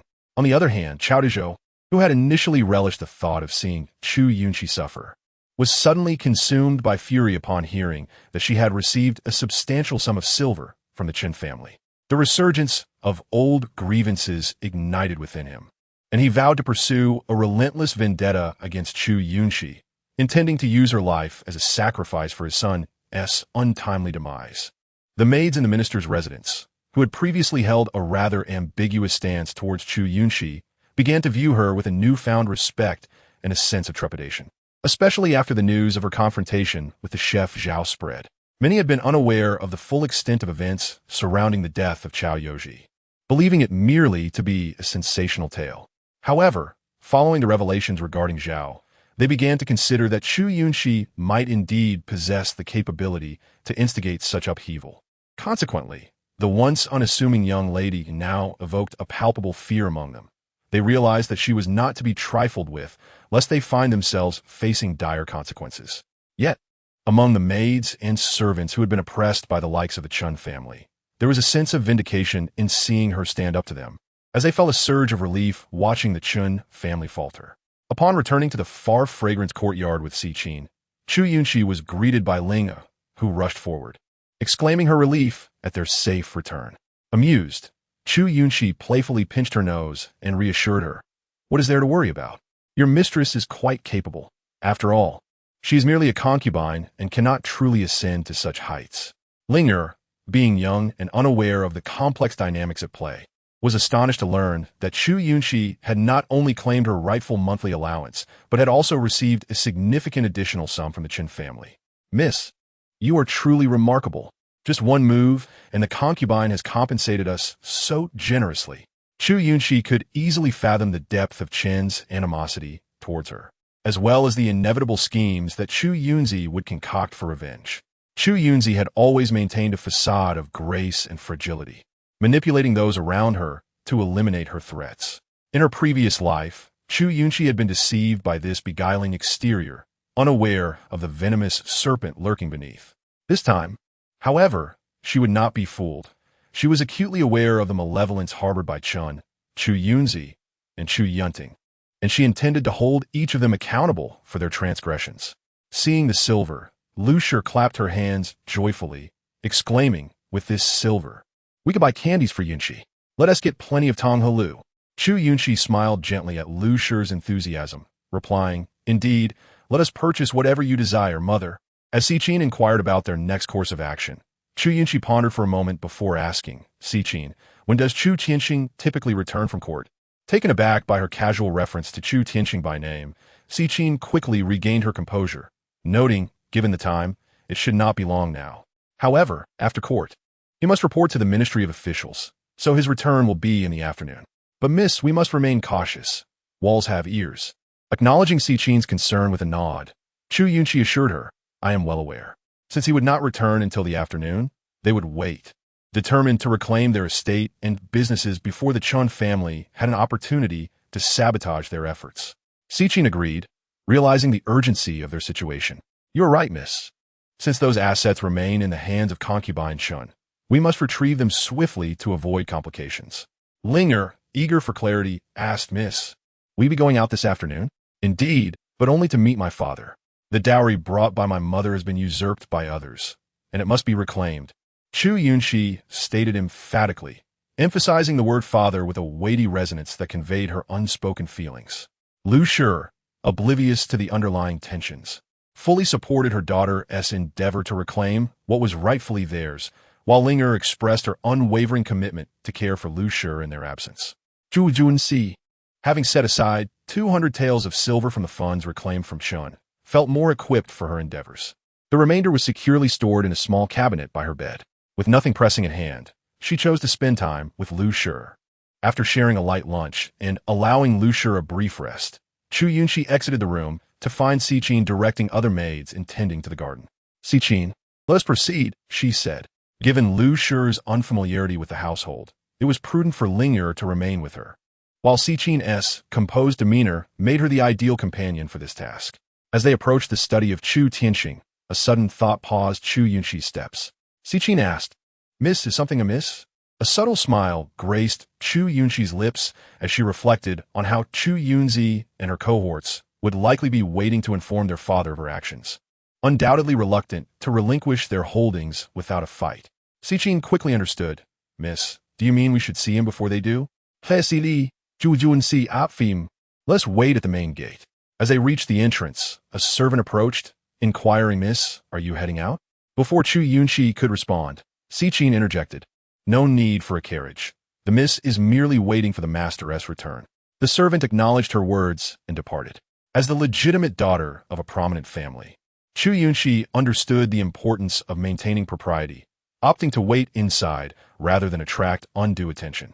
Sure enough, within a short span, a modest carriage approached, unassuming yet crafted with exquisite materials that hinted at its luxurious interior. The presence of Wei Huai at the front confirmed that it was indeed Chu Tianxing returning home. Rushing forward, Chu Yunxi greeted him as he disembarked, bowing slightly as she respectfully declared, daughter greets father.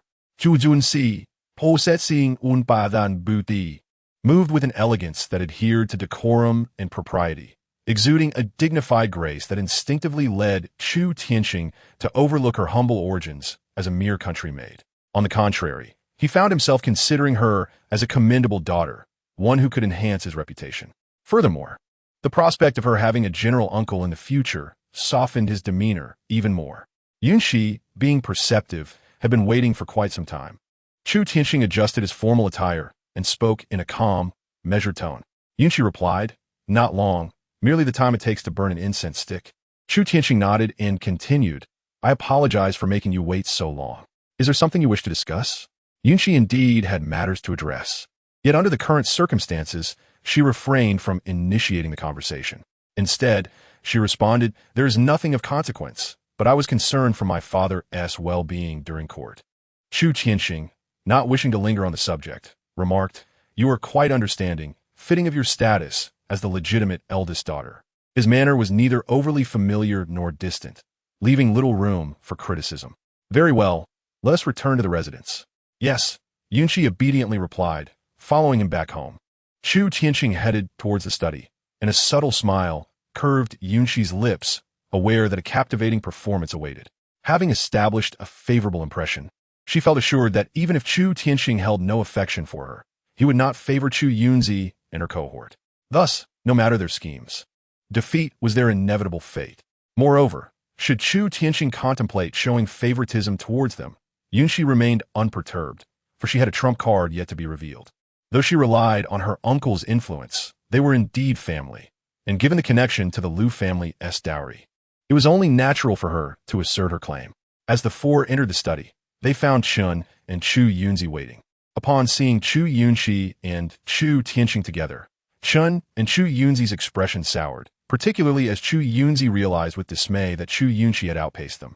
Before she could speak, Chu Tianqing inquired, "What brings all of you here today? Is there something amiss?" His brow furrowed slightly, reflecting his unease at the evident discord between Chu Yunxi and Chen's family. Recognizing that their presence likely indicated trouble, his head throbbed at the prospect.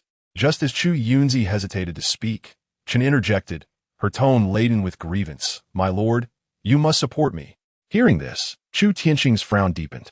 Chu Yunxi instinctively tried to intervene, but Chun was too absorbed in her plight. "My lord, you know the monthly silver is distributed at the beginning of each month. Yet today, Yunxi came to my courtyard, insisting I give her the silver, taking away several hundred taels unjustly." Chu Tianqing's expression darkened further as he turned to Chu Yunxi, asking, "Is this true?" Yunxi replied with composed assurance, "Indeed, but what I seek extends beyond mere monthly silver."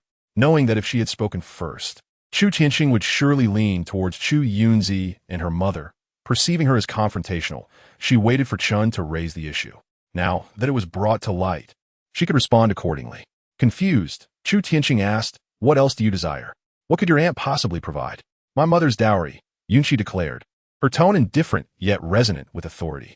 Upon hearing this, Chu Tianqing's face stiffened. After sending Lu to the countryside for recuperation, he had entrusted her dowry, land and businesses, to Chun, who had assumed the role of the household's matriarch. Thus, he had not given it much thought. He had not anticipated that Chu Yunxi would demand it upon her return. Regardless of the circumstances, it was evident that Chun was in the wrong. Had she simply yielded, she could have maintained a reputation for generosity. Even if she refused, a discreet conversation with him could have opened avenues for resolution. Instead, she had come to confront Chu Yunxi directly, risking scandal. Chu Tianqing's expression darkened as he pushed Chen aside, stating sternly, "When Lu was sent to the countryside, you were entrusted with the management of these assets. Now that they have returned, it is only right that they be returned." Chun froze, taken aback by his words, which starkly contrasted with those spoken when he had given her control over the properties. Just as she was about to respond, Chu Yunxi intervened. "Father is correct. It is best to return them." The betrayal stung Chun, especially coming from her own daughter. "But my lord, I have managed these properties for many years, enduring much hardship. To simply return them would render my efforts meaningless." As soon as Chun finished speaking, without waiting for Chu Tianqing's response, Yunxi interjected, "Aunt, you are right. My mother and I have been away from the capital for 16 years, and during that time, you have indeed borne the burden of managing the properties." Yunxi paused briefly, allowing Chun to nod in agreement. Indeed, the responsibilities were endless. Expecting Yunxi to relent, Chun was unprepared for a sudden shift in tone. "However, the properties that belong to my mother's family are all situated in prime locations within the capital. Surely, the annual profits must amount to a significant sum over these 16 years, perhaps 10,000 taels, and the fertile lands, even if merely through rental income, should yield several thousand taels. I would appreciate it if you could present all these earnings." The room fell silent, everyone taken aback by her assertion. Chu Tianqing was astonished by the amount, while Chun and Chu Yunxi were incredulous at Yunxi's insistence on accounting for such sums. The figures she mentioned were indeed modest, given the vast wealth accrued over the years. Seeing Chen's silence, Yunxi pressed on, "What is the matter, Aunt? Are you unable to produce the earnings? If you cannot account for the income from the properties, what of my mother's 13 chests of gold, silver, jewelry, and jade? Those items are meticulously documented. Are you perhaps contemplating misappropriation? Or has someone assisted you in this?" Yunxi's words were pointed, and Chu Tianqing discerned the implication. Realizing he must ensure the return of these items in full, his countenance darkened as he addressed Chun. "Enough. You will return everything to Yunxi." Chun, unwilling to comply, attempted to protest, but Yunxi interjected, "If you are reluctant to return what rightfully belongs to my mother, then the tale of a concubine seizing her legitimate wife's dowry will surely become the talk of the town." Yunxi's statement hastened Chu Tianqing's anxiety. After all, such gossip would tarnish the esteemed reputation of the Chu family. As time passes, it won't be long before Chu Yunxi's uncle returns. Should this matter reach his ears, it would not be easily forgotten.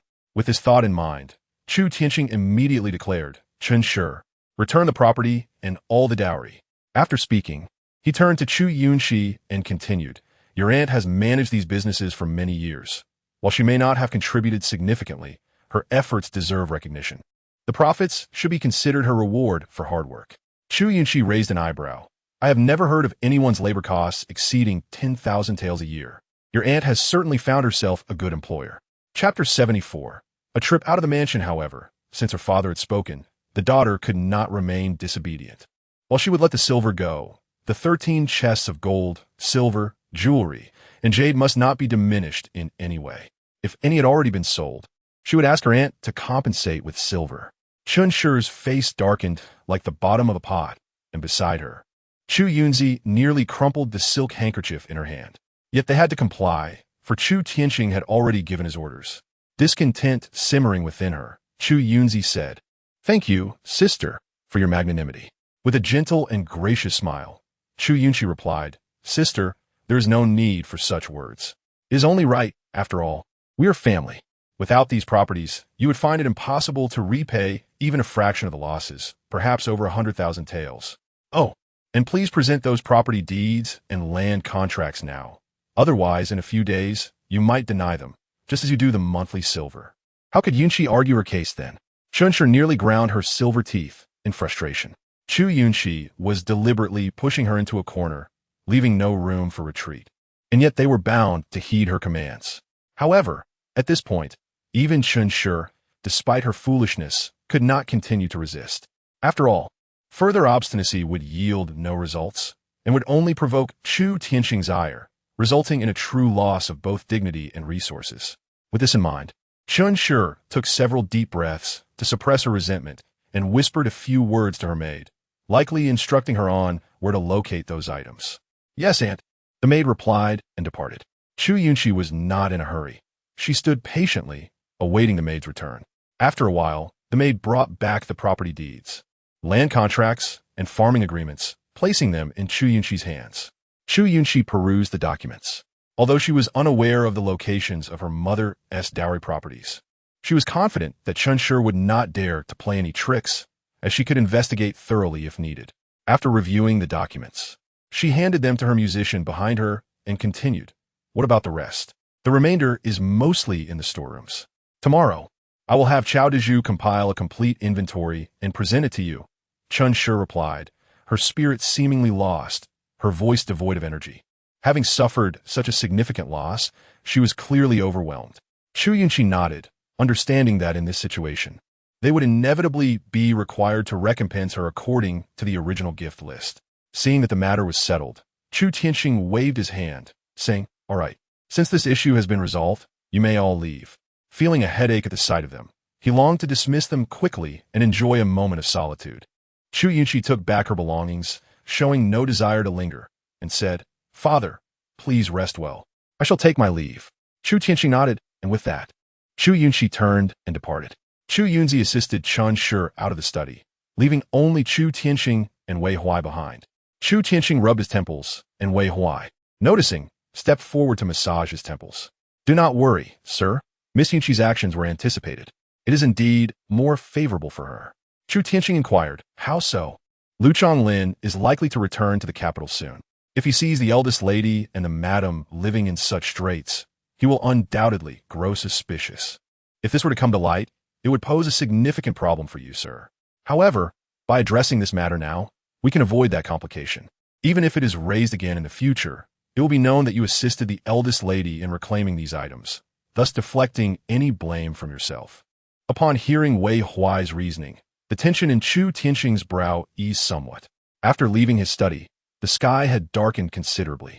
Sicken could not help but exclaim, Miss is truly remarkable. With just a few words, she managed to have them obediently return everything. Hearing Sicken's praise, Chu Yunxi merely smiled. They should have anticipated such a day when they took those possessions. The two of them conversed, and soon returned to the far fragrance courtyard. As Sicken was about to put away the items, Chu Yunxi stopped her. Sicken, please hand me those property deeds and land contracts. Though puzzled, Sicken complied. Chu Yunxi then stated, Now that we have these items, we must take a look at them. Tomorrow, Sicken, you will stay here with my mother while Linger accompanies me on my outing. Although Lu Shi was closer to Linger, The latter lacked Sicken's intelligence and resourcefulness. Previously, she had only been gone a short while and had remained within the estate, so leaving Linger to care for Lu Shi was not a significant concern. However, given that tomorrow's outing would take longer, leaving Linger behind was not a prudent choice. Therefore, having Sicken remain would provide her with peace of mind. Linger and Sicken were both obedient to Chu Yunxi's wishes. Yet, the following morning, Lu Shi became displeased upon hearing that Chu Yunxi was leaving again. Yunxi, you mustn't go. Lu Shi grasped Chu Yunxi's sleeve, her expression one of discontent. Chu Yunxi gently patted the back of her hand and said, "Mother, please listen. I have important matters to attend to. Stay here and play with Sicken. I promise to bring you delicious treats when I return." In truth, if Chu Yunxi were merely going out to inspect the properties, it would have been perfectly fine to bring Lu Shi along. However, this time she needed to visit old Fan, making it inconvenient to take her mother with her. Lu Shi loved treats and games, and using snacks to appease her was effective. Furthermore, despite Lu Shi's somewhat dull-witted nature, she was quite obedient to Chu Yunxi, so she did not protest further, merely pouting in dissatisfaction. With a sigh, Chu Yunxi continued to coax her. "Today, Uncle Chun will bring over the little black one. If you come with me, you won't get to see him. Didn't you say you missed him?" At the mention of this, Lu Shi obediently relented. "Very well, but Yunxi, please return early." Chu Yunxi smiled and nodded, assuring her, "Yes, I will hurry back once I finish my tasks. I will certainly bring back plenty of delicious treats." "Good. You must bring back lots of tasty snacks." Chu Yunxi nodded enthusiastically, and only then did Lu Shi allow her to leave. Chapter 75. This girl. She is almost like his daughter. Chu Yunxi instructed Linger to fetch 2 garments from the inner room to pack in her satchel. Then, she and Linger exited through a side door. The alley was lined with several carriages, all belonging to ordinary folk seeking to make a living. As the eldest daughter of the minister's residence, Chu Yunxi was entitled to her own carriage for outings. However, lacking trusted individuals within the estate, taking a carriage from the manor could potentially expose her to prying eyes. Given that she had more pressing matters to attend to, discretion was paramount. Surveying her surroundings, Chu Yunxi casually selected a carriage and climbed aboard with Linger. Linger quietly followed, occasionally glancing around with concern for any unforeseen events, yet the journey remained smooth. As the carriage gradually entered the bustling East Market, Chu Yunxi lifted the curtain of the sedan chair and beheld the vibrant marketplace. The shops of the capital were exquisitely constructed, featuring tea houses, taverns, brothels, and various establishments in abundance. Although the hour was still early, the marketplace was already lively, filled with the shouts of vendors and the bargaining of customers. This was the capital that scholars yearned for. The coachman, for the first time, pulled such a quiet passenger, and thinking the distance was short, he felt quite pleased with his earnings and flicked the whip to urge the horses. The crowd was sparse, with children tossing firecrackers into the street. A sudden bang startled the horses, causing them to bolt uncontrollably. The coachman's expression changed as he desperately pulled on the reins, calling out to the horses in an attempt to halt their panic. Yet, the frightened beasts heeded no human command, galloping wildly through the market, sending bystanders fleeing in all directions. Chu Yunxi, seated in the swaying carriage, furrowed her brow. The coachman seemed unreliable, less steady than a cart drawn by oxen. Linger, worried, said, "Miss, could something bad happen?" Chu Yunxi sensed an unease but remained composed, knowing the coachman should be able to manage. "If it comes to a real crisis, we will jump from the carriage." Suddenly, as the horses lost control, another carriage appeared ahead. The coachman could not rein in the horses in time, and they collided with the oncoming carriage. The impact startled both teams of horses, but being tightly packed together allowed the coachman a moment to regain control. He sighed in relief, realizing that the young lady in the sedan had an extraordinary background. Should anything happen, he could not afford the consequences. The driver of the other ornate carriage, a gaunt man, immediately scolded the coachman. "You fool! If you cannot drive, do not embarrass yourself. Now you frighten my master. Come here and apologize." The gaunt driver felt anxious, having struck lucky today by pulling the carriage of the Prince of Chun, and feared any repercussions. The coachman, recognizing his fault, hastily apologized. "My horse was startled. It was my mistake. Please, do not be angry. How would you like to resolve this?" The gaunt coachman, not hearing a word from the noble inside, assumed the passenger was upset and grew bolder. "Fine, since you seem sincere, just pay me 5 taels of silver, and I 1 T pursue this further." If you disagree, we'll let the authorities decide. The coachman's smile faded instantly. Brother, I have a family to support. I barely make 20 copper coins for this trip. You are asking for my life. Chu Yunxi, overhearing, could not help but chuckle softly. A commoner could live 3 months on a tael of silver, yet this man demanded 5 for a mere fright. Surely there was someone backing him. Inside the other carriage, a handsome young man lifted the curtain, raising an eyebrow at his companion. Heiying, go investigate the situation. Heiying nodded, yes, my lord. Just then, Linger, following Chu Yunxi's instructions, stepped down from the carriage to help resolve the predicament. Heiying's gaze fell upon Linger, momentarily taken aback before relaying what he saw to the nobleman inside. My lord, it's the girl who saved you before. Hearing this, the nobleman, Xuanmu, peeked out again and recognized Linger, who bore a resemblance to the one who had rescued him. She was indeed a delicate beauty, though she appeared to be merely a child of 11 or 12. He could not believe that she had been the one to save him. Xuanmu could not help but chuckle at himself. At 27, this girl was almost young enough to be his daughter. Heiying, do not waste any more time, he instructed, letting the curtain fall. Yes, my lord, Heiying replied, moving forward to hand the gaunt coachman a tael of silver, his expression cold. My master says to let it go. We have more pressing matters and must leave. Yes, yes.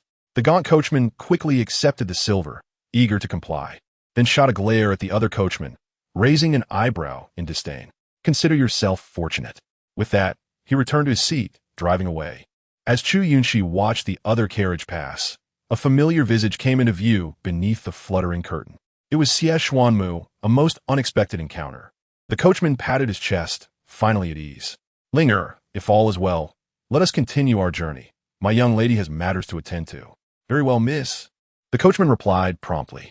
Once Linger was back in the carriage, they resumed their travel, having narrowly escaped disaster. After a brief while, the carriage circled the city and finally arrived at the West Market.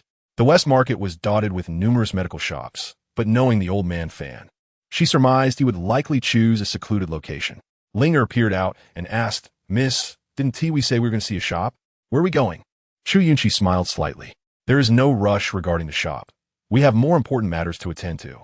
Linger, not fully understanding but trusting Chu Yunxi's words, replied obediently and fell silent. Many medical shops were bustling, yet Chu Yunxi deliberately avoided the crowded areas until she spotted a sign adorned with willow branches, reading a medical hall. This prompted the coachman to halt the carriage. Chapter 76. Old Man Fan. Long time no see. Chu Yunxi descended from the carriage with Linger. Following her instructions, paid a tael of silver. The coachman was taken aback and quickly declined. Miss, you've given too much. It's only 25 won. Linger replied. My young lady insists this silver is not given in vain. Our movements today must remain secret, and you are to return before dark to take us back to where your carriage awaits. Understanding the gravity of the situation, the coachman nodded earnestly, I understand. After accepting the silver, he departed. The medical hall was open yet deserted. Chu Yunxi led Linger inside, and when they found no one in the main hall, they proceeded to the back courtyard. Linger hesitated. Miss, is it proper for us to enter so directly? Chu Yunxi reassured her. Do not worry. I know the doctor here. Oh, Linger responded, following Chu Yunxi into the courtyard. There, an elderly man was leisurely drying herbs. It was Old Man Fan. Chu Yunxi stepped forward and patted his shoulder. Old Man Fan, it's been a long time. Upon hearing her voice, he turned around and, recognizing her, was instantly filled with excitement. Little Shu, I've finally been waiting for you. Linge Frutze in please, bewildert. Did she hear incorrectly? This old man looked old enough to be the Mrs. Grandfather. Yet he called her Little Shu. How peculiar. She glanced at Chu Yunxi, who appeared to be engaged in a jovial conversation with Old Man Fan. Seemingly accepting the title of Little Shu, Linger puffed out her cheeks, deep in thought, but ultimately refrained from voicing her questions. Old Man Fan, clearly overjoyed to see Yunxi, noted that her journey to the capital had gone smoothly, quicker than he had anticipated. While traversing the road, I encountered some difficulties, yet I managed to resolve them with ease. However, Old Fan, is your clinic not a tad too desolate? Where are all the patients? Old Fan rolled his eyes, seemingly indifferent, and replied, I do not rely on this clinic for my livelihood in the capital. I am merely here for the convenience of my interactions with my junior uncle. As for treating patients, it is best to leave it to fate. Chu Yunxi stroked her chin, Realizing that old Fan was likely speaking lightly, he must have saved a considerable amount of money. Otherwise, he would not regard wealth as something external. Even though she had regained the shop, she was still in dire need of funds, as she must save money for the seven-spirit herb. If her memory served her right, the herb had once been auctioned for a staggering 10,000 taels. Being a rare, medicinal treasure seldom seen in a century, rumored to possess miraculous healing properties. While the profits from the shop were not insignificant, they would inevitably incur many expenses in the future, and it seemed unlikely that she could save such a substantial amount within a year. For her mother's sake, she felt compelled to prepare further. Contemplating this, Chu Yunxi glanced at Old Fan and said, somewhat exasperated, Old Fan, as the successor of the Mingfeng medical sect, it is rather embarrassing for the clinic to be so empty. If outsiders learn of this, it would surely tarnish our reputation. Upon hearing Chu Yunxi's serious tone, Old Fan felt the weight of his standing.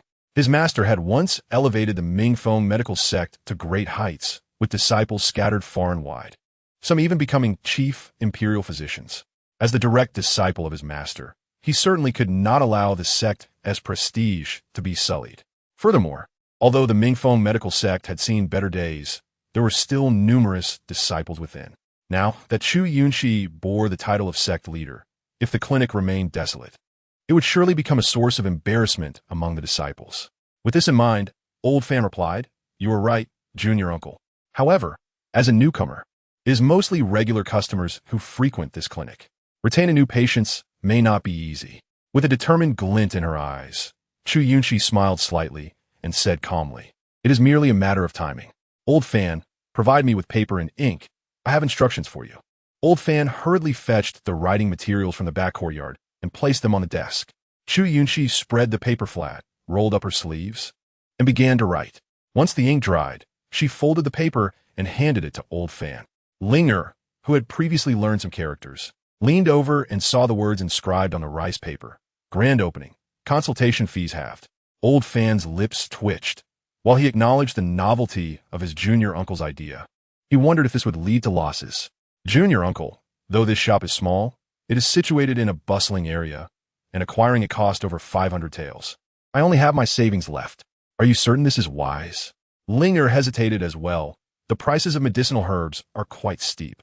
Even if the young lady is skilled, how many customers can we retain with such a loss-making offer? Chu Yunxi understood their concerns, but remained confident in her decision.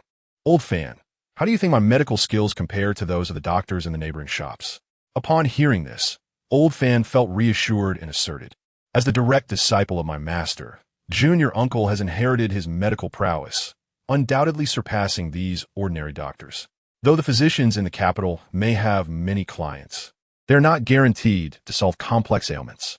You, junior uncle, have the advantage of your master's legacy, renowned as the sage-hand, ghostly physician. With a slight smile, Chu Yunxi replied, our competition lies in treating complex ailments, curing those whom others cannot or dare not treat. As long as there are patients willing to try, I am confident that the clinic will gradually improve. Old Fan solemnly handed over the silver from his purse, his gaze conflicted yet trusting. Junior uncle, take the plunge. The revival of the Mingfeng medical sect rests upon you. Chu Yunxi smiled gently, pushing the purse back to him, then withdrew 200 taels in silver notes to give to Old Fan. Old Fan was taken aback. When did junior uncle become so wealthy? Without answering, Chu Yunxi produced the property deeds for the land and shops. These properties are part of my mother's dowry. I have faced many inconveniences in the mansion. Old Fan, please help me manage them. Old Fan was once again astonished, gazing at the deeds for 18 shops and 100 acres of fertile land. He found it hard to believe. Suddenly, a thought struck him, and he asked, I have heard that a lady from the minister's residence recently returned to the capital from the countryside. Could it be that you are? Old Fan's words trailed off, but Chu Yunxi understood his implication. She did not conceal the truth and nodded. You guessed correctly, but we must keep our relationship discreet to avoid drawing attention. Old Fan promptly nodded in understanding. Chu Yunxi instructed, take this announcement outside and post it. We still have matters to attend to today.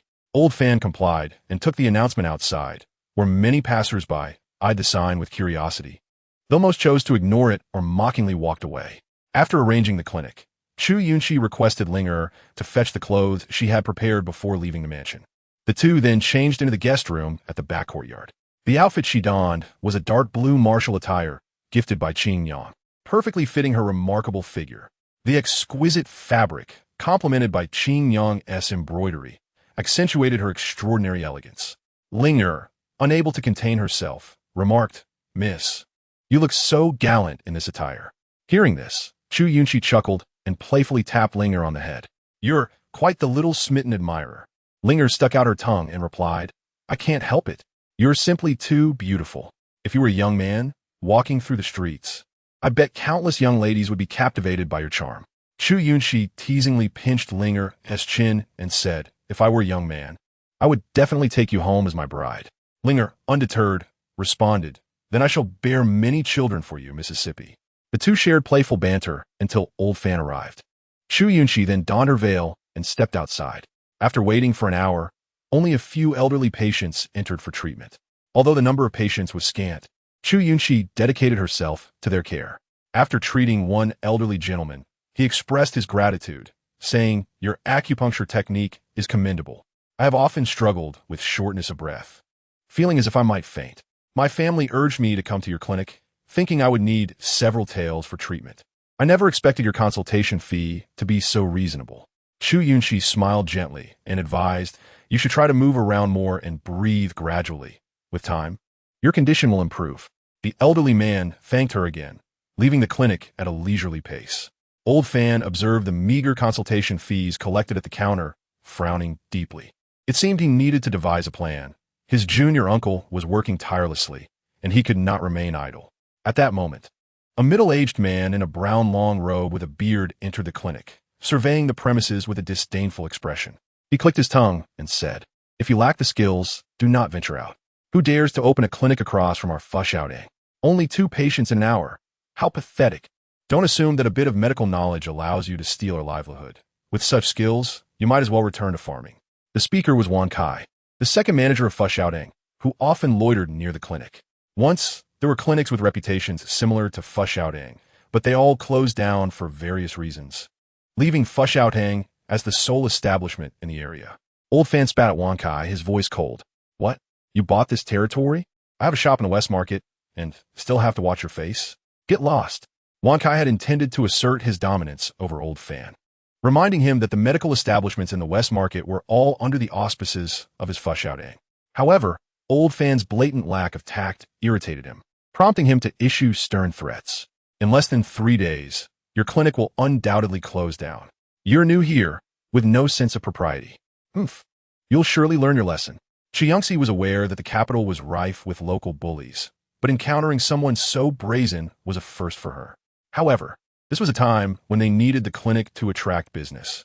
Since this man merely uttered a few harsh words without further action, she had no desire to provoke him.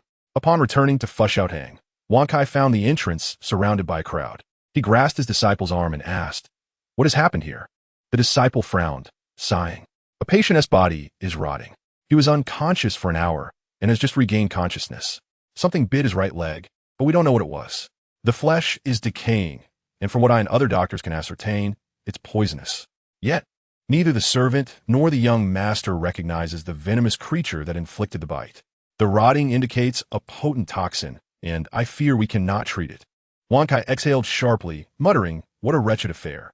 The poisoned youth was a boy of about 15, his lips purple, his eyes wide open in terror, fearing he might slip back into unconsciousness and never awaken. Despite his efforts to hold on, his body grew increasingly stiff, and he resignedly closed his eyes. An elderly man who seemed to be a servant knelt before Wan Kai, begging for help. "Doctor, I implore you to save my young master. He has been bitten by a poisonous insect, and if he isn't treated immediately, there will be no hope." Wan Kai subtly pushed the old man's hand away, observing the tattered clothing of both the master and servant, indicating their impoverished circumstances. They appeared to have no means to afford treatment. Moreover, it was uncertain what poison was involved, necessitating precious medicinal herbs to sustain life before contemplating a remedy. Such herbs were exorbitantly priced, and Wan Kai was not one to engage in charity. Thus, he had no inclination to offer assistance. This poison has likely infiltrated the internal organs, making it exceedingly difficult to treat. While Fush Outing is eager to save lives, we cannot tarnish our reputation. If you can gather 50 taels of silver, I will be willing to try using rare medicinal materials. Of course, you must sign a document stating that if anything happens to your young master, it has nothing to do with me, Dr. Wan. 50 taels. The onlookers gasped in disbelief. Such a demand was outrageous. The average person earned at most half a tael a month, and judging by the appearance of the master and servant, they were clearly not wealthy. Where could they possibly procure such a sum? We do not have the money at the moment, but if Dr. Wan is willing to save him, I will have Master Jiang deliver the silver tomorrow. Wan Kai was always motivated by money, and hearing the servant's grand promises struck him as laughable. Seeing that the entrance to Fushaotang was blocked, he kicked the servant aside, his displeasure evident. One audacious claim. If you truly had connections with Master Jiang, the imperial physicians would have come to your aid already. How could you be at Fushaotang, you wretched fool? Someone, escort them out. The poisoned youth began to cough violently, and the elderly servant, with reddened eyes, trembled as he spoke. Young master, it is my fault for not protecting you. I am to blame. You did your best. It is not your fault.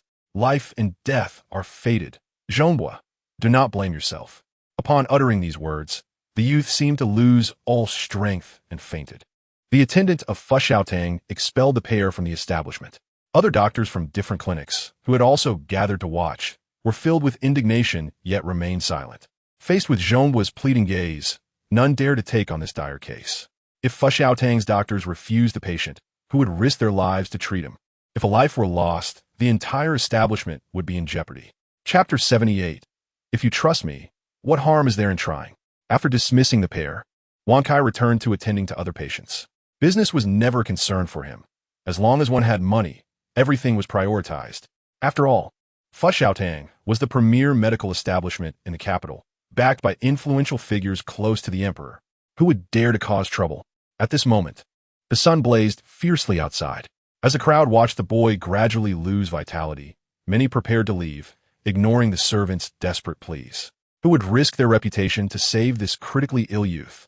Just then, a veiled young girl pushed her way through the throng, followed by an elderly man. Clearing the path, the girl in dark blue martial attire, her hair tied in a high ponytail and also veiled, approached the servant.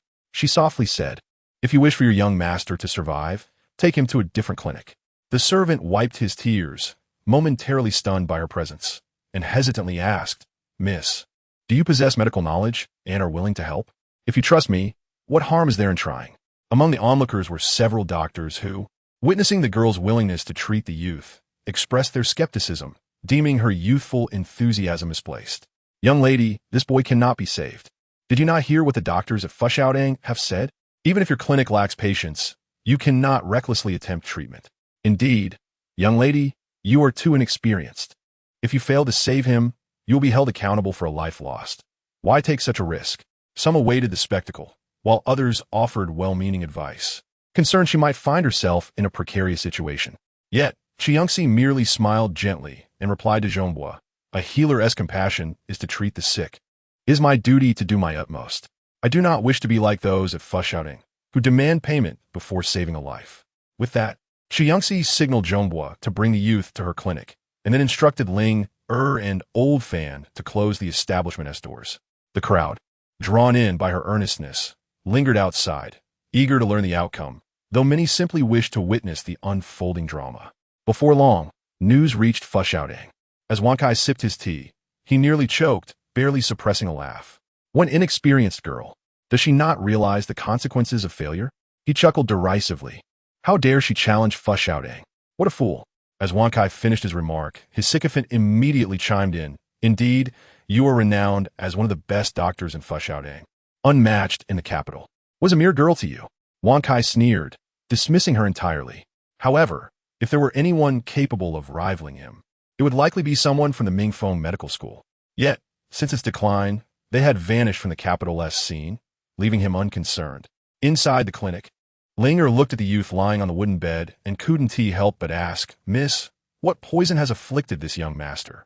Chu Yunxi shook her head. "There are too many types of poisonous insects, and since Zhongbua could not provide a clear description, we can only rely on luck. First, we must disinfect, expel the toxic blood, remove the rotten flesh, and then prepare antidotes and life-saving herbs. This may yield some improvement." Ling rushed to gather the necessary ingredients. Chu Yunxi and Old Fan prepared the herbs to cleanse the toxins, grinding them into powder. Old Fan cut the boy's trousers to reveal the injury, exposing his right leg, which was covered in rotting flesh and deep wounds, nearly exposing the white bones beneath. The lower leg was a gruesome sight, emitting an unbearable stench, with white maggots crawling through the decaying tissue. Ling, witnessing this, felt nauseated and rushed to the side to vomit.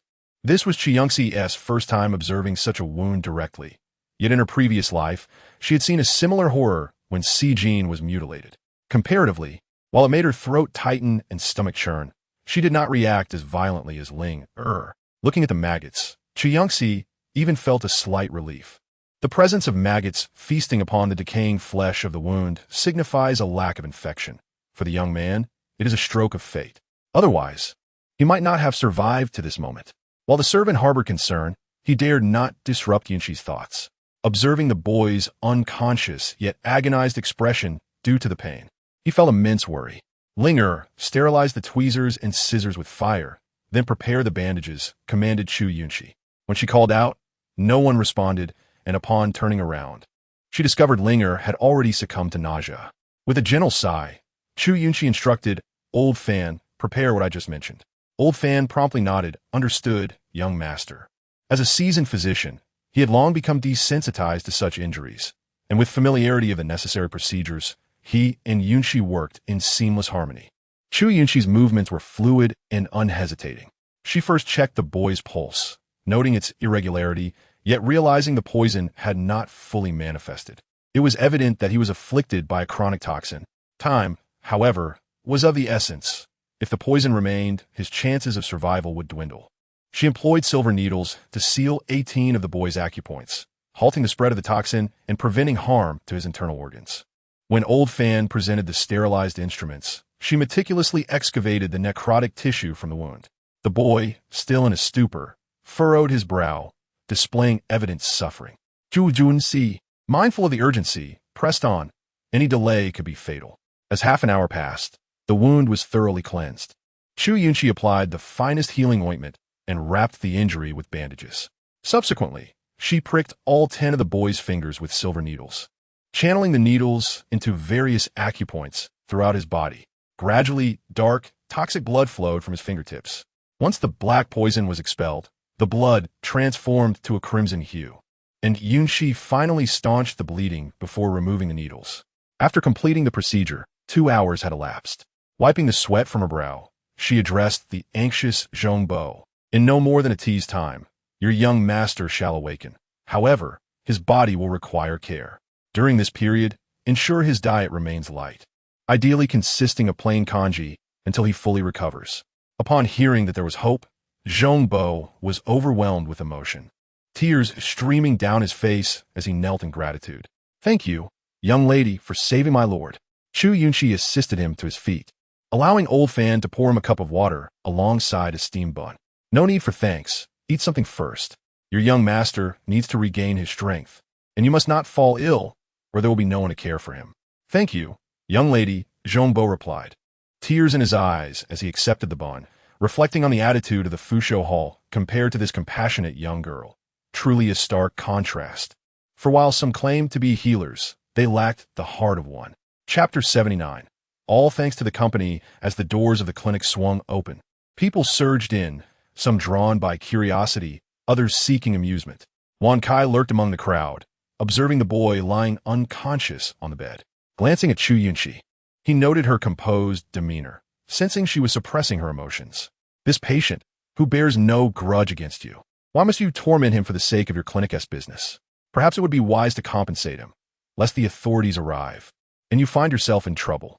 I told you this girl was making a fuss. 2 hours have passed, and he remains unresponsive. Who knows if he has even survived? For the sake of business, she dares to trifle with a life. Such malice cannot be allowed to persist. Old Fan, enraged by the calumny directed at Chu Yunxi, slammed his hand on the table and retorted, "You shameless lot! If you refuse to treat patients, must you slander this young lady who is saving lives? Should you continue to spread such baseless rumors and tarnish my clinic's reputation, do not blame me for reporting you to the authorities." The crowd, concerned with appearances, shifted uncomfortably at Old Fan's outburst. However, Wan Kai sneered, I'll help you with that. Let us see how long your clinic can remain open. By all means, report it. Let us inquire whether the officials require an advance payment of 50 taels at Fusho Hall. It seems that Wan's clinic is not designed for the common folk. I wonder if Fusho Hall's taxes are paid punctually. The young lady appeared as though she possessed an uncanny insight into matters. Wan Kai, feeling unexpectedly vulnerable under her gaze, fell silent. Meanwhile, the boy's fingers twitched, his eyelashes fluttered, and slowly, he opened his eyes, murmuring, Zhongbo. Where am I? Zhongbo, hearing his voice, rushed to the boy's side, his face lighting up with joy. Young master, you have finally awakened. This young lady truly did not deceive me. Zhongbo proceeded to recount the events to the boy, who then realized that it was a girl who had saved him. He inclined his head slightly towards Chu Yunxi, his voice soft yet resolute. Thank you, young lady. I shall repay your kindness. Linger quickly handed the boy a pill. Young master, this medicine will alleviate your pain. Trusting her, the boy swallowed the pill, and indeed his discomfort diminished significantly.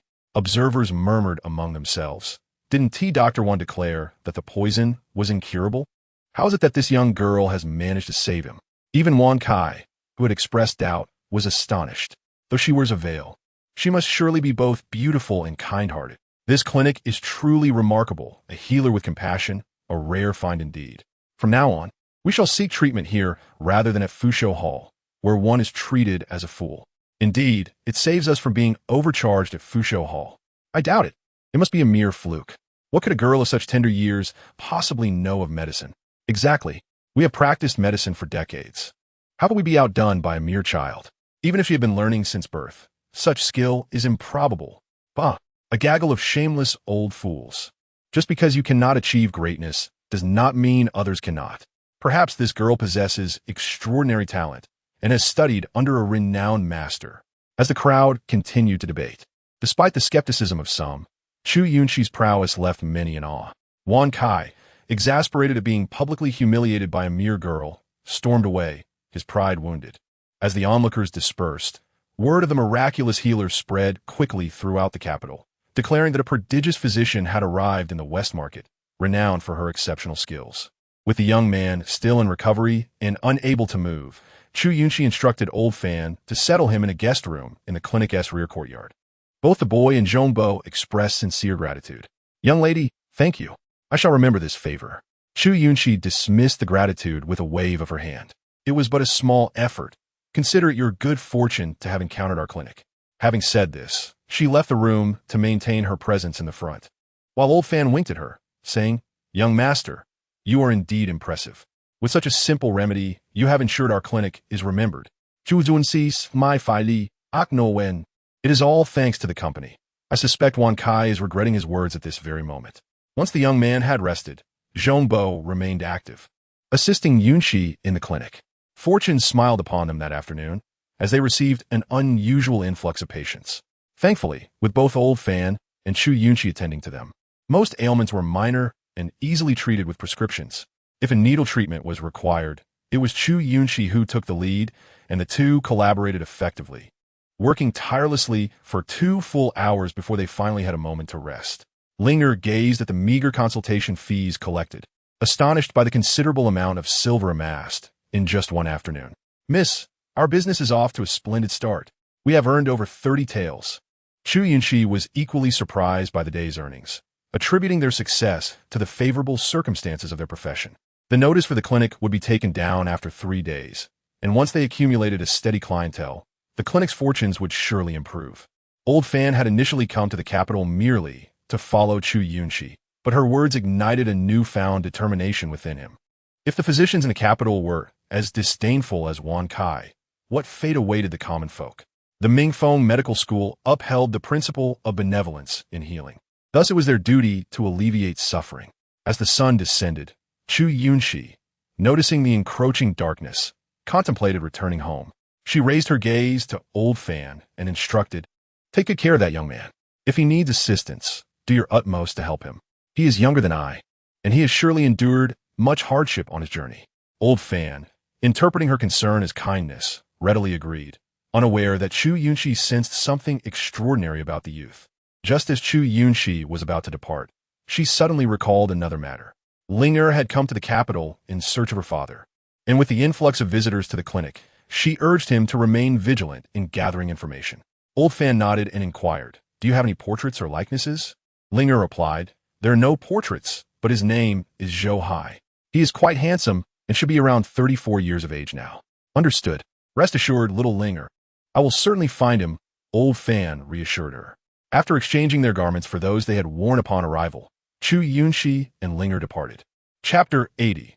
The nephew of the Grand Tutor, the horse-drawn carriage they had rented, was indeed waiting nearby, as Linger had mentioned. Chu Yunxi climbed aboard with her. By the time they returned to the distant fragrant courtyard, night had fallen. Passing through the East Market, Chu Yunxi stopped at a pastry shop to purchase hibiscus cakes and chestnut cakes, along with other treats favored by girls. Upon disembarking, Linger handed the driver 15 taels of silver. The driver, taken aback, promptly refused, stating, "Miss, you already paid this morning. There's no need for more, and this sum is excessive." However, Linger disregarded his protests, firmly placing the silver in his hand. "My mistress has declared that you are an honest man and reliable in your work. Henceforth, you need only accept business from us, at a rate of 15 taels per month." The driver's eyes widened in disbelief. 15 taels? He would not earn that much in half a year. Yet, he understood the implications of this arrangement. "I understand, miss," he replied quickly. Linger nodded and asked, "What is your name?" Such a lowly name would tarnish the ears of a lady. "Just call me Old Zhou," he replied. Chu Yunxi nodded in acknowledgement, and the two then entered the residence through the back door without alerting anyone. As Chu Yunxi stepped into the fragrant courtyard, her spirits lifted. Suddenly, a familiar shadow leapt towards her, knocking her off balance. "Woof, woof, woof." Hearing the familiar bark of Little Black, she exclaimed joyfully, "Uncle Chun has brought Little Black." Si Qin and Lu Shi emerged from the inner room, with Lu Shi pointing at Little Black and smiling with childlike innocence. "Yunxi, Little Black has come to keep us company. We are reunited." In Lu Shi's heart, Little Black, who had accompanied them for half a year, had already become part of their family. As Chu Yunxi watched the affectionate dog licking her palm, her heart swelled with warmth. "Yes, from now on, Little Black will stay with us, so Mother will not feel lonely." Reassured, she felt comforted knowing that Little Black was clever and had grown considerably, making it a formidable presence against any ordinary dog or servant. With Little Black around, her mother would have some protection. Lu Shi gently patted Little Black's head, smiling tenderly. After a long day, having shared a meal, Chu Yunxi soon fell asleep beside Lu Shi. Logically, now that they had returned to the Chu family, the fragrant courtyard was spacious enough for them to have separate rooms, and at 16, Chu Yunxi should have been sleeping apart from Lu Shi. However, Lu Shi, like a child, was reluctant to be separated from her. Moreover, given the treacherous environment of the minister's residence, Chu Yunxi felt uneasy about leaving Lu Shi alone in a room, thus they shared the same bed. For the next 3 days, Chu Yunxi departed the minister's residence early each morning with Linger to attend to patients at the clinic. However, as the number of visitors to the clinic grew, they took care to enter and exit through the back door to avoid being recognized. After the final day of work, as Chu Yunxi prepared to change her clothes and leave, a sudden exclamation arose from passers-by outside the clinic. "Why is Grand Tutor Jiang here? And it seems he is visiting this small clinic." The Grand Tutor seldom ventured out, leading to speculation that there must be some connection behind the newly opened clinic. Did I not recall that the poisoned young man's servant mentioned they were acquainted with the Grand Tutor? Wan Kai, having caught wind of the commotion at the clinic, squinted his eyes and stepped outside, only to see the elegantly attired man in a green robe, accompanied by numerous servants, entering the clinic. This was none other than Grand Tutor Jiang, the foremost scholar among civil officials, who would not wish to curry favor with him. As Chu Yunxi's gaze met that of Grand Tutor Jiang, she recognized him from her past life. He was still under 40, upright and unyielding, devoted to the people, and had chosen to remain unmarried for the sake of his service to the court. Before she could speak, Grand Tutor Jiang took a step forward and inquired, "Is it you, young lady, who saved Chun'er's life?" Chu Yunxi's mind raced. She had sensed the youth's extraordinary nature, but she had not anticipated his connection to the Grand Tutor. A virtuous official like Grand Tutor Jiang made it fitting that the youth had been saved by her. "Are you referring to the poisoned young man?" she asked. Upon hearing this, Grand Tutor Jiang nodded eagerly indeed. Chu Yunxi smiled lightly and replied, It was but a small effort. If you wish to meet the young gentleman, please follow me. With that, she led Grand Tutor Jiang to the courtyard. Only after spotting Zhongbo did the Grand Tutor feel a measure of reassurance. Zhongbo, how is Chun'er? Zhongbo immediately knelt, exclaiming, "We were passing through the forest, hoping to hunt for food, when we were ambushed by a fierce beast. The young master suffered a venomous bite and nearly succumbed to the poison. The physician from Fushaotang refused to treat him unless we paid 50 taels of silver. Had it not been for the young lady from the clinic, you would not have seen your nephew again." As Zhongbo recounted the ordeal, tears streamed down his face. Grand Tutor Zhang's expression darkened, mentally noting the incident, and he helped Zhongbo to his feet, continuing, "And where is Chun'er now? How is he faring?" Those matters could wait. What mattered most was the condition of his nephew. Zhongbo, hearing the urgency in Grand Tutor Zhang's voice, replied, "The young master is in the guest room. I shall take you to him at once." Once inside the room, the heavy scent of medicine and a faint trace of blood filled the air. The frail young man seated against the wall noticed their presence and quickly looked up, excitement illuminating his features as he called out, "Uncle." Grand Tutor Zhang's gaze fell upon the young man, whose leg wound was seeping blood, indicating that it had been treated again. Despite his pale and weak appearance, the young man was able to sit up against the wall, clearly showing signs of recovery. Grand Tutor Jiang breathed a sigh of relief, grateful that Chun'er was safe. "Good child, it is a relief that you are unscathed. If anything were to happen to you, how could I face your father?" Observing the warmth between the uncle and nephew, Chu Yunxi quietly stepped out, not wishing to intrude upon their reunion. Yet, witnessing Grand Tutor Zhang's concern for Chun'er stirred memories of her own father, causing her heart to grow cold. From the very beginning, she was merely a pawn in Chu Tianxing's eyes, discarded when unnecessary and summoned back when required. Such fickle treatment was hardly superior to that of a dog. Chu Yunxi's gaze turned cold. Thankfully, her mother was by her side for companionship. Before departing, Master Jiang expressed his profound gratitude to Chu Yunxi, offering her a generous gift of 1,000 taels of silver. Although she intended to decline, Master Jiang insisted, and she reluctantly accepted.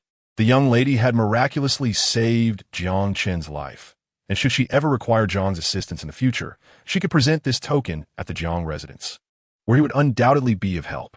Chu Yunxi graciously accepted the token, a wooden plaque of indeterminate origin, yet it felt substantial in her hand, embedded with a precious gem she recognized. This gem was said to have been brought from a foreign land as a tribute to the current emperor. Having earned a distinguished reputation in the court, Master Jiang was rewarded with the finest gem, highlighting the significance of this token. Chu Yunxi was quietly astonished. It seemed Jiang Chun held great importance to Master Jiang. With a humble demeanor, Chu Yunxi expressed her gratitude, and Master Jiang nodded in acknowledgement before stating he had matters to attend to and took Jiang Chun with him. "Take care, Master Jiang," she said politely, bowing slightly. Linger, momentarily stunned, eventually realized she had just encountered a prominent figure. She had heard of a high-ranking official in the capital known for his integrity and incorruptibility, respected by all, and was astonished to have witnessed him firsthand. More impressively, he had directly gifted 1,000 taels of silver in thanks, an extravagant sum. Master Jiang is exceedingly generous," Lingya exclaimed. Old Fan stroked his beard, chuckling. "Compared to this 1,000 taels, Master Jiang's promise holds far greater value. Little Shu, our medical establishment may finally realize its long-held aspirations." Chu Yunxi smiled slightly, hopeful. "Indeed, Old Fan, I entrust the clinic to you for the next few days. Keep an eye on the people from Fushaotang. We must not let Wankai cause trouble. As for this 1,000 taels, you should keep it safe." Old Fan shook his head, aware that although Chu Yunxi was the daughter of a high-ranking official, she had spent many years in the countryside. He could surmise the reasons behind her current predicament. Thus, it was clear that she was in dire need of funds. The medicinal materials here are readily available. If you're genuinely concerned, just keep 500 taels. A young lady has many expenses: fine silks, jewelry, cosmetics. Every item requires expenditure. After a moment's contemplation, Chu Yunxi conceded that Old Fan's suggestion was indeed sensible. The shops still required considerable investment, and she would not press the matter. After securing 500 taels, she placed the remaining silver into her satchel, and the two departed from the clinic. "Little Shu, be cautious in all matters. If an urgent situation arises, simply send word." "Very well, You two must remain vigilant. Leaving the clinic's backyard, Chu Yunxi returned home in old Zhou's carriage. Meanwhile, at Fushaotang, the staff informed Wang Kai of the recent developments at the clinic, embellishing the tale. Upon learning that Master Jiang had gifted Chu Yunxi 1,000 taels, Wang Kai was consumed by jealousy, recalling loyal uncle's earlier words. Regret washed over him, and he felt the urge to bang his head against a wall. If only he had believed from the start and exerted himself to save the young man. That 1,000 taels would now belong to him. Instead, it had slipped through his fingers. Nevertheless, he recognized that the poison was beyond his capabilities to treat. Reflecting on this, Wang Kai concluded that the clinic's success was merely a stroke of luck. Damn it, that wretched girl has taken advantage. Yet, he remained oblivious to the fact that after taking Jiang Chun, Master Jiang had informed his colleagues, including the governor and the chief of the Dali Temple, about Fushaotang's negligence. Even with backing, Wang Kai would face repercussions. Soon, word spread that the newly established clinic had performed miraculous healing, saving Master Zhang's nephew, who had rewarded them with 1,000 taels. Master Zhang's reputation among the populace was significant. Upon learning of the clinic's affordable rates and the doctor's kindness, many flocked there for treatment, rapidly elevating its standing in the capital. Back at the Shangshu residence, Chu Yunxi returned with Ling Er, bringing delicious pastries and snacks for Lu Shi. However, due to the delays caused by Master Zhang's affairs, they arrived later than usual. As soon as they entered, Lu Shi rushed over with Xiaohei. "Yunxi, you are finally back," she said, her tone tinged with mild displeasure. Chu Yunxi playfully produced the pastries wrapped in oil paper from behind her, presenting them to Lu Shi. "I took a little longer to buy these for you. They're from the Lin family's shop and are said to be exceptionally delectable." "Really?" Lu Shi's eyes sparkled with excitement. "Of course. Would I deceive you, mother?" Delighted, Lu Shi eagerly clapped her hands, accepting the pastries, opening the package to take a bite. The sweet flavor instantly filled her mouth, eliciting a blissful smile. Not far away, Chu Tianxing, observing from outside the courtyard, felt a tumult of emotions. After more than a decade, Lu Shi remained stunningly beautiful, as if time had bestowed upon her a rare grace. Coupled with her childlike demeanor, despite her slight foolishness, her lively eyes and innocent expressions made her appear like a blossoming maiden. Yet, she also carried the unique charm of a mature woman, causing Chu Tianxing to swallow hard. Noticing his unusual demeanor, Chun Shi cleared her throat, gently reproaching, "My lord, have you forgotten the purpose of our visit?" Brought back to reality by Chun Shi's words, Chu Tianxing instinctively compared her to Lu Shi. The contrast was stark. Although Chun Shi retained some allure, their nearly 2 decades together had dulled the novelty. The sudden appearance of the fresh, vibrant Lu Shi drew his attention away. However, he recognized that this was not the moment for such thoughts. So he cleared his throat and said, "Let us proceed inside." As they entered the courtyard, before Chu Tianxing could speak, a dark figure darted toward them. Upon closer inspection, he realized it was a black dog. Xiaohei growled fiercely at Chu Tianxing, perceiving him as an intruder. This reaction was understandable. Xiaohei had been residing in the courtyard for several days, familiar with the maids, but wary of these two unfamiliar individuals. Animals possess a heightened sensitivity to emotions. And sensing the underlying tension in Chu Tianxing and Chun Shi, Xiaohei instinctively regarded them as threats. Infuriated by the dog's aggression, Chu Tianxing kicked Xiaohei aside. His face twisted in disgust. What manner of beast barks so wildly?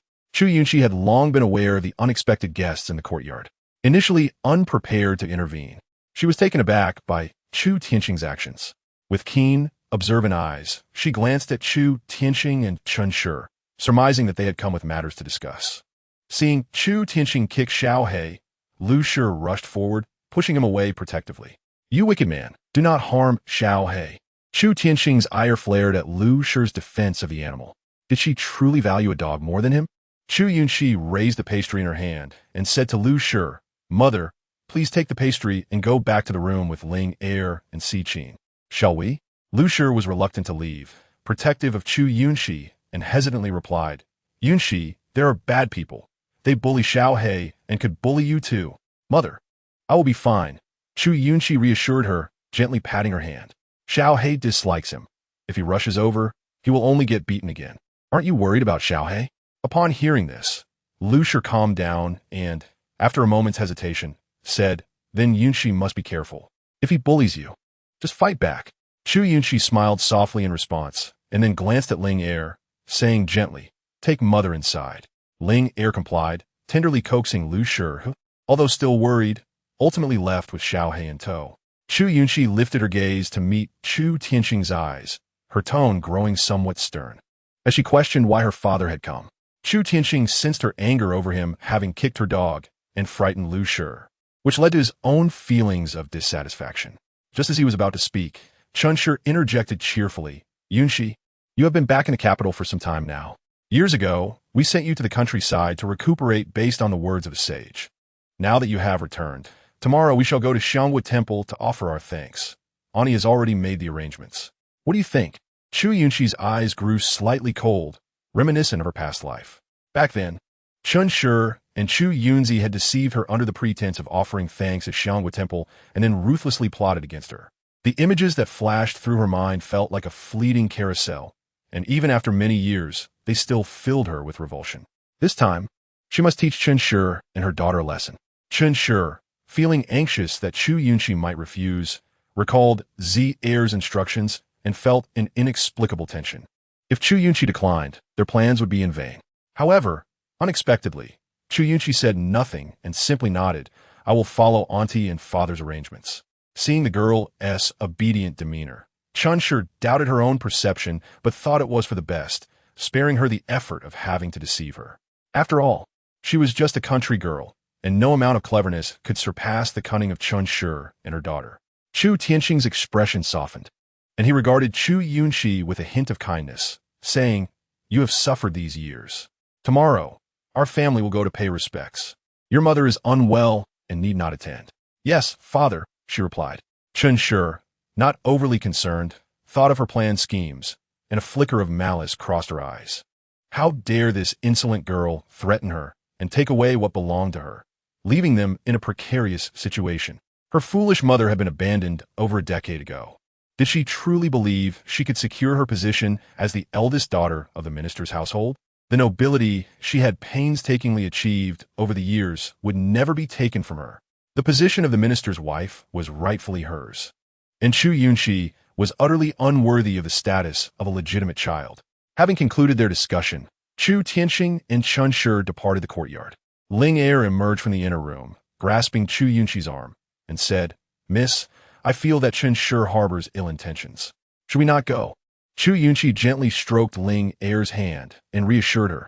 Do you remember what I told you before? You can evade trouble for a moment, but not for a lifetime.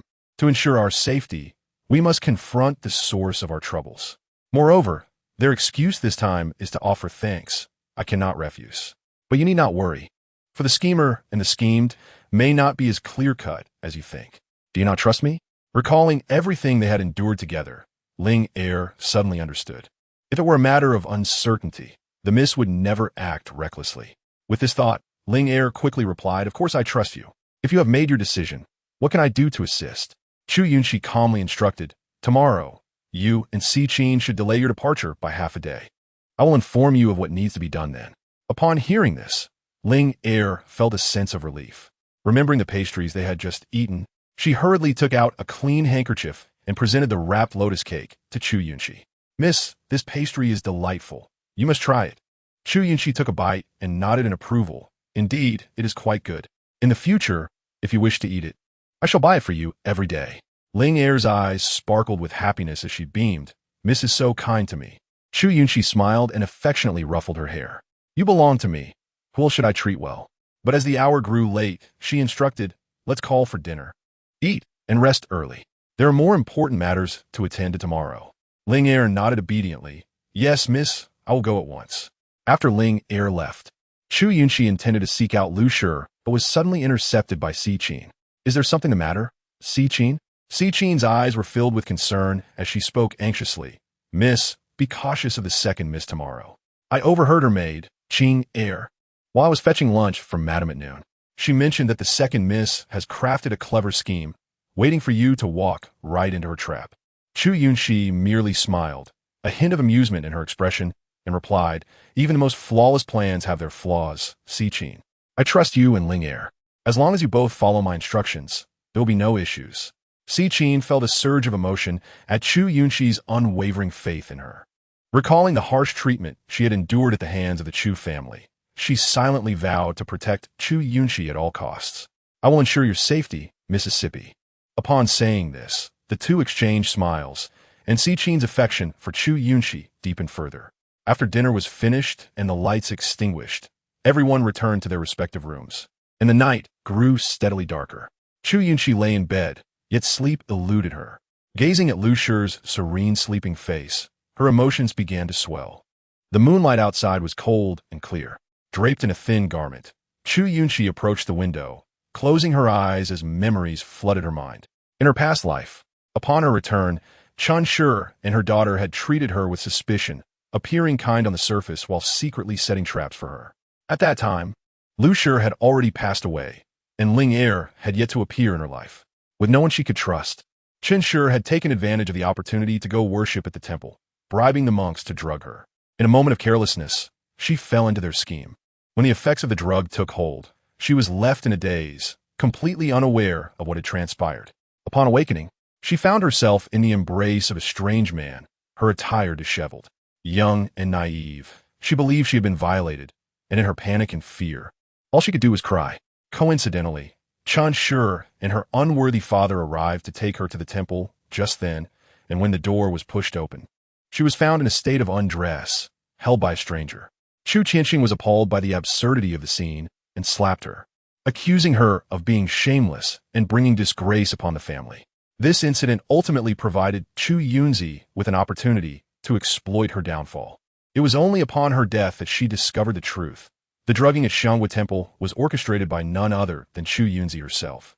The seething hatred within her caused her eyes to blaze red, and she nearly pierced her palm with her fingers, biting her lips until they bled in an effort to regain her composure.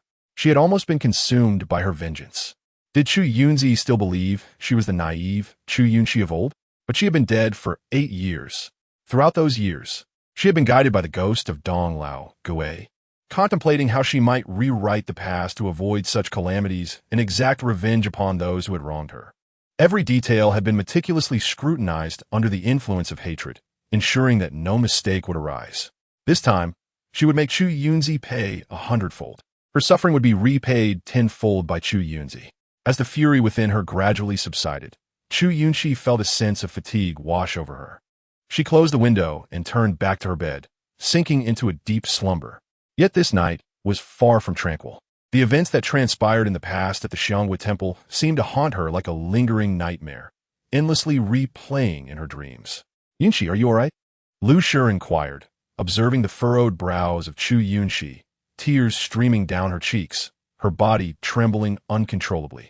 She gently shook Chu Yunxi, enveloping her in a tight embrace. "Yunxi dear, I am here. The villains in your dream have been chased away by your mother. There is nothing to fear." Perhaps it was the warmth of the embrace that gradually roused Chu Yunxi from her slumber. Gazing at Lu Shi by her side and reflecting on the dream, she exhaled deeply. "Mother, I am fine." Her eyes gradually regained clarity, her gaze growing resolute. She was no longer the forsaken orphan of her past life. She possessed the strength to protect those around her and would ensure that those who plotted against her would come to regret their actions. At dawn the following day, Chu Yunxi donned her ceremonial attire, a simple yet elegant light blue gown that accentuated her ethereal presence. After completing her grooming, she shared a meal with Lu Shi before tenderly advising, "Mother, I must depart shortly. You must continue to listen to the instructions of the Qin player, all right?" Lu Shi had grown accustomed to Chu Yunxi's outings in recent days, so upon hearing her words, she nodded in agreement without hesitation. She had already given prior instructions to Ling Er and the Qin player, ensuring that all matters were under control, requiring no further reminders. Naturally, she had also packed several valuable items. Since Chun Shi and Chu Yunxi were preparing a surprise, she intended to reciprocate in kind. In the Yulan courtyard, Chu Yunxi leisurely adorned herself, admiring the reflection of a girl in the bronze mirror, blooming like a peach blossom, her lips curling into a faint smile, suggesting a pleasant mood. Chun Shi, holding a handkerchief, spoke sternly, "This time, we cannot allow that wild girl to escape. Our plans must not falter. Your father, in his attempts to curry favor with General Liu, has neglected us, which is truly infuriating."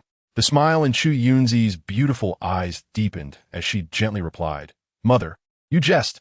How could this be our plan? If this endeavor succeeds, would it not be my sister who is unable to restrain herself?" Chen Shi, well aware of Chu Yunxi's cunning, felt assured that this scheme would indeed succeed. She could almost envision the scene of Chu Yunxi, that wretched girl, lying beneath a lewd man. If their father were to witness such a sight, surely the wild girl and her foolish mother would be forced to leave the minister's residence in disgrace. "You are right, Zizi. The gates of our minister's residence are not easily crossed. Even if one manages to enter, not everyone can remain unscathed. That wild girl is resilient. She has survived all these years, yet she shall not be fortunate every time." Mother and daughter exchanged knowing smiles, contemplating the time as they leisurely made their way to the minister's residence. However, upon arrival, they discovered that only one carriage awaited them. Chu Yunxi cast an annoyed glance at Chao Dezhou, her tone icy. "Where is the eldest young lady?" Chao Dezhou quickly responded. The eldest young lady mentioned that sincerity is essential for worship. Seeing that Madame and the second young lady had not yet arrived, she decided to set off early to wait for you at Xiangwu Temple. Truly, a wild girl from the countryside, lacking any semblance of decorum. Chu Yunxi noticed the passers-by glancing at Chen Shi, and a flicker of emotion passed across her vibrant face. She tugged at Chen Shi's sleeve, whispering, "Mother, father has arrived." Chu Yunxi, puzzled, asked, "Where is Yunxi?" "I have not seen her. Sister has gone ahead," Chu Yunxi replied.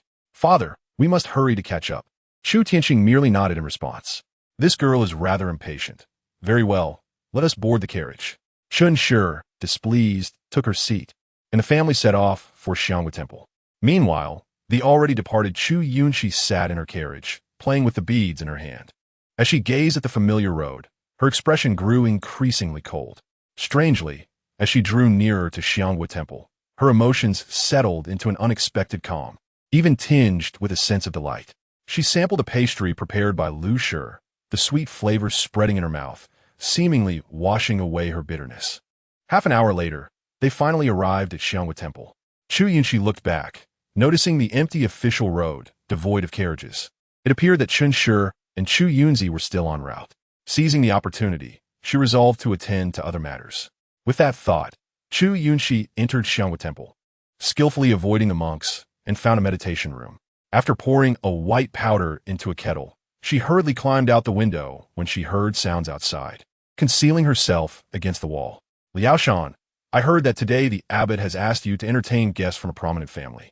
Perhaps there will be a generous offering of incense money." Two young monks entered the meditation room. Liao Shan appeared amiable, though his eyes were shrewd. The other monk, named Liao Chun, was a novice who had only been ordained for a few years. Liao Shan was favored by the abbot for his wisdom. Hence he was tasked with receiving the Chu family. Chapter 84.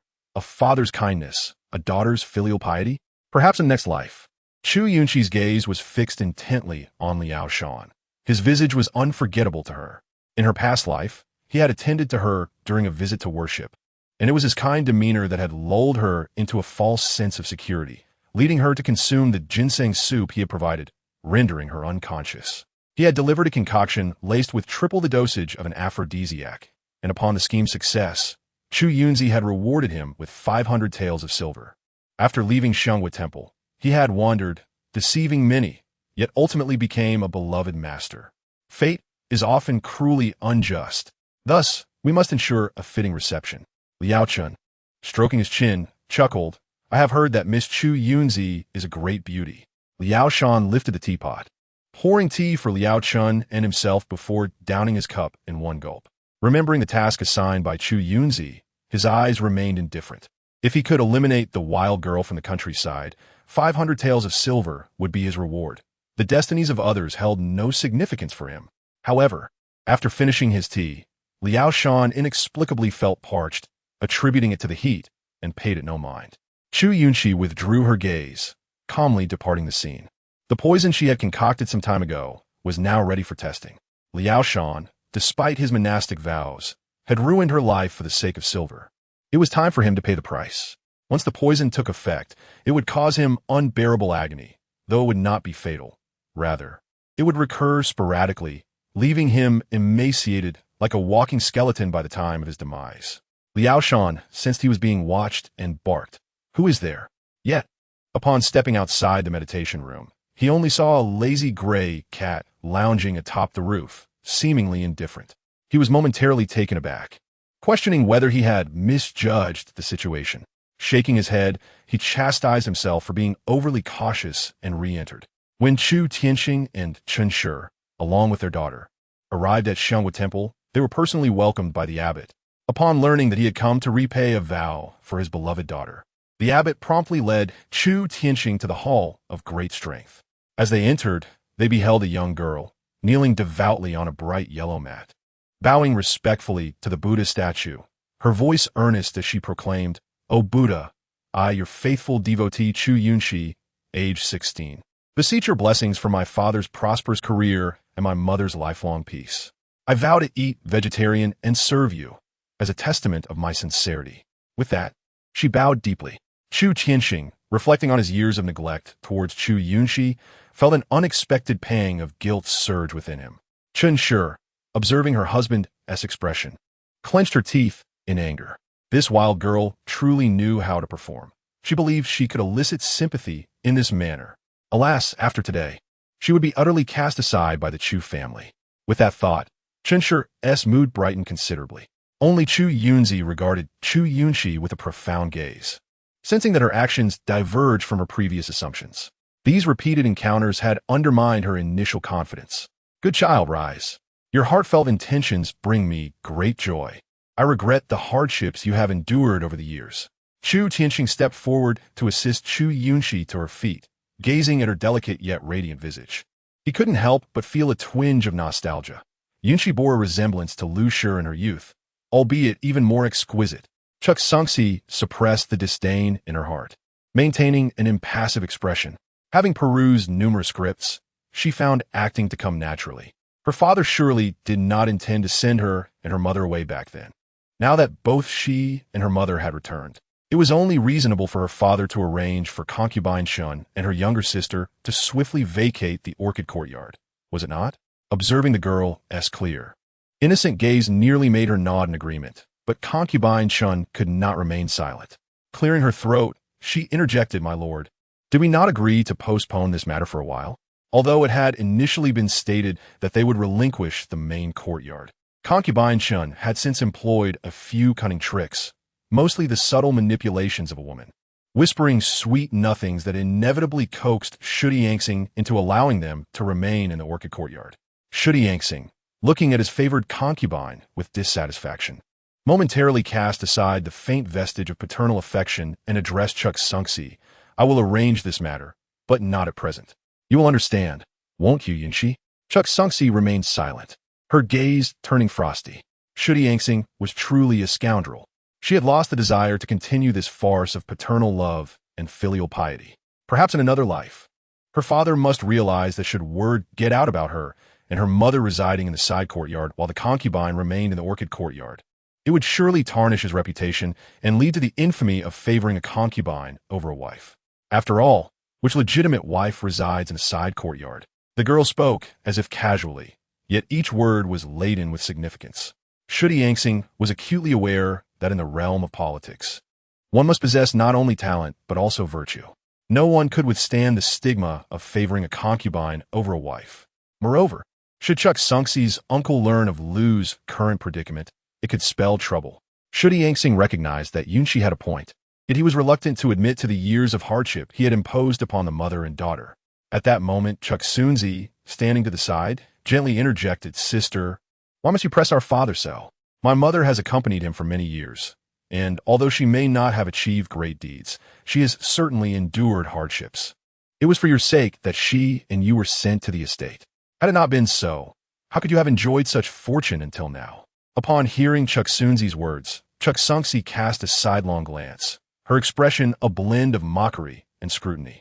"Would you care for this fortune?" The smile on Chu Yunxi's lips faltered instantly.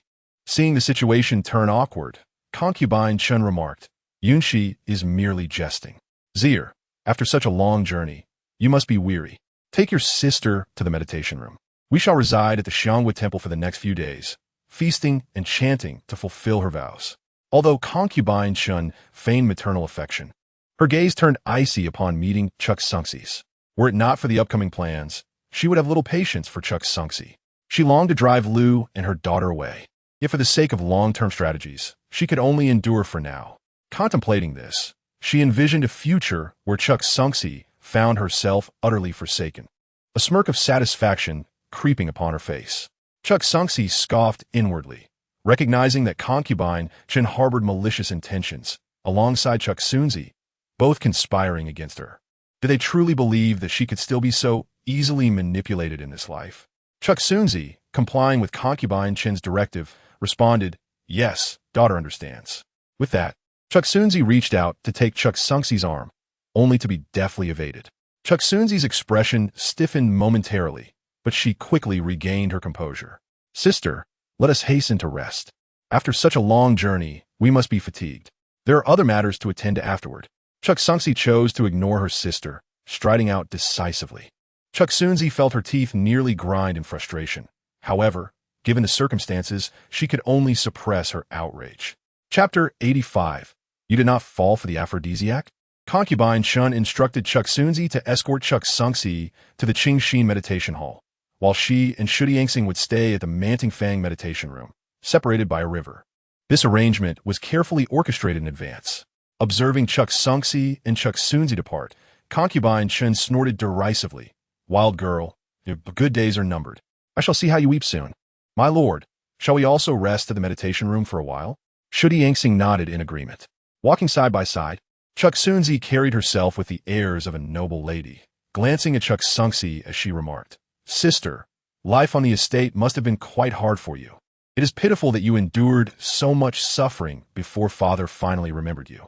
Chu Yunxi raised an eyebrow, quietly amused at the White Lotus's belief that pricking her wounds would grant her leverage. With a silent scoff, she responded with a smile. "What my father owes me can be discussed later, but I cannot abide by certain individuals who occupy positions they do not deserve. After over a decade, as the legitimate daughter, do they truly believe they are born of the main wife? Greedy as a snake attempting to swallow an elephant. Dear sister, be wary of the backlash. Having come from the countryside, you may be dazzled by the splendor of the capital, but do not forget your own humble beginnings. Thinking you can seamlessly integrate into the circles of the nobility and elevate yourself above others." Chu Yunxi and Chu Yunxi had already torn off their masks in the presence of outsiders. They would feign civility, yet when alone, their disdain was unmistakable. Chu Yunxi seized Chu Yunxi's hand, forcing her into a corner, and the atmosphere grew tense as their gazes locked. Chu Yunxi, lacking the depth of experience Chu Yunxi possessed, was the first to break the silence. "Sister, what is the meaning of this? Such talent for theatrics should not be wasted on the finest troops in the capital." Chu Yunxi's deliberately mocking tone shattered Chu Yunxi's facade of grace, prompting her to push Chu Yunxi away and retort, "Sister jests. I am not as formidable as you. You present yourself as a devoted daughter before others, yet behave so differently behind their backs." Chu Yunxi smiled indifferently and countered, "Not as two-faced as my dear sister." With that, she made her way directly into the meditation hall, leaving Chu Yunxi fuming and crumpling her handkerchief in frustration as she glared at Chu Yunxi's retreating figure. However, recalling that she would soon lose her purity and be reduced to a mere discarded shoe, Chu Yunxi regained her composure. The meditation hall consisted of 2 rooms, named Prajna and Miao Lian, located on the left and right sides of the hall, respectively. Anxious and uncertain, Chu Yunxi hesitated for a moment before entering the right room. As soon as she stepped inside, a knock sounded at the door, followed by a deep voice, "Ba, it is the monk Liao Shan. I apologize for keeping you waiting." Chu Yunxi's heart leaped with joy, and she opened the door to find Liao Shan standing there. Remembering concubine Chen's instructions that everything was prepared, she felt a surge of unease and questioned, "Do you remember what I instructed?" With hands clasped together, Liao Shan replied steadily, "Ba, I remember." "Good. Today, success is the only option. Failure is unacceptable. A reward awaits upon completion." Liao Shan regarded the beautiful girl before him, secretly marveling at her willingness to employ such malicious tactics against her sister. Truly a femme fatale. Yet despite his thoughts, he nodded in agreement. Chu Yunxi produced a packet of medicine and handed it to Liao Shan, her voice cold as she commanded, "Go, proceed as planned. I intend to ruin her reputation. Liao Shan nodded slightly, casting one last glance at Chu Yunxi before departing. Once inside the meditation room, Chu Yunxi lit incense and seated herself at the table, quietly awaiting the passage of time. Suddenly, a knock echoed from outside. "Benefactor, it is Liao Shan. The abbot has sent me to express gratitude for the donation of 1,000 taels of silver by the Lord and has instructed me to deliver a meal." Chu Yunxi's lips curled into a subtle smile, her eyes gleaming with excitement. "The performance is about to commence. Come in." Liao Shan surveyed the surroundings and glanced at Chu Yunxi, who possessed an enchanting beauty. It was a pity she had offended someone destined for a tragic fate. He recalled Chu Yunxi's instructions and hurriedly set the dishes on the table. "This is the most popular vegetarian dish at our Xiangwu temple. Please have a taste, benefactor," the young monk said. "Thank you, little master," replied Chu Yunxi politely, picking up her chopsticks. However, before she could pick up any food, she felt the intense gaze of Liao Shan fixed on her. Puzzled, she asked, "Is there a problem?" Liao Shan quickly shook his head, diverting his eyes until he saw Chu Yunxi scoop a bowl of ginseng soup and taste it, which relieved him. After finishing her soup, Chu Yunxi feigned a slightly dizzy demeanor, rubbing her forehead and saying to Liao Shan, "Little master, I feel a bit of a headache. Could you please summon my family?" The young girl, with her delicate beauty now appearing weak and frail, made Liao Shan's throat tighten with concern. "Miss, are you all right?" he inquired, feigning care. He followed Chu Yunxi's instructions and added potent restorative medicine, fearing that she might not withstand it. Yet, Chu Yunxi continued to feign weakness, her eyes half closed, and she slumped directly onto the table. Seeing his plan come to fruition, Liao Shan gazed at the girl's exquisite beauty, lamenting that such a stunning figure would end up with a crude man. It was truly a pity. If only he had more time to savor the moment himself. Soon, the person he arranged appeared, and once that person took advantage of this girl, he would spread the word, ensuring the Chu family would quickly learn of the news, thus ruining her reputation entirely. Liao Shan reached out to pull Chu Yunxi up and assist her to the bed. However, before his hand could touch her, he was overwhelmed by the scent of sandalwood, which dulled his senses. In the next moment, Chu Yunxi lifted her head, a hint of mockery gracing her lips. By the time Liao Shan realized the scent was suspicious, it was too late. He fell backward onto the ground. Chu Yunxi stood up and closed the door, casting a cold glance at Liao Shan. As he entered the room, she had already taken the antidote and laced the sandalwood with a sedative. Liao Shan lay on the ground, still dazed, when a pair of exquisite embroidered shoes stopped beside him. He lifted his gaze, and, as his eyes met Chu Yunxi's, his expression shifted to one of shock. "You didn't fall under the aphrodisiac?" A slight smile graced Chu Yunxi's lips, surprised. "Are you? From a moment you stepped into the Prajna Zen room, I knew there was something amiss with the soup you brought." Chapter 86. This young lady is truly extraordinary. Liao Shan remained skeptical. Hadn't the Chu family missaid that this girl was merely a country bumpkin? Why was she so much more astute than he had imagined? He felt increasingly out of control, and his heart raced with anxiety. This sense of uncontrollability unnerved Liao Shan, and he found himself inexplicably fearful of the girl before him. "You knew all along. Was everything just an act?" Chu Yunxi crossed her arms, taking advantage of Liao Shan's susceptibility to the softening powder to bind his hands with rope. "Monks are generally pure and ascetic, yet the moment I laid eyes on you, I perceived the endless wickedness in your gaze. Shouldn't I be cautious, considering Chu Yunxi's cunning ways?" Desperate to extricate himself, Liao Shan pleaded, "Miss, I'm also constrained by others and had no choice but to use the drug. From now on, I vow to mend my ways and never commit any wrongful acts again." He was inherently handsome, and his feigned humility enhanced his appearance of regret. A typical 16-year-old girl, who was just beginning to navigate her emotions, might have been deceived by his pretense. Unfortunately, Chu Yunxi dismissed him outright. "Monks are supposed to embody compassion. Why do you lack mercy for this vulnerable girl?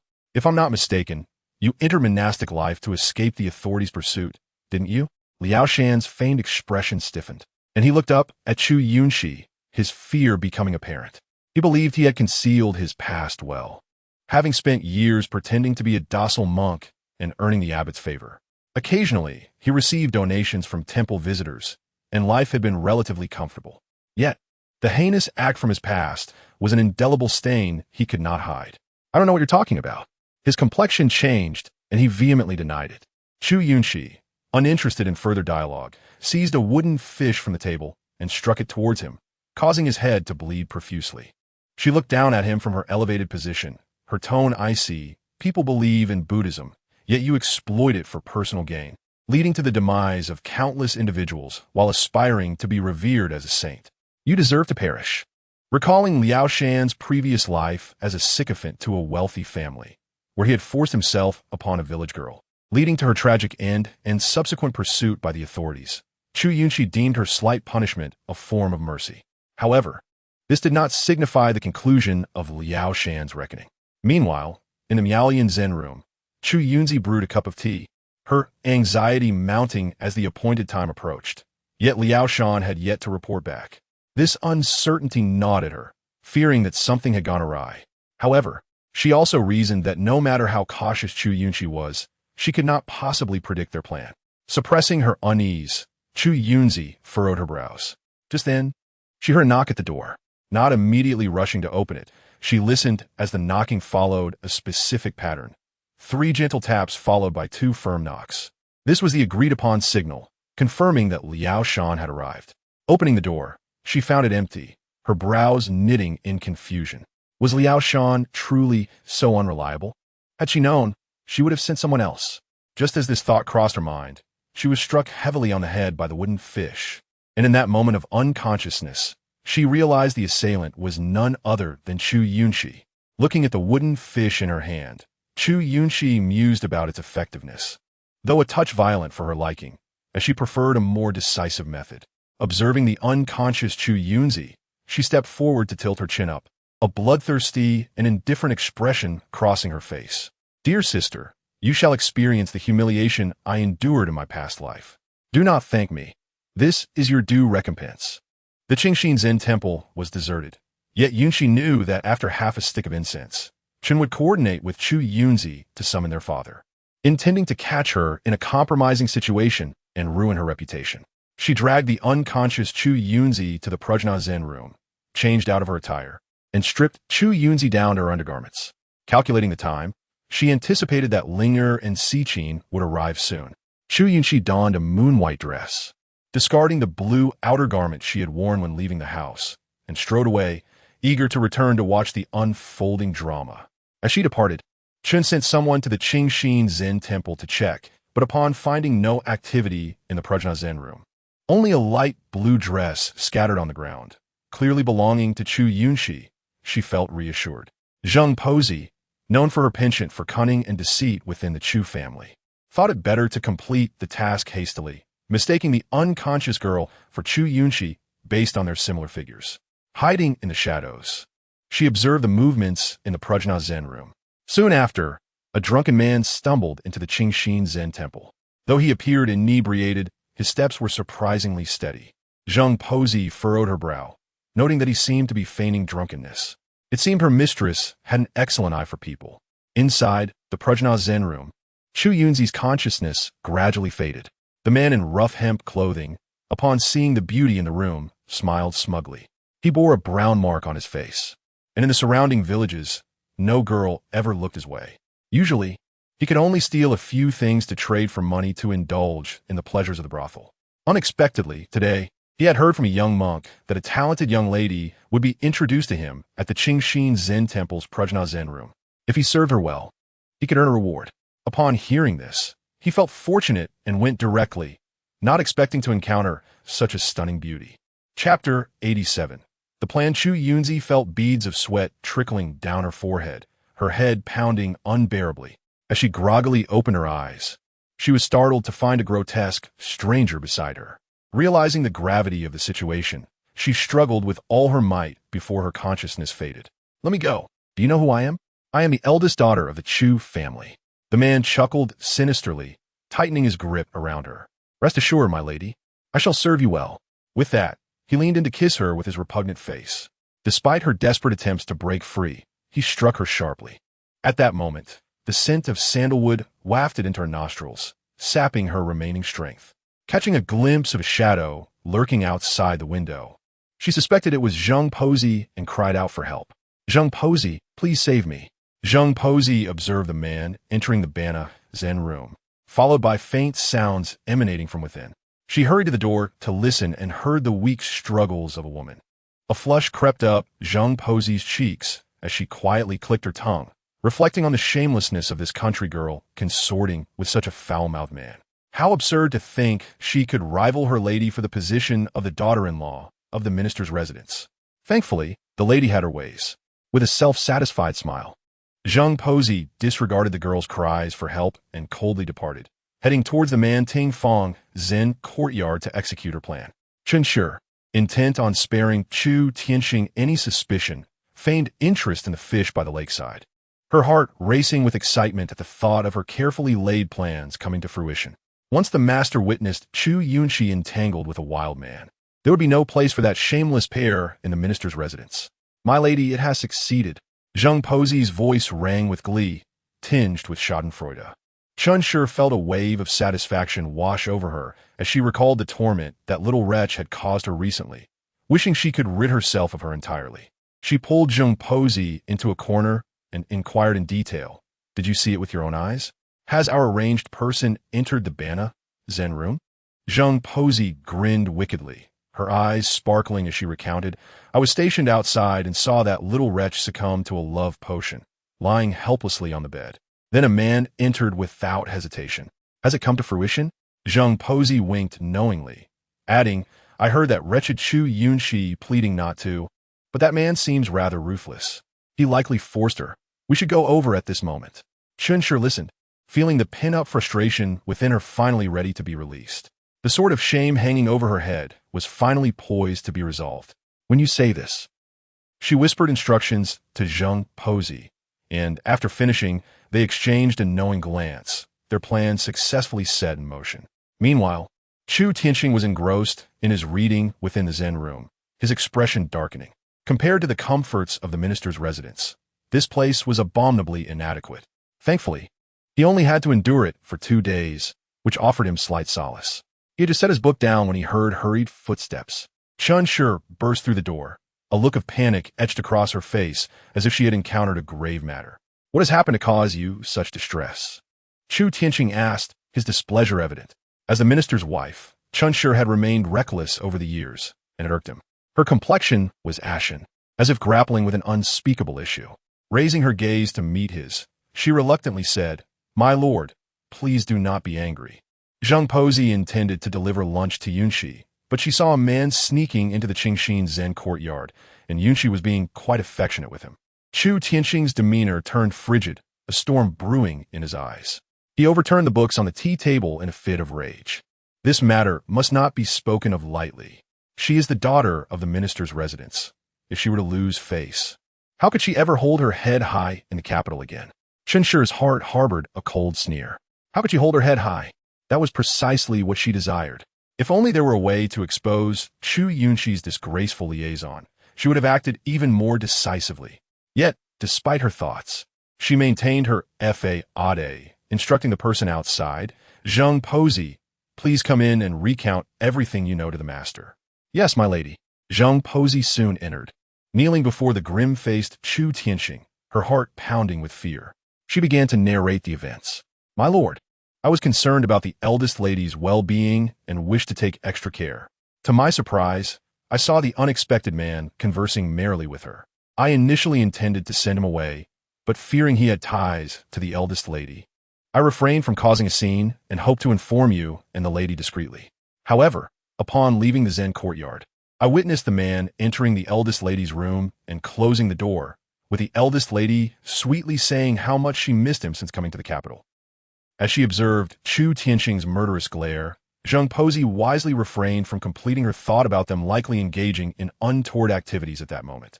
Chu Tianxing's brow furrowed, his expression icy, exuding an aura of deadly intent. Having raised Chu Yunxi for 16 years, he felt no affection for her. Were it not for necessity, he would never have brought her and her mother back to the capital. However, if Chu Yunxi were to bring him shame, he would not hesitate to deal with this ungrateful daughter himself. At the very least, it would provide an explanation to the outside world, preventing him from being labeled as heartless and ungrateful. Chen Shi's eyes sparkled with triumph. Lu Shi had lost back then now. Bringing back a mere girl to challenge her was nothing short of farce. The splendor of the minister's residence was meant for her and Zizi alone, while that shameless pair of mother and daughter should vanish like dust from the earth. My lord, for the sake of the Chu family's honor, you should go and take a look. Let us hope Zheng Pozi has made a mistake. Zheng Pozi fervently vowed, I swear on my life. If I speak a single lie, may my entire family suffer a terrible fate. I only wish to serve the master and lady. Chu Tianxing felt a surge of fury welling within him. Kicking open the door, he stormed toward the Qingxin Zen courtyard. As a father, the thought of catching his own daughter in the act felt absurd. He had not expected Chu Yunxi and Zizi to be as gentle and virtuous as he wished. However, he had not anticipated her brazen disregard for the Chu family's honor while consorting with a rogue. If that were the case, he would not hold back his wrath. A daughter like that was not worth having. Chapter 88. Someone must be plotting against our daughter. After leaving the Qingxin Zen courtyard, Chu Yunxi made her way outside the temple, just in time to see Ling and Siqin lifting the curtain of the carriage, exchanging smiles. Ling instructed the driver, Stop right here. Yes, miss. Siqin carried a bundle in her hands, assisting another person from behind. Chu Yunxi focused her gaze and realized that they had brought her mother along. Mother, why are you here too? Chu Yunxi had not intended to bring Lu Shi, as Chun Shi was full of schemes, and she needed to remain vigilant against her mother. Siqin explained helplessly, The lady insisted on coming to pray for you, saying she couldn't be stopped, so we brought her along. Lu Shi's eyes sparkled with affection as she gazed at her daughter. Yunxi, do not abandon your mother. I wish to pray for you, to ensure my Yunxi remains safe and sound. Tears glistened in Chu Yunxi's eyes at her mother's earnestness. She nodded with a smile. As long as I have mother by my side, everything is well. Ling and Siqin were deeply touched by the scene before them. Though the lady was different from others, her heart would always hold her daughter dear. Chu Yunxi led them to the temple to pay their respects. She knelt solemnly, glancing at Lu Shi beside her, whispering softly, May the Buddha show mercy and bless my mother with everlasting joy. Lu Shi looked at Chu Yunxi with a gentle smile, addressing the Buddha's statue. May my Yunxi find success and always be by my side. Ling and Siqin gazed at the statue, silently making their wishes before donating their offerings. As the time approached for the grand performance at the Qingxin Zen courtyard, Chu Yunxi led several individuals towards the venue. Chu Tianxing, accompanied by a considerable entourage, was well aware of Chen's intentions to escalate the situation. She had purposely summoned numerous people through Old Zheng to ensure that Chu Yunxi would face utter disgrace. Upon arriving at the Qingxin Zen courtyard, the lewd utterances of a man and the soft moans of a woman wafted from the Prajna Zen room, igniting a surge of fury within him. The sounds unmistakably indicated that something scandalous was occurring. He forcefully kicked open the door to the Zen room, only to be rendered speechless by the scene before him. The bed was in disarray, and a woman lay unconscious, her body marred with bruises, clearly indicating the heinous act that had transpired. The man, lost in his lustful pursuits, was not with Chu Yunxi, but rather with his cherished Zer. A wave of rage surged within him, nearly overwhelming his reason. At that moment, the effects of the drug began to wane on Chu Yunxi, and as she opened her eyes to comprehend the situation, her beautiful face contorted in horror. Chun, believing the scene to be too shocking for Chu Tianxing, hastily interjected, embellishing the tale.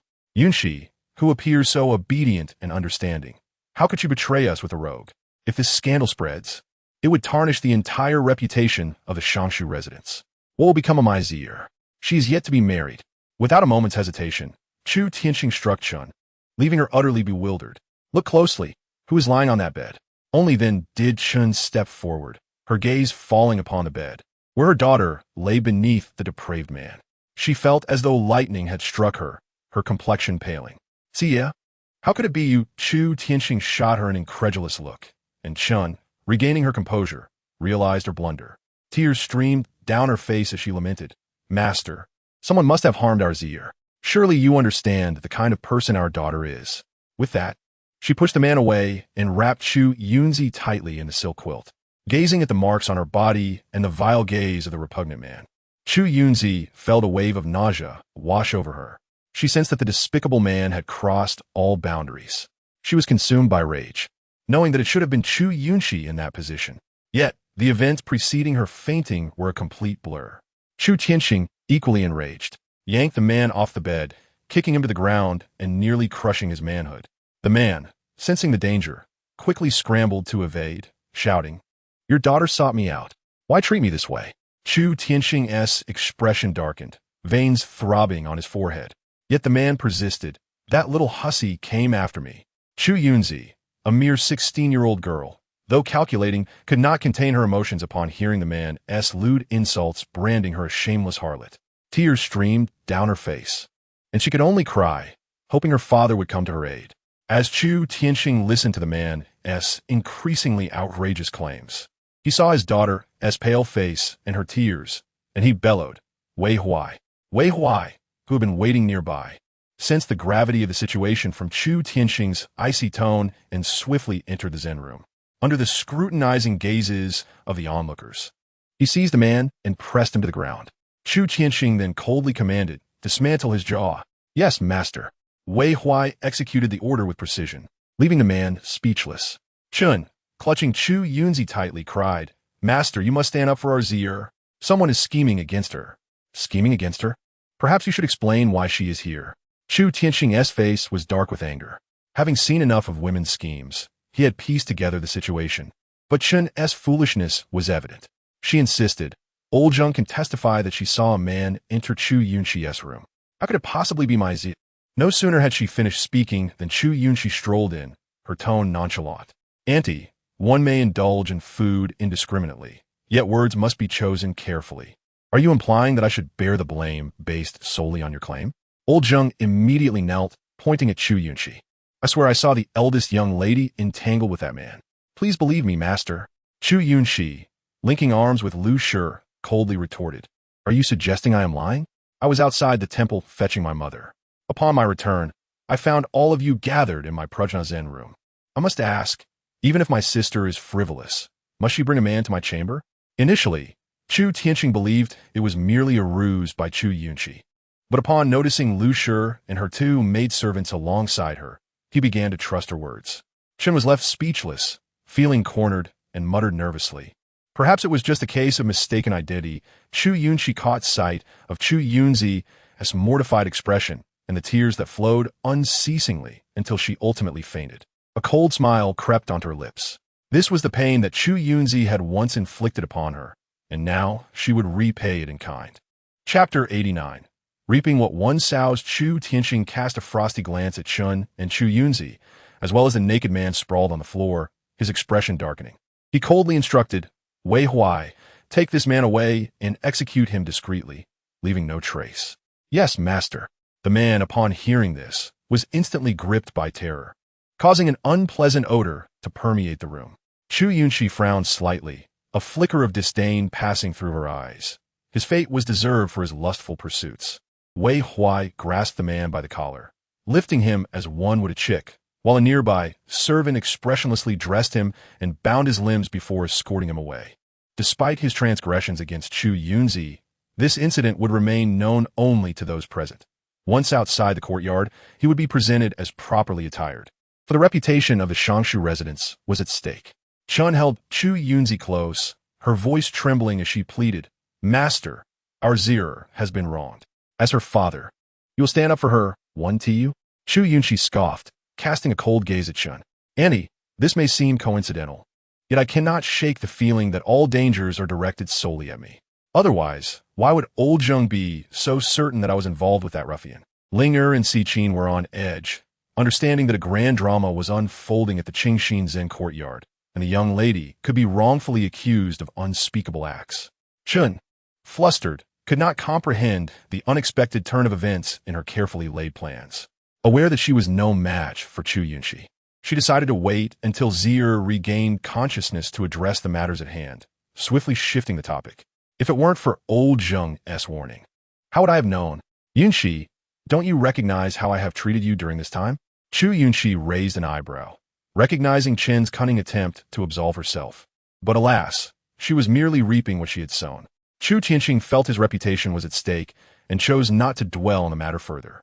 His gaze turned icy towards old Zheng, a commanding presence that instilled terror, compelling her to kneel. She had intended to reveal Chun's machinations against Chu Yunxi.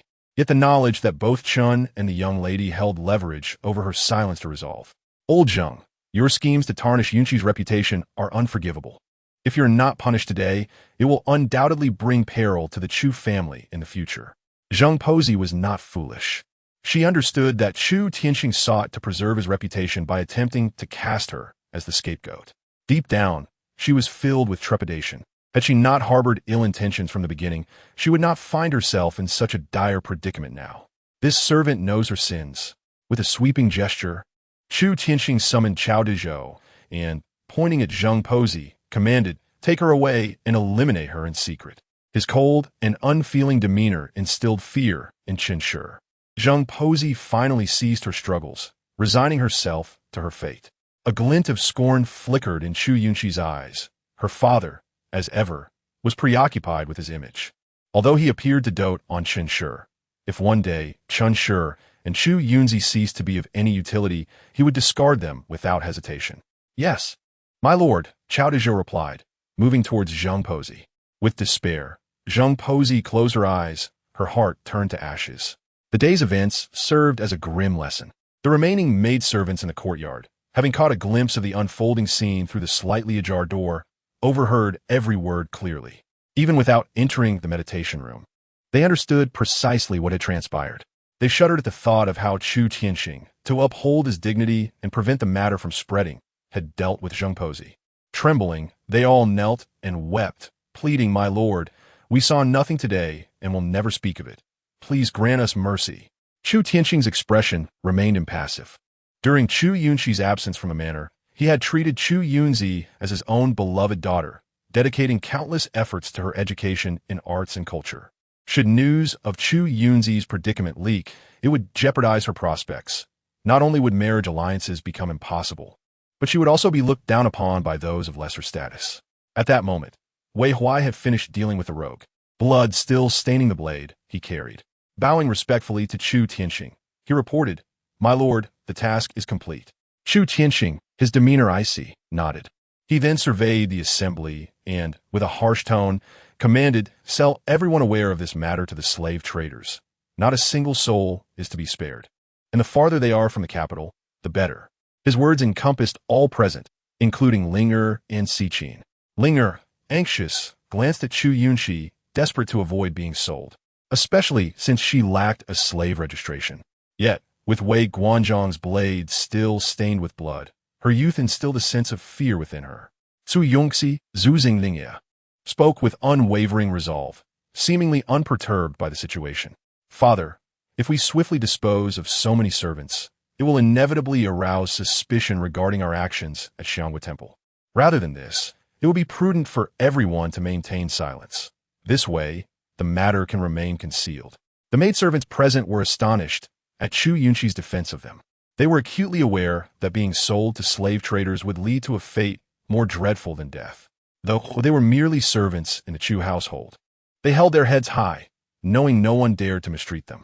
Yet, if sold, they would surely end up in a dire situation, potentially falling into the hands of a cruel master, jeopardizing their lives. Recalling how they had once looked down upon Chu Yunxi upon her arrival at the minister's residence, they now felt a pang of guilt. The very lady they had scorned had saved them all. In unison, they knelt, assuring, "My lord, we will absolutely keep this matter to ourselves.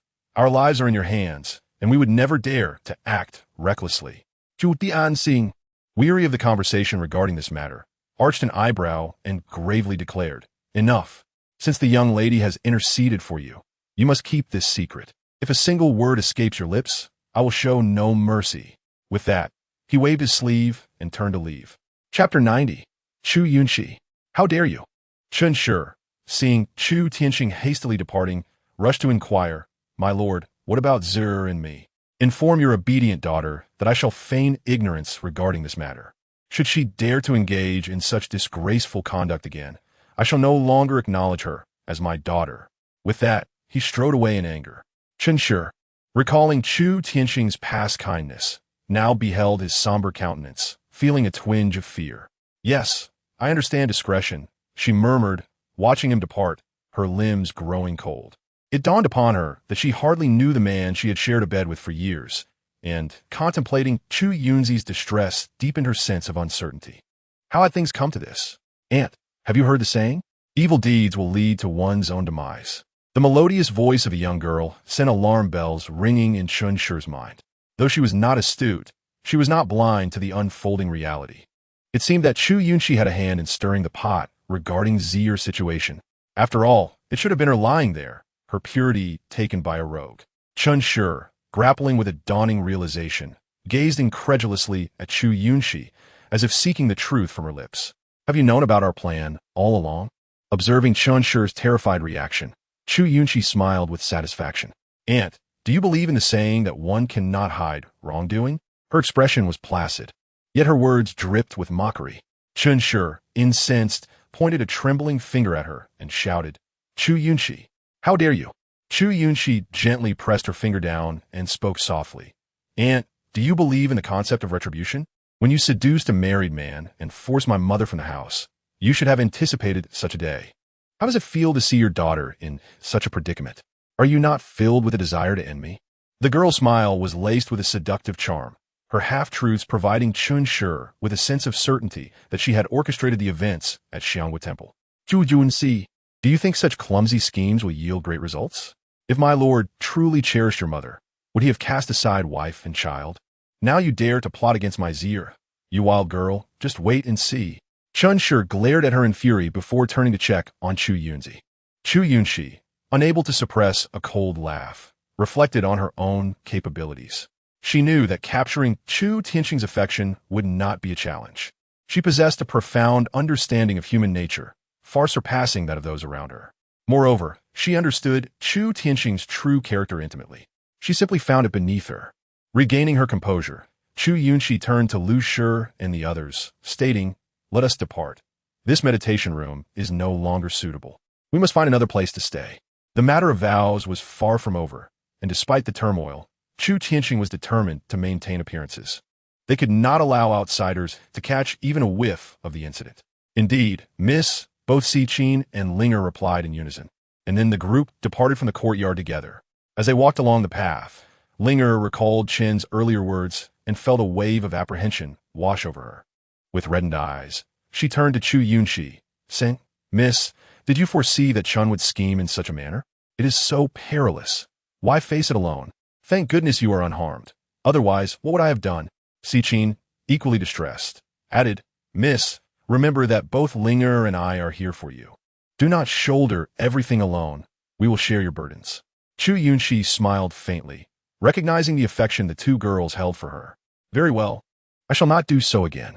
Upon hearing this, Linger felt a sense of relief and, thinking of the unfortunate fates of Chun and Chu Yunxi, began to smile joyfully.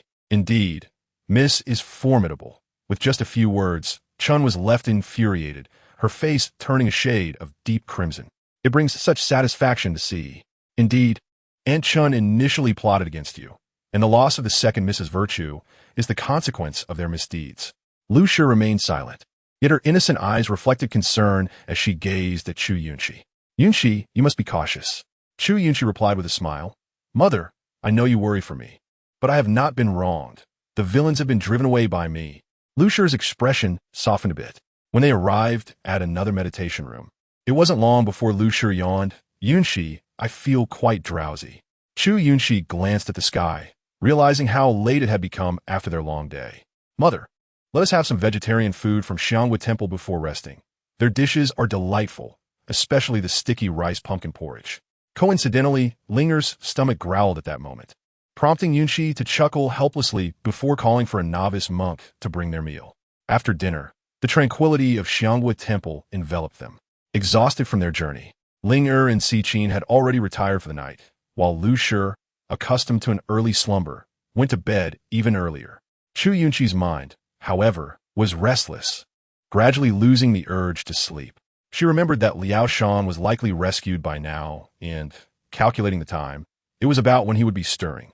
Recalling her past life's memories, she eloquently penned a letter explaining Liao Shan's identity and the reasons for his monastic life, details she had learned through fortuitous circumstances.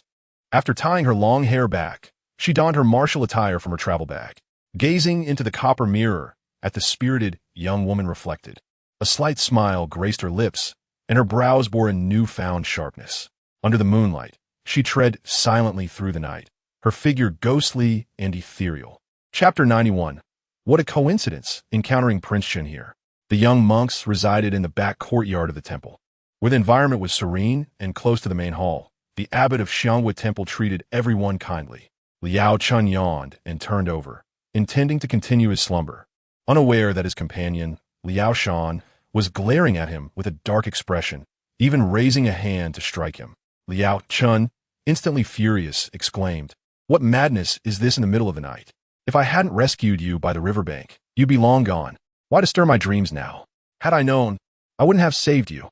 His words, tinged with rebuke, were a natural reaction to being abruptly awakened. Yet, unbeknownst to him, Liao Shan was seething with rage at this response. "What? Do you regret saving me? Then go die." He suddenly drew a dagger from somewhere and lunged at Liao Shan. The moonlight illuminated Liao Shan's face, and the glinting dagger struck terror into Liao Chen's heart. Could it be that he was mistaken? Liao Shan intended to kill him. "Are you mad? Disturbing dreams and trying to kill me?" Liao Chun, timid by nature, sensed Liao Shan's abnormality and hastily scrambled out of bed, disregarding his outer garments. Shouting towards the outside, "Help! Liao Shan intends to kill." In his panic, he fled the meditation room, leaving Liao Shan momentarily stunned. It seemed he had lost his senses. Dagger in hand, pursuing Liao Chun, though his movements were sluggish, and he could not catch up. The courtyard was small, and even a slight noise stirred the others from their slumber. When they opened the doors, they beheld the usually gentle and diligent Liao Shan, now resembling a demon, intent on slaying the new disciple. Realizing the trouble this would bring, they banded together to wrest the dagger from Liao Shan's grasp. He was soon rendered unconscious, allowing Liao Shan to wipe the sweat from his brow, feeling a wave of relief. "Quickly, this must be reported to the master. Liao Shan has truly gone mad." Meanwhile, Chu Yunxi discovered the abbot's meditation room was unoccupied. She quietly opened the window and slipped the letter inside before turning to leave. At that moment, footsteps echoed nearby, prompting her to quickly hide. In the moonlight, she saw the abbot accompanied by a tall, handsome man clad in black. The prince visits Xiangwu Temple annually, presumably regarding the case of Gua Er, she mused. Xie Xuanmu nodded slightly, recounting the tragedy of Gua Er, who had perished at the tender age of 12 at the hands of a villager. This case had remained unresolved for 5 years, causing her parents great distress and aging them prematurely. As a prince, he felt compelled to assist in seeking justice. The abbot recalled the horrific incident 5 years prior when a young girl was cruelly assaulted and killed, and noted that, despite the passage of time, Prince Chun had consistently monitored the case. Clearly, the perpetrator had concealed themselves well. Otherwise, they would have been uncovered long ago. Upon recognizing the prince, Chu Yunxi paused in surprise. It was indeed a coincidence to encounter him here. However, she was taken aback to find he was acquainted with the abbot. As she planned to slip away, she heard Xie Xuanmu's stern voice call out, "Who hides there? Come forth."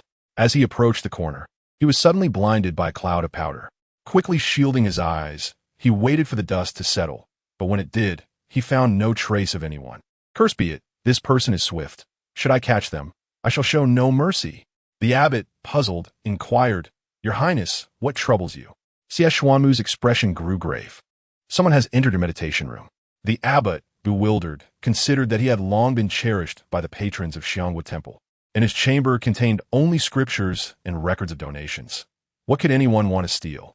Nonetheless, he hastily entered his room. To his astonishment, he discovered a letter left on the table. Frowning, he opened the envelope, finding the ink still fresh. Could this be a deliberate delivery? He read the letter, and his smile gradually faded. Xie Xuanmu, noticing the change in the abbot's demeanor, asked, "What troubles you, abbot?"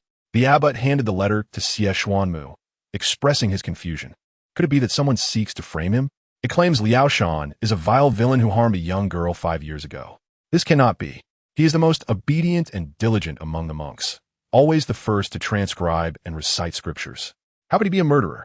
Someone must harbor a grudge against him. Xie Xuanmu's eyes turned icy, a coldness evident in his gaze. Years ago, he had dispatched his subordinates to investigate, but had found nothing. They had searched every corner of the capital, yet the culprit seemed to have vanished without a trace. With only Xiangwu Temple remaining unchecked, Perhaps it was time to investigate. Remembering Guo Er's innocent demeanor, which had been extinguished too soon, his eyes grew colder. Just as Xie Xuanmu was about to speak, a hurried commotion erupted outside the courtyard. Abbot trouble. Liao Shan has gone mad. He drew a dagger and intends to kill Liao Chun. Master Jinyuan finally lost his composure and quickly instructed the young monks. Come with me. The Black Hawk appeared unexpectedly by Xie Xuanmu's side. Noticing the confusion on his master's face, he hastily clarified, My lord, the person you instructed me to investigate vanished 5 years ago near the Xiangwu Temple. Based on the clues, the true culprit behind Guer's tragedy may be concealed within this temple. This statement cast a shadow over the otherwise serene temple. As the evening breeze brushed against the man's face, Xie Xuanmu spoke in a low voice, Let us go and see Master Jinyuan. Upon arriving in the back courtyard, Master Jinyuan indeed found Liao Shan, who was now enveloped in a malevolent aura, a stark contrast to his usual gentle demeanor. One cannot harbor two distinct personas unless, of course, Liao Shan's amiable nature was merely a facade. Abbot, could it be that brother Liao Shan has been possessed? Why would he wish to harm his closest disciple? Liao Shan, filled with apprehension, hid behind his senior, fearing another attack from Liao Shan. He is not possessed. He has been drugged. However, this poison merely amplifies one's inner demons and may somewhat impede the victim's movements. It is likely he has always been this way. Xie Xuanmu approached the unconscious Liao Shan, and when the young monk attempted to intervene, Black Hawk restrained him. Gently, he caressed Liao Shan's cheek, his gaze deepening. The onlookers were perplexed. What was he doing? Chapter 92. This vendetta, Chu Yunxi, shall avenge. He drew a dagger and, amidst the terrified stares of the crowd, plunged it into the man's face. Fearing a gruesome scene, many quickly shut their eyes. To their astonishment, Xie Xuanmu had merely sliced through a layer of human skin, a mask. He lifted the mask, revealing a familiar face, and the monks gasped in shock. Brother Liao Shan has been in disguise. No wonder he rarely washed his face or permitted closeness. But who was he truly? As Xie Xuanmu gazed at the face beneath the mask, memories of Guer's tragic demise flooded back, his expression turning stern. 5 years ago, the one who caused Guer's death must be him. After the abbot recounted the long-buried past, the monks realized the truth was far more terrifying than they had imagined. Such a malevolent individual had masqueraded as gentle and kind. Those who take lives must pay with their own. Abbot, you must deliver this man to the authorities. Though the abbot felt sorrow, he refused to shield him. He took a bowl of water and splashed it on Liao Shan, who finally awoke, bewildered by the fearful gazes surrounding him. Abbot, what is happening? Why do you look at me so? Zhou Shan, do you recall Guer, whom you caused to perish? Black Hawk scoffed. Liao Shan widened his eyes, unable to fathom how his hidden self had been uncovered, but upon hearing Guer's name, a derisive smile crossed his face. After years of concealment, you finally found me. Huh, you officials are more astute than I anticipated. The abbot, heartbroken at the revelation of his once beloved disciple as a true monster, nearly fainted from the shock. Black Hawk, take him to the Dali Temple and inform Guer's parents. The case from 5 years ago must be closed. Relieved, Black Hawk acknowledged, Yes, my lord. You have troubled over this matter for years. The burden is finally lifted. As Xie Xuanmu departed, he requested a letter from the abbot's Zen room, admiring the elegant handwriting, suspecting it belonged to a young lady. Who could she be? To have uncovered that Liao Shan was Zhou Shan from years past? After Liao Shan was taken away, tranquility returned to the courtyard. Yet the young monks were likely too shaken to sleep that night. Conversely, Chu Yunxi slept soundly. The following morning, she awoke early to witness the sunrise from the temple's most scenic spot while eavesdropping on the monks' gossiping. They spoke of the gentle and kind Liao Shan, who was, in fact, the murderer from Huangtu village, now apprehended by the authorities. Chu Yunxi felt satisfaction at this revelation. Her spirits lifted. The cycles of cause and effect in the world are inevitable. Retribution is merely a matter of time. In stark contrast to her ease, Chu Yunxi was tormented by nightmares throughout the night. In her dreams, an ugly man relentlessly demanded from her, ignoring her pleas. His vile words made her stomach churn. Startled awake, she found herself drenched in sweat. Chunshur had guarded her all night. Exhausted, she had finally dozed off beside her. Sensing movement, she quickly opened her eyes and exclaimed, Zizi, you're all right. Thank heavens. With a pale complexion, Chu Yunxi gritted her teeth. Mother, we've been tricked by Chu Yunxi. I clearly instructed that monk to drug her, yet it was I who nearly lost my virtue. I must avenge this. Chen Shi recalled the warning from Chu Tianxing the previous day, shivering at the thought. This matter indeed requires vengeance, but not at this moment.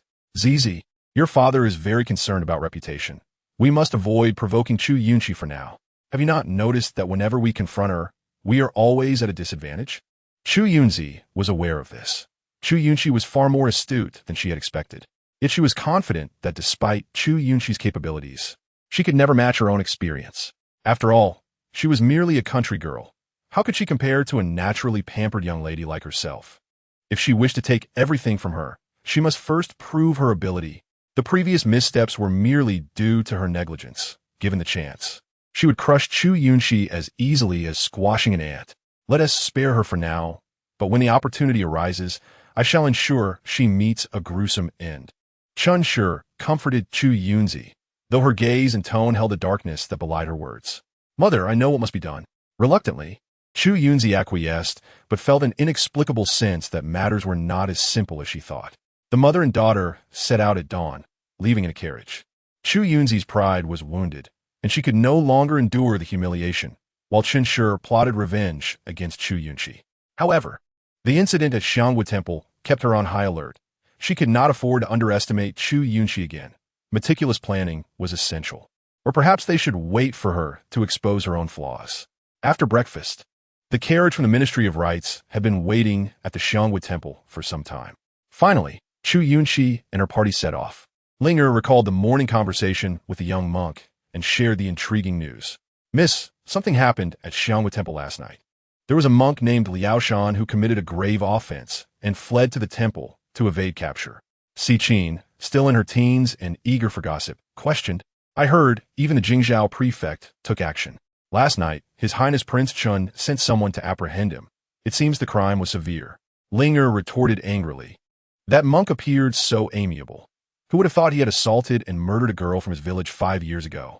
He committed a heinous crime and yet shamelessly worshipped at Xiangwu Temple. It's truly horrifying. Monsters in human guise are all too common, Si Qin replied indignantly. It's outrageous. I've never seen such shamelessness. Thank goodness we are safe at Xiangwu Temple. Otherwise, seeing the time was getting on and fearing changes in the weather, Chu Yunxi interjected. All right, it's time to head back.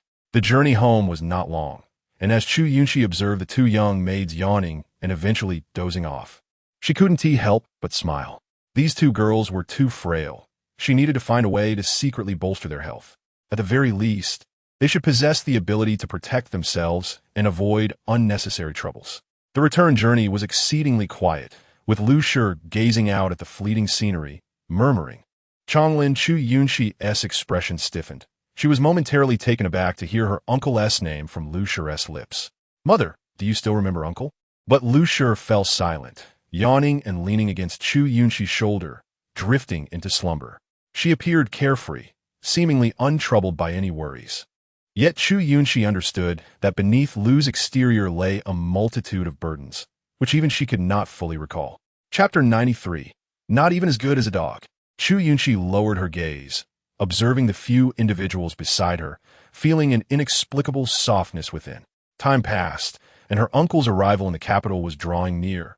Indeed, the good days for Chu Tianxing were coming to an end.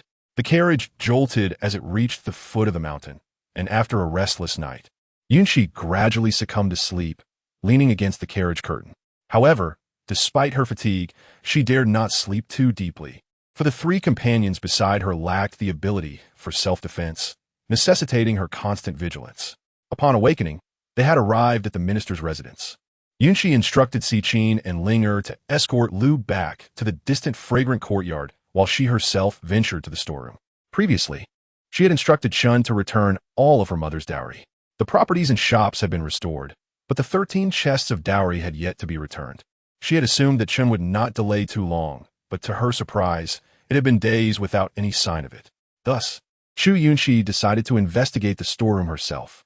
Although the distant fragrant courtyard was indeed restrictive, she still needed to account for the dowry. In the crisp chill of early spring, the evening at the minister's residence carried a coolness. Chu Yunxi walked directly past the pavilions and corridors towards the storeroom. To her astonishment, Cao Dezhou was busy inventorying items within the storeroom and blocked her entrance. "Miss, this is a restricted area. Outsiders are not permitted entry." Chu Yunxi smirked derisively, her words sharp and poignant. "Pray tell, who is the master here, you or I? How have I become the outsider?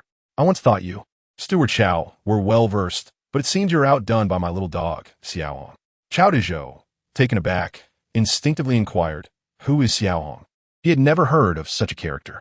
Of course, as soon as Chu Yunxi finished, he regretted his curiosity. "She's a dog I raised on the estate, well-behaved and sensible. Most importantly, she is a good dog who does not obstruct the way. Give her a couple of bones, and she wags her tail in gratitude." Cao Dezhou's fury was ignited. He already harbored resentment towards Chu Yunxi, and now her words nearly pushed him to the brink of exasperation. Yet, he maintained a facade of propriety, coldly stating, "Although the young lady is the master, she has only just returned to the minister's residence. It is understandable that she is unfamiliar with its regulations. The storeroom is indeed a sensitive area, and it is customary to restrict entry to outsiders. It is only natural that the young lady, coming from the countryside, may not know these rules." Chu Yunxi smiled, showing no signs of anger. "What is this? Are you concerned that I might recklessly damage something within the storeroom?" Cao Dezhou was momentarily taken aback by the fierce aura emanating from Chu Yunxi, silently shocked that he felt intimidated before this wild girl. This was not a good sign. He coldly replied, "May I inquire what brings the young lady to the storeroom? Surely it is not for jewelry and fine garments, as the master recently had items delivered to you. The monthly procurement in the residence is accounted for, and your share has already been sent. There is no reason for you to claim more." Recalling his son's tragic demise, Cao Dezhou felt a burning desire to eliminate Chu Yunxi. Yet he was no fool. With Lu Chonglin soon returning to the capital and the master often favoring him, he was also aware of Wei Huai, making him more of the ladies' man. If something were to happen to Chu Yunxi at this critical juncture, he feared he would not escape unscathed. Realizing this, Cao Dezhou suppressed his anger and spoke to Chu Yunxi in a subdued manner. "Steward Chow, my mother's dowry remains in the storeroom. Is it such a difficult task for me to retrieve a few pieces of silk from it?" Cao Dezhou dared not protest, for the dowry belonged exclusively to each lady and was not the minister's to claim. What could he say? Moreover, if the master learned of his intent to seek personal vengeance by deliberately obstructing Chu Yunxi, he would not go unpunished. After all, Chun had already suffered a setback at her hands. He was merely a servant. How could he compete with Chun? He thought to himself, once Lu Chonglin's influence waned. Would he truly care for his fallen sister? He did not believe it. At that point, with Lu driven mad, and Chu Yunxi merely a boorish girl from the countryside, what storm could she truly stir? Eventually, Cao Dezhou lowered his head slightly. "Not at all. Please proceed, Mississippi." Once the storeroom was opened, Chu Yunxi surveyed the area and noticed a stack of over 10 chests in the corner. It seemed Chun had indeed utilized a considerable amount, though she was uncertain how much remained and how Chun intended to return it. For now, she chose not to dwell on these matters. She retrieved a piece of exquisite cloud-patterned silk, its patterns somewhat faded, yet the fabric was smooth to the touch. It would serve her well to make a few outfits for her uncle upon his return to the capital, a gesture of her appreciation. In her previous life, her uncle had always protected her, yet she had never managed to repay him before his untimely death, a regret that lingered in her heart. After returning with the fabric, the following day, she sent Xichin to the finest tailor in the capital, detailing her requests, and the tailor began to work on the garments. Chu Tianxing seemed to feel a loss of face, often leaving early in the morning and returning late at night, rarely coming home except for court. Meanwhile, Chun, concerned about the reputation of Chu Yunxi due to the incident at Xianghua Temple, dared not further harass Yunxi. Everything unfolded as Yunxi had anticipated, without Chen's interference. She devoted 2 hours daily to reading and occasionally visited the clinic to attend to patients, enjoying a period of tranquility. Notably, after Yunxi saved a poisoned youth, the clinic's business had dramatically improved. Fu Shou Tang's herbal remedies were known for their affordability and efficacy, especially with skilled doctors in attendance. While at the clinic, she used the alias Lin Yun, and as acquaintances grew, people referred to her as Dr. Yun. The clinic received a steady stream of silver, and as time passed, It garnered a reputation, becoming a standout establishment in the capital.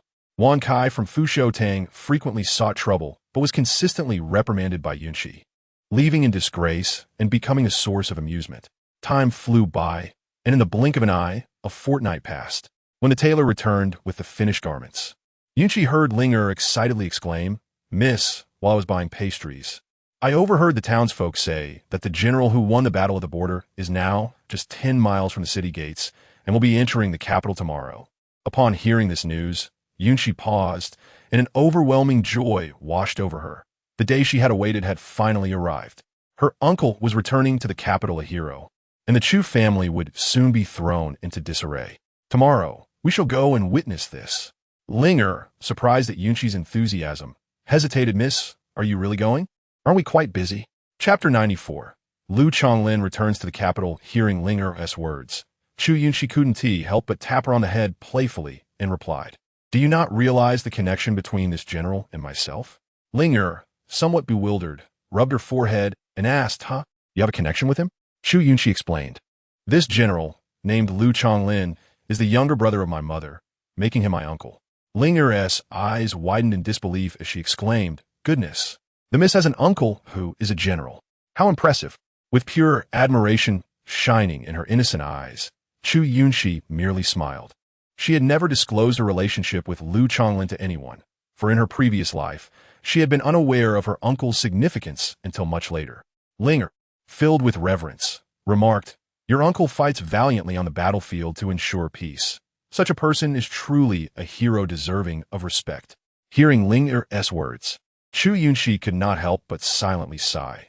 The world only knew of her uncle's triumphant return, yet none could fathom the hardships he had endured over the past decade. She understood all too well the brutal realities of war, where countless soldiers fell and brave warriors returned only after years of struggle.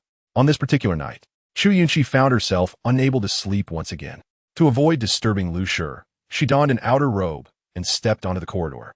As April approached May, the weather had grown warmer, and standing in her light attire outside felt quite comfortable. Xiaohe wagged his tail and cautiously approached her, bobbing his head to attract her attention while making soft noises. With a hint of helplessness, Yunxi gently patted Xiaohe's head, smiling as she said, "Xiaohe, uncle is returning. Mother and uncle will finally meet. I hope mother still remembers him." She sensed that Lu Shi's health had improved considerably, but the losses of the past years could not be compensated in just a few months. It would require gradual efforts. As for her mother's condition, she believed that once the medicinal herbs were auctioned, she would surely regain her senses. The next day, the East Market of the capital was bustling more than usual. People formed long lines, standing on either side of the road, eagerly watching the city gate, waiting for the general's return. Among the crowd was a handsome young man dressed in deep blue, exuding an air of vigor, accompanied by a youthful girl with a delicate face who appeared remarkably obedient. "It seems so many people admire the general. Look, miss, numerous young women are waiting for his appearance," said Linger. Chu Yunxi lifted her gaze, following Linger's line of sight, and indeed saw young girls leaning over the railing, seemingly awaiting the arrival of their beloved. Yunxi raised her eyebrows in amusement. They had yet to see her uncle's true visage, and already they were so enchanted. If they were to see him in person, they would surely be astonished by his appearance. Suddenly, someone in the crowd exclaimed, "General Chu has entered the city." Instantly, excitement rippled through the throng as everyone turned towards the city gate. Outside the gate, a man on a fine steed rode into the capital, observing the familiar surroundings with a flicker of emotion in his eyes. After so many years, he had finally returned. Departing the capital at 16, he had achieved much in the years since. His efforts on the battlefield were not in vain. This man was none other than Lu Chonglin, returning home. Following closely behind was his strategist, El Song, who noted the enthusiastic citizens gathered to welcome Lu Chonglin. "The general truly has won the hearts of the people. This victory was splendid," he remarked. "Had it not been for Lu Chonglin's strategic prowess, defeating 10 enemies single-handedly and capturing the enemy leader, the war could have dragged on much longer." The news of their triumph had already reached the capital, yet they had taken time to recuperate at the border before returning. As the army made its way back, the journey was slow, leading to this very day. The citizens eagerly awaited Lu Chonglin's appearance as he rode past the East Market. Young girls threw flowers at him, exclaiming dramatically, "Welcome back, General Chu. I would offer myself to repay your service to the nation." A voice in the crowd was met with disapproving glances from the other women. Lu Chonglin gave a slight nod to the crowd, acknowledging them, his gaze falling upon a familiar young face, though he could not linger to examine it as the crowd surged around him. The admiration for Lu Chonglin was palpable, especially among the young women, who, upon learning he was unmarried, had urged their families to seek opportunities to propose to him. Chu Yunxi gazed longingly at Lu Chonglin, noting that he had scarcely changed from her memories. However, in such a public setting, it was not the time for recognition. Thus, she and Linger chose to retreat into the crowd for a better view. Linger remarked, "The general's features bear a resemblance to yours, miss. They truly are family." Yunxi smiled slightly, not denying it, and, as the crowd grew denser, she decided to take Linger to the clinic. She needed to find a suitable opportunity to meet her uncle. Riding his warhorse, Lu Chonglin made his way directly to the palace with Song. With the emperor awaiting his return, it was imperative to report back to prevent any speculation of arrogance or disregard for authority. Although the emperor had already prepared a decree to appoint him as the general of the north, the court was rife with factions, necessitating caution. Upon reaching the Xuanwu Gate, guards approached to take his horse, and as Lu Chonglin gazed at the imposing palace, he fell into deep thought before entering through the crimson gates alongside Song. The eunuchs had been waiting for some time. Upon seeing Lu Chonglin return, they respectfully stated, "General, we have awaited your arrival for long. Please follow us inside." "Thank you." Lu Chonglin replied with a nod, following the eunuch. After passing through numerous halls, they finally arrived at the Golden Lawn Hall, where civil and military officials awaited, murmuring among themselves as they anticipated the new noble's entrance. The emperor was gravely ill, and the regent, Prince Chun Xie, stood at the foot of the empty dragon throne. The officials had heard that this new noble, hailing from a merchant family, had unexpectedly won a victory and gained the emperor's favor. In the crowd, someone remarked with a hint of disdain, "Though officials claim equality, it is not so."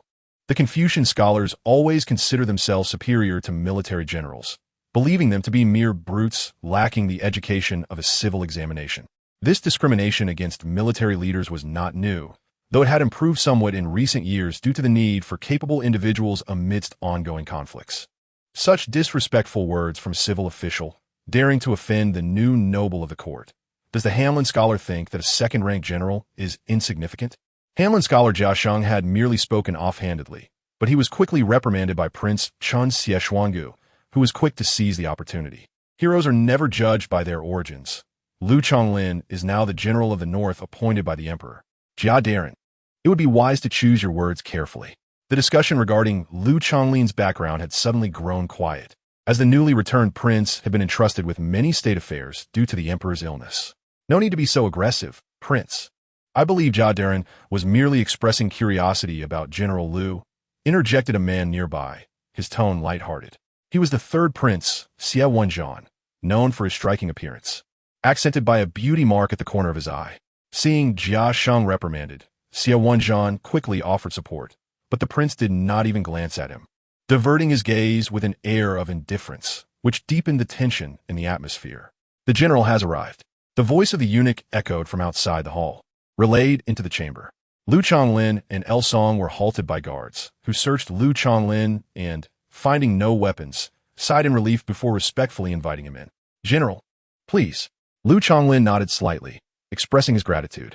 Song appeared somewhat anxious, feeling more nervous than he had on the battlefield, as he had never been to the capital before, let alone faced such a scene. "Song, wait for me here," Lu Chonglin instructed before striding into the hall. The officials awaited his arrival, and as the imposing figure clad in armor entered, their gazes were drawn to him, appraising the man who had seen many battles and commanded respect without uttering a word. His appearance was indeed the most striking among the generals in the court, and under such imposing presence, he appeared even more formidable than his peers. "I, Minister Lu Chonglin, have the honor to meet His Highness the Prince of Chun," he said, bowing deeply to the prince who stood at the foot of the dragon throne. As General Lu rose, he declared that now that he had returned to the capital, it was time to discuss merits and rewards, and with the emperor absent, it was up to him to handle the matter. Before he could finish speaking, a eunuch respectfully presented a decree. "Chief Steward Lu, Please read the decree on my behalf, the prince instructed. The chief steward nodded slightly. Yes, your highness. The emperor, having received the mandate of heaven, proclaims, it has come to my attention that General Lu is valiant in battle, having dealt a significant blow to the enemy forces, achieving numerous victories and capturing 10 enemy cities. Therefore, I hereby appoint him as the Grand General of the North, bestow upon him 10,000 taels of gold, 100 bolts of silk, 20 chests of gold, silver, and jewels, and 3 chests of medical texts and scholarly works. Thus decreed. I humbly thank your majesty for your great kindness, Lu Chonglin said, bowing once more as he reverently accepted the decree from Chief Steward Lu. Among the civil officials, Chu Yunxi observed Lu Chonglin's elevation with mixed feelings. They shared a kinship, and aligning himself with Lu would undoubtedly facilitate his future endeavors in court. However, thinking of the current state of the Lu family, he chose to suppress such thoughts. It would be prudent to maintain some distance until Lu brought up the matter of the Ministry of Works. The battlefield had stained his hands with blood. Lu Chonglin had not participated in the imperial examinations and had instead joined the army in harsh conditions, which had once drawn ridicule from Chu. He had thought Lu would surely perish in combat, leading him to neglect the Lu family for over a decade. Yet Lu had returned, rising from an unknown 6th-rank officer to the highly sought-after Grand General of the North, an undeniable twist of fate. After a moment of contemplation, the prince continued, as you have been away from home for many years, His Majesty wishes to grant you a residence, so you may have a place to settle. Lu Chonglin shook his head, declining the offer graciously. I am grateful for the emperor's kindness, but I wish to return to my former home. I grew up there, and I hold it dearly in my heart. Very well, let it be as you wish, the prince replied, then added in 2 days. A banquet will be held in the palace to welcome you back. Do not forget. Yes, I understand, Lu Chonglin affirmed. The ministers harbored various thoughts, many envying Lu Chonglin's fortune. With the emperor and the Prince of Chun showing him such favor, it would be wise to cultivate good relations with this newly risen noble. The royal family, concerned that the Lu ancestral home had been neglected for years, bestowed several servants upon Lu Chonglin, which he accepted without hesitation. Now that His Majesty's health is fragile and the Grand General has just returned to the capital, I hope everyone can coexist peacefully and not trouble His Majesty with worries during his illness. The ministers replied in unison, Yes, Your Highness. After the morning court session concluded, the officials dispersed.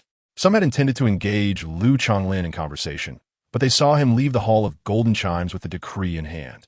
Outside, Lu Song had been waiting for a while and exclaimed, This palace is far too large, and with restrictions on movement, it is not nearly as comfortable as the barracks.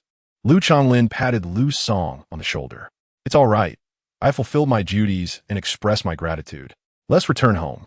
As Lu Chonglin departed from the Xuanwu Gate, the royal gifts followed him. Once outside the palace, he made his way straight to his residence. Along the familiar streets, a wave of anxiety washed over him. However, upon seeing the plaque inscribed with Lu residence, his wandering heart finally found solace. Yet, when he pushed open the door, he discovered the house had fallen into disrepair. Observing the overgrown weeds surrounding the Lu residence, he couldn't help but lament how much had changed in his absence. Although there was only one general in the Lu family, the eldest daughter resided in the capital as well. Why had she not taken the initiative to maintain their home? It appeared as if no one had lived there for over a decade. Lu Song gazed at the dust-covered vermilion door and the crooked plaque, noting the desolation. He reminisced about the time he and Lu Chonglin had joined the army at the tender age of 16. How swiftly time had passed. It had been over 10 years, and while perhaps the eldest daughter had been preoccupied with trivial matters, he believed they would manage to restore the home. Lu Chonglin stepped inside, wandering through the Lu residence. Although the entrance was wild, the courtyard seemed to have been tidied up, albeit barely.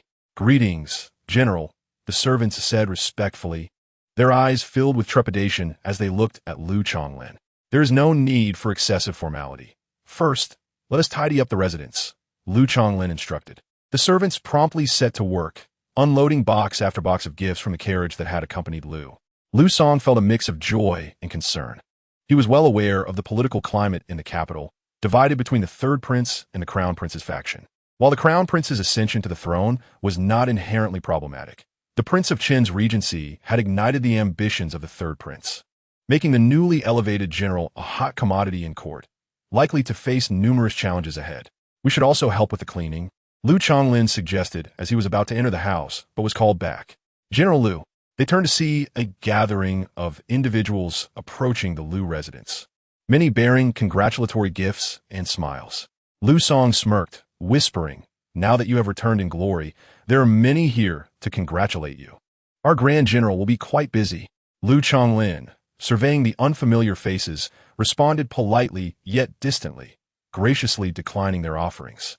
General Lu has won a great victory. He is a true hero of the people, and we admire him from the depths of our hearts. If only Lord Lu knew of his son's success, he would surely rejoice from beyond, someone from the crowd remarked. Lu Chonglin scanned the gathering, noting that besides nearby neighbors, many citizens from the city had come. The court had recently prohibited civil officials and military generals from clandestine interactions, which brought him a sense of relief. Lu Song respectfully returned the gifts, inciting some discontent among the crowd, prompting Lu Chonglin to speak up. "Thank you, dear uncles and aunts, but your kind intentions have been received, and it would not be appropriate for me to accept these gifts." At that moment, the seasoned general, now past 30, exuded maturity and composure, and the crowd hesitated to press their gifts upon him, eventually withdrawing but reluctant to leave. "Chonglin, do you still remember Uncle Zhang? I knew your father well, and I watched you grow up," a man in his 50s said with obsequiousness. Lu Chonglin glanced at him, recalling some past interactions. Indeed, Uncle Zhang had known his father. Yet when his father passed away and the Lu family needed support, he had distanced himself, even mocking Lu's aspirations when he joined the army. "Uncle Zhang, it has been a long time. I wonder if you still harbor biases against the merchant class?" Lu Chonglin replied coolly. Uncle Zhang, a mere son of a lesser family, had gained a sense of superiority simply because his son had passed the scholar's exam. He had taken advantage of the Lu family for sustenance, lacking any sense of gratitude. Uncle Zhang's face turned sour upon realizing Lu Chonglin remembered the past, and in the face of the crowd's mocking glances, he hurriedly retreated. Lu Song raised an eyebrow and quietly remarked to Lu Chonglin, "Well done. People like him thrive on flattery and should be put in their place." Among the crowd, an old matchmaker eyed Lu Chonglin, recognizing not only his eloquence but also his newfound status as the Grand General of the North. She began calculating her next moves. Lu Chonglin was still unmarried, and this fact had reached the ears of the matchmaker even before his arrival in the capital. She delighted in matchmaking for others, hoping to profit from her son's connections.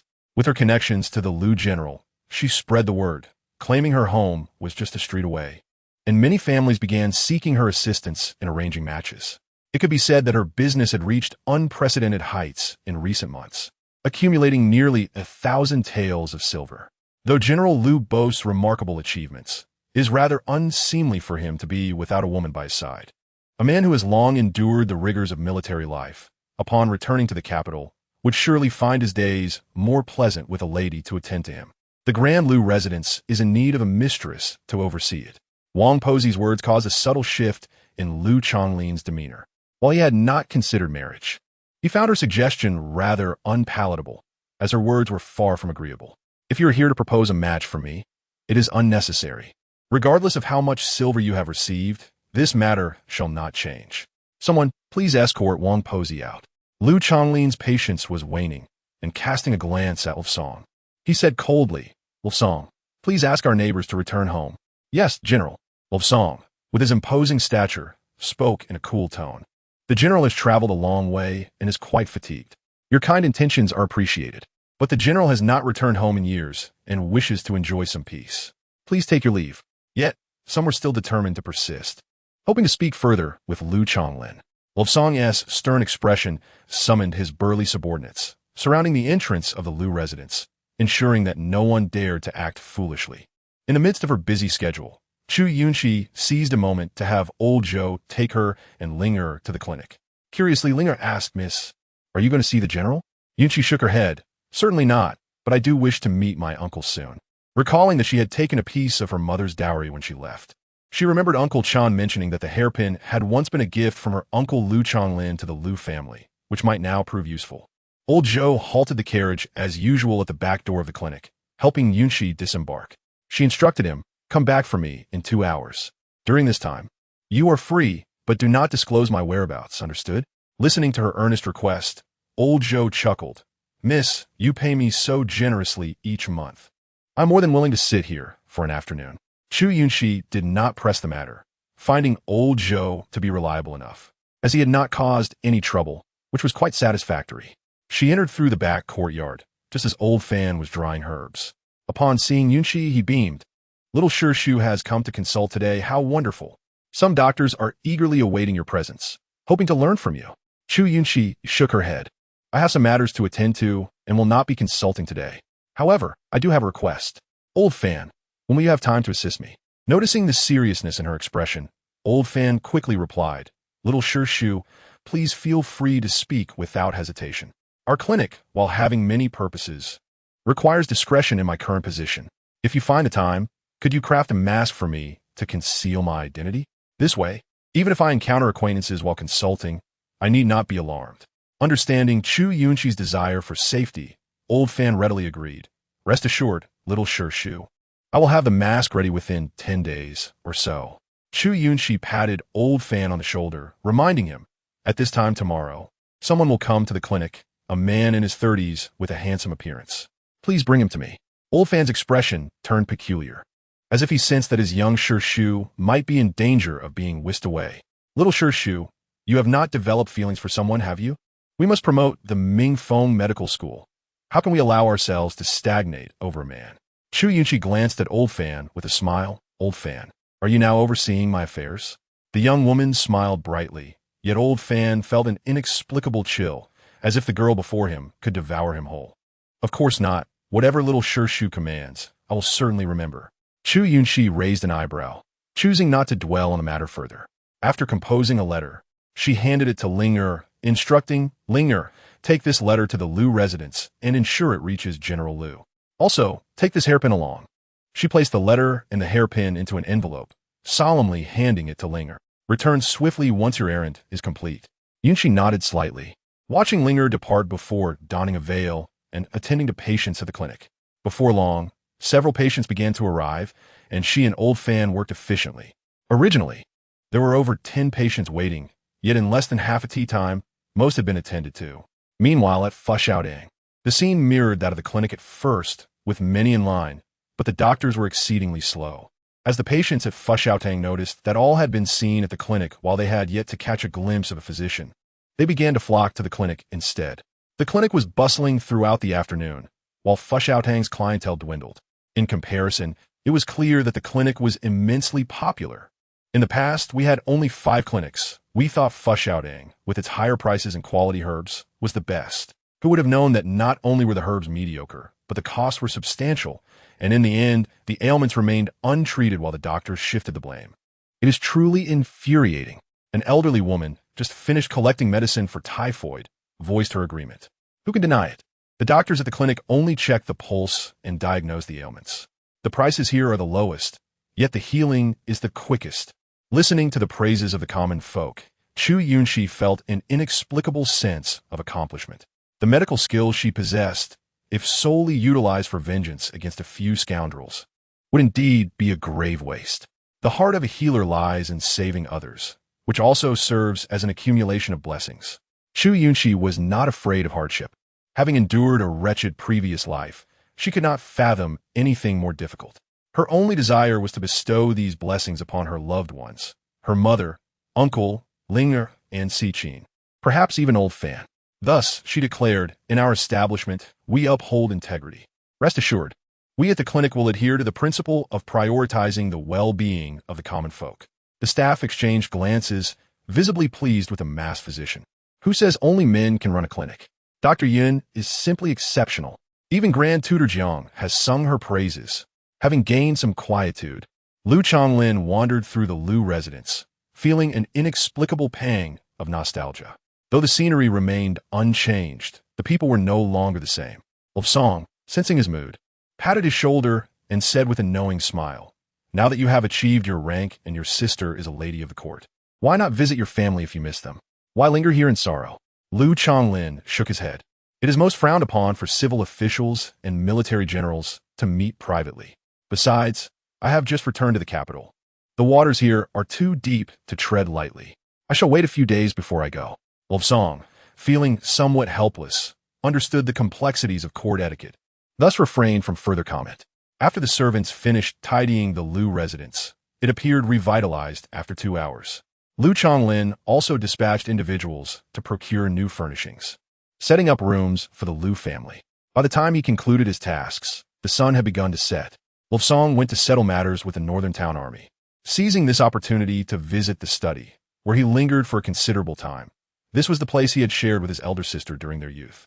"General, there's a letter for you." Lovesong knocked on the door, and upon Lu Chonglin opening it, he handed over the letter. "Who sent this?" Lu Chonglin inquired, puzzled. "The doorman sent it over, and I happened to intercept it." "General, could it be that some bold maiden has written you a love letter?" Lu Chonglin shot Lovesong a glare, irritated. "Do not speak nonsense." Upon opening the letter, the elegant handwriting caused him to pause momentarily. The script bore a resemblance to his elder sister's, yet as he read the salutation, his expression stiffened. "Chonglin, though years have passed since we last met, your elder sister has been thinking of you. I hope you're well. After years of war at the borders, you have finally made a name for yourself, and your elder sister is truly glad for you. Tomorrow at noon, we shall meet at the clinic. Do not reveal your whereabouts, lest someone detects our actions. Yours sincerely, your elder sister, Lu Wanjin." Lu Song stole a glance and was astonished to discover that the letter was penned by the elder sister of the Lu family. Observing Lu Chonglin's restrained demeanor, he chuckled. "I told you, Sister Lu holds you in her thoughts. But who delivered this letter? Is there a hidden danger?" Lu Chonglin retrieved a hairpin from the envelope, its main body tinged with a faint red, likely due to the passage of years. Yet the gem petals retained their luster as in bygone days. "This hairpin was a gift I personally presented to her on her wedding day, and, after all these years, she has kept it." Lu Chonglin's emotions were complicated, yet for the sake of safety, he led Lu Song to inquire at the door. Lu Song asked the doorman, "Do you remember what the person who delivered the hairpin looked like?" The doorman shook his head, recalling only a slender young girl who appeared quite astute. Lu Chonglin presumed her to be a maid of the Lu household and did not dwell on the matter. He instructed Lu Song to decline tomorrow's engagement, wishing to visit his elder sister personally. Although he had not been pleased with his brother-in-law, Chu Yunxi, he reasoned that his sister, being beautiful, and the Lu family having supported the Chu family significantly, would be well treated by him. Thus, his anticipation to see his sister grew, pondering how she had fared over the years. The following day at noon, Lu Chonglin donned a moon-white long robe, adorning himself with a ceremonial crown, his stubble meticulously shaved. Discarding his armor for civilian attire, he resembled a refined scion of an illustrious family. Just then, Lu Song knocked and announced, "General, I have brought your breakfast. May I enter?" Lu Chonglin nodded without looking up, allowing him in. As Lu Song set the meal down and gazed at Lu Chonglin, he was taken aback by the transformation of his rugged features, exclaiming in feigned shock, "The general's looks are truly remarkable. I mistook you for a young nobleman. Are you not going to meet a charming lady?" Chapter 98. An uncle whom one can trust unconditionally. Lu Chonglin shot a cold glare at Lu Song, retorting, "Speak carelessly again, and you shall receive 20 lashes. Do you presume this general is easy to jest with?" Despite his words, he silently mused that the Lu family has always produced beauties. His mother was renowned in the capital, and his sister in her youth was no less stunning. Lu Song, well aware of his position, quickly covered his mouth and shook his head. The general smiles more now that he has returned to the capital than he ever did in the army. Once everything was prepared, Lu Chonglin instructed someone to place the gifts he had prepared for the Lu family into the carriage. Meanwhile, Chu Yunxi arrived at the clinic by noon. Typically composed, she now felt inexplicably anxious. Old Master Fan raised an eyebrow and promptly poured her a cup of tea, inquiring, "Little Master Uncle, you are usually so strategic. I never imagined you would be nervous." Nerves are inevitable when reuniting with an old friend. "Old Master Fan, I request the use of the clinic today, as it shall be closed for business." Rarely did Chu Yunxi make requests. Thus, Old Master Fan readily complied, clearing the space for her. "There is no issue. I have already posted a notice that you will not be disturbed." With that, Old Master Fan left the clinic to allow Chu Yunxi her privacy.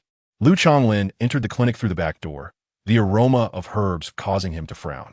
Having frequently sustained injuries in the military, he was accustomed to the scent of medicinal plants, yet he wondered why his elder sister had chosen this place for their meeting.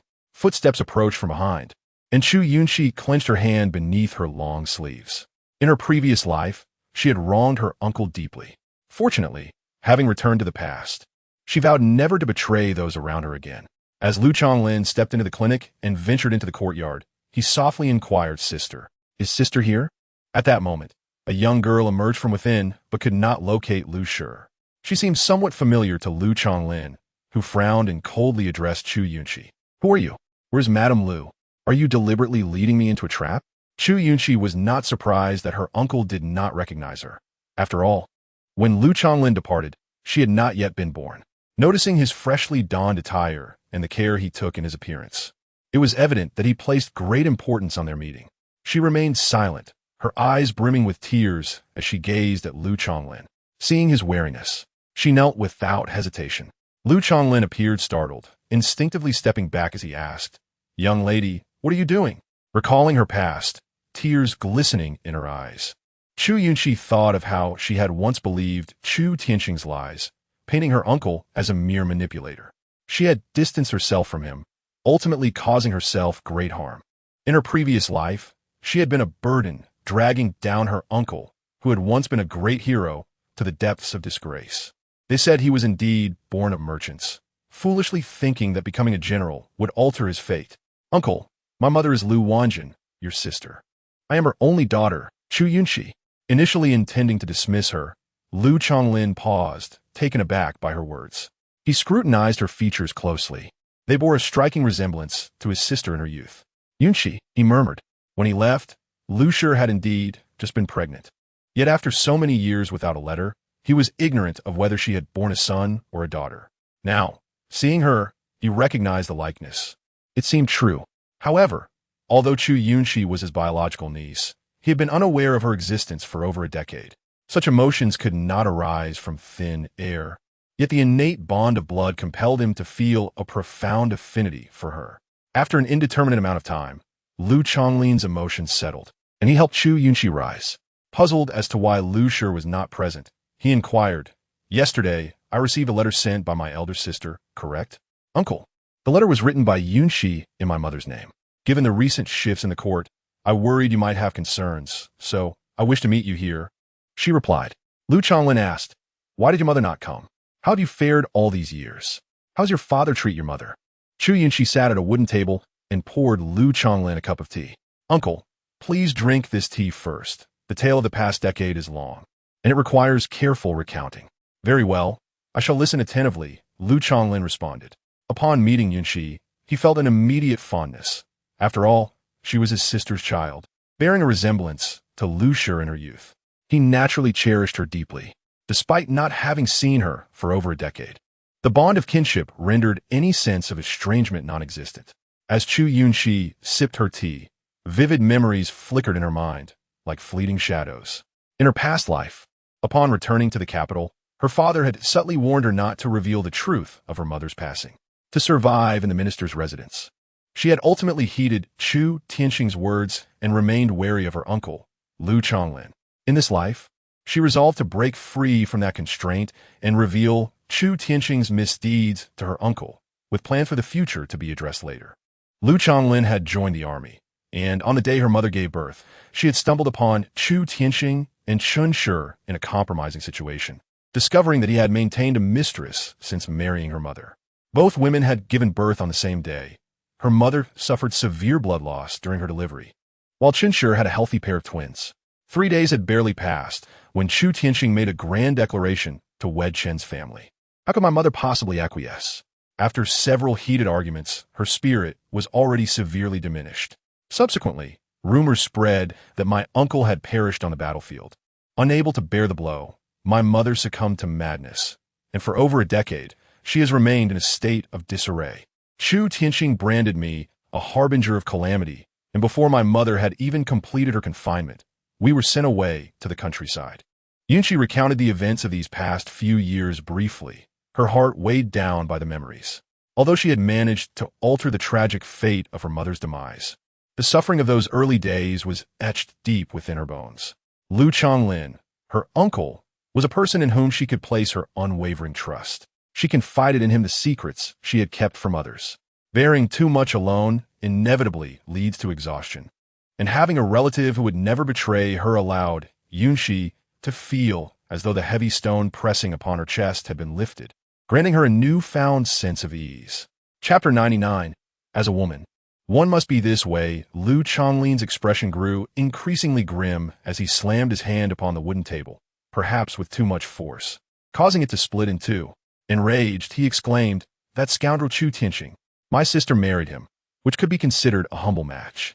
His current success is partly due to the efforts of our Lu family. How dare he turn against you and your mother in such a cruel manner? Does he truly believe that the Lu family lacks support?" With that, he drew his sword, ready to confront this injustice. Yunxi hurriedly restrained Lu Chonglin, soothing him, "Uncle, this hatred is ingrained in my very being. I dare not forget it for a single day. We endured countless scorn in the village, and my return is solely for the sake of vengeance. However, I wish to confront this vendetta personally. I merely wanted to share the past with you to ensure that we are united, preventing any petty instigator from driving a wedge between us." Upon hearing her words, Lu Chonglin's gaze deepened with understanding. He had not anticipated that his niece possessed such wisdom, reminiscent of his sister from years gone by. Yet, he lamented that she had grown sheltered, having seen too little of the world's treachery. Had she possessed even half the tenacity of her mother, perhaps she would not find herself in such dire straits. Ultimately, he felt he had returned too late. Sighing deeply, Lu Chonglin said, "Yunxi, it is I who have returned too late, unaware of the true nature of Chu Yunxi. What does it matter if he now holds a third-rank official title? Those who claim to be righteous are often the most treacherous. Truly, he has deceived me." Seeing Lu Chonglin's reaction brought Yunxi a sense of relief, though she smiled with resilience. She had already avenged those who had bullied them in the village. This time would be no different. The Chen family and Chu Yunxi shall face my wrath. None shall escape my judgment. The determination in the young girl's eyes pained Lu Chonglin. He could hardly fathom the hardships that had shaped her after her elder sister's descent into madness for over a decade. Her fierce resolve was transparent. Yet Lu Chonglin recognized that, as a woman, one must adopt such strength to protect oneself and those dear to them. With him as her steadfast ally, should Chu Yunxi dare to mistreat them again, he would ensure that the scoundrel understood the ramifications of his actions. Yunxi's eyes glimmered with cold resolve as she spoke calmly. "Uncle, what I lack is merely time. Chu Yunxi seeks to curry your favor and has been attempting to win over my mother and me. When the moment is right, I will seize the opportunity to deliver a fatal blow. He desires wealth and status through the Lu family. Thus, I shall orchestrate his downfall and leave him with nothing." Lu Chonglin, seeing Yunxi's firm resolve, refrained from further objections and asked, "Yunxi, how may I assist you?" Although Yunxi had her own plans, Lu Chonglin did not wish to burden her with all the weight of their plight. With his sister incapacitated, he would stand as Yunxi's pillar of support. Taking a deep breath, Yunxi suppressed her seething resentment and replied, "Uncle, if the opportunity arises, please take my mother away and ensure her well-being. That will alleviate my concerns. Indeed, the minister's residence is hardly a suitable place, especially in her current state." Lu Chonglin lamented, unable to suppress a sigh. He wondered how his sister was faring after so many years apart, unaware of the trials she had endured. Chun was determined to claim the position of the minister's wife. "But I shall ensure she remains a mere concubine." As Yunxi spoke, her gaze revealed a clear intent and ruthlessness. To strike at the heart is the most effective method. Lu Chonglin was momentarily taken aback, but then nodded in agreement. However, he remained somewhat astonished. Given Yunxi's upbringing in the countryside, her astuteness was unexpected. Had she been raised as a distinguished young lady, she would undoubtedly outshine all the girls in the capital. Ultimately, it was Chu Yunxi who had squandered the Lu family's potential. Chu Yunxi, with his treacherous heart, has cast aside his wife and daughter for his selfish desires. Yet he still has the audacity to walk among us. Lu Chonglin vowed that he would not spare him. With Yunxi having him as her backing, she would find her path easier, yet he acknowledged that she was still just a young girl, likely missing many perspectives. Contemplating this, Lu Chonglin encouraged, "Pursue what you desire, and do not hesitate. I will support you from behind, so do not worry." The long-separated uncle and niece engaged in conversation for quite a while, and before they knew it, 2 hours had passed. It was time for Yunxi to return home. "Yunxi, once the palace banquet concludes, I will personally visit the minister's residence to see your sister," Lu Chonglin stated. Yunxi nodded slightly, understanding her uncle's intentions. However, glancing at the medical clinic, she quickly added, "Uncle, the clinic is managed by my old friend, Fan. You may refer to him as Old Fan. Lu Chonglin couldn't help but admire Yunqi's thoughtfulness, appreciating her attention to detail. Very well, I will keep that in mind. I have brought some gifts for you and your sister today. Please take care of your mother well, all right? Yes, uncle. Yunxi presented the new garments she had prepared for Lu Chonglin with a smile. Uncle, these are 2 outfits I made for you. I hope you like them. Overjoyed, Lu Chonglin felt a warmth in his heart, grateful for such consideration, especially from his niece. Good child, I love them. He commanded his men to bring in several boxes of jewelry, and then handed Yunxi 1,000 taels in silver. Take this first. A young lady must adorn herself with jewels and fine fabrics. As long as I am here, you need only pursue what brings you joy. Surprised by her uncle's generosity, Yunxi thought it best not to refuse such goodwill and accepted the money. Thank you, uncle. As Old Fan returned, he crossed paths with Lu Chonglin, exchanging a nod of acknowledgement. After Lu Chonglin departed, Yunxi collected her emotions and prepared to leave. Once Lu Chonglin had left, Old Fan's eyes widened as he asked, Young mistress, your old acquaintance isn't the General Lu Chonglin of Northern Town, is he? Yunxi blinked and replied directly, Yes, he's my uncle. Why do you ask? Old Fan stroked his chin, realizing that while he knew Yunxi was the daughter of the Chu family, he had not expected her to have such a connection with the Northern General. It seemed Lu Chonglin's movements were not as discreet as intended. As some individuals lingered outside the clinic, Yunxi sighed inwardly, acknowledging that her uncle was now a person of interest, attracting those eager to associate with him. Old Fan, if anyone approaches you because of this connection, you must keep it to yourself. Do you understand? Old Fan, being familiar with the world, understood Yunxi's concerns. Young mistress, I comprehend. Rest assured, from now on, if my uncle has matters to discuss, he will come to the clinic to find me. Old Fan, ensure he waits for me in the back courtyard, and do not let outsiders know, Yunxi instructed, feeling reassured upon hearing Old Fan's agreement. As the day waned, she instructed Old Zhou to load the boxes onto the carriage before bidding farewell to Old Fan. Chapter 100. How could the young lady steal? In the carriage, Linger gazed at the stuffed back seat, perplexed, and remarked, Could it be that the general has sent all the rewards for the young lady? Chu Yunxi smiled faintly, stating, My uncle has always treated me well. Upon his departure, he even slipped me some silver. I wonder if my uncle's return will bring some improvement to my mother's condition. Linger felt a deep resonance with her words. Grasping Chu Yunxi's hand, she replied with unwavering determination, It will surely improve. The lady is so kind, she will recover. I hope so, replied Chu Yunxi. On the journey home, Chu Yunxi alighted from the carriage and visited a ready-made clothing shop. In a couple of days, the emperor would host a welcoming banquet for her uncle, and the attire she and the Lu family would wear to the palace banquet must befit their status. The shopkeeper, unfamiliar with Chu Yunxi, quickly realized from her attire that she was a lady of notable lineage and respectfully inquired, What kind of garments does the young lady desire?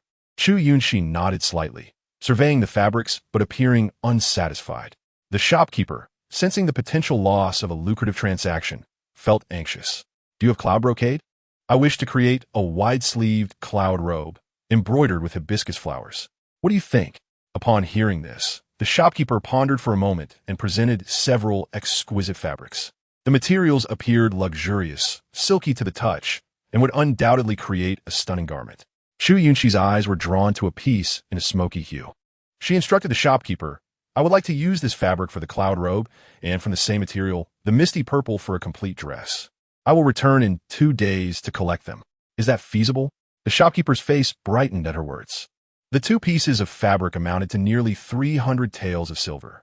Although beautiful, they were indeed quite costly. Most young ladies of noble birth would merely glance at them and not pursue.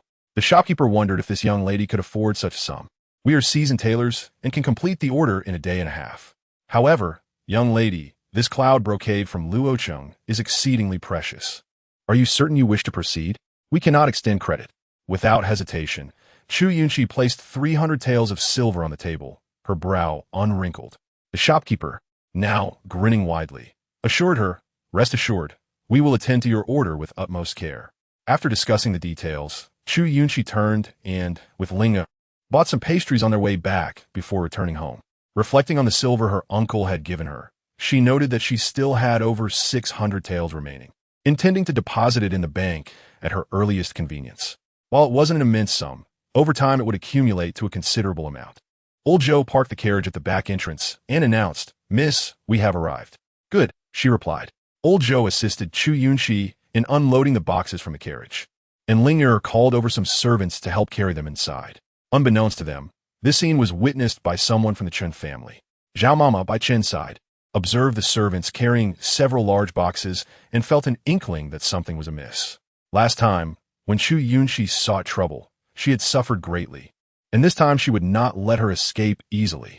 With this thought, Zhao Mama feigned nonchalance as she walked past and accidentally bumped into one of the servants, causing him to stagger and drop one of the boxes with a clatter, spilling the precious jewelry onto the ground. Seeing such opulent treasures, jealousy flickered in Zhao Mama's eyes as she immediately concluded that this box must have been stolen by Chu Yunxi from her household. After all, a girl from the countryside could not possibly possess such wealth. Even their second young lady, Chu Yunxi, lacked such jewels. Linger, her expression turning cold, glared at the elderly woman and retorted, "Are you blind? You bump into people and don't even apologize? Did a dog eat your manners?" Having spent some time in the household and under the guidance of Chu Yunxi and Siqin, Linger had learned to command a presence, glaring fiercely like a small tiger. Zhao Mama, undeterred by Linger's menacing demeanor, provocatively pointed at the scattered jewels and loudly proclaimed, "Miss, though you hail from the countryside and may be unfamiliar with the world, you should know that ladies from affluent families cannot simply steal gold and silver ornaments. I know you lack silver and covet wealth, but you cannot thieve from the treasury." The maids passing through the back door paused at Zhao Mama's words, casting scrutinizing glances at Chu Yunxi. If one looked closely, traces of disdain could be seen in their eyes. To them, this so-called young lady was merely a hollow title. Lady Lu was now mentally incapacitated, and even though they were the legitimate wives, they were still powerless and could only endure bullying. Surely, the young lady has resorted to theft. If this word spreads, she will be the subject of ridicule, I told you, no matter how composed she seems. She must be terrified inside. With a foolish mother, she must think she is being coddled in the minister's residence. This young lady is unworthy of her position. The master should let her and her mother perish on the estate. Such lack of upbringing is truly shameful. These individuals were likely part of Chen's faction and bore no goodwill towards Chu Yunxi. Listening to Zhao Mama's words, Chu Yunxi could not help but chuckle coldly. With such foolish subordinates, Chen had truly dug her own grave. However, she found some amusement in the spectacle. Zhao Mama, one may indulge in a meal with abandon, but one must not speak recklessly. How can you so confidently assert that these items are certainly stolen by me? Zhao Mama, believing that Chu Yunxi was merely feigning bravado out of fear of exposure, retorted, "Who doesn't he know you are from the countryside? Where would you acquire such gold and silver? The monthly allowance from the household would not amount to this much, so surely these items were pilfered from the treasury. Be careful. I shall inform the mistress and ensure you face the consequences.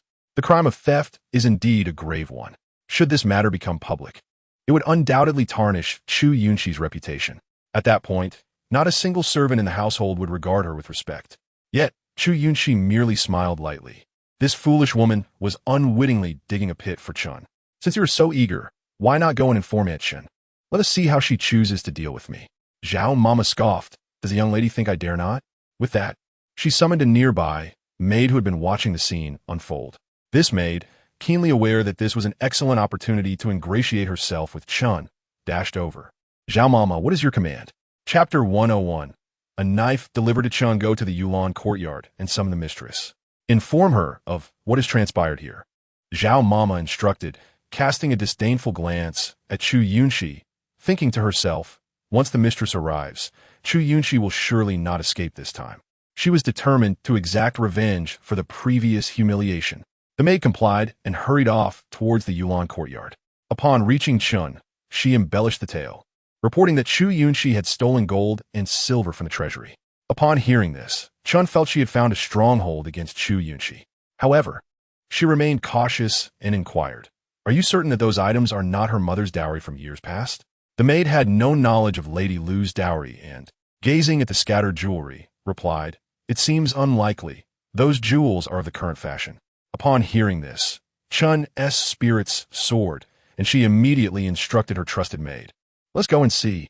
It is rare to have such a handle on this wretched girl." We must repay the humiliation of the past. Chui Rong has served the Qin family for many years and has grown fond of them. However, due to a recent illness in her family, she had to leave for a while. Upon her return, she learned that a troublesome presence had entered the household, which naturally made her want to assist Madame Chun in eliminating this threat. This young lady, though seemingly unassuming, harbors great depth. Madame must tread carefully to avoid falling into her traps. Qin nodded slightly, indicating her understanding as the two quickly made their way to the back entrance. Upon seeing Qin's arrival, everyone hurriedly bowed and respectfully greeted her. As Chu Yunxi lifted her gaze to Chun, she felt no need for excessive words and simply stated, "Now that my aunt is here, let's take a look. Afterward, I will send someone to retrieve them." Yunxi was puzzled by the urgency. These items were not part of her mother's dowry, but rather the latest extravagant treasures, undoubtedly pilfered from the estate. Granny Zhao and Chui Rong immediately seized several chests, and seeing Chu Yunxi's calm demeanor, they assumed she was merely feigning indifference, which only fueled their satisfaction. Unfazed, Yunxi knew that these chests of jewels and gold were not something Chun could take away. What evidence does my aunt have to claim I have stolen anything? One cannot make accusations without proof. Chen raised an eyebrow, feeling more emboldened. When you and Lu entered the household, you only brought a few coarse garments. How could you possibly possess such precious jewelry? Yunxi, while I understand your pride, you should not resort to theft. How will you explain the origins of these items? Take them if you wish, Yunxi replied, but do not regret it when you find yourself begging me to return them.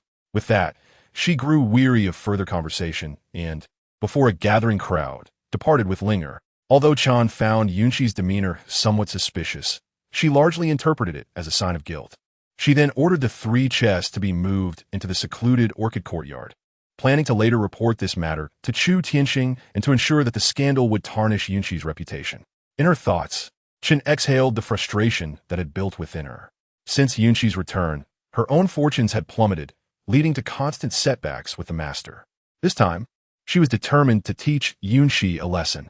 On their way back to the distant fragrant courtyard, Linger expressed her guilt, saying, "Miss, it was my oversight not to keep a closer watch on Granny Zhao, allowing her to find an opportunity to confront the servant. How can we simply hand these treasures over to Chun?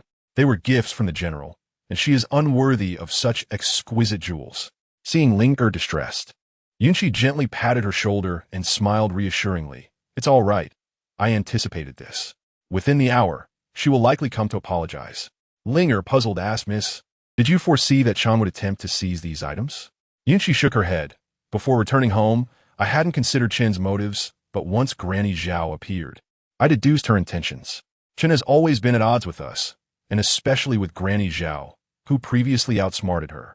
Naturally, she would seek revenge. This is merely a knife I have placed in her hands. The question remains, who will be ultimately harmed by it?" Linger struggled to comprehend her words, but decided to trust her mistress's judgment, as Yunxi's confidence eased her worries. "It's getting late. I will head to the kitchen to prepare dinner." Linger acknowledged, and upon entering the distant fragrant courtyard, she found Lu watering flowers while Little Black playfully chased after her, creating a serene atmosphere. Upon hearing familiar footsteps, Lu put down her watering can and cheerfully rushed over to Yunxi. "Yunxi, you have returned." Yunxi presented the pastry she had purchased and solemnly declared, "Mother, uncle has returned. Our family of 3 is reunited." Lu took a bite of the delicacy and, with an innocent tone, offered a piece to Yunxi.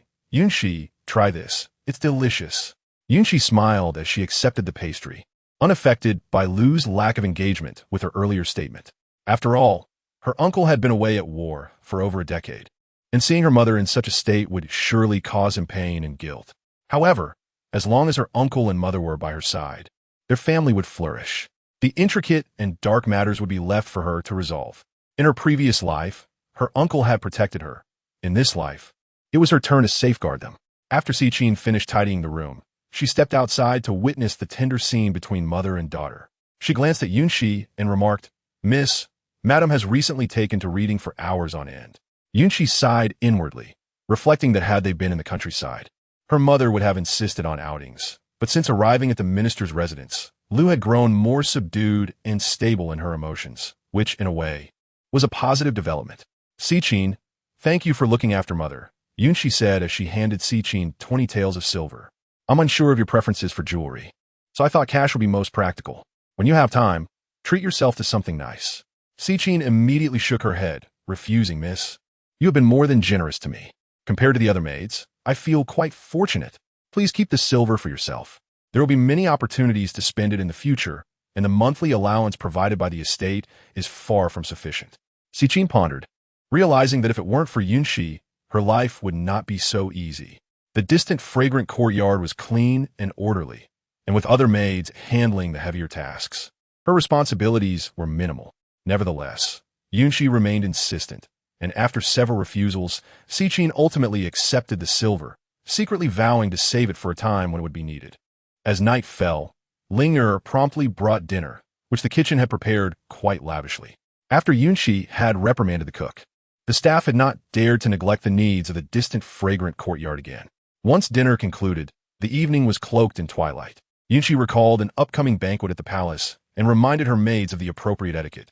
Ling and Sichin listened attentively. Though they were curious as to how Yunxi was so well versed in palace protocols, they refrained from questioning her. Having returned from the countryside, Yunxi had little knowledge of such matters, but in her previous life, she had attended palace banquets alongside Chun and Chu Yunxi. However, Chun, ever cunning, had neglected to instruct her in any of the formalities, resulting in her being ridiculed, while Chu Yunxi appeared poised and graceful. Consequently, Chu Yunxi had felt embarrassed and sought several governesses to ensure Yunxi learned proper etiquette. Enduring months of rigorous training, her palms reddened from repeated slaps. Though painful, it proved effective, and she had mastered the rules, retaining every detail to this day. Initially, Chu Yunxi and Chun were at an impasse regarding the matter of Xianghua Temple, neither willing to concede. However, within less than half a month, Chun could no longer restrain herself. With numerous establishments in the capital, and her own aging appearance diminishing her beauty, she worried that Chu Yunxi's affections might be swayed by other temptresses. After all, she had once relied on her beauty and cunning to secure his favor. Holding the position of the minister's wife was no small feat, and with Lu's return posing a threat, she feared additional rivals would make her life unbearable. Thus, she dispatched someone to summon Chu Yunxi, eager to inform him of Yunxi's predicament, believing that by revealing Yunxi's shortcomings, she could help Lu regain some of the affection she had lost. Master, Madam Chun requests your presence for dinner. Chu Yunxi was diligently attending to matters in his study when Chao Dazhou came to request his presence. After abstaining for half a month, he found himself yearning for Chun Shi. He replied, Please inform Chun Shi to have the kitchen prepare, as I shall join her once I complete my duties. Chao Dazhou respectfully acknowledged and departed. Chun Shi had been waiting for a long time in the Yulan garden.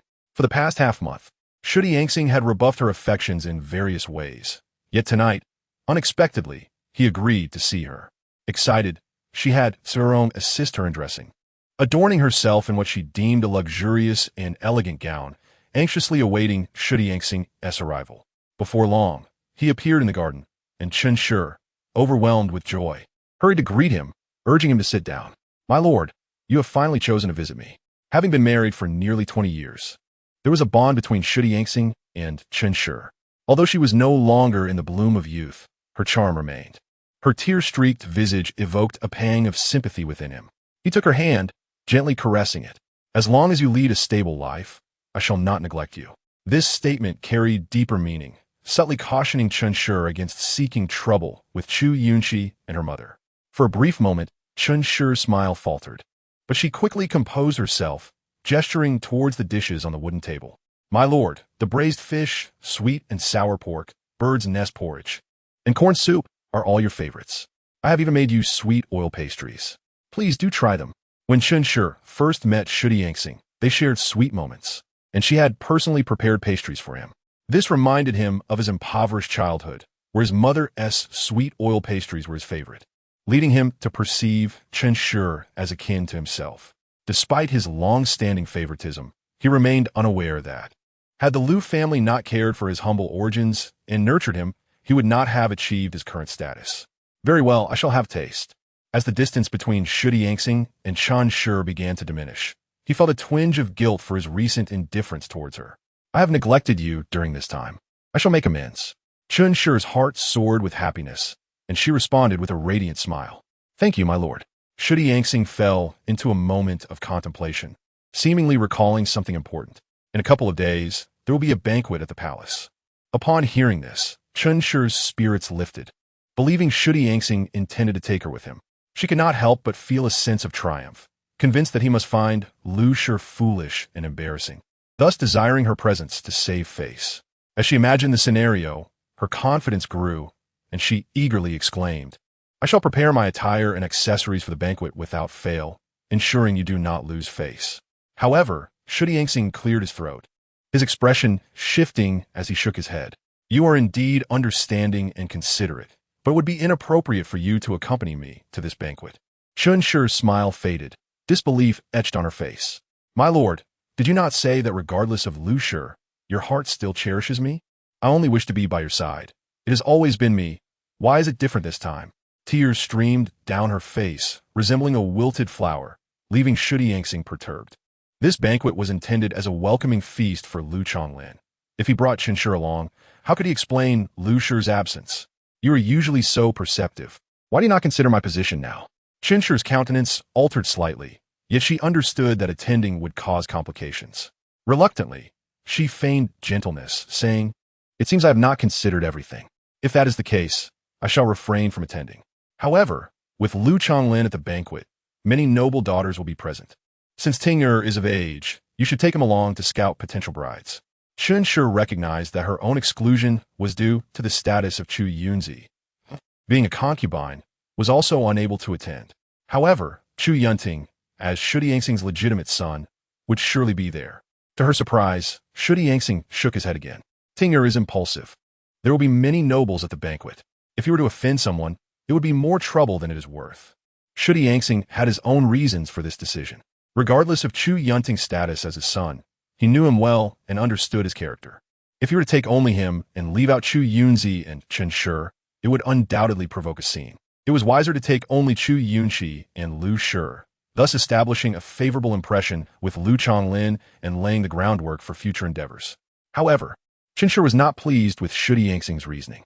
"My lord, regardless of circumstances, Ting'er is still your eldest son. It is neither just nor reasonable to take only Chu Yunxi while excluding him." Upon hearing Chen Shi's insistence, Chu Yunxi's expression darkened. Zerong, sensing the tension, quickly interjected, "Madam, the young master is currently focused on his studies. If he is not to attend, then let it be.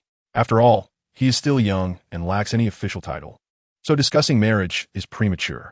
Zerong cast a knowing glance at Chen Shi. Although she was dissatisfied, Chen Shi recognized the futility of her insistence and finally conceded, "Very well. Zerong is right.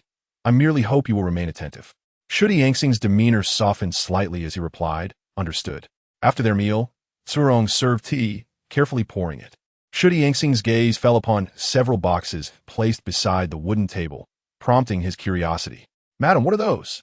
Seeing that Chu Yunxi had brought it up, Chen Shi felt a surge of elation, but pretended to be conflicted.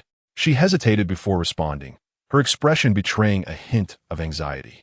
Observing her demeanor, Chu Yunxi glanced at Zerong. "Madam wishes to keep it from the young lady, but I believe she has gone too far, and it is right for the master to know." Chu Yunxi's expression turned cold. "Yunxi? What has she done?" Zerong explained. "The young lady, for reasons unknown, has stolen several boxes of jewels and gold from the storeroom. Had it not been for Granny Zhao's keen observation, she might have absconded with them. These jewels do not appear to be Lady Lu's dowry from years past, but rather modern trinkets. Even if they were not pilfered from the storeroom, they must have been purchased with stolen funds." Upon questioning the young lady, she offered no explanation, merely displaying a guilty demeanor. "While Madam is magnanimous, if outsiders were to learn of our young lady's actions, it would bring shame upon the Chu family." Upon hearing this, Chu Yunxi slammed the table, his expression stern. "It seems my words have fallen on deaf ears. This wayward girl requires strict discipline. Such a matter, though not trivial, could lead to significant embarrassment if it were to become public knowledge." While he had welcomed Chu Yunxi back into his household, it was merely to curry favor with Lu Chonglin. He held no affection for her as his biological daughter. "My lord, look at these exquisite adornments. The young lady claims they belong to her. Is this not absurd?" Chu Yunxi stepped forward, opening the box to reveal the precious jewelry and silks within, his face paling at the sight. As he examined the contents, he discovered a royal seal hidden beneath them. The boxes in question were neither part of the Chu family's original possessions, nor could they be acquired through monetary means. Recently, only Lu Chonglin had received such royal favors. Contemplating a certain possibility, Chu Tianxing's rugged face darkened as he cast a cold glance at the woman beside him, still feigning innocence. "You foolish creature," he said tersely. "Do not presume I am unaware of your intentions. You brought these boxes back without conducting a proper investigation into their origins." With that, he struck Chun Shi across the face, leaving her stunned as her previously fair cheek swelled. "Master," she pleaded, "I have always considered your interests. Why do you treat me with such disdain? Do you hold Lu's family in such high regard that you disdain me for being simple-minded?" Chu Tianxing was filled with exasperation. Although Chun Shi was considerate, her intellect was lacking. Now that Lu Chonglin had returned, these items bestowed directly by the emperor were likely intended for Yunxi. Yet, they had been withheld by Chun Shi. If Yunxi disclosed this matter to Lu Chonglin, all of his efforts would be in vain. "You foolish woman, look at the trouble you've caused." Upon hearing his words, Chun Shi was momentarily bewildered, never expecting this turn of events. Remembering that it was Zhao Mama who had instigated the situation, she felt a surge of anger. This foolishness nearly cost her dearly. Anxiously, she grasped Chu Tianxing's sleeve. "Master, I was merely anxious, fearing she would tarnish your reputation, which compelled me to act rashly." Chu Tianxing, uninterested in her explanations, shrugged off her grip and retorted coldly. "You must go and apologize, returning those items. Otherwise, do not blame me for being unyielding, unable to bear the loss of face." Yet knowing she could not defy Chu Tianxing, she reluctantly acquiesced. "Yes, I understand with indifference," Chu Tianxing declared. "From this day forth, remain in the Yulan courtyard and refrain from causing further trouble. Otherwise, you need not stay in the Chu family any longer." At his harsh words, Chun Shi's eyes brimmed with tears, her heart aching. "Master, we have shared many years as husband and wife. I have been devoted to you, bearing your children. Will you truly treat me so harshly over such a trivial matter?" As she wept softly, Chu Tianxing, feeling increasingly vexed, snorted and turned to leave. Chun Shi followed a few steps, but, seeing his resolute back, ultimately gave up. Su Erong stepped forward to support Chun Shi, quickly saying, "Madam, do not be distressed. We shall have ample opportunities in the future. Do not let your anger harm your health, which would only please others." Fuming, Chun Shi turned and smashed the items on the table. Remembering that this predicament stemmed from Zhao Mama, she thought, if not for her meddling, how could she have misunderstood that Chu Yunxi was a thief? Once Chu Tianxing departed, her expression darkened as she summoned Zhao Mama to the Yulan courtyard. The courtyard was crowded with servants. Zhao Mama, thinking Chun Shi would reward her, was taken aback when Turong slapped her as soon as she entered the hall. Her hands were restrained by a young servant, and she looked at Chun Shi in shock. "Madam, I have always acted in your interest. I do not understand what I have done wrong to deserve this treatment." Recalling the scene of Chu Tianxing brushing her off, Chun Shi's emotions surged uncontrollably. Gritting her teeth, she pointed at Zhao Mama and said coldly, "Those boxes were sent by the general of the north to that wretched girl. You foolish creature, how could you report to me without verifying the facts? You have truly brought me to ruin." Just the thought of Chu Tianxing's earlier words ignited her rage. Zhao Mama, bewildered, realized she had committed a foolish error, and it was no wonder Chun Shi was furious. Knowing Chun Shi was in a rage, she hastily begged for forgiveness. "Madam, it was my oversight. It is all due to Chu Yunxi's cunning that I was deceived. Please grant me another chance, and I shall serve you diligently." Chapter 104. Chun Shi bitten. Xiaohong becomes sentient. Unfortunately, at that moment, Chun Shi was beyond the reach of such pleas. Zhao Mama had repeatedly fallen victim to Chu Yunxi, each time suffering a more humiliating defeat. "Foolish wretch, your senseless meddling has left me utterly humiliated. Someone, give this fool 20 lashes and sell her off." Chun Shi, filled with rage, felt that this imbecile had brought this trouble upon her, and thus, she sought to vent her frustration. As everyone watched her fierce gaze, fear rippled through the crowd. Having served in the minister's residence for over a decade, Chun Shi was known for her ruthless nature, and no one doubted her words. "Madam," Zhao Mama, Zerong attempted to plead for Zhao Mama, recognizing her long service and the bond they had formed over the years. However, Chun Shi glared at her with malice, forcing her to silence. Zhao Mama, bloodied and battered, was left barely clinging to life after the beating. With tears in her eyes, she pleaded, "Madam, I acted only for your benefit. I acknowledge my errors. Please do not sell me." Now at an advanced age, Zhao Mama knew that being sold would mean certain death. Yet, Chu Yunxi, unmoved by her words, replied impassively, "I shall not keep fools by my side. Suerong, you know what to do." "Yes, madam," Suerong responded. Unmoved by Zhao Mama's pleas, Chu Yunxi remained resolute. In the end, Zhao Mama was dragged away by the young servants, her fate sealed. Chu Yunxi's anger simmered as she contemplated returning the items, her expression darkening further. The situation at the Yuanxiang courtyard remained unresolved. "Suerong, accompany me." Suerong ordered the boxes to be carried, responding respectfully, "Yes, madam." She followed Chu Yunxi to the Yuanxiang courtyard. Recalling Chu Yunxi's earlier words, Chu Yunxi felt a mixture of confusion and clarity. It seemed she had been cleverly ensnared. Suerong led the way, soothingly advising, "Madam, Chu Yunxi is indeed cunning. We must be cautious." Chu Yunxi nodded. Having long known Chu Yunxi was not to be trifled with, but she had not anticipated falling into her trap once more. As they entered the Yuanxiang courtyard, a dark dog suddenly emerged from the shadows, lunging at Chu Yunxi with fierce barks. Delicate and fragile, Chu Yunxi had not expected a dog to appear so suddenly. She gasped in fright and shouted, "Get this beast away!" Xiaohong, sensing her unfriendly demeanor, clung to Chu Yunxi's garment and refused to let go. As the servants attempted to seize it, it nimbly evaded capture, unwilling to relent. Lu's family dares to keep beasts in the Yuanxiang courtyard, thinking this is some rural village. Chu Yunxi was nearly beside herself with rage. She pulled a hairpin from her hair, her gaze turning venomous as she focused on Xiaohong. Just as she was about to strike, Xiaohong leapt up and sank its teeth into Chu Yunxi's arm. The unexpected assault left Chu Yunxi defenseless, and she fell to the ground in a most undignified manner, Xiaohong refusing to release its grip. "Suerong, save me."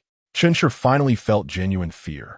Watching Xiaohong's movements become increasingly threatening, instinctively believing this beast wished to tear a piece from her. Indeed, the beast was as vile as its master. Suerong and others brandished torches, shouting fiercely at Xiaohong, yet remained unfazed, its teeth still clamped on Chu Yunxi. A sense of dread crept over Chu Yunxi. Could it be that this creature had taken its master's side, hence its ferocity towards her? Several servants encircled Xiaohong, and just as one drew a dagger to stab it, he suddenly felt a surge of pain in his wrist, his body growing numb, and he instinctively closed his eyes. "Xiaohong, come back." A young girl's voice rang out, clear and ethereal, like an enchanting spirit of the night. At that moment, Yunxi stood on the corridor, unadorned and appearing innocent and harmless. Upon hearing her voice, Xiaohong wagged its tail and released its hold, turning to leave but not before giving Chu Yunxi a swift kick. With a raised brow, Yunxi suspected Xiaohong had gained sentience. She had known it was clever, but she had not anticipated it would defend her by attacking Chu Yunxi, even kicking her in a most infuriating manner. She gently patted Xiaohong's head as a reward. As I cast my gaze towards the Chun family, I expressed my displeasure, stating, "Aunt, it is one thing to visit at this late hour, but to suggest harm to my dog is entirely unacceptable. If you fail to provide an explanation, I shall inform father tomorrow and allow him to seek justice." Chun, unwilling to linger any longer, felt a sharp pain in her arm, stifling a gasp as she remained silent. Suerong, bring in the boxes, she ordered. Before long, the servant began to carry the boxes from the courtyard inside, the commotion rousing Linger and Qin, who appeared, yawning. "Aren't these the boxes that Aunt Chun seized?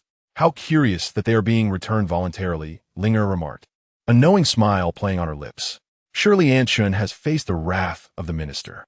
Chu Yunxi smirked, her tone indifferent. "Did Aunt not accuse me of stealing from the treasury? Is that not now verifiable?" Chun was reluctant to concede, her face darkening as she recalled Chu Tianxing's current attitude towards her, realizing it was not the time for defiance. She could not afford to lose his favor over Chu Yunxi. Otherwise, the meticulous plan she had devised over the past decade would turn into a farce.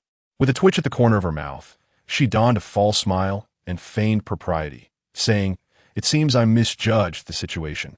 Had it not been for Grandma Zhao's instigation, I would not have wronged you. However, do not worry. I have dealt with the true culprit. Given how sensible you are, you wouldn't hold this against your aunt, would you?" Chun's tone was excessively sincere, but Chu Yunxi remained unconvinced. She understood Chen's display of weakness stemmed from the influence of Chu Tianxing and her uncle. However, to presume that this would cause her to lower her guard was rather laughable. Observing Chen's disheveled state, Chu Yunxi felt her presence brought nothing but misfortune to the far fragrance courtyard. In a cold voice, she warned, "I have already cautioned you, aunt. Yet you chose to disregard my words. This matter ends here. I advise you to conduct yourself properly. Should any further trouble arise, mere apologies will not suffice." Chen's fingers nearly dug into her flesh, yet she maintained her composure, unwilling to appear weak in these matters. She shifted the conversation to Lu, saying, "I am unwell. Tomorrow, your father will take you and your mother to the palace banquet. Yunxi, the rules at the palace are numerous. Although returning from the countryside may make it difficult for you to present yourself elegantly, please do not disgrace the Chu family." Chapter 105. Chu Yunxi's calculations with a cold snort. Chu Yunxi called out, "Xiaohei, see your guest out." Before Chen could respond, the large black dog lunged at her, causing her to flee in terror, clutching her injured arm. The bite had been severe, and she feared her arm would require a lengthy recovery. Trembling, Chen and her entourage exited the far fragrance courtyard, acutely aware of Chu Yunxi's fierce demeanor, and they silently resolved to tread carefully around her in the future, lest they too fall victim to her wrath. Sichin and Linger hastily fetched water to cleanse the area where Chen had lingered. Linger, her eyes shining with admiration, exclaimed, "Miss, you were incredible." Aunt Chen had no retort. She couldn't gain any advantage here. "How satisfying." Sichin concurred.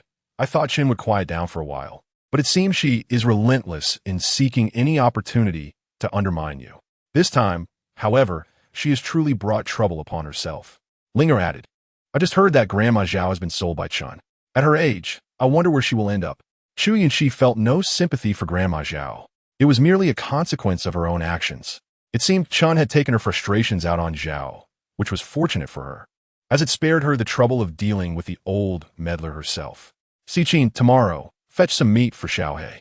He has performed remarkably today." Sichin nodded eagerly, "Yes, miss."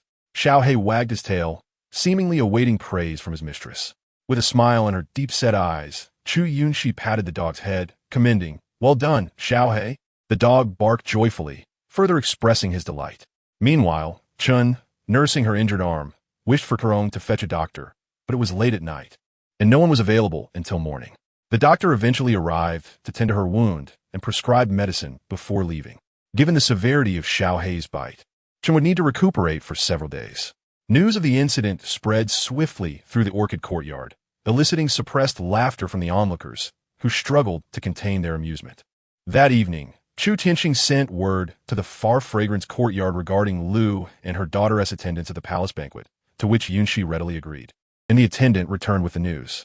In the orchid courtyard, Chu Yunxi was once again haunted by nightmares. In her dream, she had been drugged, and a man was violating her, his grin growing ever more depraved. "No!" She awoke with a start, disoriented until clarity returned to her mind. The events at Xiangwu Temple had left her with an indelible shadow, prompting her to decline social gatherings and moon-viewing events, instead spending her days in the orchid courtyard transcribing scriptures to regain her composure. Yet, that night, she found herself tormented by those vile memories once more. She pondered why, despite their meticulous planning to poison Chu Yunxi, she herself had nearly lost her virtue. Upon returning to the orchid courtyard, she had discovered the lingering scent of sandalwood on the outer garment torn by that rustic man. The only person who could have brought her to the meditation room was Chu Yunxi. She could think of no one else. "Miss, are you all right?" A maid stationed outside, hearing the commotion, entered to find Chu Yunxi's beautiful face marred by panic, realizing she had once again been plagued by nightmares. "I shall prepare some calming tea for you," Ju Huang said respectfully, but as she turned to leave, Chu Yunxi grasped her hand. "Ju Huang, there is something I wish to ask you." Ju Huang looked at her in confusion. "Please." "Miss, go ahead. Regarding tomorrow's palace banquet, who does father intend to bring?" Chu Yunxi inquired, anxiety evident in her expression. She believed that with her mother's cunning, it should not be difficult to ensure that they attended together. Ju Huang sighed. Grandma Zhao, who was close to the madam, was not kind to the eldest miss. She forcibly took away the 3 boxes of jewelry that the eldest miss had brought back. Later, when father dined with the madam in the orchid courtyard, he scolded her upon learning of this, saying she was foolish for nearly offending General Liu Chonglin over such a trivial matter. Coldness flickered in Chu Yunxi's eyes at the mention of Liu Chonglin's return. She and her mother would inevitably have to relinquish their status as the principal wife to Chu Yunxi. Presently, Chu Yunxi held the upper hand, making direct confrontation unwise. Her mother had also acted impulsively. With Liu Chonglin back in the capital, their father would naturally not favor them. They needed to exercise restraint for the time being. Zhu Huang reassured her, the madam was merely anxious. Do not hold it against her. As Chu Yunxi regained her composure, she recalled how Chu Yunxi would undoubtedly embarrass herself at the palace banquet, dispelling her earlier frustrations. However, allowing Chu Yunxi such ease was not her desire. An idea sparked in her mind, illuminating her thoughts. Zhu Huang, prepare me some paper and ink, she commanded. Zhu Huang hurried to gather the necessary materials, and Chu Yunxi, clad in her nightgown, composed a letter. After sealing it with a stamp from her cosmetic box, she entrusted it to Zhu Huang. Ensure this letter reaches him by tomorrow. Without question, Zhu Huang understood who he referred to. I will see to it, Mississippi. But you appear quite pale. Perhaps you should rest? Chu Yunxi nodded slightly, and once Zhu Huang departed, she slowly closed her eyes, finally drifting into a deep, dreamless sleep. At the break of dawn the following day, the proprietor of the tailor shop dispatched an attendant to deliver the finished garments. Linger placed the exquisite attire on the table, marveling at the delicate embroidery and satin fabric, secretly astonished by the hidden talents of the fashionable establishments in the capital. Chu Yunxi and Lu Shi awoke early, and after freshening up, Linger and Si Qin commenced the elaborate dressing of the two young ladies. The ethereal hue of the fabric lent a dreamlike quality, accentuating the youthful beauty of the girls. As Linger gazed at the enchanting cloud sleeves, she fashioned a heavenly bun for Yunxi, following Si Qin's instructions, simply adorning the tips with a hairpin, which rendered her appearance celestial, akin to a goddess emerging from the murals of Dunhuang. A gentle smile graced her lips, and in that moment, it seemed as though the world had lost its color. Linger was utterly captivated by Chu Yunxi's breathtaking beauty and exclaimed, "Miss, you are truly stunning. If only I were a young man, I would certainly marry you." Amused, Chu Yunxi playfully pinched Linger's cheek. "You little rascal, how can you be so unashamed? Your mind is filled with such thoughts. Just the other day, you claimed you wanted to marry me and have many children, and now you say you wish to wed me. Why must you seize all the good fortune for yourself?" Linger stuck out her tongue and replied, "It is all because you are too beautiful." Mississippi, Chu Yunxi chuckled softly, choosing not to respond further.